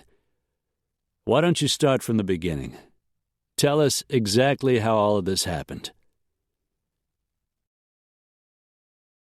Abigail looked pale but resigned. She took a shaky breath. "It started way back, I guess. I've always loved art. I knew I was good, but I never really expected to earn a lot of money. It was always just about the work. In college, I loved art history. I was fascinated by the old masters. Painting them became a hobby of mine, harmless, seeing how closely I could match the skill of a great master like Rembrandt or Da Vinci, making the painting look real. You had to be good. No one in the gallery suspected the paintings were forgeries. Back then, I was proud of my work. The pieces were beautiful. I enjoyed just looking at them. I sold a few. I never signed them. They were just copies, you know. Jules knew about it. He was the one who showed me how to age the canvas, make the paint and varnish look real. It was amazing what he did to the look of the painting, how authentic it made it seem. Go on. Jules and I used to see each other. For a while we thought we were in love. When it didn't work out, we ended our relationship. I married my husband, Thomas, and we had Elizabeth. Then Thomas died, and I was back on my own. You started showing your work at the gallery in Carmel. Ty guessed. That's right. Then, one day, Jules paid me a visit. He brought a man with him. Jules had told him about the old masters I sometimes painted, and the man said he was interested in seeing them. I showed him a Velázquez and a Paul Cézanne I had done, and he was impressed. Those works are by very different artists, Haley said, painted in completely different styles. Yes, but remember, I'm copying what someone else has already created, not imagining the scene myself. The man who came was Danoff? Ty asked. Yes. He commissioned a couple of pieces, a Caravaggio and a Titian. He brought pictures. He wanted exact copies. By then, I was desperate for money. My daughter's disease had flared up, and she was in the hospital. I didn't know what to do. So I agreed to paint them. What happened then? After I read about the theft, I knew the pieces were mine. But I had my daughter to think of. She needed me, so I kept silent, as they knew I would. Then, last year, Danoff came back. He wanted 3 pieces this time.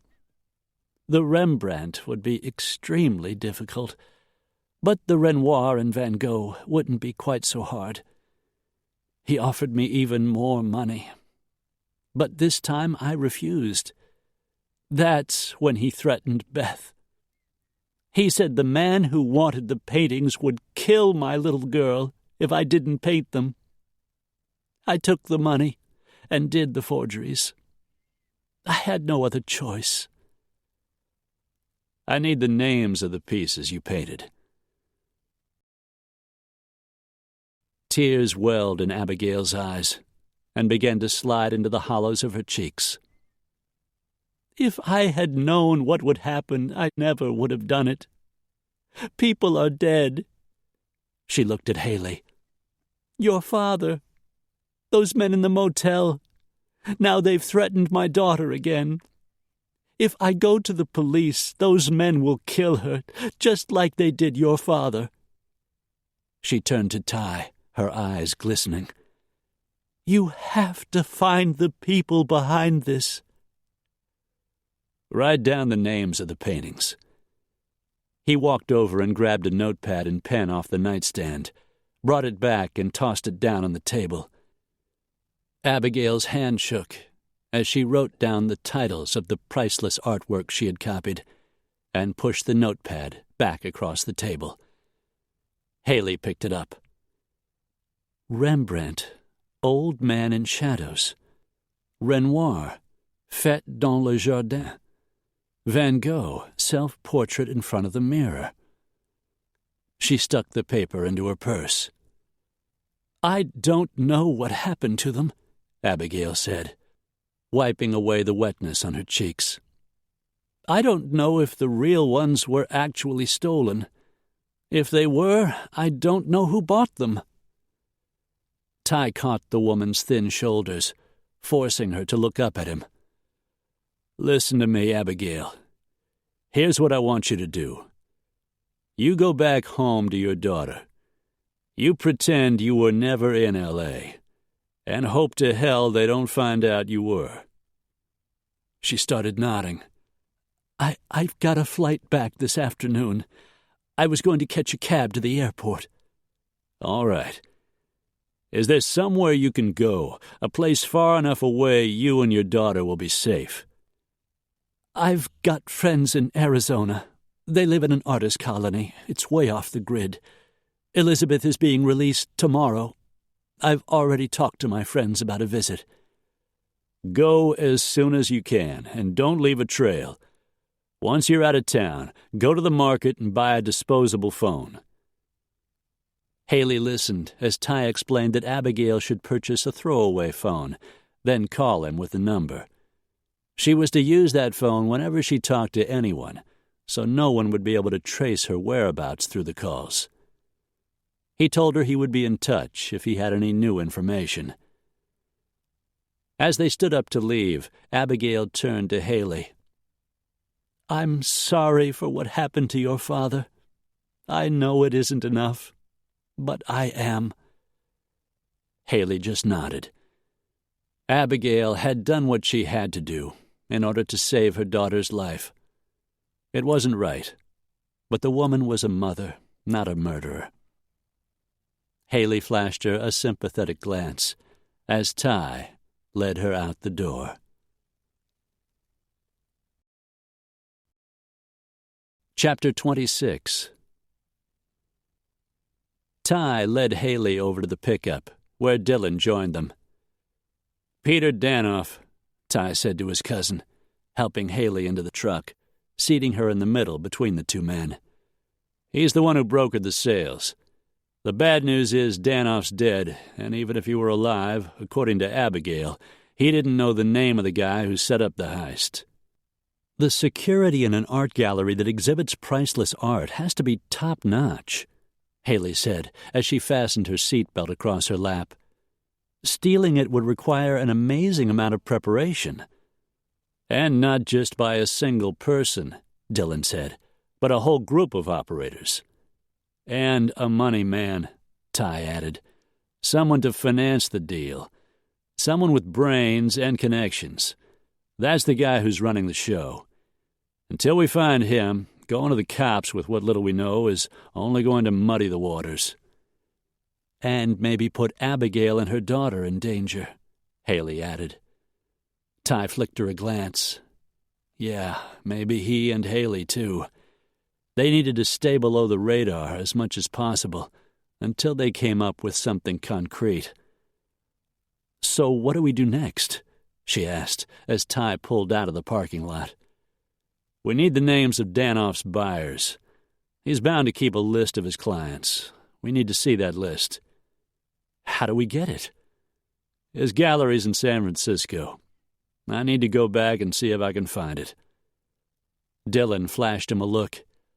Ty was talking about breaking and entering, which his cousin clearly understood. Ty wasn't about to tell that to Haley. "You might need some help," Dylan said. "I'll go with you." Ty just nodded, glad to have the backup. As the pickup rolled down Sunset Boulevard, Haley shot him a glance. "You don't think there's a chance Danoff's heart attack was, murder?" "If it wasn't, it's damn coincidental." "Danoff knew the names of the buyers," Dylan said. "They're guilty of receiving stolen property at the very least." "And the amount of money involved makes it an extremely serious offense," Haley said. "Killing Danoff would protect them." "Which means his client list is liable to turn up missing," Dylan finished. A fact Ty had already considered. They hadn't gone a block when Ty's cell phone started ringing. Ty pulled the pickup over to the side of the road, grabbed the half-charged phone off the dash, and checked the caller ID. Saul Greenway, returning the call Ty had made in Carmel. He pressed the phone against his ear. "Hey, buddy, you got something for me?" "McQueen's been banking at Crocker National for the past 10 years, Saul said. In 2007, $250,000 was deposited into her account. 9 months ago, she got another $300,000. Most of it's gone. Bill pay to St. Agnes Children's Hospital." I figured. Any way to know where the money came from? Came from a bank in the Caymans, or routed through there at least. I haven't been able to find where it originated. These guys are pros. Thanks, Saul.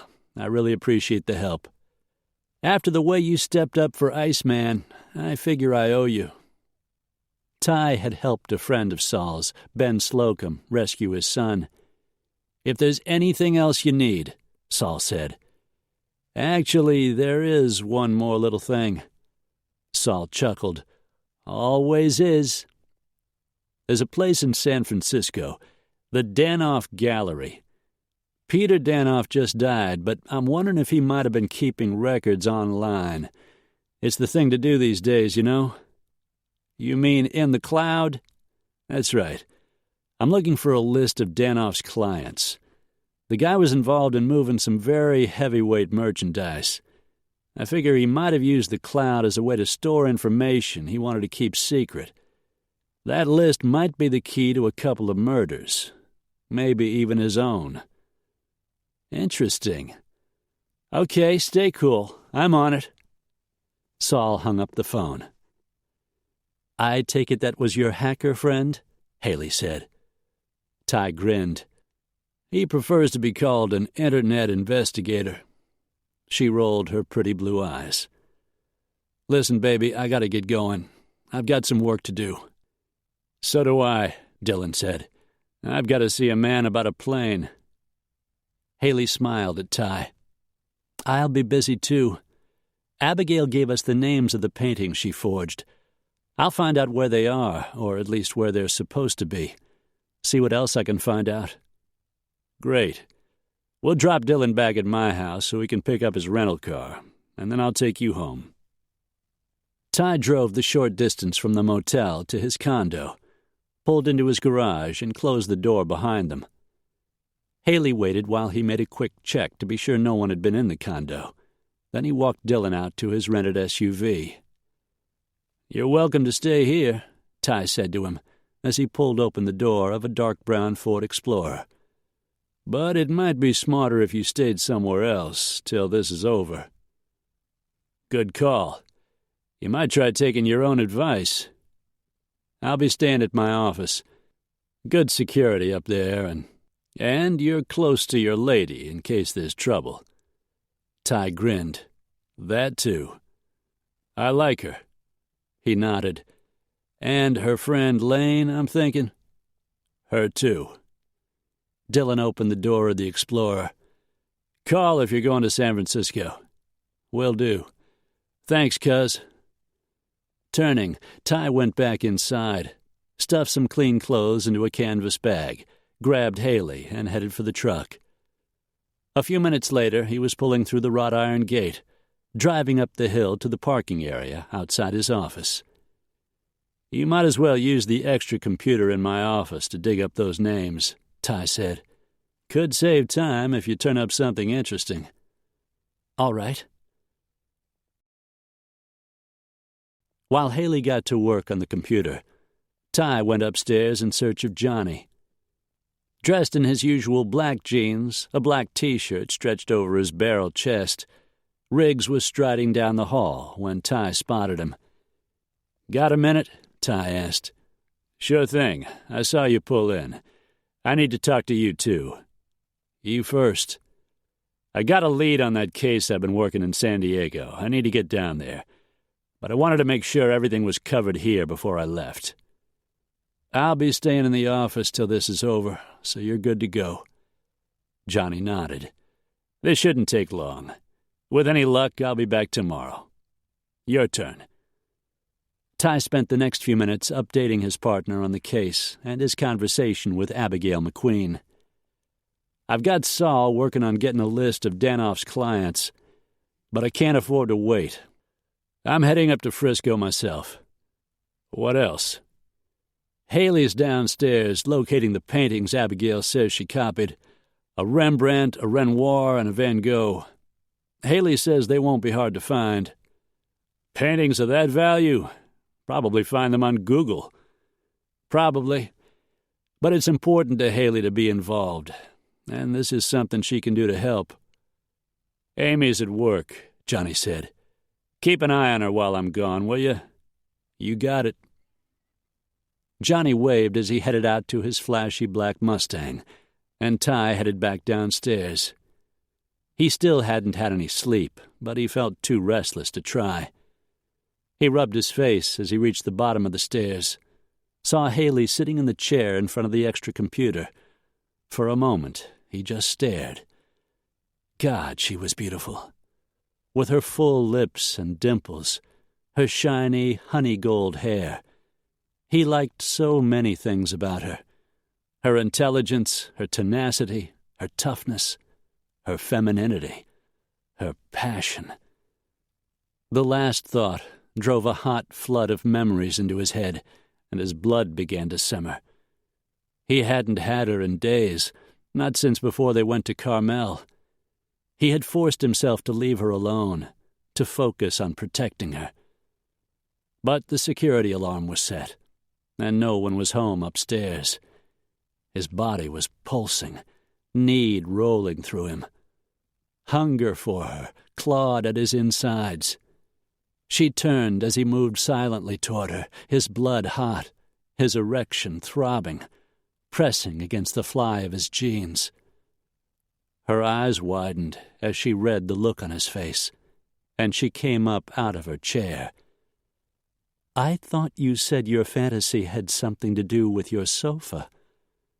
Ty reached for her, drew her into his arms. Baby, you're all the fantasy I need. I just want you. He kissed her softly, letting her know how much she meant to him, that what he wanted from her went deeper than just playing games. Haley moved into his embrace, slid her arms around his neck, and kissed him back. Ty deepened the kiss, tasting her sweetness, savoring it. Scooping her into his arms, he carried her over to the thick gym mat in the corner. The blanket he had spread out the last time he slept over was still there. The corner was out of sight of the windows. No one could see them there. I've missed you, Haley said, as he stripped off her clothes and his own. I've missed you too, darling. Ty ran his hands over her pretty breasts, cupped them, lowered his head to taste them. Her nipples hardened beneath his tongue, and she made a soft little mewling sound that turned him on like crazy. In minutes, he was inside her, and it felt so good, so perfect, exactly the right place to be. He was getting in deep, in more ways than one.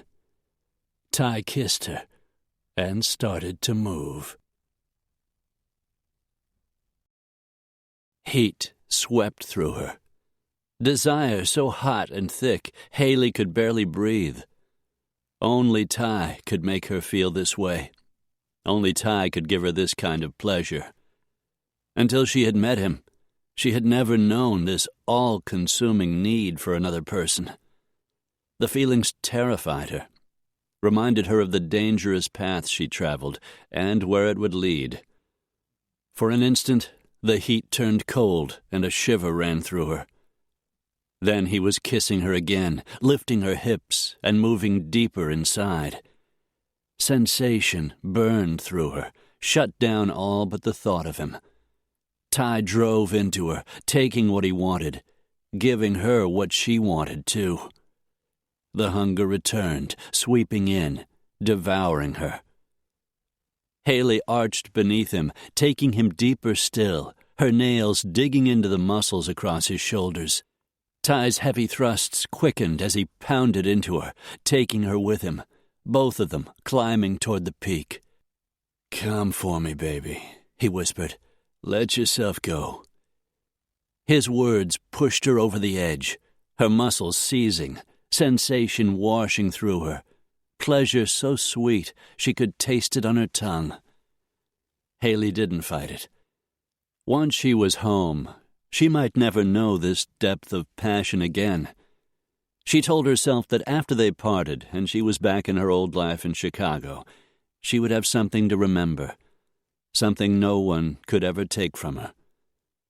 She didn't realize she was crying until Ty moved off her and eased her into his arms. His hand ran gently over her hair. "It's all right, baby. What is it? I didn't hurt you, did I?" She shook her head. He hadn't hurt her, not in that way. It was leaving that would hurt her. And yet she knew she could not stay. She managed to smile. "It was wonderful. You were wonderful." He drew a finger down her cheek. "You mean a lot to me, Haley. More than a lot. I want you to know that." "You mean a lot to me too, Ty. I owe you my life." He frowned. "That's not what I'm talking about." "I know that." "What is it then? Why were you crying?" She rolled to her feet and picked up her clothes, carried them into the bathroom. When she came back out, Ty was dressed and pacing the floor in front of the windows. "You didn't answer my question," he said, his hands coming to rest on his hips. She didn't want to answer. She'd been hoping he would leave it alone, let things go on as they had been. She could see that wasn't going to happen. "It's just, everything is so uncertain. We need to solve this and put these people in jail, and yet, once we do, everything's going to change." "We don't know what's going to happen. Not with the investigation, not with you and me." "I don't want to talk about it, Ty. I don't want to spoil the time we have together." He clenched his jaw as he strode toward her. "Your mind's already made up, isn't it? That's what's got you upset. You're convinced it can't work between us." "Please, Ty." "I'm right, aren't I? You're going back no matter what." Her chin inched up. "I told you that from the start. My life is in Chicago. Everything I've worked for is there. My family, my friends.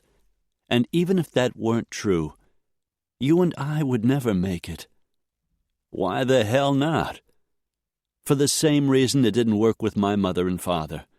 We're just too different." A muscle flexed in Ty's jaw.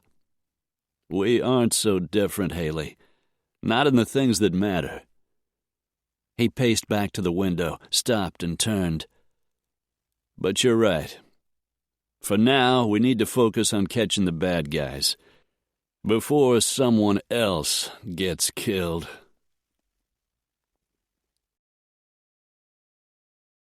Chapter 27.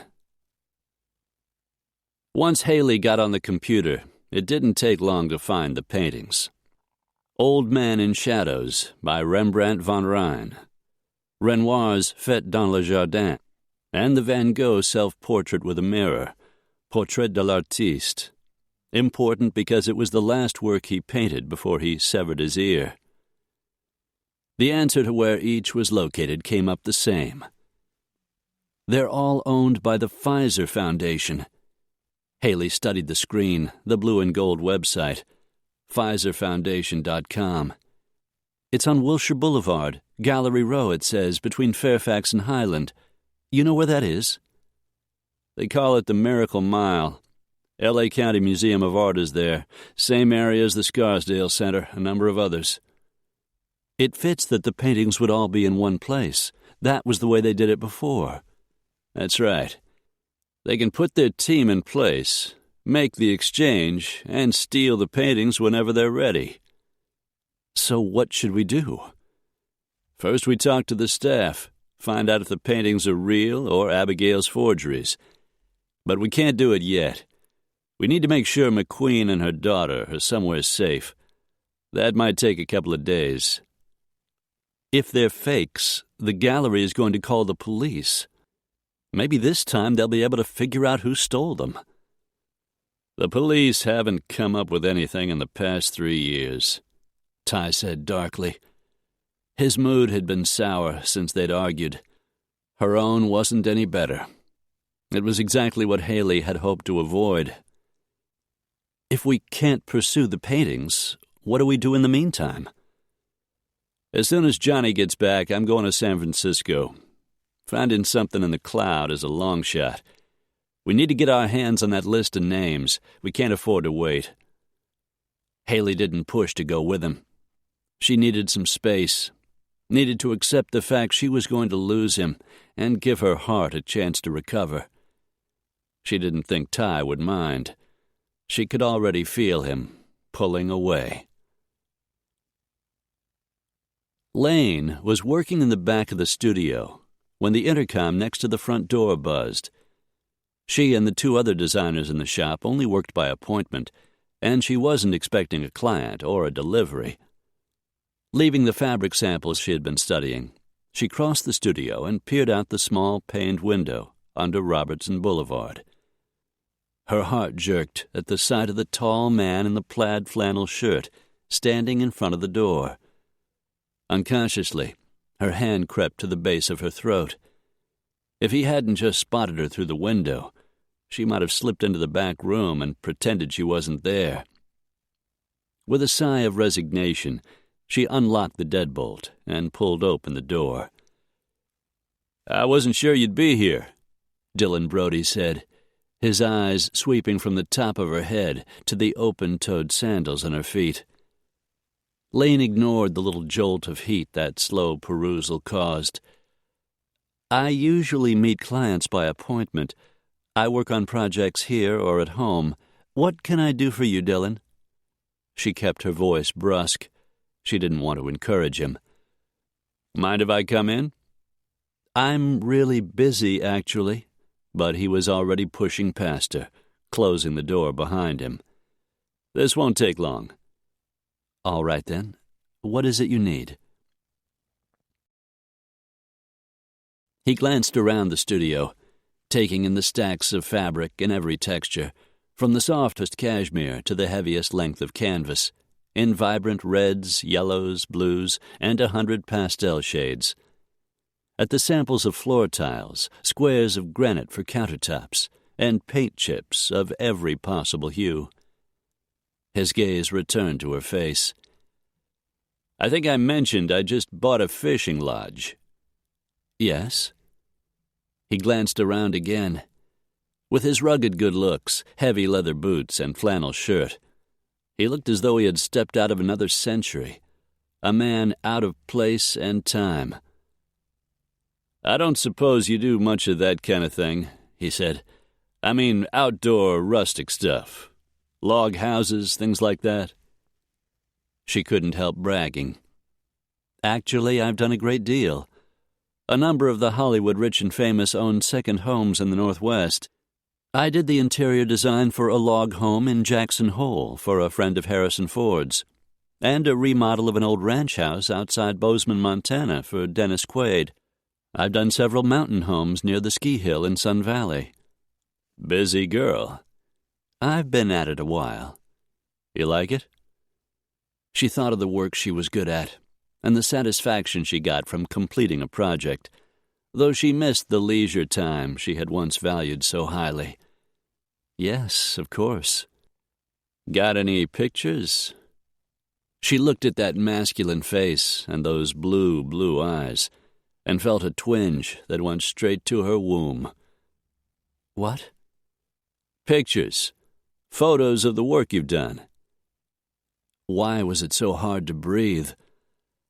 "I'm sorry, if you're asking if I might come up to Alaska to work on your lodge, I'm afraid it's simply too far away." "Well, I wouldn't be interested in offering you the job unless you could handle it. So I guess we'll leave it there." Her pride kicked in, and her chin went up. Turning, she walked over and picked up her portfolio, brought it back. and started flipping through the pages of interior design projects she had completed. "Nice work." "Thank you. But, as I said, I don't think I could coordinate it being so far away. I couldn't leave my business long enough to get the project completed." "That's too bad." His hard gaze zeroed in on her mouth. "Doesn't mean we can't go out to dinner." Her stomach lifted. "How about it? I'll pick you up at 8. A tremor slipped through her. "I'm sorry, I'm busy." He moved a little closer. "How about tomorrow, then?" He was half a foot taller. She wished she were wearing high heels. His cologne reminded her of pine trees and fresh air. She couldn't pull her eyes from that intriguingly rugged face. "I'm sorry, no." He shrugged a set of incredibly wide shoulders. "I kind of figured you'd refuse." "Why is that?" He started for the door, pulled it open, turned back to look at her. "We both know why, Lane. Because you're a coward." Dylan gave her a last, slow glance and closed the door. Lane dropped into a chair as he walked past the window, feeling as if she had just escaped a hanging. Good Lord, what was it about that man? She released a slow breath. Whatever it was, Lane had no intention of ever finding out.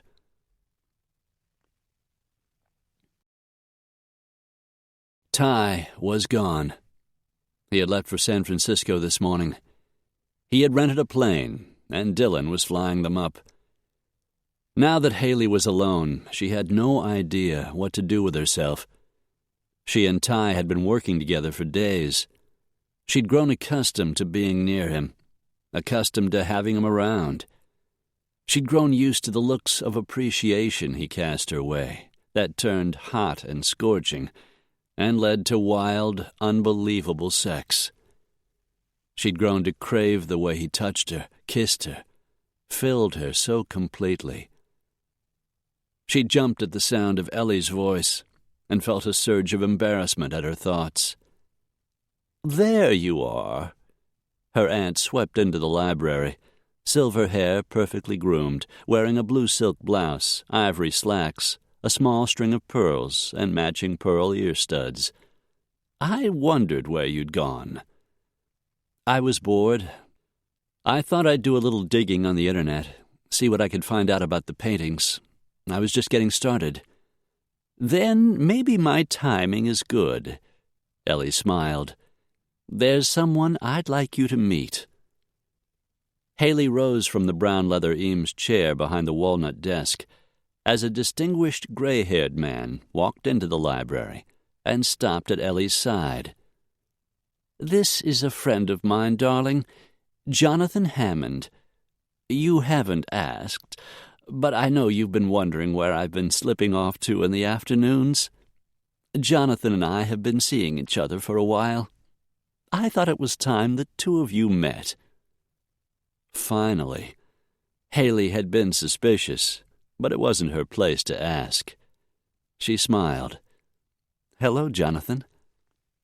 Dressed in tan slacks and a light blue mock-neck sweater, expensive, well-tailored clothes, he walked toward her, accepted the hand she offered. "Your aunt has told me a great deal about you, Haley. I'm glad she finally decided I've earned the right to an introduction." Haley laughed. "I hope she hasn't given away any family secrets." "Not so far." "I'm glad to meet you, Jonathan." And very glad for her aunt. Ellie deserved to find happiness. Haley ignored a little pang as Ty's handsome face popped into her head. Their circumstances were entirely different. "Jonathan is escorting me to the wedding," Ellie said. "I wanted the two of you to meet before then." The wedding. Inwardly, she groaned. "With everything that's been going on, I'd almost forgotten." "It's this Sunday. It's a very special occasion for all of us. You'll be there, won't you? Tyler said he was bringing you along." She managed to smile. Yes, of course. She was going to a wedding with Ty. It was the last thing she wanted. Ellie took Jonathan's arm. All right, then. We're off to lunch at the Ivy. We'd love for you to join us. We can bring Stryker along if you can break away. Haley shook her head. She could hardly look at her aunt and Jonathan without thinking of Ty, and it only made her feel worse. And now there was the wedding. I appreciate the offer, but I really need to get some work done here. All right, darling. Be sure and do whatever Kurt tells you. Stay safe, and we'll be back in a couple of hours. Haley just nodded. She smiled as she watched them leave, happy for her aunt, wishing things could be different for her and Ty. With a sigh, she returned her attention to the computer screen and began researching the background on the 3 paintings hanging at the Pfizer Foundation. According to the link she found on Google, each piece had been purchased separately several years apart. It wasn't until 2007 that all of them were exhibited together at the Pfizer.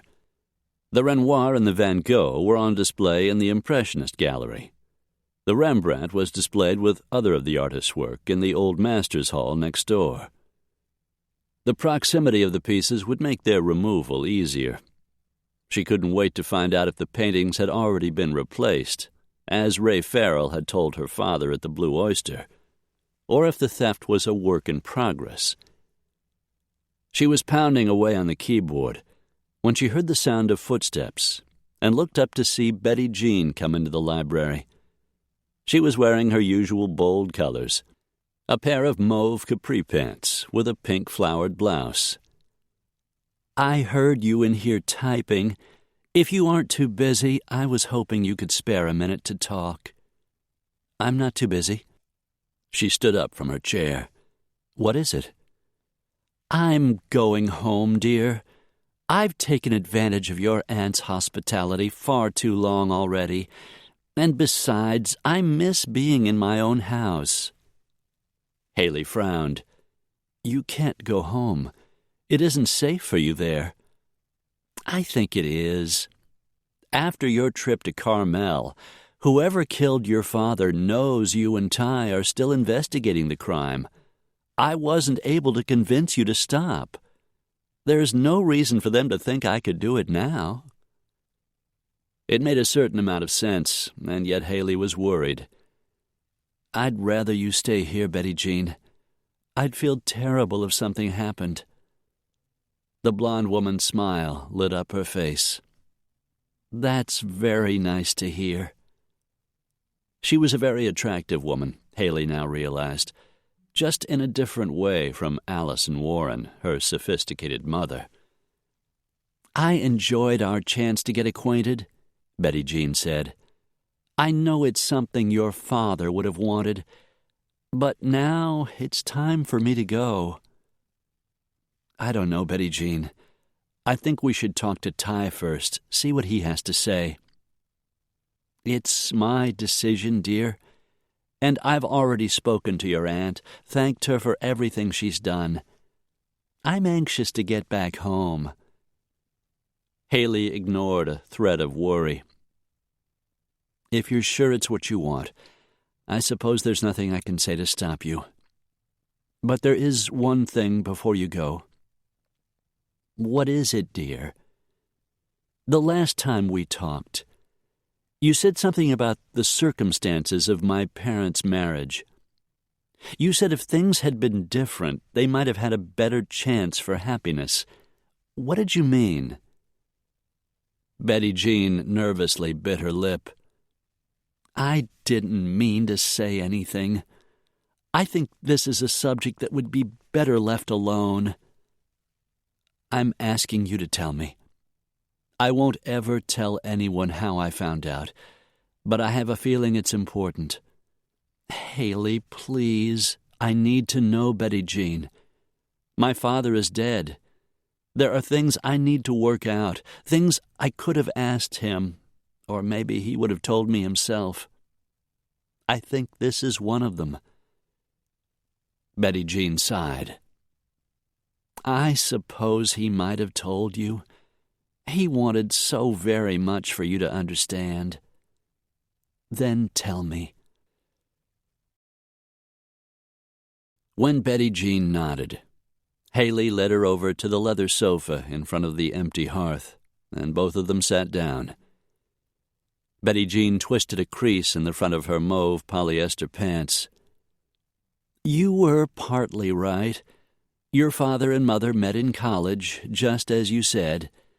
They dated for a while. Your mother was beautiful, and your father was extremely handsome. She smiled. Good Lord, the man could make my heart start pounding just by walking into a room. She sat up a little straighter. I'm sorry, where was I? My mother and father were dating. Yes, but after a while, Jimmy began to see that the two of them were not well suited. Your mother's family was extremely wealthy. They were quite involved in society. Your father wasn't interested in that kind of thing. He wanted to go into law enforcement. He believed he had a talent for that sort of work, and that was where he could do the most good. So why did he ask her to marry him? Because your mother got pregnant. For a young woman from that kind of family, a fatherless child would have been unthinkable. Jimmy believed it was his duty to marry her. I don't have a brother or sister. What happened? Did my mother lose the child? That was the problem. You see, there never was a baby. Your mother was determined James Warren was the man she wanted to marry. She made up the story. Then, after the wedding, pretended to have a miscarriage. By the time Jimmy found out, the course of his life had changed. He was working for your grandfather, immersed in your mother's world. Then you came along. That was the reason he stayed. Haley's eyes burned. She swallowed past the tightness in her throat. So many secrets, so much pain. She leaned over and hugged Betty Jean. Thank you for telling me. I hope I did the right thing. You did what my dad would have wanted. I know it all now. I understand. I can't tell you how much that means to me. Betty Jean gripped her hand. Try to understand your mother, too, dear. She loved your father. She was spoiled and selfish, but she was also very young. Sometimes when we're young, we do foolish things. Haley just nodded. I'll remember that. Betty Jean rose from the sofa, and Haley walked her out to the entry where her suitcase was already packed and ready. They waited together for the cab to reach the gate. Then Haley punched in the code and let the cab drive up the hill. Please stay in touch, Haley said. Promise you'll call every day and let us know you're okay. I will. The women hugged one last time. Betty Jean got into the cab, and it rolled off down the hill. Haley thought of her parents' marriage, how terribly unhappy it had been. Love and marriage.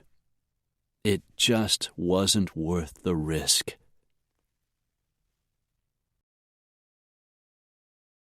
Chapter 28. A heavy fog rolled in off the bay, blanketing the steep hills of San Francisco.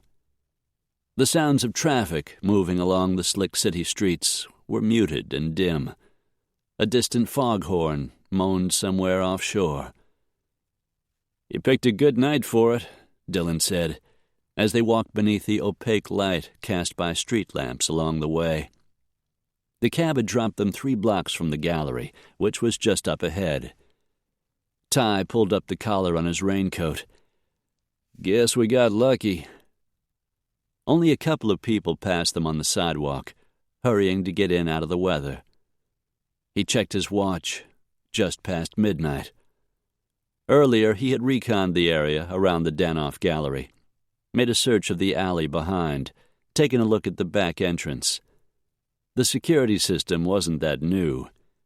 Even if it were, during his years as a Special Ops Marine, he had learned to get in and out of pretty much any place he wanted without being seen. Not that he could break into the Scarsdale Center or the Pfizer Foundation. It took a whole crew of thieves to manage a B&E like that. They reached the alley that led to the rear of the gallery, and he spotted the big gray metal door up ahead. "You sure you can get in without setting off the alarm?" Dillon asked. Ty just grinned. "Piece of cake." A few minutes later, the lock on the back door turned, and the door swung open.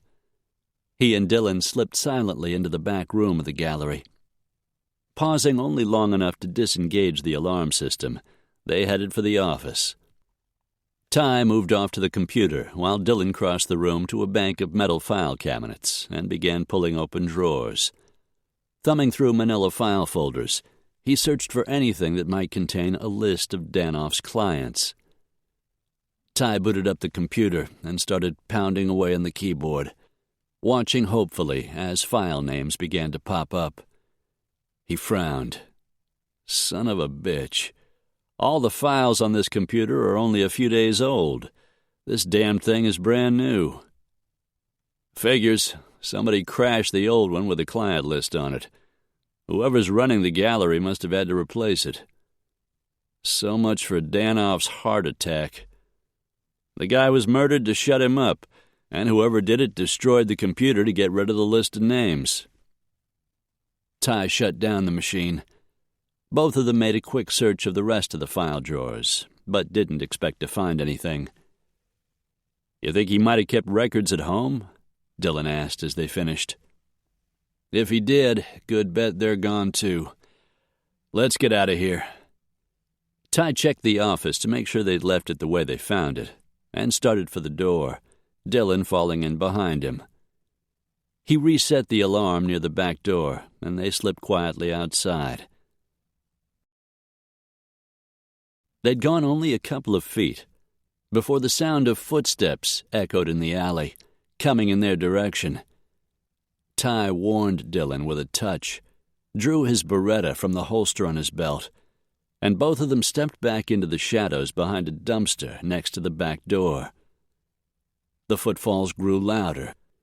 From his crouched position, Ty could only see a portion of the man's legs, his tan pants, and heavy black shoes. The guy reached the back door and shoved a key into the lock, just as a noise sounded in the darkness beside the dumpster, drawing his attention back to where Ty crouched against the wall. Deadly calm settled over him. His Beretta felt comfortable in his hand. He didn't plan to use it unless he had no choice, but these men were killers. He wasn't about to give this one a chance. He positioned himself to take the man down, started to move, then caught the glint of metal on the man's wide chest. Security guard, he realized, forcing himself to stand down, to ignore the adrenaline pumping like hot liquid through his veins. Just a night watchman making his rounds. Of course, he could have been involved in destroying the computer, but the odds were against it. The less people who knew what was going on, the safer for the men behind the theft. The guard took a couple more steps, and Ty stood immobile, making himself invisible in the shadows. A few feet away, Dillon was no more than a dark outline among a dozen other shadows in the alley. The guard swept his flashlight over the dumpster, then around the area to the right and left. When the beam of light landed on a black and white cat licking the insides of an empty tuna can, he chuckled and aimed his light back toward the door. A few minutes later, the gallery door opened, the man disappeared inside, and Ty released the breath he had been holding. As soon as the back door closed, he and Dillon headed off down the alley in the opposite direction. His cousin gave a sigh of relief. "I was afraid you were going to take him out," Dillon said. Ty smiled. I try not to kill the good guys. Dylan chuckled. Good thinking. He turned serious. We didn't find the list. No, and they needed that information badly. There's still a chance it's in the cloud. And you think if it is, your friend can get in and get it? Maybe. I'll call Saul in the morning. You ready to get us home? Ready when you are. Let's go.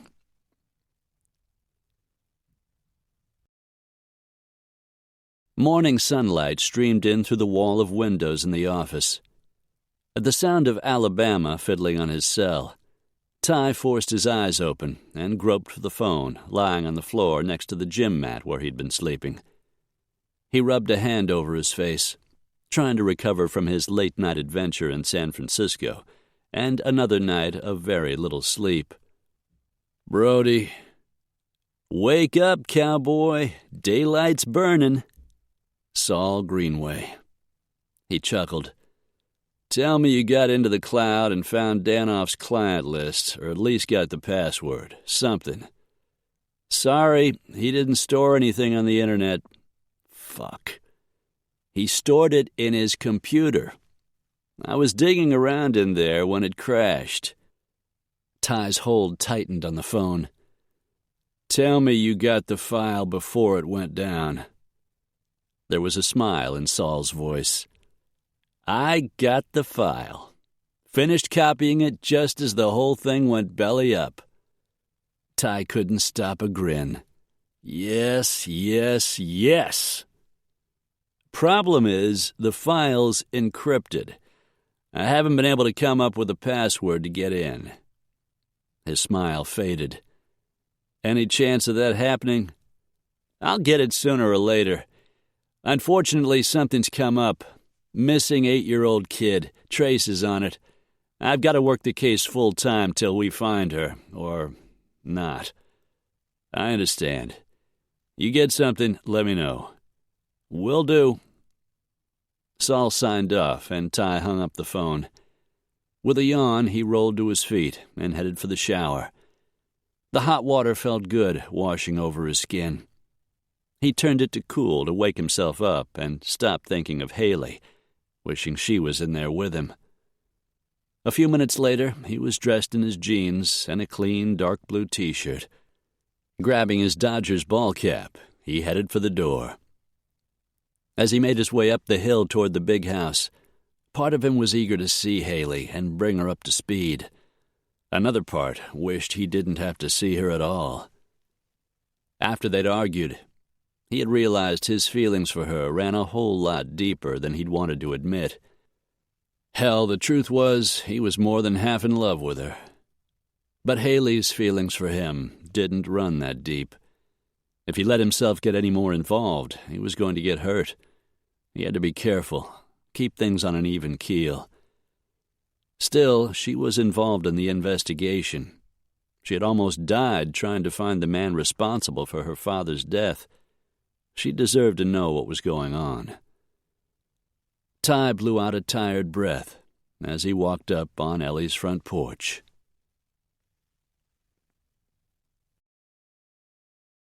Haley heard the knock at the door and hurried to open it. Betty Jean was gone, and her aunt was out with Jonathan. Stryker appeared like a specter in the hall and stepped in front of her. He looked through the peephole, pulled open the door, and stepped back out of the way. Haley's heart jerked as Ty walked into the entry. He was freshly showered and shaved. His dark hair still needed a trim.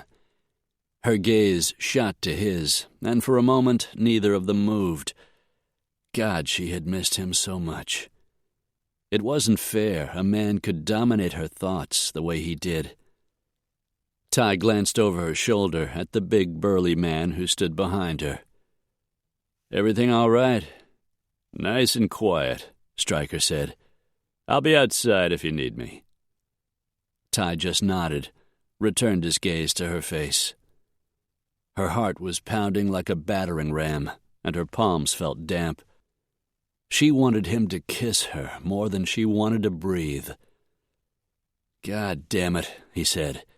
Then his mouth was on hers, and he was pulling her hard against him, kissing her deeply, and she was kissing him back. He tasted like sin and felt like home. "Ty," she whispered as he nibbled the side of her neck, bit down gently on her earlobe.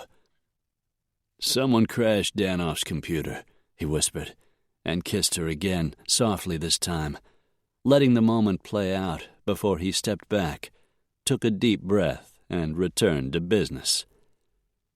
"So you didn't, get the list," she said, her mind still foggy, desire still hot in her veins. "Sal got it before the computer went down." That's great." "Trouble is, it's encrypted, and he hasn't been able to figure out the password yet." "Oh." She was disappointed, but all she could think of was how glad she was to see him again. Dear God, it was insane. "He says he thinks he can get it, but at the moment he's working a child kidnapping, and that has to take precedence." "Of course it does." She just kept looking at him. "I really missed you," he said. "I missed you too." "If I kiss you again, I won't want to stop." She swallowed, nodded. "I know." "We need to work this case." She released a slow breath, turned, and walked a few feet away. "Okay, we don't have the list. Yet. We don't have the list yet. So what do we do in the meantime?" "We need to find out if the 3 paintings in the Pfizer have already been stolen. The good news is, before I came over, Abigail phoned. She and her daughter are on their way to Arizona. They'll be there by tonight." "Great. If Abigail's safe, we can go to the gallery. Have the staff take a look at the paintings." "If they're fakes," Ty said, "all hell is going to break loose." Haley nodded. This could be an interesting afternoon.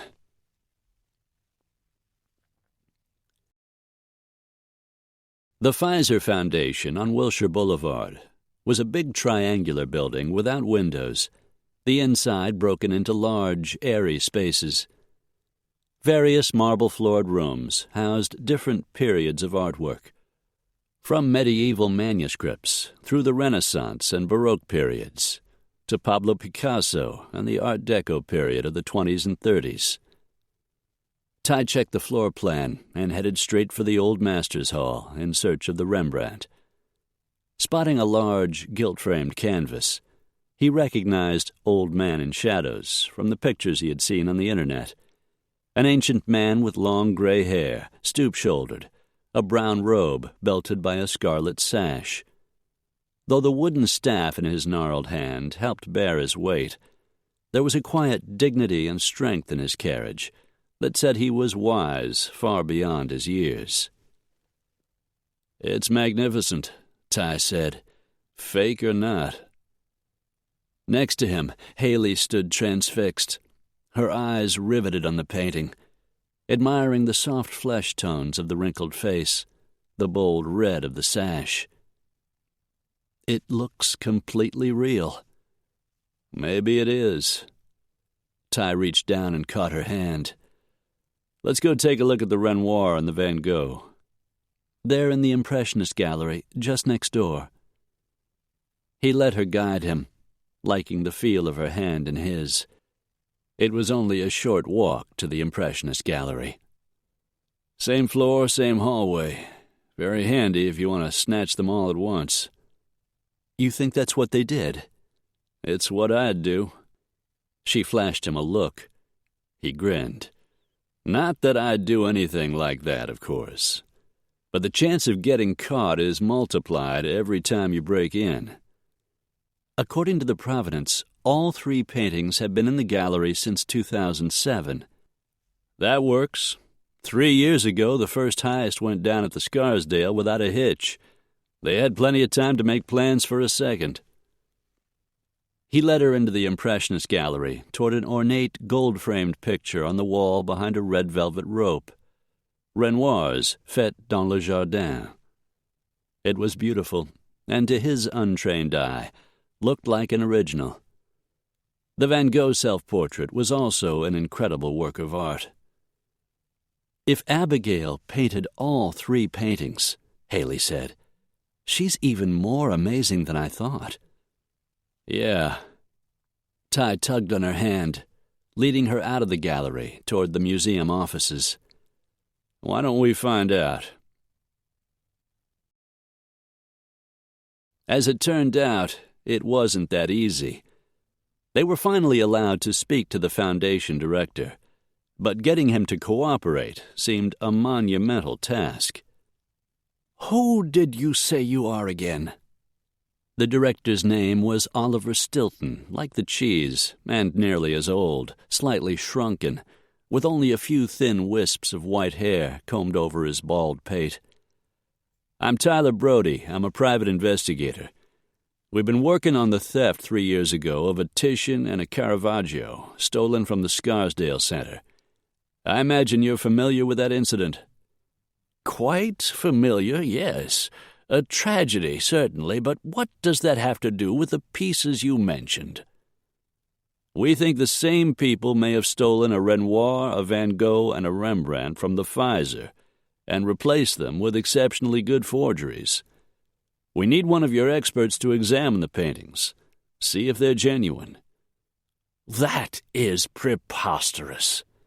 You walk in here out of the blue and expect us to expend our time and energy trying to prove 3 of our masterpieces are fakes? We have one of the best security systems in the world. Our paintings are under surveillance 24 hours a day. The pieces you named are priceless, and they are perfectly safe at the Pfizer." Ty exchanged a glance with Haley, who picked up the conversation. "My father was an investigator with Allied Global, Mr. Stilton. We're following discoveries he made before he was killed. His investigation has led us to believe the paintings have already been stolen, or soon will be. I should think it would be in your best interests to find out." Stilton just shook his head. "The Pfizer has a sterling reputation. I am not about to tarnish it with absurd claims that can only make our patrons uneasy. Now, if you will excuse me, I have important matters to attend." Ty watched the old man walk away, as if the theft of 3 priceless paintings wasn't important. "I had a feeling this might happen. The last thing the gallery wants is to lose 3 pieces of irreplaceable art. They might be insured, but if they aren't recovered, they're lost to the world." She led Ty a little way away, her heels clicking on the marble floors as she dug out her cell phone and punched in a number. "Aunt Ellie, it's Haley. We're at the Pfizer. We need them to examine the paintings, but they refuse to do it. We're hoping you can help." Ty couldn't hear her aunt's reply, but when she hung up, Haley was smiling. "There's a coffee shop in the basement," she said. "Let's go get a cup while we're waiting for Ellie and her new beau." "They're coming here?" "My aunt knows everyone who's anyone in this town. Turns out Jonathan is a major donor to the Pfizer Foundation." Ty just grinned. "You gotta love that woman." Chapter 29. Conversation rumbled around them. Seated across from Ty at a small, white wire mesh table at the Café Parisien in the basement of the Pfizer, Haley sat drinking a tall cappuccino. Ty upended his paper cup, draining the last of a plain French roast coffee. Behind them, a line of people stood at the counter, ordering snacks and bakery goodies, taking a quick break from wandering the gallery floors above. Haley finished the last of her drink, picked up Ty's empty paper cup, walked over and tossed them in the trash can. She had just returned to the table when Aunt Ellie walked into the snack shop, holding the hand of the handsome, distinguished Jonathan Hammond. "I take it that's Ellie's new boyfriend," Ty said as he stood up. Haley smiled. "About time, don't you think?" He watched them approach. "Past time." The pair stopped in front of their table, Aunt Ellie smiling like a schoolgirl. "Tyler, this is my good friend, Jonathan Hammond." Ty extended a hand. "Good to meet you. Thanks for coming." Jonathan returned the handshake, turned, and made a slight nod to Haley. "Good to see you, Haley. I'm happy to help if I can." "The director's name is Oliver Stilton," Ty said. "I guess he runs the place." "Yes, I've known Ollie for quite some years," Jonathan replied. "Your aunt has kept me informed as to what's been going on with your investigation. Why don't we have a little chat with Oliver?" Ty looked relieved. "That'd be great." They headed back to Stilton's office, and this time with Jonathan there, an obviously wealthy and extremely influential donor. The atmosphere subtly changed. Jonathan hit the high points of the case and summed it up by saying, "The deuce of it is, Ollie, the theft of the first two paintings has perhaps already caused the murder of several individuals." Stilton cleared his throat. "I didn't realize that." "Yes, and to make matters worse, the investigation has put the life of Eleanor's niece in jeopardy. We need to bring this problem to a close, and the fastest way we can do that is to find out if a second theft has occurred." "But surely you owe it to your patrons, Ollie. They need to be certain the Foundation deserves their support. We need to know the pieces you're exhibiting are indeed the originals." Stilton's hands trembled. "Perhaps I should phone some of the others. Perhaps talk to the members of the board." The director stiffened. "That won't be necessary. We have staff on site who are perfectly capable of evaluating the work on display. Which of the three pieces would you like us to examine?" Jonathan turned to Ty. "Do you have a preference?" Haley caught his eye. She didn't think they would get another chance.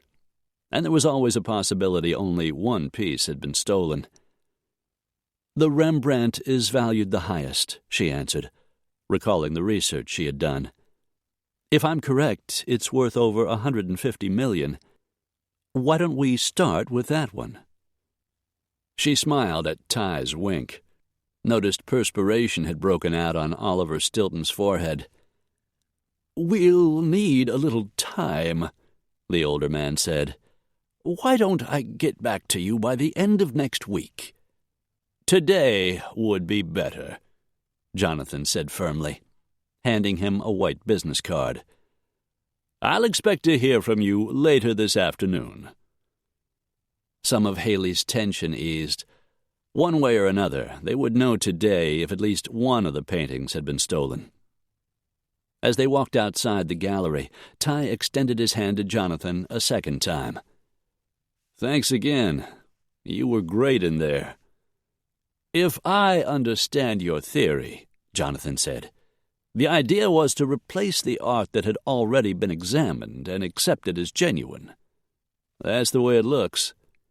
If that's the case, once they take the canvas out of the frame, the forgery should be easy enough to detect."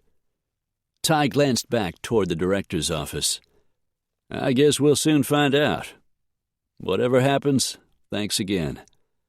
I'll let you know as soon as I get word." Jonathan waved as he and Ellie headed back to the parking lot, where his turquoise Jaguar convertible gleamed in the afternoon sunshine. Standing at the exit door, Ty moved in front of Haley as they started back to the truck. She'd grown used to the slight lump beneath his T-shirt, where a pistol rode at his waist. She paused as he opened the passenger door and helped her inside the truck. "I guess we'll know something today," she said. Ty made another survey of their surroundings, searching for any sign of trouble. His gaze ran over the parking lot, moved up and over the rooftops surrounding them. Can't be soon enough for me.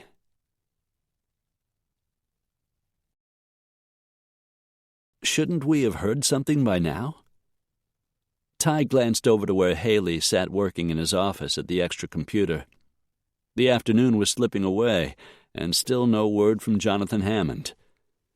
She turned as Ty walked up behind her. "They've got to be very careful," he said.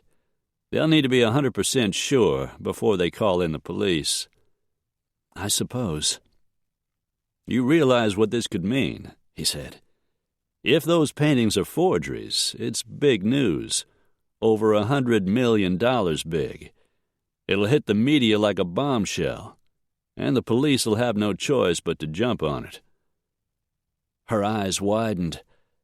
"That's good for us, right? We won't be a threat to the thieves anymore, because the cops will be taking over the investigation. There'll be no reason for the men to kill us." "Exactly." He leaned down and kissed her. "Let's just hope and pray they've already made the exchange, because if they haven't, the bad guys will be after us with both barrels.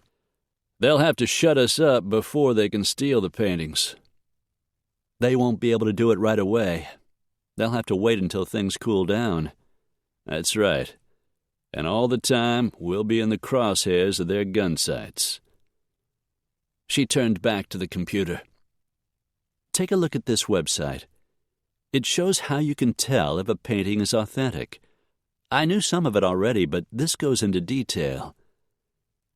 He leaned closer, scanned the first paragraph, began to read, "Crock lure. In older paintings, cracks will appear in the canvas. In oil paintings, this starts to happen after 60 to 100 years. All authentic cracks run parallel to the inside of the wooden frame. Cracks appearing directly over the wooden frame have most likely been created artificially." "Another thing is the pigment," Haley said.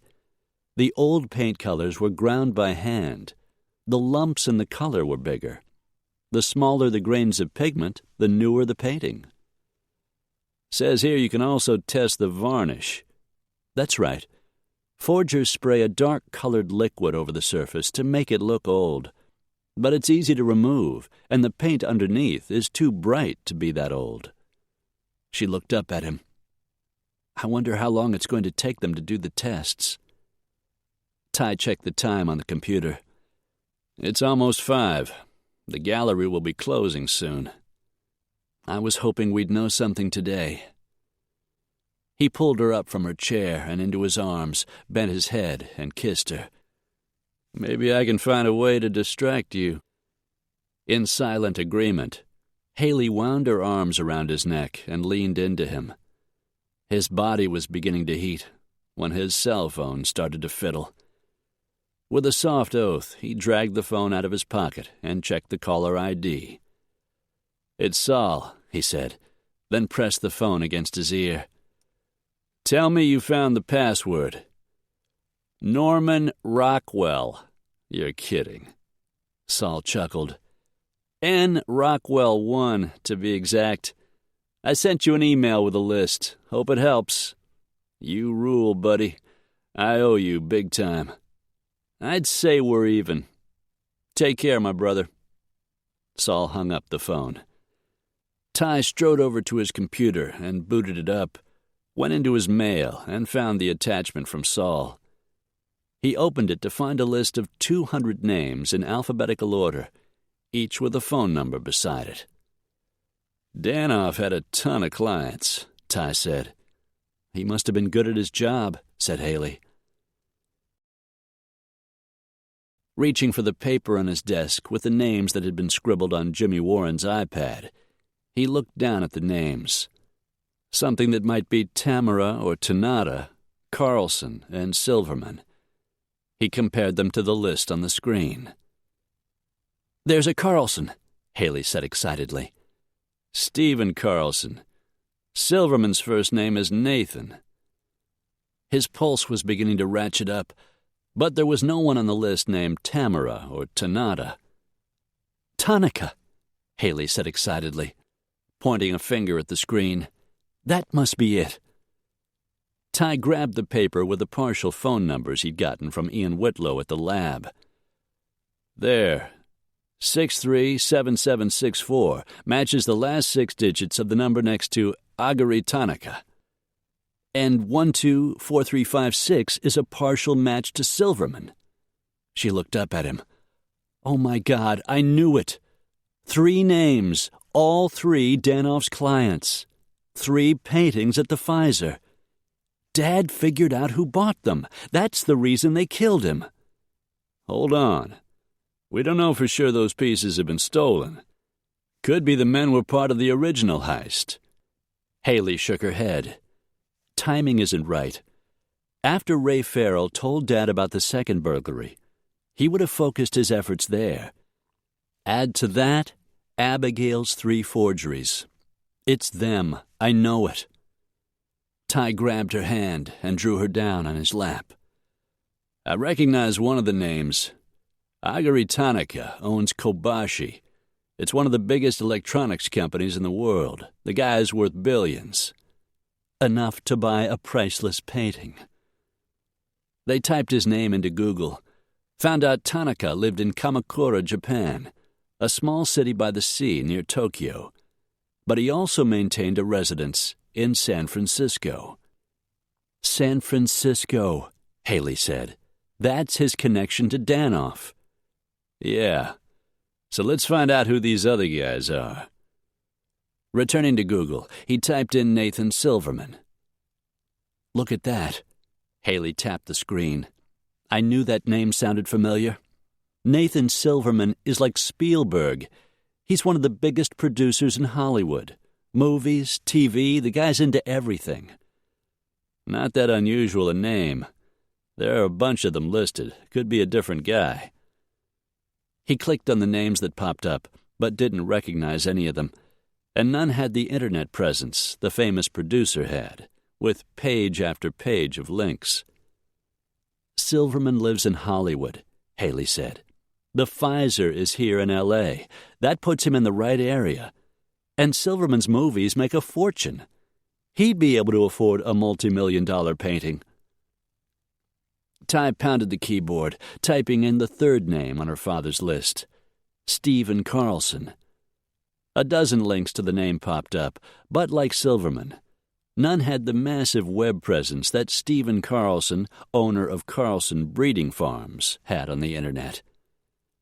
Carlson raises thoroughbreds in Malibu, Ty said. Some of the property's right on the ocean. That land costs a fortune. He's quite the socialite. Haley squirmed a little on his lap, sending his blood pumping south. Not now, dumbass, he thought. Here's a photo of him and a woman at the Beverly Hilton Hotel, she said. A fundraiser for breast cancer. Who's the woman? It doesn't say, but she's stunning. Tall, elegantly slender, with long black hair, an exotic face, and jet black eyes. She could have been a model for any fashion magazine. She's in a couple of other shots, Ty said. Maybe she's his girlfriend. She's not his wife. The article says he's divorced. Ty lifted her off his lap and stood up. Haley grinned at the bulge in front of his jeans, and Ty's mouth edged up. Okay, so I'm a man, and you've got the sexiest little ass I've ever seen. Fleeting thoughts of his sofa fantasy tickled the back of his mind, and he wished he was in the living room of his condo. Still, the mat was comfortable, and no one was home. He bent his head and kissed her. How about that distraction? Seems like we've earned it. Haley went up on her toes and deepened the kiss. Heat poured through him, and he went harder than he was already. Unfortunately, it was a work day, and his cell phone started up again. He sighed, checked caller ID, but didn't recognize the number. He pressed the phone against his ear. Brody, it's Jonathan. you might want to turn on the news." He motioned for Haley to turn on the TV in the corner above the treadmill. "What is it?" "The Rembrandt was a forgery. So were the Renoir and the Van Gogh. Stilton went crazy. He called the police, and the media got wind of it. Stilton gave them your name, told them you and Haley brought the theft of the paintings to his attention. The media is going to be hounding you both for a story." "That's actually good news." "Is it?" "Oh, I see. Once the police are involved, you're out of it. You're no longer a danger to the men who committed the robbery." "That's the theory. We'll give everything we've got to the police. Once we're out of it, they've got no reason to kill us. Thanks for everything, Jonathan. Oh, and by the way, Ellie is a great lady. You're a very lucky man. And don't I know it?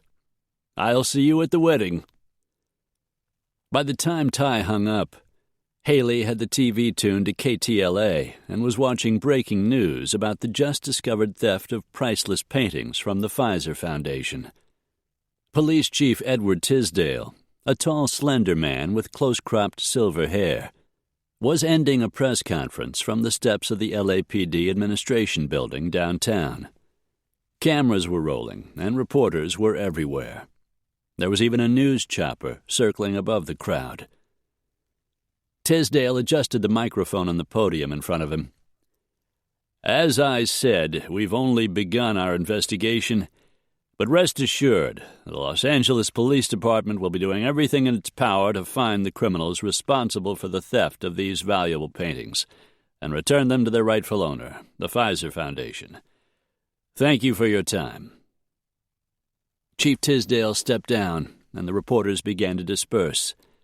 The cameras returned to the studio and switched to the story of a murder in La Brea. Haley turned off the TV. "Well, at least we know we were right." "That's something." "What about the list of buyers? Do we give it to the police?" "If we do, they'll want to know how we got it. Best just to give them the 3 names off your dad's iPad and tell them he was working on a connection between them and Peter Danoff. We tell them our suspicions, let them take it from there. Kogan knows a lot of this already. We tell them everything we know. We just don't say how we found out." "What about Abigail?" Ty raked a hand through his hair. "She needs a good attorney. Ellie might know someone who'll take the case pro bono, try to get her a deal." "I hope so." Just then, someone knocked on the office door. Ty walked over to open it, found Kurt Stryker's hulking frame filling the stoop on the other side. "The phones are ringing off the hook. The cops are coming up the driveway, and there's a bunch of TV vans outside the gate. What do you want to do?"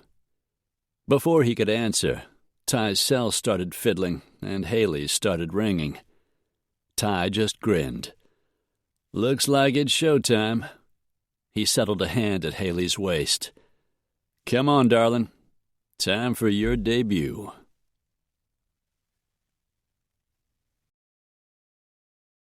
It was dark outside. Maria would be waiting for him in bed. Sitting at the desk in his wood-paneled study, Stephen watched the TV screen, his anger building with every second. On the 10 o'clock news, the chief of police was holding another press conference. This time, Tyler Brody and the Warren girl were in front of the cameras. Brody was talking to the media about the theft of the paintings at the Pfizer, telling them how it all began with his investigation into the death of James Warren, how that investigation had led him to the unsolved robbery 3 years ago of a priceless Titian and Caravaggio from the Scarsdale Center. Further clues, Brody explained, pointed to a similar theft at the Pfizer Foundation. This time the thieves had stolen a Rembrandt, a Renoir, and a Van Gogh. "Mr. Oliver Stilton," Brody said, "director of the foundation, verified that the originals had been replaced with forgeries." The interview was being conducted in front of the Los Angeles police station, where cameras rolled in a media frenzy, covering what had become a major news event. A bald man thrust a microphone toward the podium. "Will you be continuing the investigation, Mr. Brody?" "Ms. Warren and I have turned all the evidence we've accumulated over to the police. We believe they'll pursue the matter diligently and efficiently and bring the thieves to justice." A good-looking brunette reporter pushed the bald man aside. "Did your investigation turn up any suspects, Ty?" Brody smiled. "Sorry, Heather, I'm afraid I'm not at liberty to say.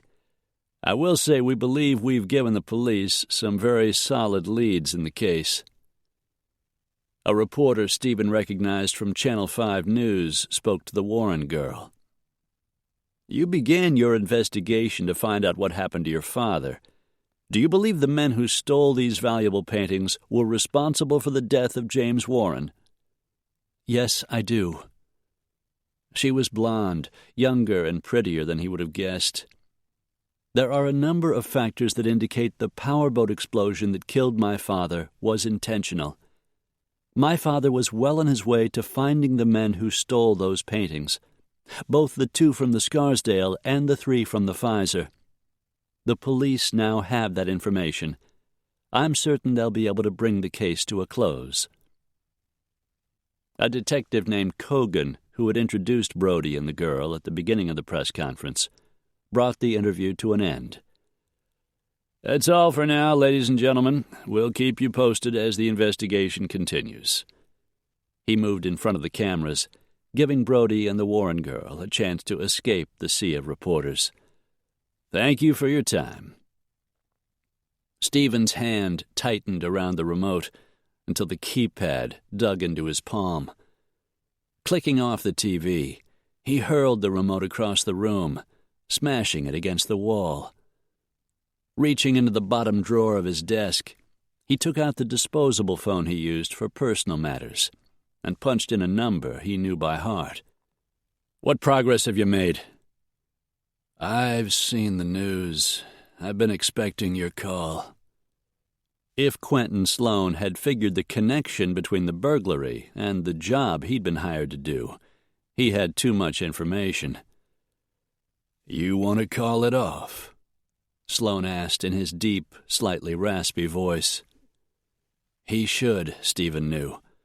Brody and the girl no longer posed a threat. The police were taking over the investigation. Brody had given them whatever information he had uncovered. Stephen smiled darkly. He wasn't worried about the cops. Even if Brody had somehow stumbled across his name during the investigation, there was no way to link him to the burglary, and no way for them to find the painting he had kept for himself. "Yes or no?" Sloan pressed. Stephen thought of the trouble the pair had caused, how much time and money this could wind up costing him if he had to involve attorneys and answer questions. He thought of the other buyers and how unhappy they would be. Not that they posed any danger to him either.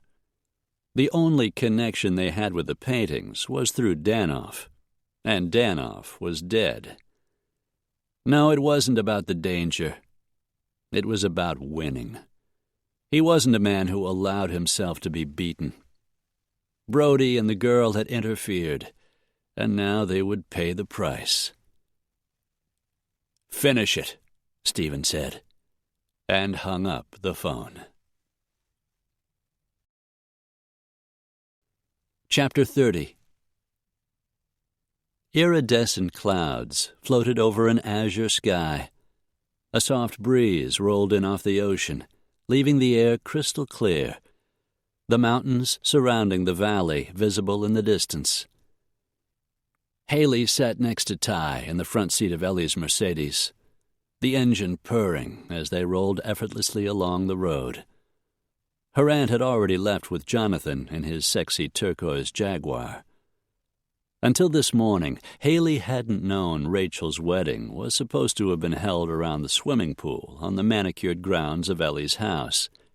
After the shooting, those plans had changed. Now, at her aunt's insistence, the small affair was being held in an intimate garden at the posh Beverly Hills Hotel.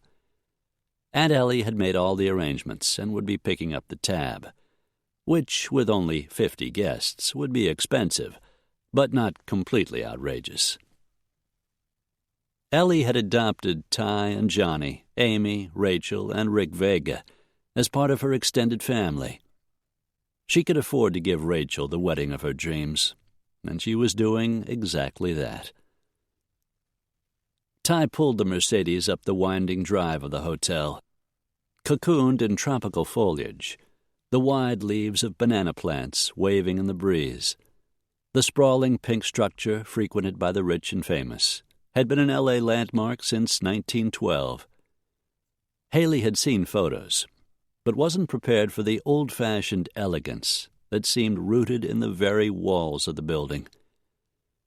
Ty stepped on the brakes at the front entrance, and a white-coated valet pulled open Haley's door.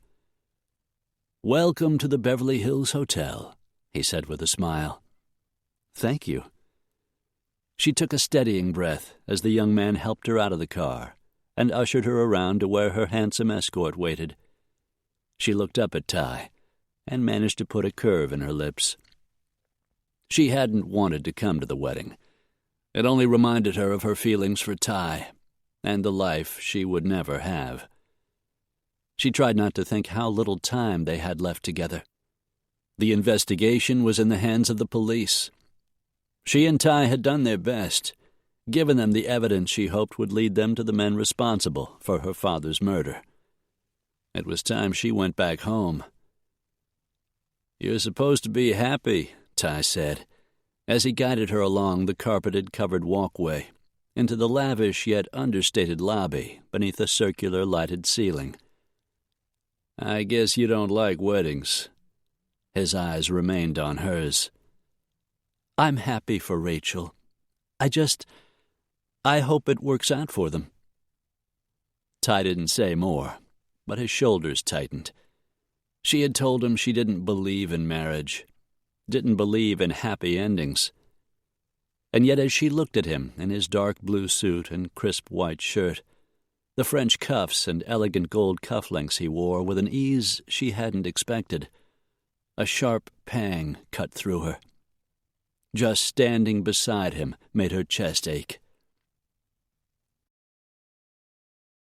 He spotted the signs for the Brewer-Vega wedding, and they began to follow them out to the area in the lush gardens, where the ceremony and reception would be held.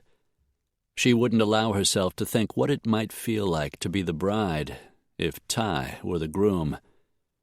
When he took her arm and wove it through his, when he looked at her the way he was now, it made her long to share a life with him. It would never work, she knew. It never did.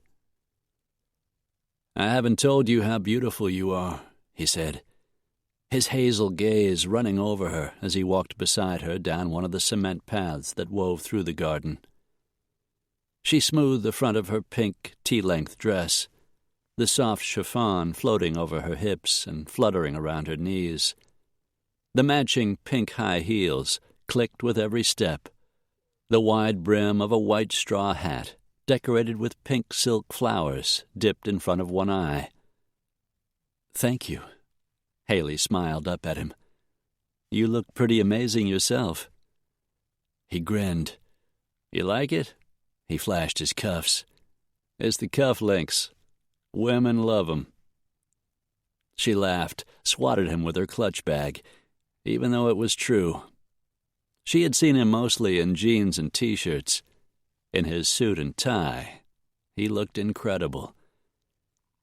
They turned a corner, spotted the intimate group gathered for the ceremony, being held beneath a white lattice arch entwined with pink roses. Rows of white chairs in two sections formed an aisle in between. At the opposite end of the garden, beneath a green and white striped canopy, a lacy, tiered wedding cake with real pink roses sat next to buckets of chilled champagne. Walking next to Ty, Haley's steps slowed in surprise as she spotted Lane Bishop heading toward her, gorgeous in an ivory suit with a short, slim skirt and gold open-toed heels. Her bright auburn hair curled softly around her shoulders, and a big smile lit her face. Haley leaned over and hugged her. "I didn't know you were going to be here. I'm so glad you came. Your aunt called. She asked me to come. She said you wouldn't know that many people. And she wanted me to meet Rachel and Rick." Haley laughed. "I think she plans to adopt you into her extended family. It keeps growing every year. Your aunt is great. She's inside with the bride and Rachel's mom. She introduced me to Jonathan. I gather he helped you at the Pfizer." Ty grinned. "He had old Ollie Stilton jumping through hoops. Without his help, uncovering the theft would have taken a hell of a lot longer." "So you think the danger is over?" "The way the robbery headlined the news, the bad guys know we've turned everything over to the cops. There's no reason for them to come after us." "And just when the fun was starting," Dylan drawled as he strode toward them, tall, lean, and ruggedly handsome. His amazing blue eyes went straight to Lane. She spotted him and unconsciously took a step backward. "I didn't realize you'd be here," Lane said to him. "Haley's aunt invited me. I guess she figures I'm part of the family, being Ty's cousin." Ty chuckled, and Haley grinned.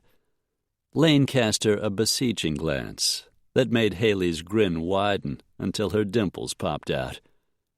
Her friend might not believe it, but Haley had no doubt Lane could handle Ty's dangerously attractive cousin, who no longer looked like a 21st century Paul Bunyan, but was as well dressed as Ty. The organ music began to play, indicating it was time for them to take their seats. Ty escorted her along one of the rows, and they sat down on the aisle. Dylan walked Lane to seats next to theirs, while Aunt Ellie sat in the front row next to Jonathan. Rick's parents took a front row seat, and a few minutes later an usher escorted Rachel's mother down the aisle to a seat in the front row next to Aunt Ellie. As the time approached for the arrival of the bride, Haley's nerves began to build. What was it about weddings that made her happy and sad at the same time? Johnny Riggs, Rick's best man, walked out with Rick, and they took their places on one side of the rose-covered arch. In their black tuxedos, both men were astonishingly handsome. Johnny, a dark, powerful force, and Rick, confident and classy, with his high cheekbones and Hispanic good looks. She slanted a glance at Ty. He was smiling, clearly happy for his friends. The music started. Rachel's sister, Amy, the maid of honor, appeared in a rose silk gown with a slim skirt that ended above her knees and showed off her perfect curves. A circle of pink roses rested on her long, straight blonde hair. A silky curtain passed her shoulders. Then Rachel appeared at the head of the aisle. She was so beautiful, Haley's throat tightened. Gowned in white silk overlaid with organdy, her smooth shoulders bare above the strapless bodice. A long, slim skirt that worked perfectly with her slender figure. She was every woman's dream of the perfect bride. Until that moment, Haley hadn't realized that deep in her heart, she carried that same dream. But she had given up on happy endings long ago, afraid to go after what she believed was impossible. Her eyes misted, and her heart began to throb. A tear escaped down her cheek, but she wiped it away before anyone could see. She felt Ty's hand slide into hers as the wedding march began, and they all stood up for the bride's entrance. Carrying a nosegay of pink roses, Rachel walked past them down the aisle on the arm of a man in his 50s. "Who's that?" Haley whispered to Ty. "Marvin Bixler. He's the producer of LAPD Blue. He's the one who hired Rachel for the show. Rachel's dad died some years back. Bixler's kind of taken his place. Ty had told her a little about how Rachel and Rick had met, that Rachel had been kidnapped, and Detective Vega had helped Johnny and Amy find her in a search that took them all the way to Belize. Rick had fallen in love with Rachel, who couldn't resist his sexy Latin charm. As they reached the arch, and Bixler handed the bride over to the man who would soon be her husband, the tightness returned to Haley's chest. Ty's hand squeezed hers, as if he understood how hard this was for her. As much as she wanted to believe in the forever kind of love, no couple she had ever known had truly been happy. Not her parents, not any of their friends. Perhaps her father had finally found happiness. She truly hoped that he had. What she would never tell Ty, and she hoped he would never find out, was that she had fallen deeply in love with him. She had no idea how deep his feelings were for her, but it didn't really matter. It could never work, and surely he knew it. Still, watching these two people join their lives together made her realize how much she would be losing when she returned to Chicago. The thought made Haley's throat ache. She forced herself to concentrate on the couple repeating their vows, Rick smiling into Rachel's beautiful, veiled face. I, Rick, take thee, Rachel, to be my wedded wife, to have and to hold from this day forward, for better, for worse, for richer, for poorer, in sickness and in health, to love and to cherish, till death do us part. Rachel trembled as she looked at her handsome husband and repeated those same vows.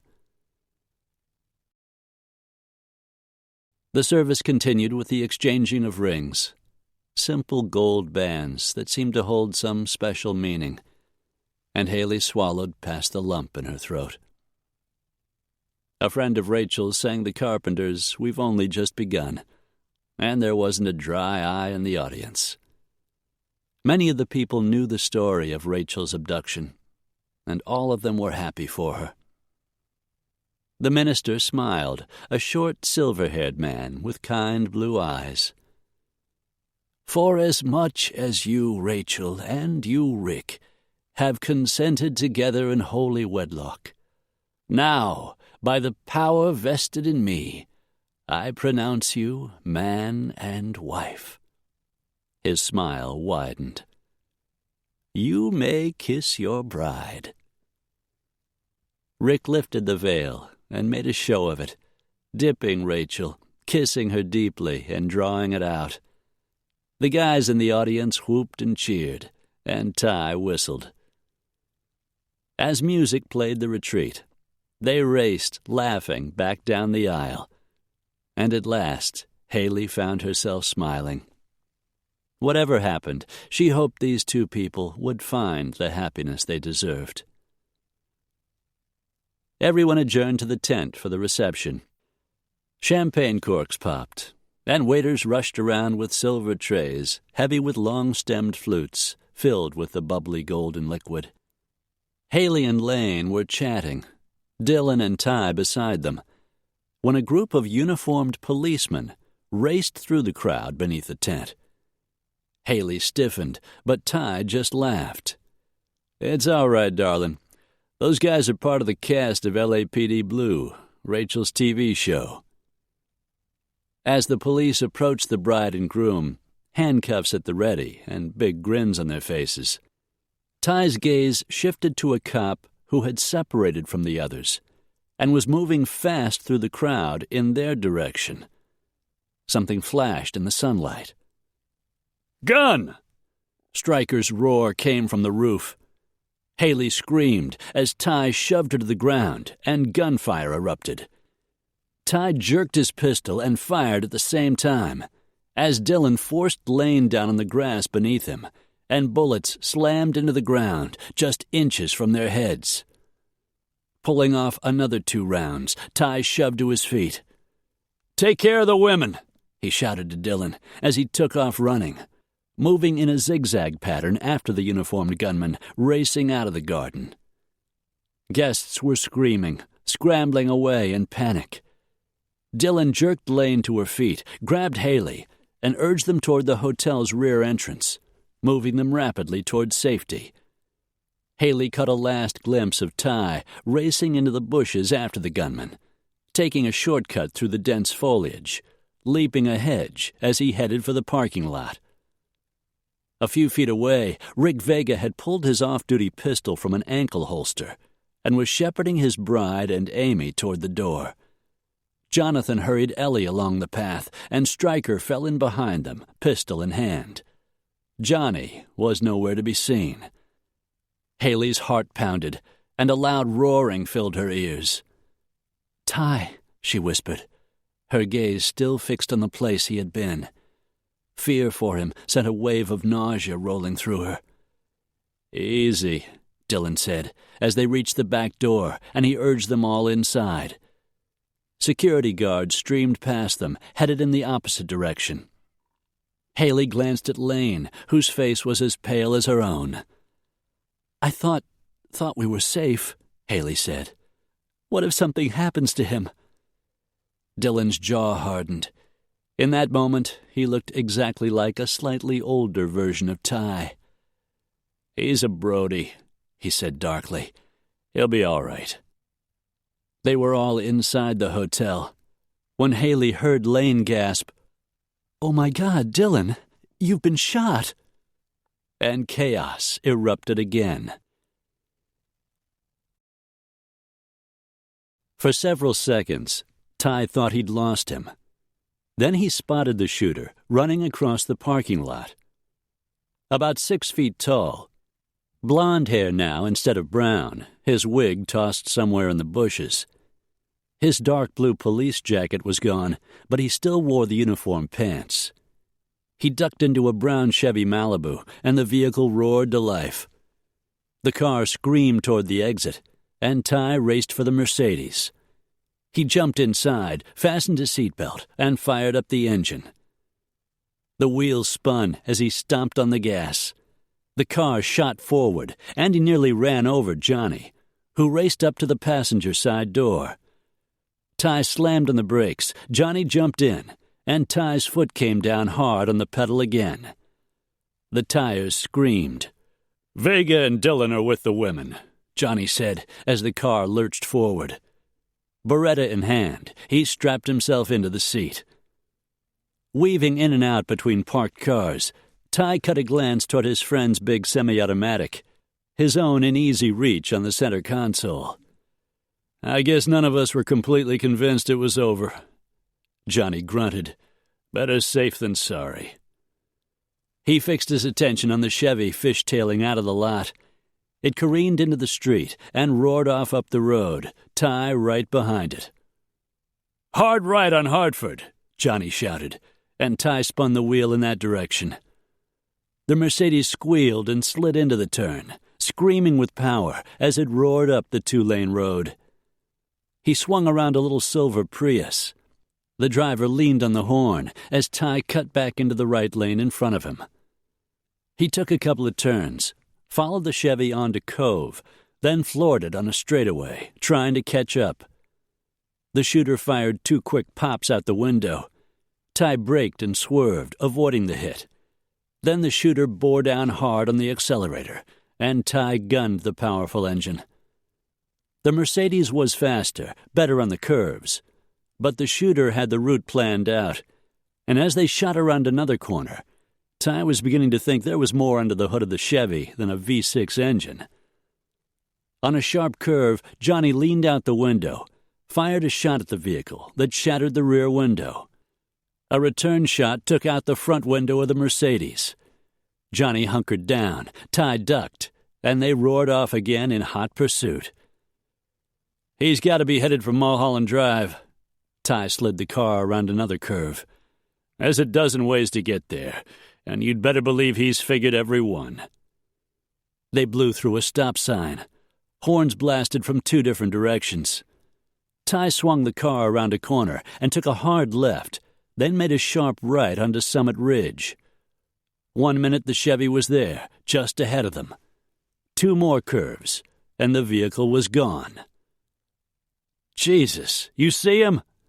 Ty slowed the Mercedes, scanning the streets and houses on the hillsides. We must have missed a turn, Johnny said. God damn it. Ty slowed the car a little more, his palms damp on the wheel, his adrenaline pumping. If we go back, try to retrace our steps, we'll lose him for sure. Head for Mulholland. Best way for him to disappear. Maybe we'll get lucky. But when they pulled onto Mulholland Drive, the traffic was light, and there was no sign of the shooter. That guy was a real pro, Johnny said. Blowing out of breath, he leaned back in his seat. If it hadn't been for Stryker, he'd have made at least 1 clean shot.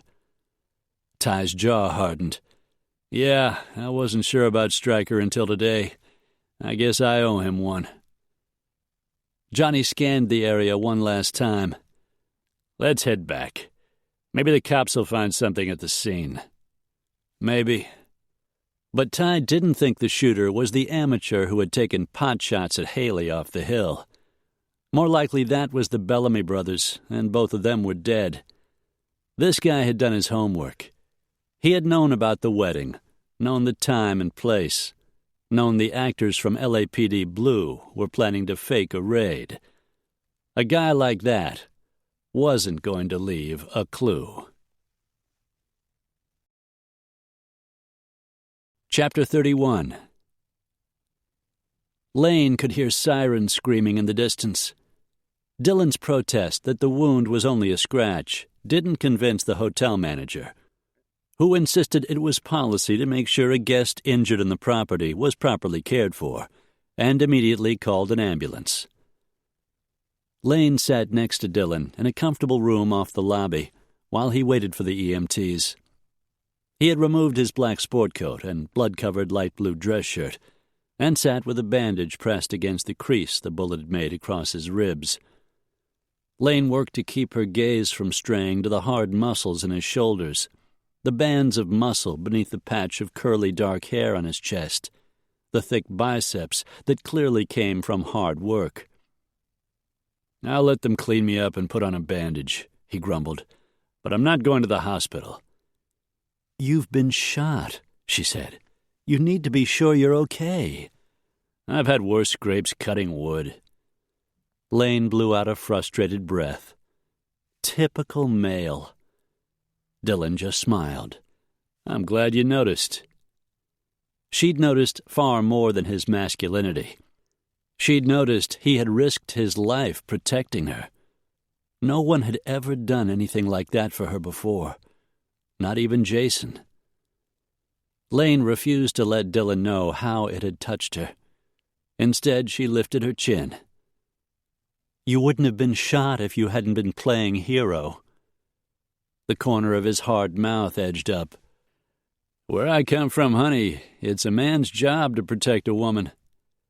Ignoring the endearment, Lane glanced away. Things are different here, he grunted. They shouldn't be. Her eyes returned to his, caught and held.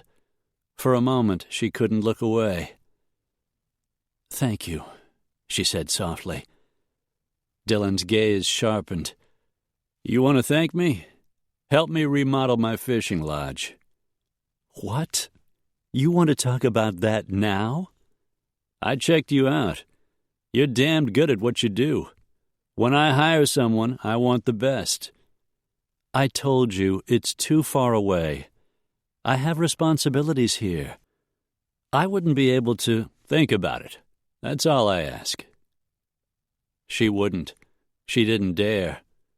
Where this man was concerned, she was too susceptible. And yet she owed him for saving her from a bullet, perhaps saving her life. The door of the room burst open, and the EMTs rushed in, pushing a stretcher in front of them. Haley hurried in behind them. Is Dylan going to be okay? She asked Lane worriedly. It's really not that bad, Dylan said. No broken ribs. Bullet just nicked my side. Maybe so, Lane argued. But if it had been over a few inches more, it could have hit your heart. You might have been... Her voice cracked. She couldn't bear to think what might have happened. Haley hugged her. I'm so sorry. Lane caught a flash of tears in her friend's blue eyes. If I hadn't come to L.A. in the first place, none of this would have happened. You thought it was over, Lane said. You aren't investigating the case anymore. It should have been. She glanced behind Haley, looking for Ty. Ty isn't back yet? Haley shook her head, her features lined with worry. Not yet. Ty knows how to handle himself, Dylan said. Johnny's with him. He'll be okay. But Haley was frightened for him just the same. Lane sighed with relief when a few minutes later, Ty walked through the door. Haley gave a soft little sob, flew across the room, and into his arms. She held on to him as if she'd never let him go. Lane's heart squeezed. Her friend was clearly in love. Lane understood better than most the pain of losing someone you loved. Did you catch him? Haley asked. Ty reached out and wiped a tear from her cheek. His eyes were dark, his features hard. He shook his head. The guy was a pro. He had his escape route completely planned, all his ducks in a row. He didn't count on Stryker or some of us being armed. At that, he damn near got the job done. For the first time, he noticed the bloody bandage on Dylan's side. Ty frowned. You're hit? How bad is it? Just a scratch. Not enough to warrant a hospital visit. The EMTs were cleaning the wound and asking him questions. Dylan started arguing and shaking his head. Ty pulled Haley a little ways away, but didn't leave her side. He looked different, harder, Lane thought. Nothing like the smiling man who had escorted Haley to the wedding. We ruined Rachel's day, Haley said, swiping at another stray tear. I talked to Rick. Everyone's safe, and Rachel's handling it okay. She says it's a wedding no one will ever forget. Rick offered to stay in town, but he's a husband now, and he has a wife who needs him. He and Rachel are off to the airport. They're catching a plane to Paris tonight. They won't be back for 3 weeks. Haley shook her head. I thought this was over. I thought we were safe. A muscle ticked in Ty's cheek. He looked at her hard. From now on, you're with me, understand? And that means 24/7. But it's non-negotiable. He turned to Dylan. You'll be okay. I told you, it's nothing. Ty flashed a dark look at Lane. Take care of him. She opened her mouth to argue. Tell him Dylan Brody wasn't her problem. But he was already guiding Haley out of the room. When Lane looked back at Dylan, he was pretending to listen to what the EMTs were saying. But she didn't trust him. Not for a minute. Not when those hard blue, sexy eyes swung in her direction. Take care of me, they said. And I promise I'll take care of you.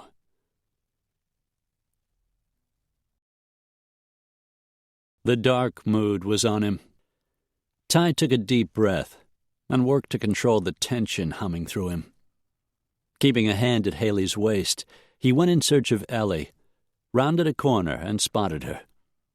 Head held high, silver hair perfectly groomed. She walked purposely in their direction, Jonathan at her side. Your car's a mess, Ty said. Shooter took out the front window. Ellie's chin firmed. I hope you gave him what for. We did our best. Johnny got off a couple rounds. Unfortunately, the bastard got away. I'm sorry about the car. Don't be silly. It's just a piece of metal. Your lives are what's important. A fresh wave of anger washed through him. We need to get out of here before the cops track us down and insist on statements. Haley's with me from now on till this is over. I thought that's what you'd say. Ellie pressed a key into his hand, along with a scrap of paper with numbers written on it. Jonathan has a second home, a place where you'll be safe. Ty looked down at the paper, saw an address on Pacific Coast Highway. It's on Latigo Shore Drive, Jonathan told him. On the ocean side of the road. The house is fully stocked. Everything's clean. The housekeeper was just there, so she won't be back for 2 weeks. There's Wi-Fi and a computer. You won't be out of touch. I keep a car in the garage for guests. Take a cab to the house, then use the car. It'll be safer that way. Ty's fingers tightened into a fist around the keys. He nodded. Couldn't think exactly what to say. Thank you. He turned back at Ellie, fought to control his temper. It wasn't time yet to analyze, try to figure where he had gone wrong. I'll keep Haley safe, I promise you. I know you will. We'll be in touch.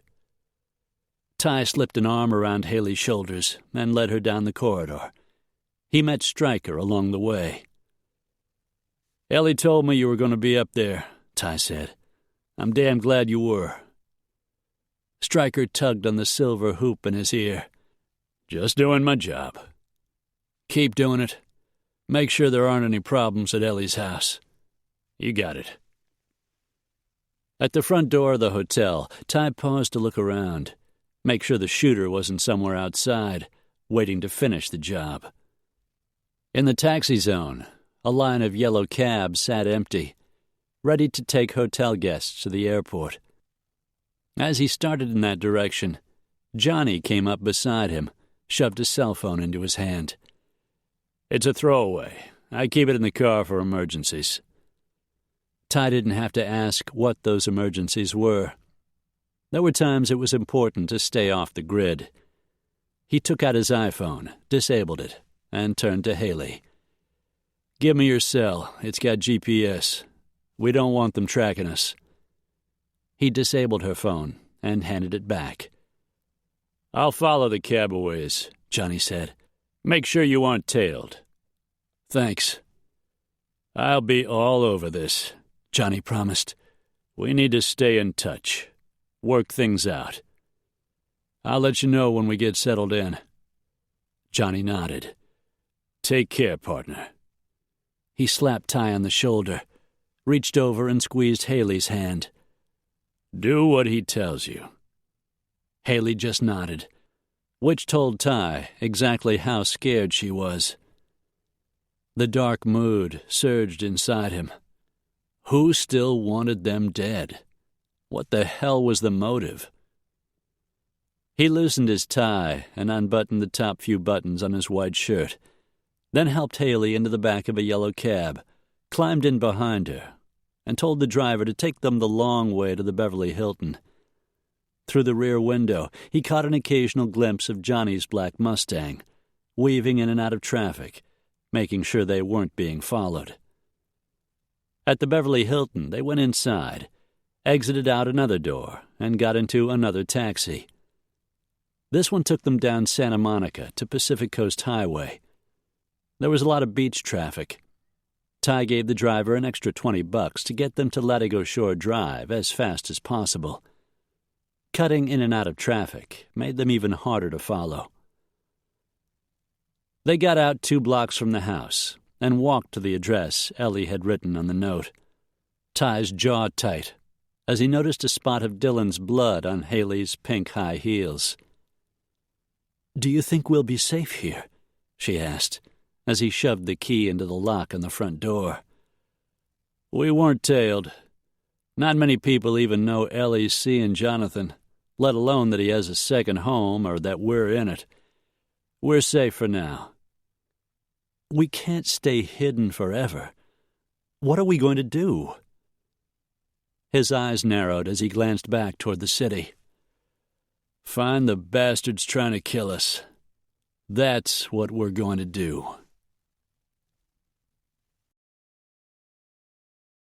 Chapter 32.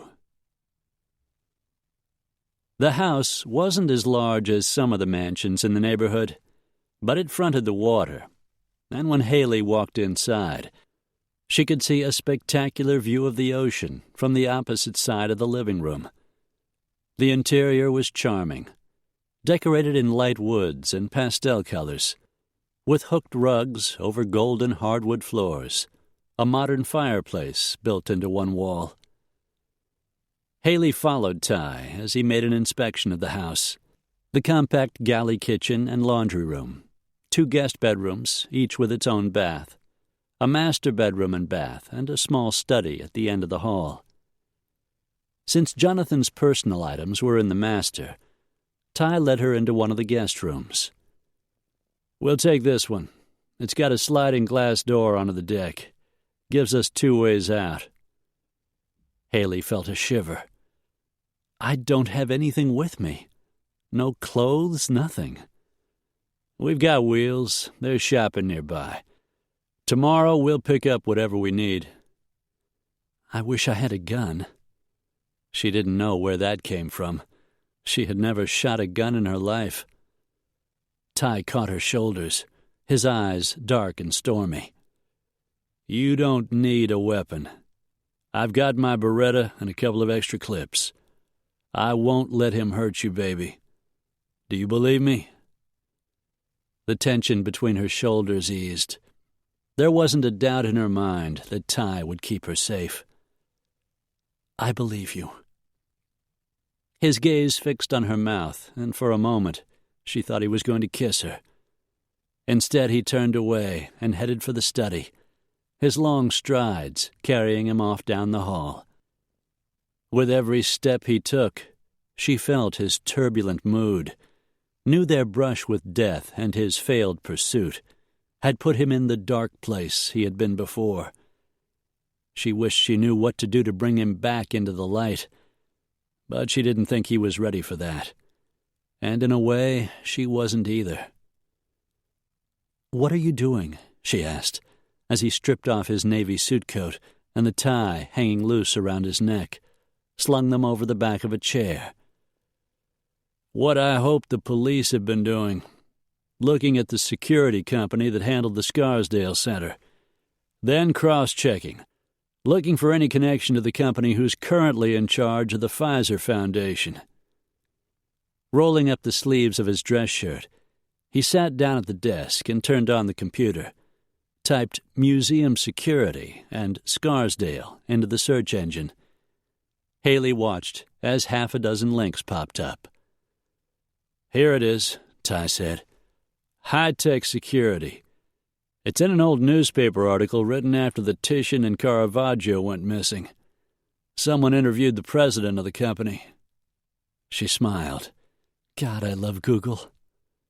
Ty skimmed the article, but apparently found nothing of interest.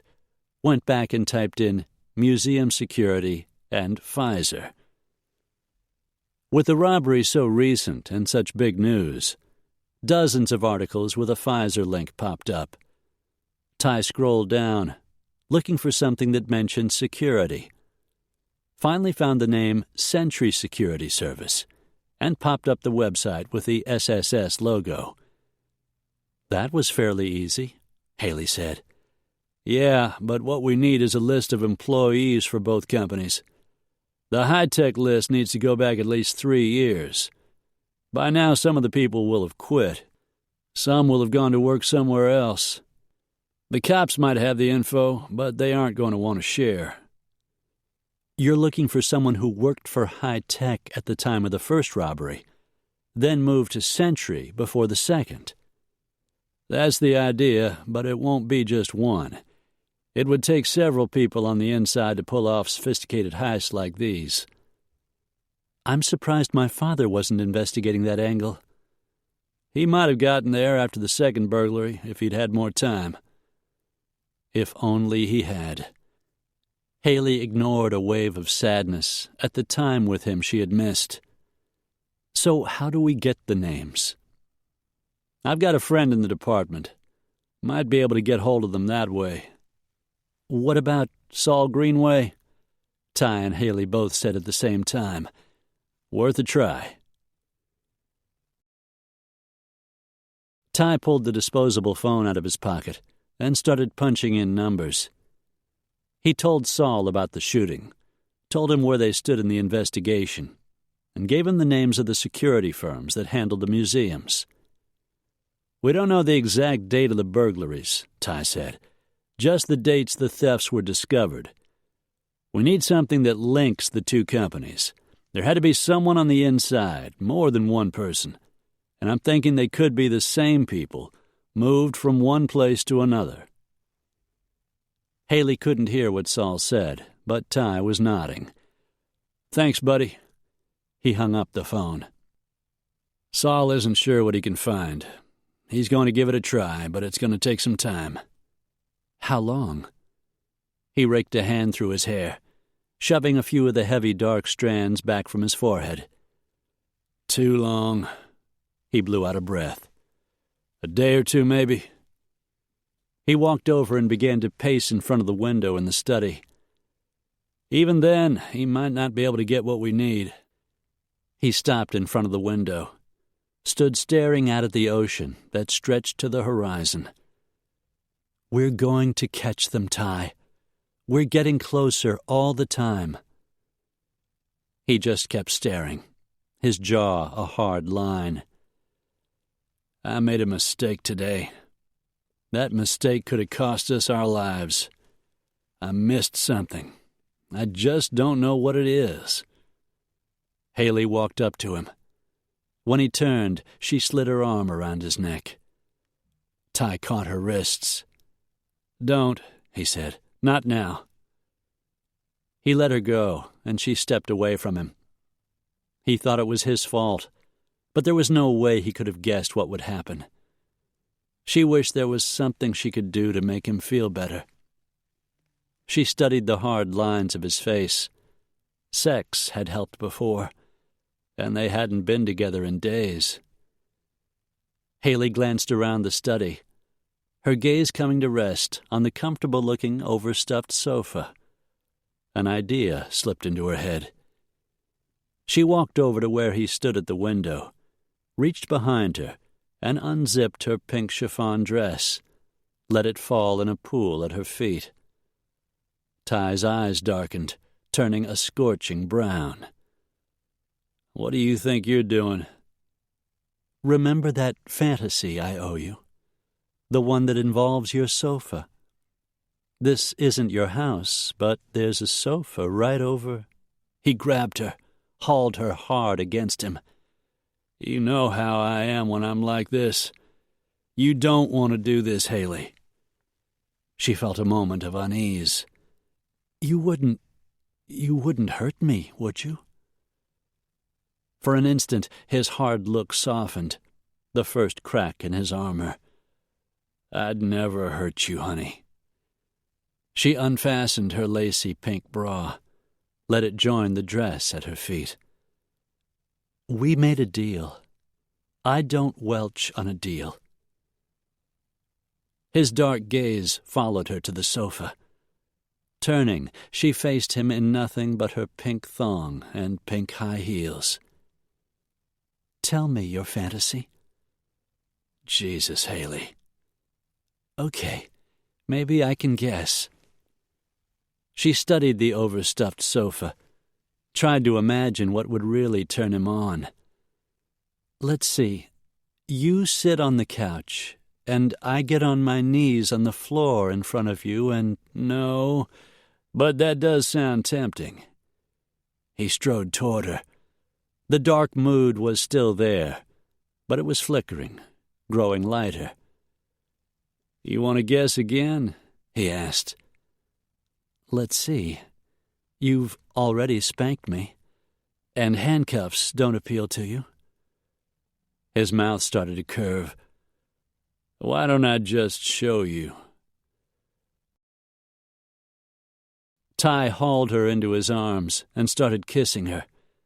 It wasn't the slow, seductive kiss he was so good at. It was a hard, taking kiss, deep, wet, and erotic. Her nipples peaked, and her womb melted. In an instant, her body was weeping for him, and she was moaning.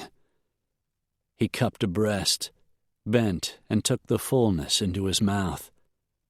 Her knees were trembling, her mind spinning with erotic thoughts. When he turned around and bent her over the arm of the sofa, she heard the buzz of his zipper, felt his hand moving her thong aside, felt his hardness the instant before he slid himself deep inside. Haley gasped at the hot, thick feel of him, the dense burst of pleasure. Arching her back, she took him even deeper, heard him groan. Ty gripped her hips and started to move, drove deeply, slid out and then in, took her and took her. It was fierce, hot sex, and it was delicious. She started coming and couldn't seem to stop. Came again before Ty reached his own release. He was breathing hard when he eased her up and turned her into his arms. Ty kissed her softly, nuzzled the side of her neck. "You make me crazy," he said. Completely relaxed for the first time that day, Haley smiled up at him. "Feeling better?" Ty smiled back. "A lot better." He stared at the sofa with an odd look of regret. "I guess your debt is paid." Haley laughed. "I love you, Ty Brody," she almost blurted out. Instead, she sobered, managed to fix a smile in place. "We'll have to make another bet, okay?" Ty grinned. "Good idea. Give me a little time. I'm sure I can think of something." But time was slipping away. Every clue they discovered brought them closer to the day she'd be going back to Chicago. Haley's smile faded. She loved him, and she was going to lose him. But there wasn't time to think of that now. They needed to focus on finding a killer before the killer found them.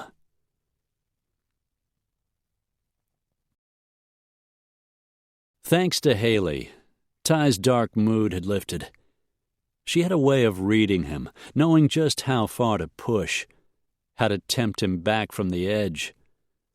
He smiled at the memory, even as he paced restlessly on the deck outside the living room. The afternoon was gone, the sun setting low on the horizon. Below him, at the bottom of the cliffs, waves rushed toward shore, the violent crash and roll doing nothing to soothe his frustration. Wearing one of Jonathan's T-shirts, Haley sat in a deck chair, sketching on a yellow pad she had found in the study. She paused, set the pad on the table next to her chair. "You know, I've been thinking." He arched a sardonic brow. "That's so." Seemed like that was all they'd been doing for days, but so far it wasn't enough. "If the man at the top knows we've stopped our investigation, which with all the media coverage he must, there has to be another reason he wants us dead. What other motives are there for murder?"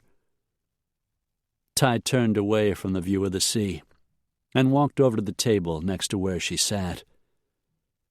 "Greed's high on the list, but he's already sold the paintings, presumably gotten his money."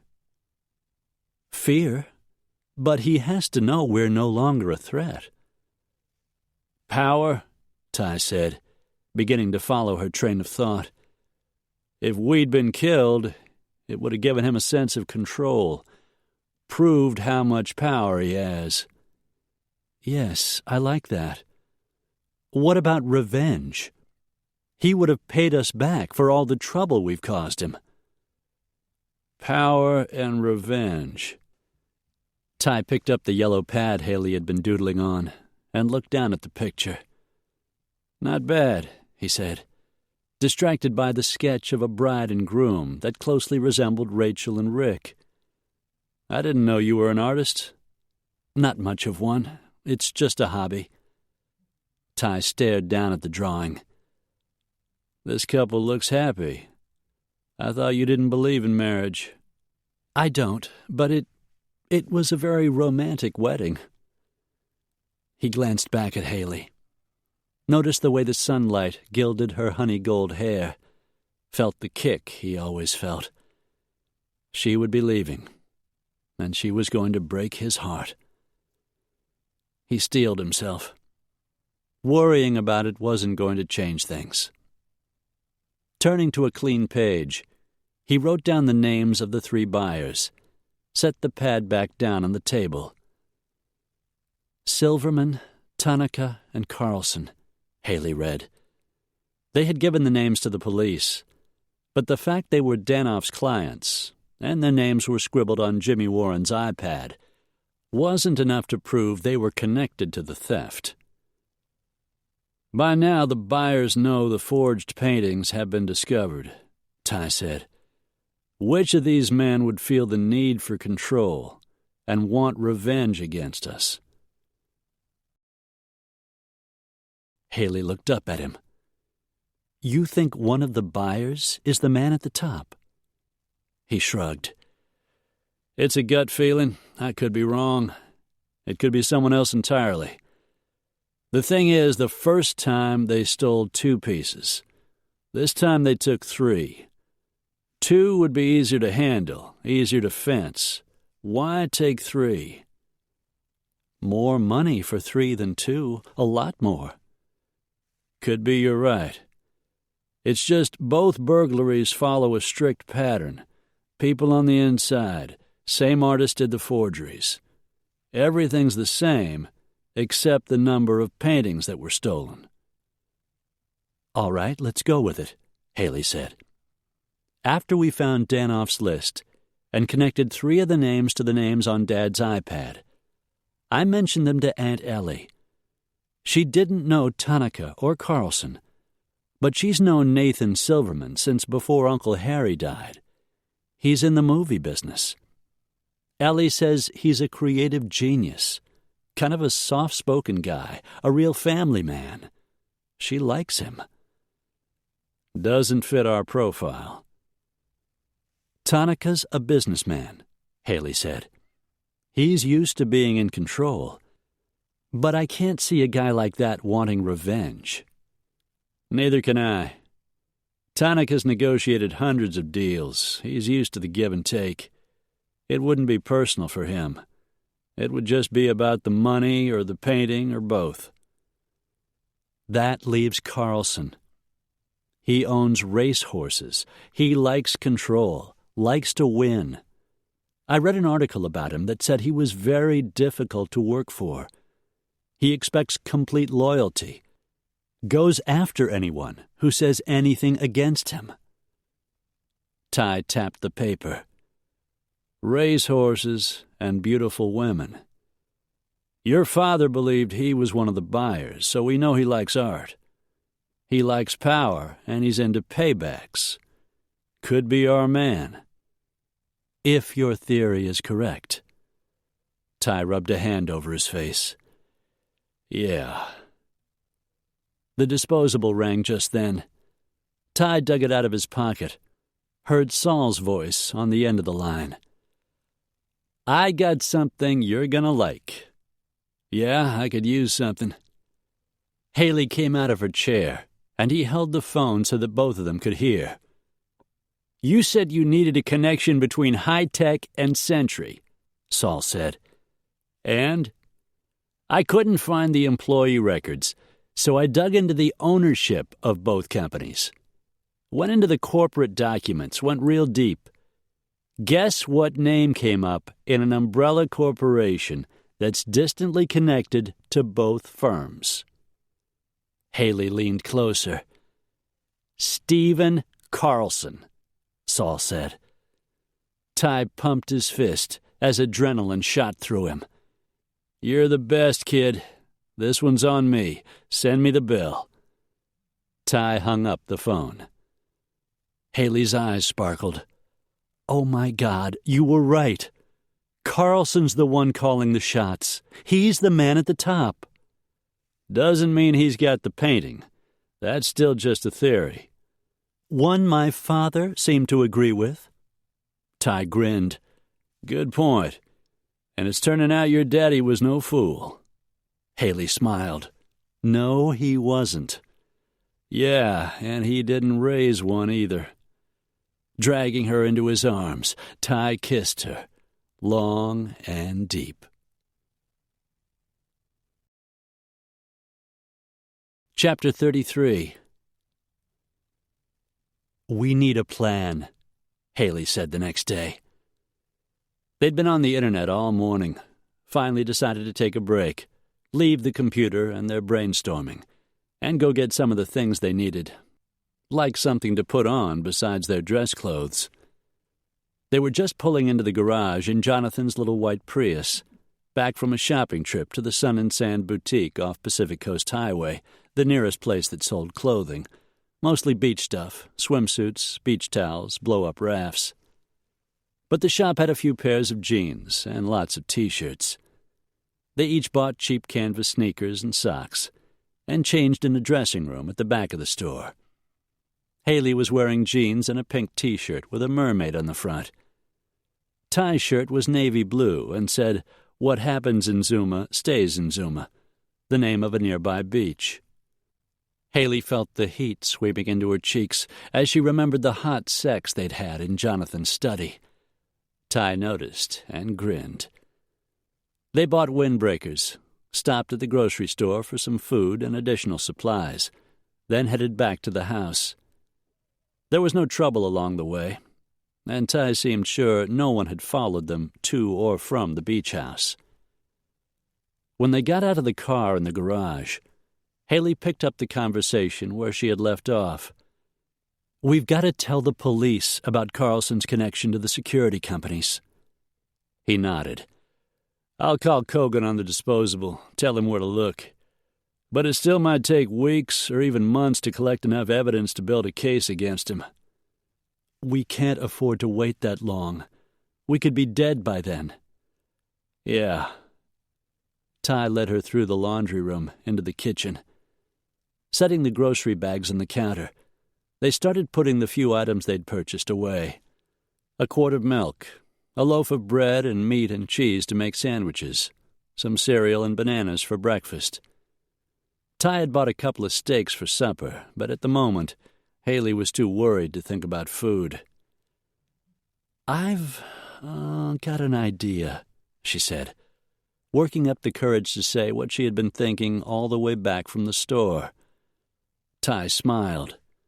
"Sure you do. You've always got an idea." "You're really going to hate this one." That seemed to intrigue him. "Yeah? What is it?" "Carlson Farms is up Bonsall Drive, right?" They had dug up as much information as they could on the net before they'd left for the store. The breeding farm, stable, and racehorses. "So?" "His ranch is in the hills, but his house is on the ocean side of the road, on the cliffs above the water. It's just a little ways from here." "Point Doom. So what?" "If we could get into the house and find the painting—" "You're kidding, right? We'd be lucky to get through the security fences. You could tell from the satellite photos the place is protected like Fort Knox." "The grounds, maybe. I doubt he has his own personal army. Just guards from his own company." "Probably. Still, the house sits way back on a big chunk of land. It's all open space around it. We'd be spotted before we even got close." "I'm not suggesting we go through the fence." Haley looked up at him. "I'm suggesting we glide in." Ty opened his mouth, closed it again, and just stood there, staring.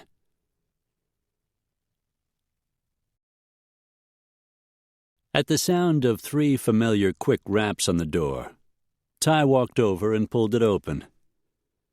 "Any problems?" he asked, as Johnny Riggs walked into the beach house late that afternoon, a six-pack under one powerful arm, a rolled-up set of plans under the other. Johnny shook his head, his jaw already dark with an afternoon's growth of beard. "No sign of a tail. No trouble at Ellie's house." "Dylan okay?" "He's fine. EMT's patched him up and let him go. He's recouping at Ellie's." Ty chuckled. "Figures. The good news is the cameras at the hotel got a picture of the shooter. Facial recognition got a hit. Name's Max Slovinsky, alias Dirk Waller, alias Quentin Sloan. He's wanted by Interpol. Real bad SOB. Cops have a bolo out on him." Thinking of the planning the shooter had done, Ty wasn't surprised. Johnny set the six-pack down on the light oak dining table, set the plans down beside it. "This is crazy. You know that, right?"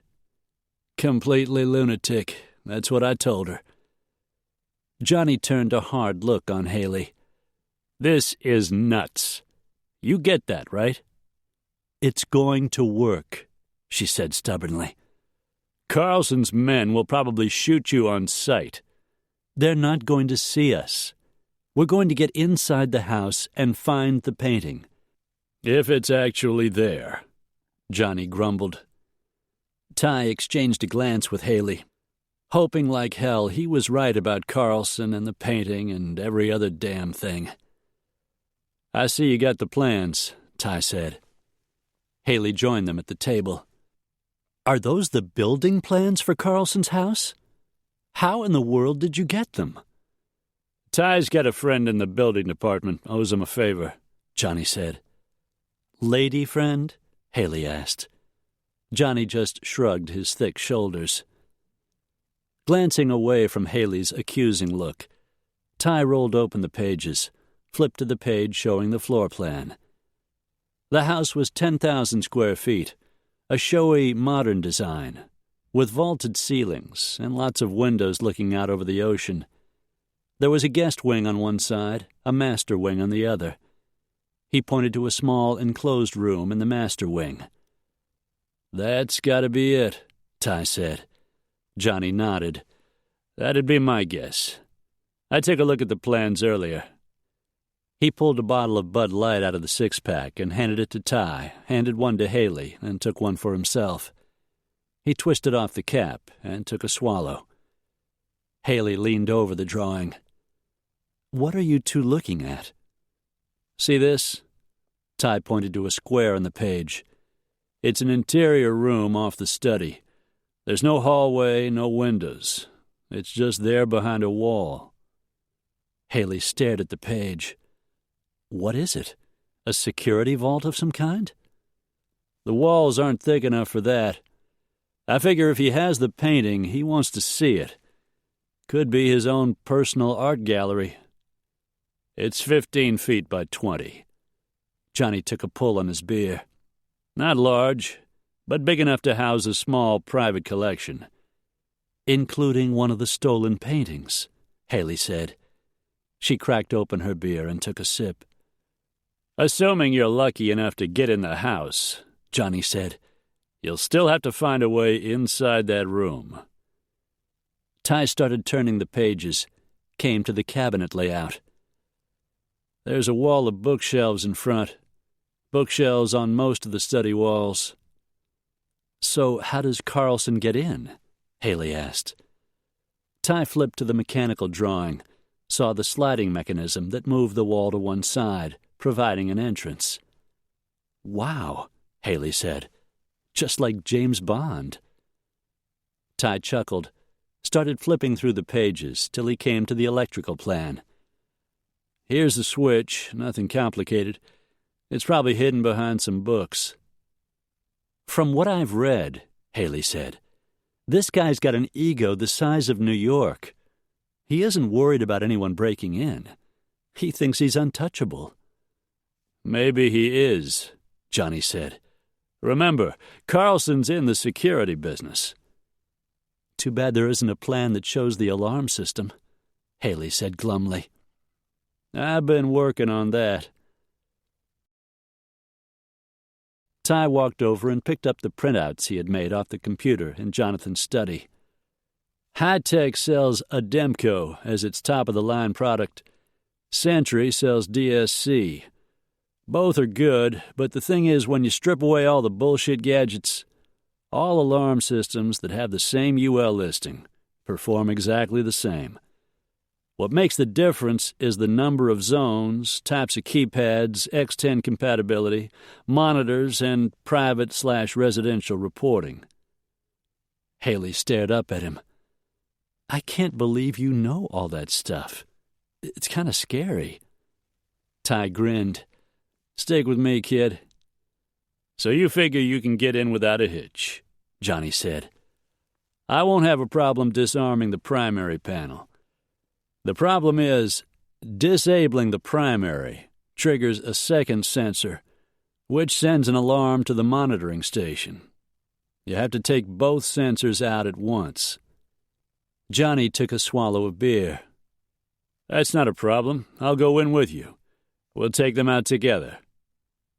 Have you ever done any paragliding? Haley asked. I was a ranger. I've jumped hundreds of times. It's not the same. You were trying to get down as fast as you could, not working the wind gusts, trying to stay in the air, maneuvering the chute to catch the thermals. I'm going to need you on the ground, partner, Ty said, before Johnny could argue. Someone's got to handle the security guards if they become a problem. I can handle the system on my own. What are you talking about? Haley's face flushed beet red. You won't have to do it on your own. I'll be there to help you. Ty straightened away from the table. I've been doing my best to postpone this conversation, but I guess it can't wait any longer. I'm not taking you with me, darling. It's just too dangerous. Haley propped a hand on her hip. You're taking me, darling. I'm going. I didn't come up with this idea to be left behind. It's non-negotiable. Johnny's dark eyes widened. He tipped his head toward Ty. Is she good enough? She was good at a lot of things, he thought, his mind heading to sex. He had no idea how well she could use a wing.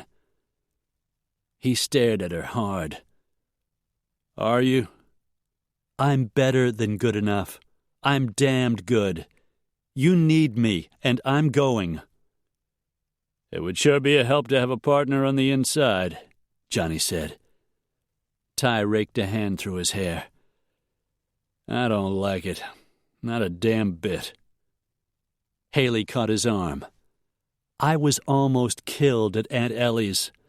They tried again at the wedding. If we don't stop Carlson and his hitman, sooner or later they're going to succeed. Silence fell. She's got a point, Johnny said. I've been checking the weather, Haley rushed on. It looks good all week. Warm with a slight ocean breeze, no storms in sight. It'll take a couple of days to get our gear together, find a jump site, try to get some idea of Carlson's schedule, figure the timing. He didn't want to take her. But after all she'd been through, she deserved the chance to go. And the fact was, he needed her. The jump site's easy, he said. There's a local spot on the cliffs right down the road. We need to do some recon, time the security guards' rounds, plan an escape route. Assuming we get all the info we need, we can buy the gear tomorrow and be ready to go in the day after. He turned to Johnny. We'll need you to get us out of there. Not a problem. We need to strategize, Ty said. Work out the details. So I'm going, Haley said, just to be clear. Ty looked into her pretty face, wished he didn't have to put her in that kind of danger. Thought how tough it was to deny her damned near anything. You're going, and you'd better do exactly what I say. Haley grinned so wide, her dimples popped out. Ty's heart expanded with the same emotion he'd been fighting since the day he'd met her. Damn it. How could he have been so stupid as to fall in love with her? Chapter 34. The night was black as ink, perfect for gliding in undiscovered. The day had been warm, leaving the thermals just right for the lift they needed to travel the short distance to the site. Dressed completely in black grease paint on her face, Haley shoved her hair up under a black knit cap and tugged it down around her ears. Her heart was throbbing, her nerves jumping, but she was ready to go. She was standing in the living room next to Johnny as Ty walked out of the bedroom, also dressed in black. Beneath the grease paint, his features looked hard, his mouth a thin, grim line. She recognized the place he had gone, his battle zone, saw the competence and control reflected in the lines of his face. This was a man who knew exactly what he was doing and was ready to handle the job. As he crossed the room, every long stride was filled with purpose. Just watching the confident way he moved lessened some of the tension inside her. In black fatigues and heavy leather boots, a big knife strapped to his thigh, he looked dangerous, hard, and every inch a man. When he pulled his pistol and checked the load, shoved the clip back in, and resettled the gun in the holster on his tactical belt, Haley felt a shot of lust unlike any she had ever known. Embarrassed, she glanced away, glad for the grease paint that hid her pink cheeks and completely inappropriate thoughts. Everything's set. Ty checked the time on his heavy black wristwatch. It's 0100. Our countdown starts now. We're on target in 40 minutes. If our info is correct, we're out in 20. He turned to Haley. You ready? Her mouth was dry, her heart racing. The best she could do was nod. All right, let's go. They climbed into Johnny's black Mustang, already loaded with their gear, and headed for the jump site on the cliffs above the ocean, farther up the highway. At this late hour, and as dark as it was, when they pulled into the lot, not a soul was around. They unpacked their gear and spread their canopies out on the flat spot above the cliffs. Ty spoke to her through the earbuds all three of them were wearing.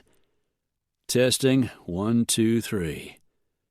Loud and clear, Haley said into her mic. Roger that, Johnny said. Ty made the necessary thermal lift calculations and checked to be sure his variometer was working. In paragliding, it was used to keep track of rising or sinking air, provided a GPS, and did a jillion other useful little tricks. Everything looks good, Ty said. Let's do a pre-flight and we're out of here. They strapped on their harnesses. Johnny helped them check for any tangled lines and make a final check of all their equipment. Ty glanced at his watch. We're right on schedule. You ready? Haley took a deep breath. She knew how to do this, she reminded herself, and Ty was going to need her help. I'm ready. He built a wall behind him, the term used for filling the canopy with air, and Haley prepared to do the same. Count to 10, then follow me. He tugged on the lines, took a few steps, and swooped up into the breeze. A 10 count, and Haley was in the air, climbing up behind him. The thermals were lifting just right. She headed out over the water, followed as he aimed for Point Doom. The night was dark, but she could see a few lights and houses along the shore. At the target location, perimeter lighting around the Carlson house would help them locate the place they had chosen to land. She moved up on Ty's right, just as they'd planned. At their current airspeed of roughly 20 miles an hour, the 4-mile flight to the house wouldn't take very long. Haley took a deep breath and reminded herself to relax, to trust Ty and the plan they'd come up with. She hit a couple patches of turbulence, not enough to be worrisome. Keeping Ty in sight, Haley maneuvered the canopy over the water, her nerves steadying as she settled into the flight. They were going to do this. She just prayed it was going to work.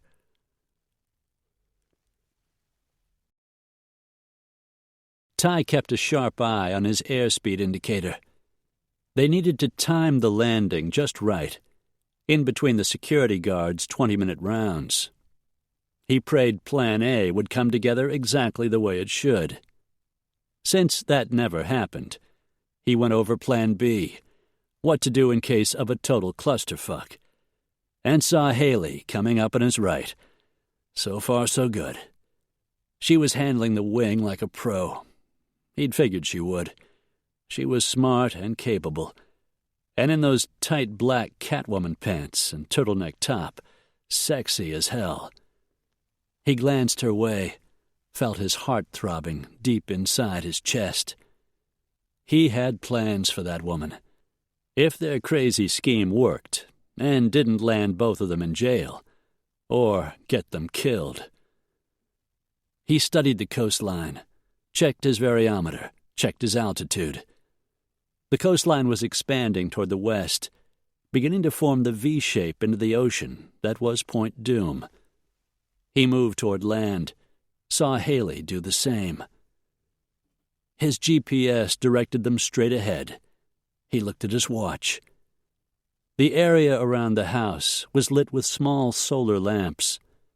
Cameras covered the walkways and doors, but there was plenty of open space inside the perimeter fencing just to the south and east, where they could land without being seen. Ty adjusted his mic.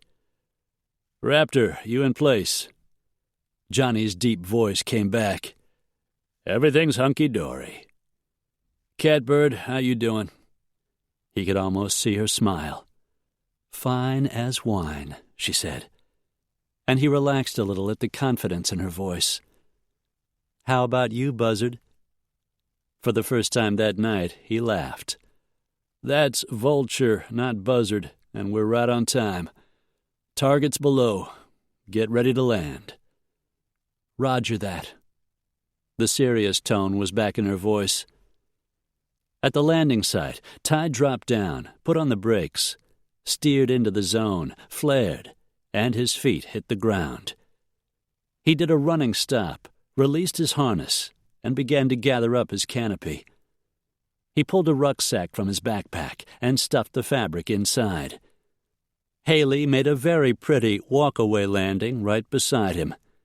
He gave her a quick smile and a thumbs up as she dropped her harness and began to stuff the chute into a rucksack. Ty motioned toward the house, and they moved silently into the shadows. They dumped the bags in the darkness next to the house. Each pulled out a pair of surgical latex gloves and tugged them on. Ty pulled a pair of plastic face masks out of his backpack and handed one to Haley. She stared down at the mask, then back up at him. "You're kidding, right?" Ty just grinned and pulled on his mask. Haley did the same. Roy Rogers and Dale Evans moved toward the window in the breakfast room.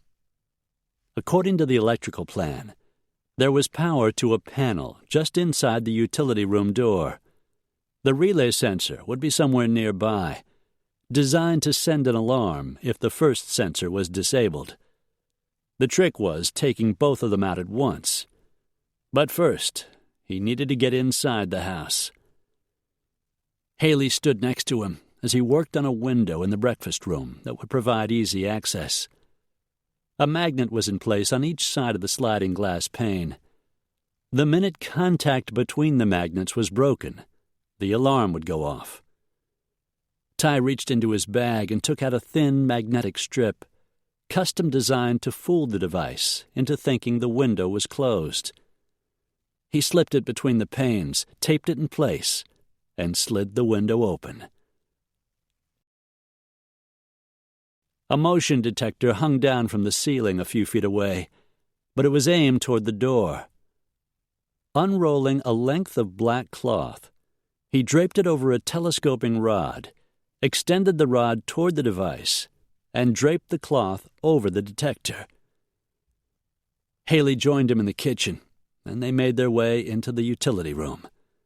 He covered the motion detector there, located the security panel, then went in search of the second sensor. He found it on a nearby wall and pointed to Haley, pressed a pair of cutters into her hand. Returning to the main panel, he opened it and studied the wires, found the one he wanted. "Red on 1, he said softly into the mic. "Red on 1, Haley repeated. 3, 2, 1. Ty nipped the wire, and at the same instant, Haley did the same. The power went off in the house.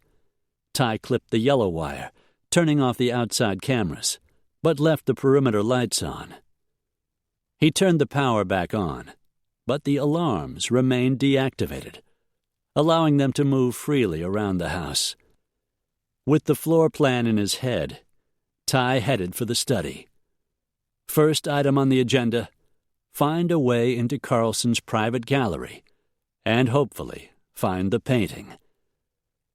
They went into the study, and he walked straight to the bookcase, removed 2 leather-bound volumes, found the switch on the wall, and flipped it on. The bookshelves slid silently open. He'd more than half expected to find a separate security system inside the room, laser beams or something movement-sensitive. But the room hadn't been designed as a vault to hide priceless stolen artwork, just a place for Carlson to view his collection. They stepped inside, and Ty shone his flashlight along the walls. Haley did the same. The paintings in the room were all high-quality pieces, some early California Impressionist works. He recognized a pair of Picasso line drawings, a Salvador Dali. Haley probably knew the names of some of the other artists. He didn't figure any were as valuable as the Van Gogh. "There," Haley said, shining her light on a painting at the far end of the room, the only piece on that wall. "The Van Gogh," she said with soft reverence. Damn. He hadn't been completely sure they would find it. Now that he saw it, he had to admit it was impressive. Just not enough to steal or kill for. "We found it. Let's go." Time for the next part of the plan. Johnny had managed to find out that Carlson would be home all week. Ty didn't ask him how. They left the painting behind and made their way silently out of the study, easing quietly down the hall to the master bedroom. The door wasn't locked. Ty drew out his pistol, turned the knob, and the door swung silently open. 2 people slept in a big king-size bed beneath a dark brown satin comforter. Haley ran her light over the sleeping forms, and Ty saw the woman next to Carlson was black-haired and beautiful. The drapes were pulled. He reached over and flipped on the light. "Wake up, Carlson. You've got visitors." The man stirred. The light glinted on the silver streaks in his dark hair, and a face beginning to show his 50 years of hard living. Spotting the 2 of them, he bolted upright, and so did the woman, exposing a very pretty breast she quickly covered. Ty recognized Maria St. Vincent from the photos he had found of her on the net. "Who the hell are you?" Carlson asked, staring at Roy and Dale. He was naked to the waist, gray patches visible in the curly brown hair on his chest. "Get out of bed," Ty said. "Both of you. Do it now." Haley walked over and grabbed a blue satin robe lying on a nearby chair and tossed it to the woman, who hurriedly slipped it on and tied the sash.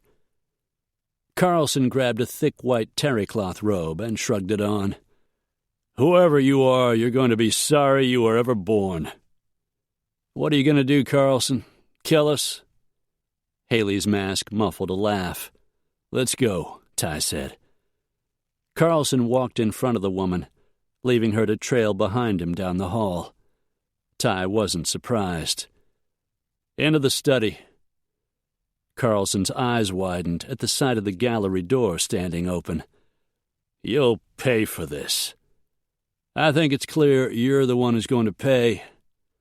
Ty dragged a couple of chairs out from around the gaming table in the corner, spun them around, and placed them back to back in front of the open door.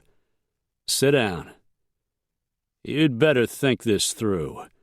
There's no way you can fence the painting and get the money it's worth. Leave it, and I'll give you cash right now, $100,000. You can go, and no one will ever be the wiser." Ty pointed his weapon at Carlson's chest. "I said, sit down." Carlson's mouth flattened into an ugly line, but he did as he was told. As the pair sat down back to back in the chairs, Ty retrieved a length of rope from his backpack, along with a handful of plastic ties. He bound Carlson's hands behind him, tied Maria's in front of her, then bound their legs to the chairs, and secured the chairs together with the rope. Carlson shifted his weight, testing the line. "I know who you are. I'm not a fool." "You're worse than a fool. You're a thief and a murderer. You can't prove a thing." "I don't have to. Proof's on the wall behind you." And Haley had posted a sign below it. "Van Gogh, stolen from the Pfizer," just to be sure it was found. "You're finished, Carlson. You and your hitman." Ty leaned over him. "One more thing. If you know who I am, you've read my file. If you have, you know what I can do. You're lucky I'm leaving you alive." Carlson's face paled. Ty slapped a strip of duct tape over the man's mouth and a strip over Maria's. He pulled his backpack back on. "Let's get out of here." Haley didn't hesitate, just hurried ahead of him down the hall toward the back door. "We're on our way, Raptor," he said through his mic. "I'm right out front. You better hurry. Company's on the way." "Roger that." They went out the back door, leaving it open for the police, grabbed their rucksacks so their gear couldn't be traced back to them, and ran to the front of the house. The engine on the Mustang was purring as they tossed their bags into the trunk and jumped into the car. The masks and gloves came off as Johnny stepped on the gas and the Mustang rolled off down the road. "Cops are on the way," he said, having made an anonymous call to the police about a burglary in progress at the Carlson residence. "No problem with the guards?" Ty asked. Johnny grunted. "One of them is napping," he said, and Ty smiled.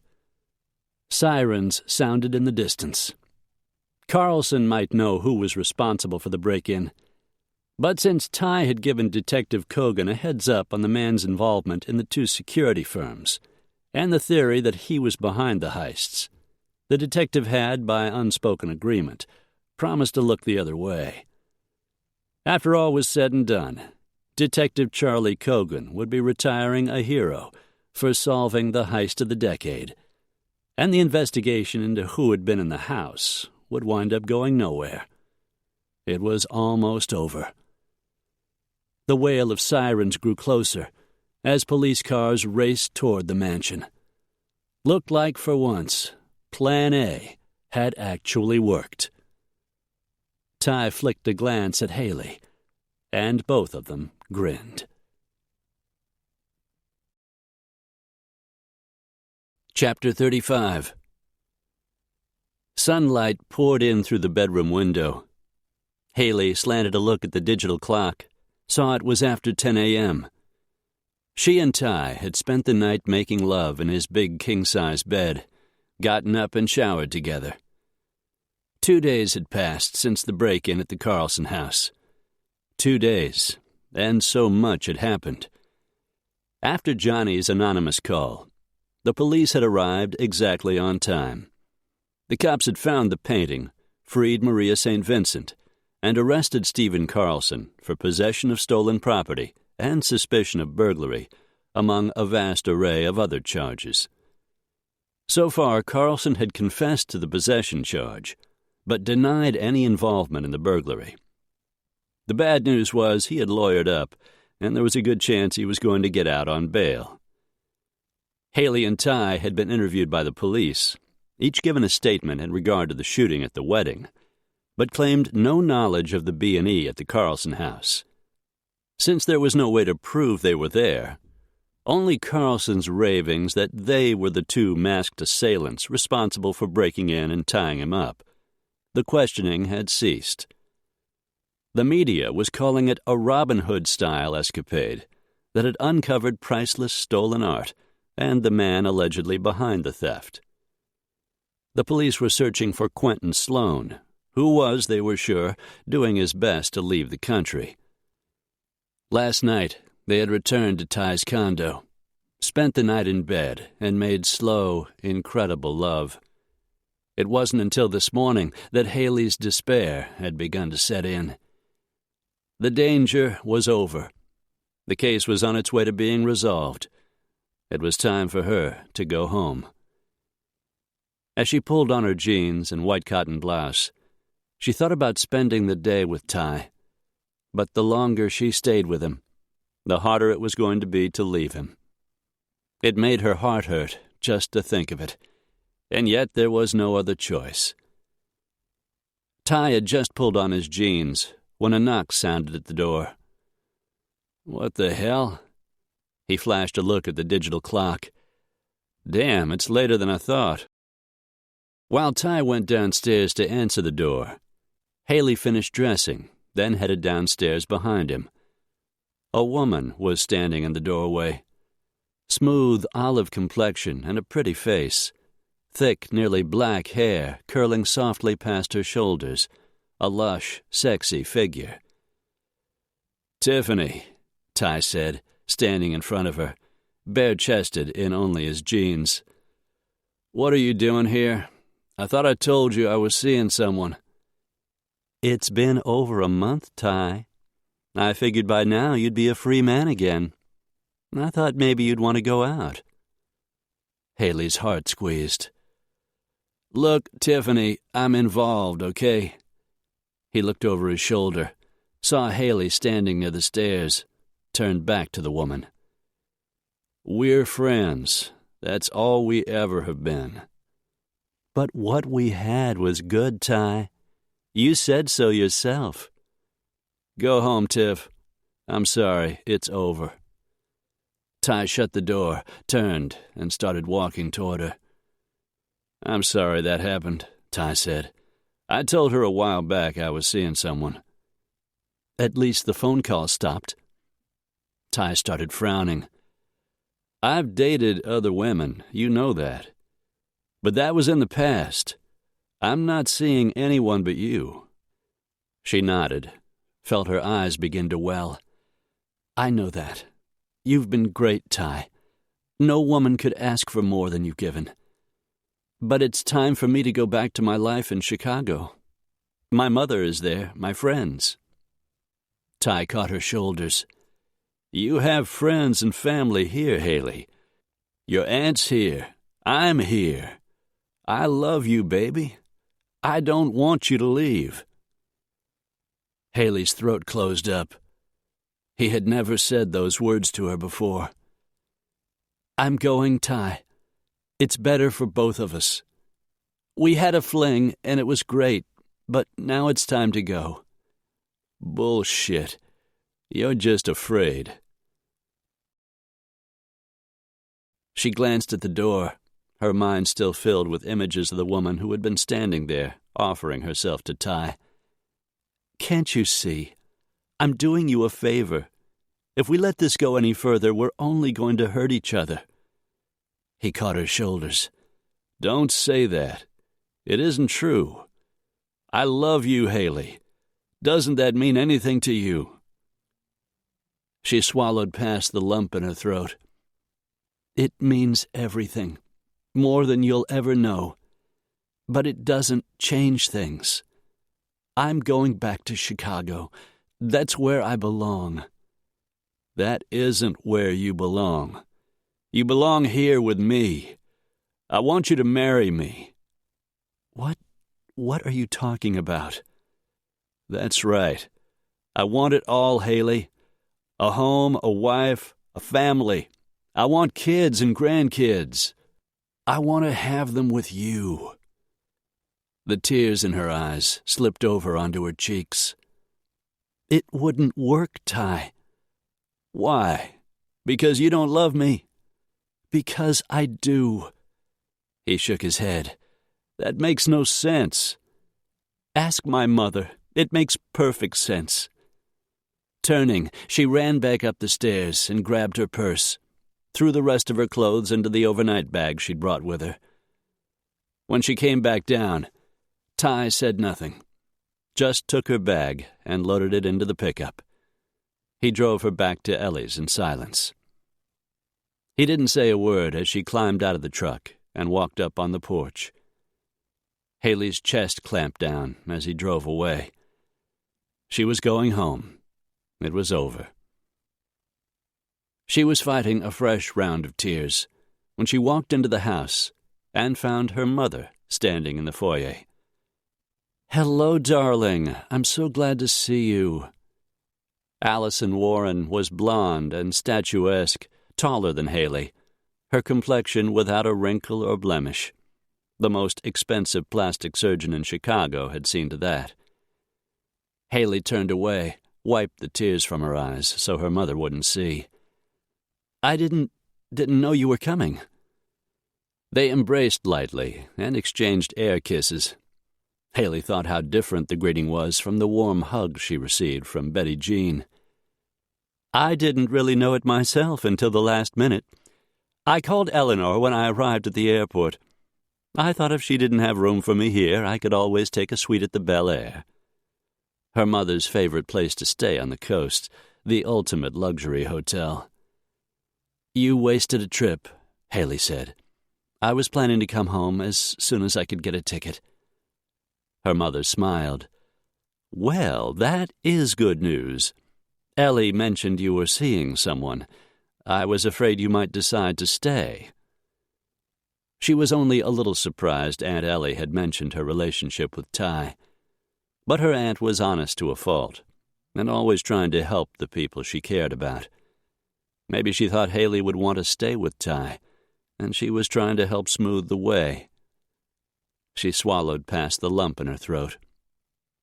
"My life is in Chicago." "Of course it is. We'll fly back together. I can only imagine how much you must have missed your friends and your job.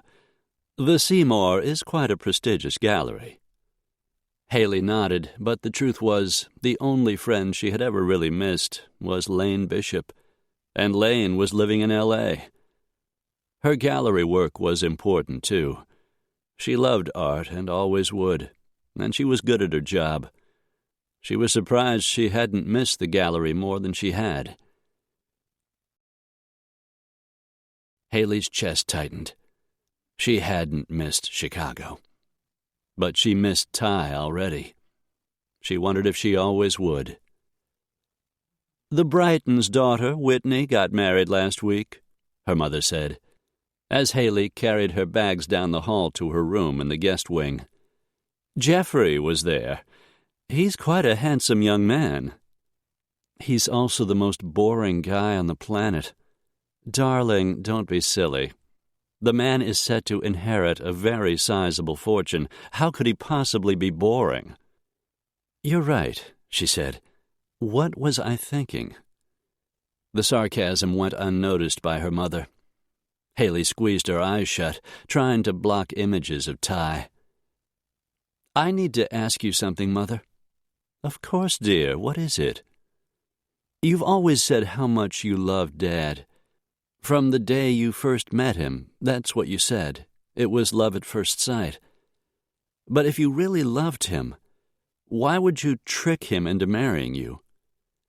Her mother frowned. What are you talking about? It's true, isn't it? You told him you were pregnant, but you weren't. You didn't care about his happiness, only your own. That doesn't sound like love to me. Where did you hear that? That harlot your father married? I can't believe you would listen to a word that woman said. Betty Jean is actually a really good person, Mother. The kind of person who would have done anything for Dad. She loved him. Really loved him. She was a harlot, a tramp who broke up our marriage. How can you defend her? It's true, though, isn't it? You made up that story to get Dad to marry you. You were never pregnant at all. So what? I brought him into the family. My father made him a millionaire. He owed all that to me. Haley's chest clamped down. Excuse me, Mother. I've got a terrible headache. If you don't mind, I think I'll lie down for a while. Allison sniffed. Well, maybe you should. I'm sure you'll feel better when you wake up. In the meantime, I'll find us a flight back to Chicago. We can leave in the morning. Haley didn't argue. Suddenly, she felt exhausted. She was going home. She should be happy to be getting her life back. She should be looking forward to returning to work, to seeing all of her friends.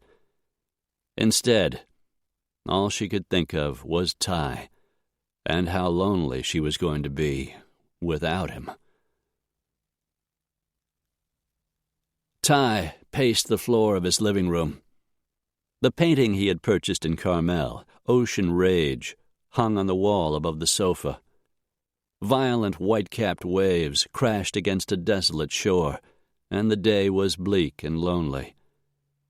Haley had said the painting somehow fit him. As he felt the anger inside him, mixed with unbearable sadness, he understood what she had meant. But it wasn't the dark mood he faced now. It was a feeling of aching loss.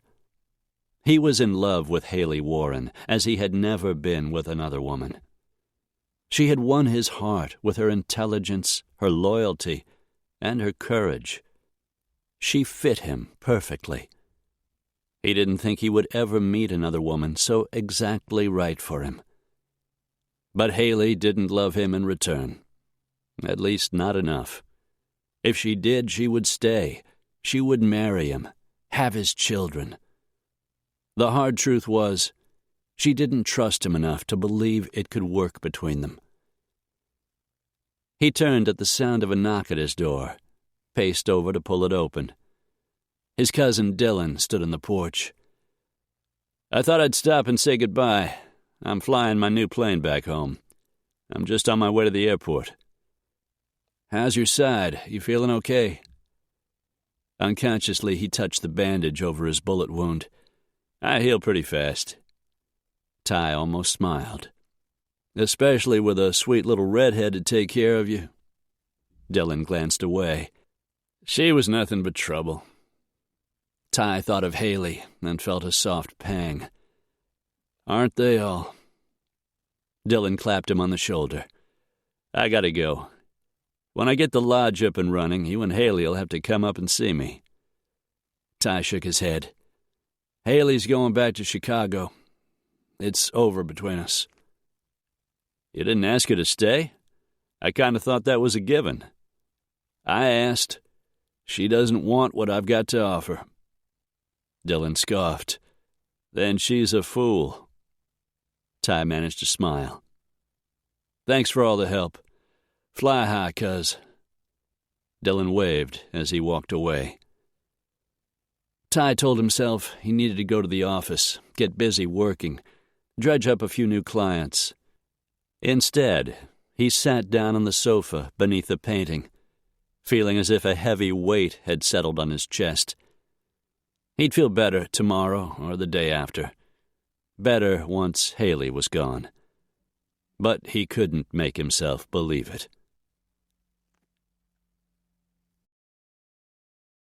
After a sleepless night of tossing and turning, Haley finally gave up and climbed out of bed.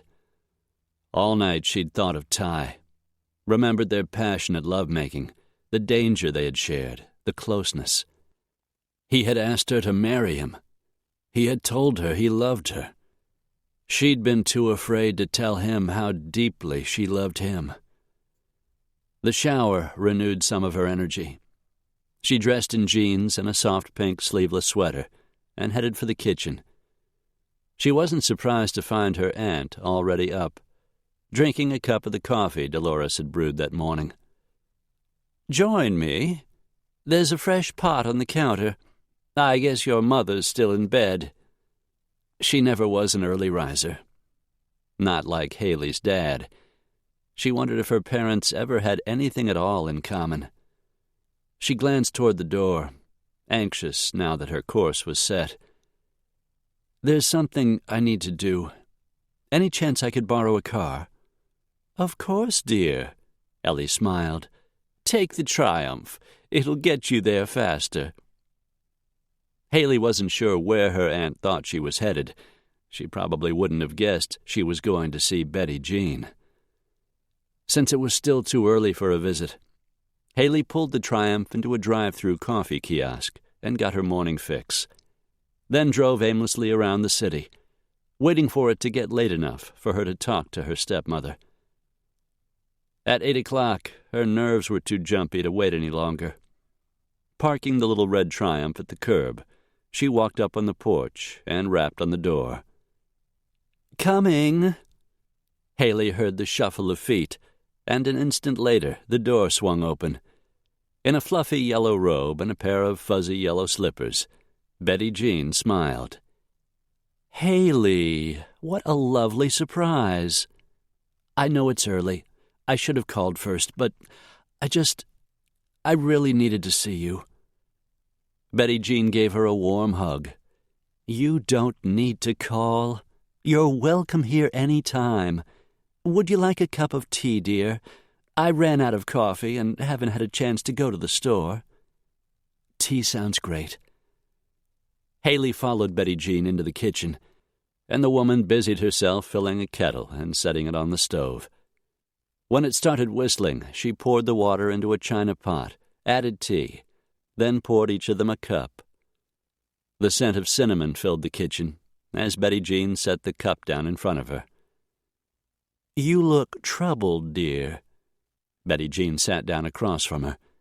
"Is there anything I can do to help?" Haley wrapped her fingers around the teacup, the warmth soothing her nerves. "I hope so. I came here to ask you about my father."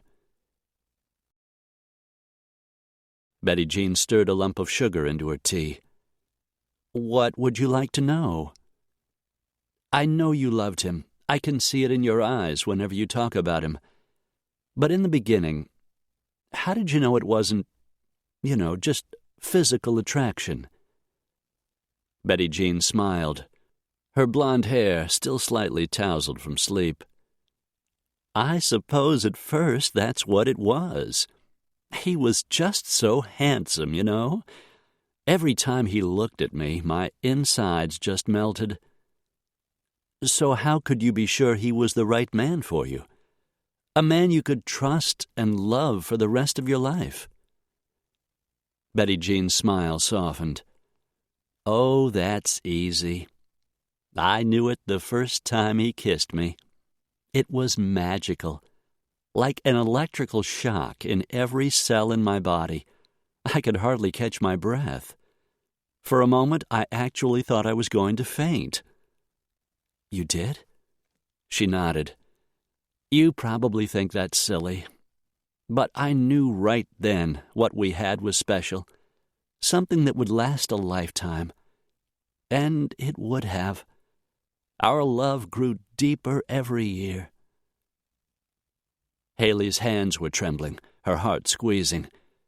She remembered the first time Ty had kissed her, and how amazing it had been, blazing hot and at the same time so wonderfully tender.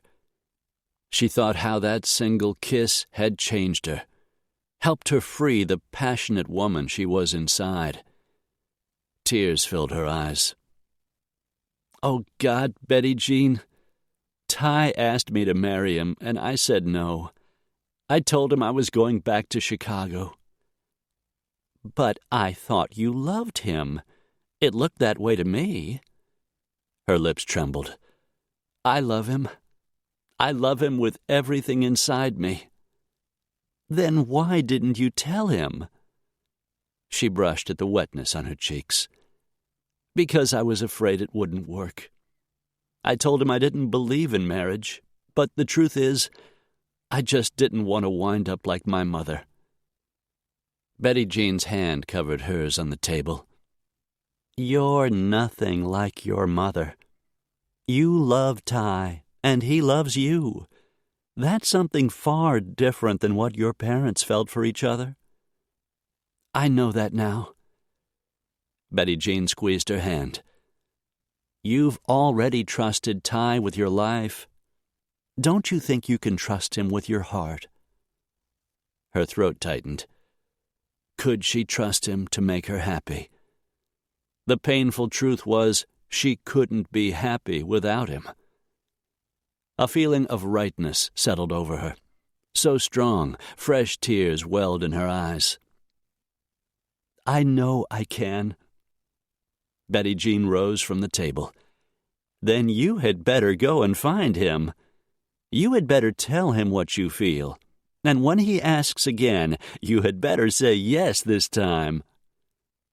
Haley got up from her chair, leaned over, and hugged the woman her father had loved. Thank you, Betty Jean. Thank you so much. I'm glad my father found you. Betty Jean's eyes glistened as Haley walked away. She knew her heart now, knew what she wanted. But as she headed back down the walkway to the Triumph, her nerves kicked in. What would Ty say? Would he forgive her? Would he still want her now that she had turned him down? By the time she got to his house, she was a nervous wreck. Worse than that, Ty wasn't home. Chapter 36. Ty's cell phone fiddled for the 10th time that day, but he continued to ignore it, just like he'd ignored the knock at his door. He didn't want to talk to anyone, didn't want to see anyone. He just wanted to be left alone. It was late afternoon when the phone started ringing again, the fiddling ringtone grating on his already strained nerves. With a sigh, he picked it up. Hell, he couldn't hide out for the rest of his life. Ty. The sound of Haley's voice made his chest ache. He hardened his heart. What is it, Haley? What do you want? Someone took the phone from her hand. A man's voice spoke in his ear. Hey, buddy. Seems I got something that belongs to you. Ty sat up straighter on the sofa, his stomach knotting. Stryker? What the hell's going on? Carlson's out on bail. He wants to see you and your woman. He's got a proposition for the two of you. He's waiting for you at the old Kenmore aggregate mine. It's up Haines Canyon Road. You think you can find it? Fury rolled through him, and a terrible fear for Haley. Ty clamped down hard to stay in control. So now you're working for Carlson? Stryker's voice turned hard. I asked you if you know how to get to the goddamn mine. Ty knew the place. He'd worked a missing persons case that had led him into the canyon. He and Johnny had found the missing woman's body near the abandoned mine. I know where it is. You've got an hour to get there, and you'd better come alone. You motherfucker. You lay a hand on Haley, and you're dead. Stryker just grunted. I wouldn't be late if I were you. The phone disconnected. For several seconds, Ty fought his anger and his fear for Haley. With a calming breath, he pulled himself together and hit Johnny's cell number. His friend answered on the first ring. Hey, partner. Stryker's got Haley. Carlson's out on bail. He's waiting for us at the old Kenmore mine. I'm headed up there. I could use some backup. You got it. I'll meet you at the first turnout at the bottom of the hill. The call ended, and Ty went to retrieve his weapons and gear. He wasn't sure exactly who'd be attending this little party, but he hadn't forgotten that Quentin Sloan was still out there. His tactical shotgun had been returned. He pushed in a handful of shells and set it aside, checked the load on his Beretta, shoved it back into its holster, and clipped it onto his belt beneath his T-shirt. He strapped on his ankle holster, eased in his .38 revolver, pulled his pant leg down to cover it.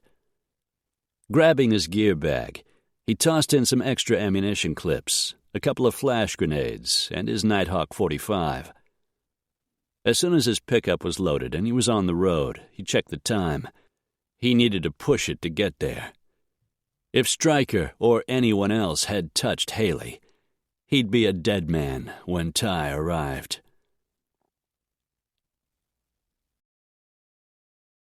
Stephen Carlson was tall and still attractive at 50, with light blue eyes and a hint of silver in his dark brown hair. Dressed in expensive tan gabardine slacks and a blue short-sleeved shirt, his hair perfectly groomed. His manners were impeccable as he welcomed Haley on her arrival. "We meet again," Carlson said. "Where's Ty?" She glanced around, saw no one, felt a rush of fear. "Stryker said he was here. He said you wanted to make a deal." And Stryker had said Carlson would kill Ty if she didn't come. "I'm sure he'll be here shortly." Fear and adrenaline pumped through her. This was the man who had tried to kill them. After his arrest, she had believed he would leave them alone. "I don't know what you think you're going to accomplish with this. You're going to prison, Carlson. Whatever deal you think you're going to make, that isn't going to change."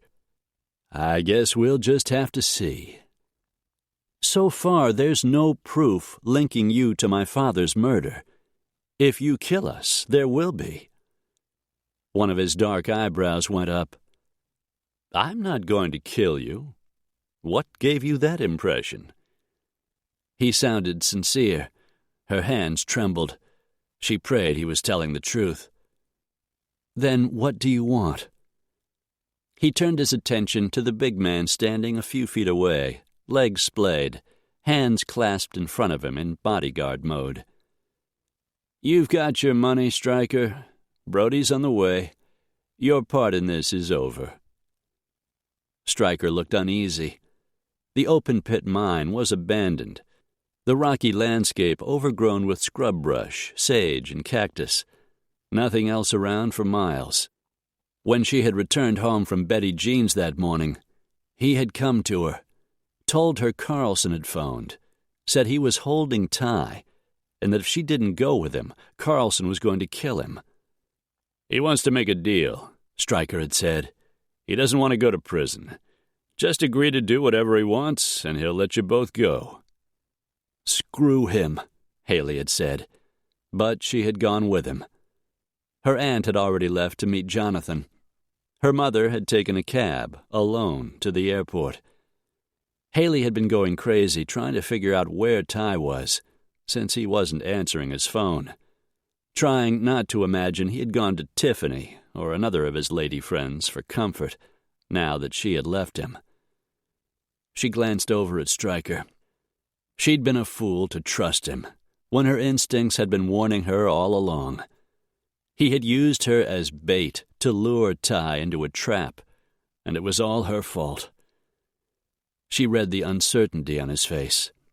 At least he had a slim thread of conscience.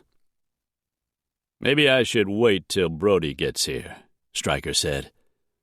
Carlson's features hardened. "You've been paid. $250,000 compensates for a multitude of sins. Now go." Stryker checked his watch, looked at Haley.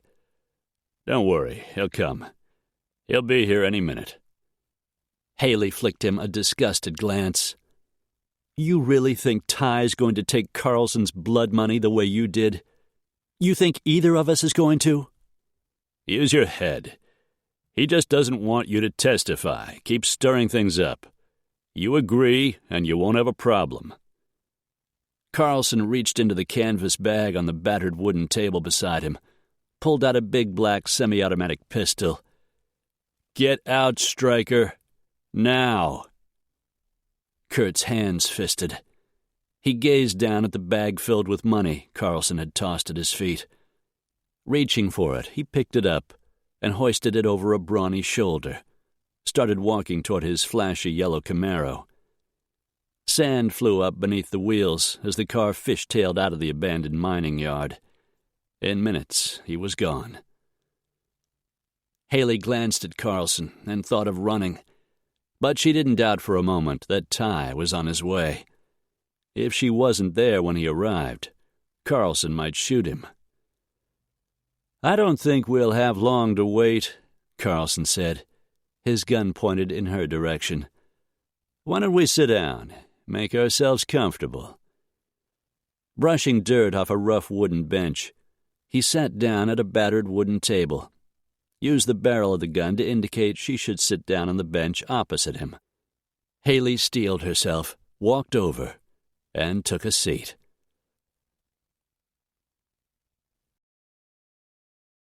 "Let me out here," Johnny said, his features set in hard lines. Ty pulled the pickup over to the side of the narrow canyon road leading up to the mine. Johnny got out and grabbed his rifle from where it rested behind the seat. His 9mm rode in his shoulder holster. His K-bar knife was strapped to his thigh. Like Ty, he was armed to the teeth. "Give me 5 minutes to get in position before you go in." As expected, Johnny had been parked in the turnoff when Ty started up the canyon road. They'd driven up together, using the time it took to reach the mine to go over their plan. "Will do. Take care, partner," Johnny said as he walked away. "You too." Ty let a couple of minutes pass, then pulled on down the dirt road into the abandoned open-pit mine. Aside from a couple of falling-down wooden buildings and some rusted-out heavy equipment covered in graffiti, there was nothing around. As he drew near, he spotted Stephen Carlson sitting at an overturned cable spool turned into a rough wooden table. Haley sat across from him. Ty breathed a sigh of relief that she was still alive. Both of them rose as Ty pulled the pickup into the empty yard, turned off the engine, and got out of the truck. "Might have been easier if you'd just called," he said, as he shortened the distance between them. Carlson's lips stretched into a smile that wasn't. His gun pointed at Haley. "I think this is going to work out much better. Where's Stryker?" "He had an appointment." Haley spoke up. "Carlson paid him to get us out here. I shouldn't have trusted him. I'm sorry, Ty." "Not your fault, honey." He turned to Carlson. "We're here. What is it you want?" "That's easy. I want you dead. That's what I've wanted since you started prying into my life, destroying everything I've worked for." Haley stared at Carlson's weapon. "You said you weren't going to kill us." "I'm not. But I wanted to be here when it happened. I wanted to see you both in a pool of blood. Mr. Sloan is going to take care of that for me." Carlson pulled Haley in front of him and pressed his pistol against the side of her head, while Sloan appeared in the window of an empty wooden shack, a big semi-automatic in his hand. Only a heartbeat passed. Sloan fired at the same instant Ty dropped and rolled, pulled his weapon, and fired. Bullets pinged off the side of the pickup. Ty caught the flash of metal on the hillside. Sloan fired again before Johnny took him out with a rifle shot to the heart. His Beretta leveled on Carlson. Ty rolled to his feet. Carlson steadied the barrel of his semi-automatic against Haley's temple. "Let her go." From the corner of his eye, he saw Johnny moving, trying to get into position for another shot. Carlson's smile looked demonic. "You think I'm going to let you both just walk away? You've taken everything from me. Maria's left me. The painting's gone. It's only a matter of time until they connect me to the robbery, maybe even to Warren's murder. You can shoot me, but I'm taking her with me. If I lose the things I love, so do you." Carlson was going to kill her. It was there in his eyes. Johnny didn't have a clear shot, and there wasn't time to wait. With Haley in front of him, taking Carlson out wouldn't be easy. But it was a shot Ty had to make. Carlson's features hardened, and his grip tightened. Ty looked at Haley's beautiful face, thought how much he loved her, and squeezed the trigger on his Beretta. The roar of the gunshot echoed over the canyon, and Carlson's body hit the dirt.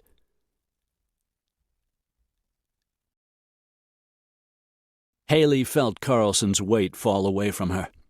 A scream caught in her throat as she looked down and saw him, his eyes blankly staring, a perfectly round hole in the middle of his forehead. Then Ty was there, his hard arms wrapping around her, holding her as her body shook and she sobbed against his chest. "It's over, baby. I've got you. Everything's all right." He held her as she trembled, adrenaline still pumping through her veins.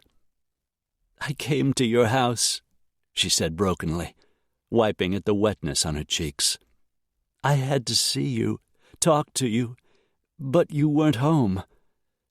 He kissed the top of her head. "I was home. I didn't know it was you, and I wasn't in the mood for company." He dialed 911 as he led her away from the carnage, over to his truck. "I shouldn't have gone with Stryker. I almost got us killed." "It wasn't your fault. It was Stryker's. He took Carlson's money, but he's not a killer. He made a bad choice, baby. Now he'll have to pay." Johnny came jogging up just then, the rifle casually gripped in one hand. "You both okay?" Ty nodded. "Thanks, partner." "Looks like this is finally over." Ty nodded. "Yeah, looks like."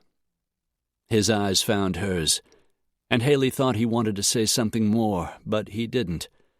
There were a million things she wanted to say to him. It wasn't going to happen here, not with death all around them, not with the police on their way up the hill. It was getting dark by the time Detective Cogan had finished taking their statements and was finally ready to let them go home. "You need to stay close until all this is sorted out," the detective said. "We'll be where you can find us," Ty told him. Cogan's partner, Matt Rollins, walked away from where the crime scene people were working over the bodies, over to where they stood getting ready to leave. "You and I may not like each other, Brody, but I shouldn't have let that interfere with my job. I'm glad this went down the way it did." Ty nodded. "Thanks." He helped Haley into the pickup, and they rolled off down the hill, the silence thick between them as they made their way out of the canyon. "I don't want to go back to Aunt Ellie's," Haley said. "I need to talk to you. There are things I want to say, and I'm asking you to give me a chance to say them." Ty cast her a sideways glance, but made no reply. Just drove back down to his condo, parked in the garage, and led her inside. Both of them were exhausted. Ty in the dark place he always went to after he'd been in action. But Haley had waited all day to have her say, and at last it was time. Ty tossed his gear bag up on the kitchen table, unclipped his holstered weapon, and set it down next to the canvas bag. He took off his ankle gun and the knife strapped to his thigh, put them in the bag. "I'm sorry you had to see that," he said. "Fuck, I'm sorry it happened. I read Carlson wrong all along. I didn't think he'd involve himself personally. I've been wrong about a lot of things lately." She wanted to touch him so badly she ached. You couldn't have known what would happen. And I've been wrong about a lot of things, too. His eyes found hers. Is that right? I wanted to tell you. I called 12 times, but you didn't pick up. I was afraid you were with Tiffany. He scoffed. I'm not interested in Tiffany. I thought you at least knew that much. Her heart squeezed. I do. I should have trusted you, believed in you. Then Stryker said you were with Carlson and that Carlson was threatening to kill you. I couldn't let anything happen to you. I love you too much for that. Ty stood immobile as she walked toward him, slid her arms around his neck, leaned into him. I love you so much, Ty. I thought we were going to die today, but I'd already figured out I didn't want to live without you. The darkness slowly faded from his eyes. Ty cupped her face between his hands, bent his head, and very softly kissed her. I want to marry you, baby. I want that more than anything. But while you were gone, I had time to think. If you're not ready for that, I'm willing to wait. Just say you'll stay here and not go back to Chicago. A thick lump swelled in her throat. I'm not going back, and I don't want to wait. I want us to get married. I want to have your babies. I was just afraid. Ty's arms came around her, drew her closer. We're gonna make it. You believe that, don't you? I believe it. I know it in my heart. Are you sure about this, Haley? Because I'm only doing it once. I'm not my mother. I know what real love is, and I know I've found it with you. I love you, Ty Brody. She looked up at him, let him see all the feelings.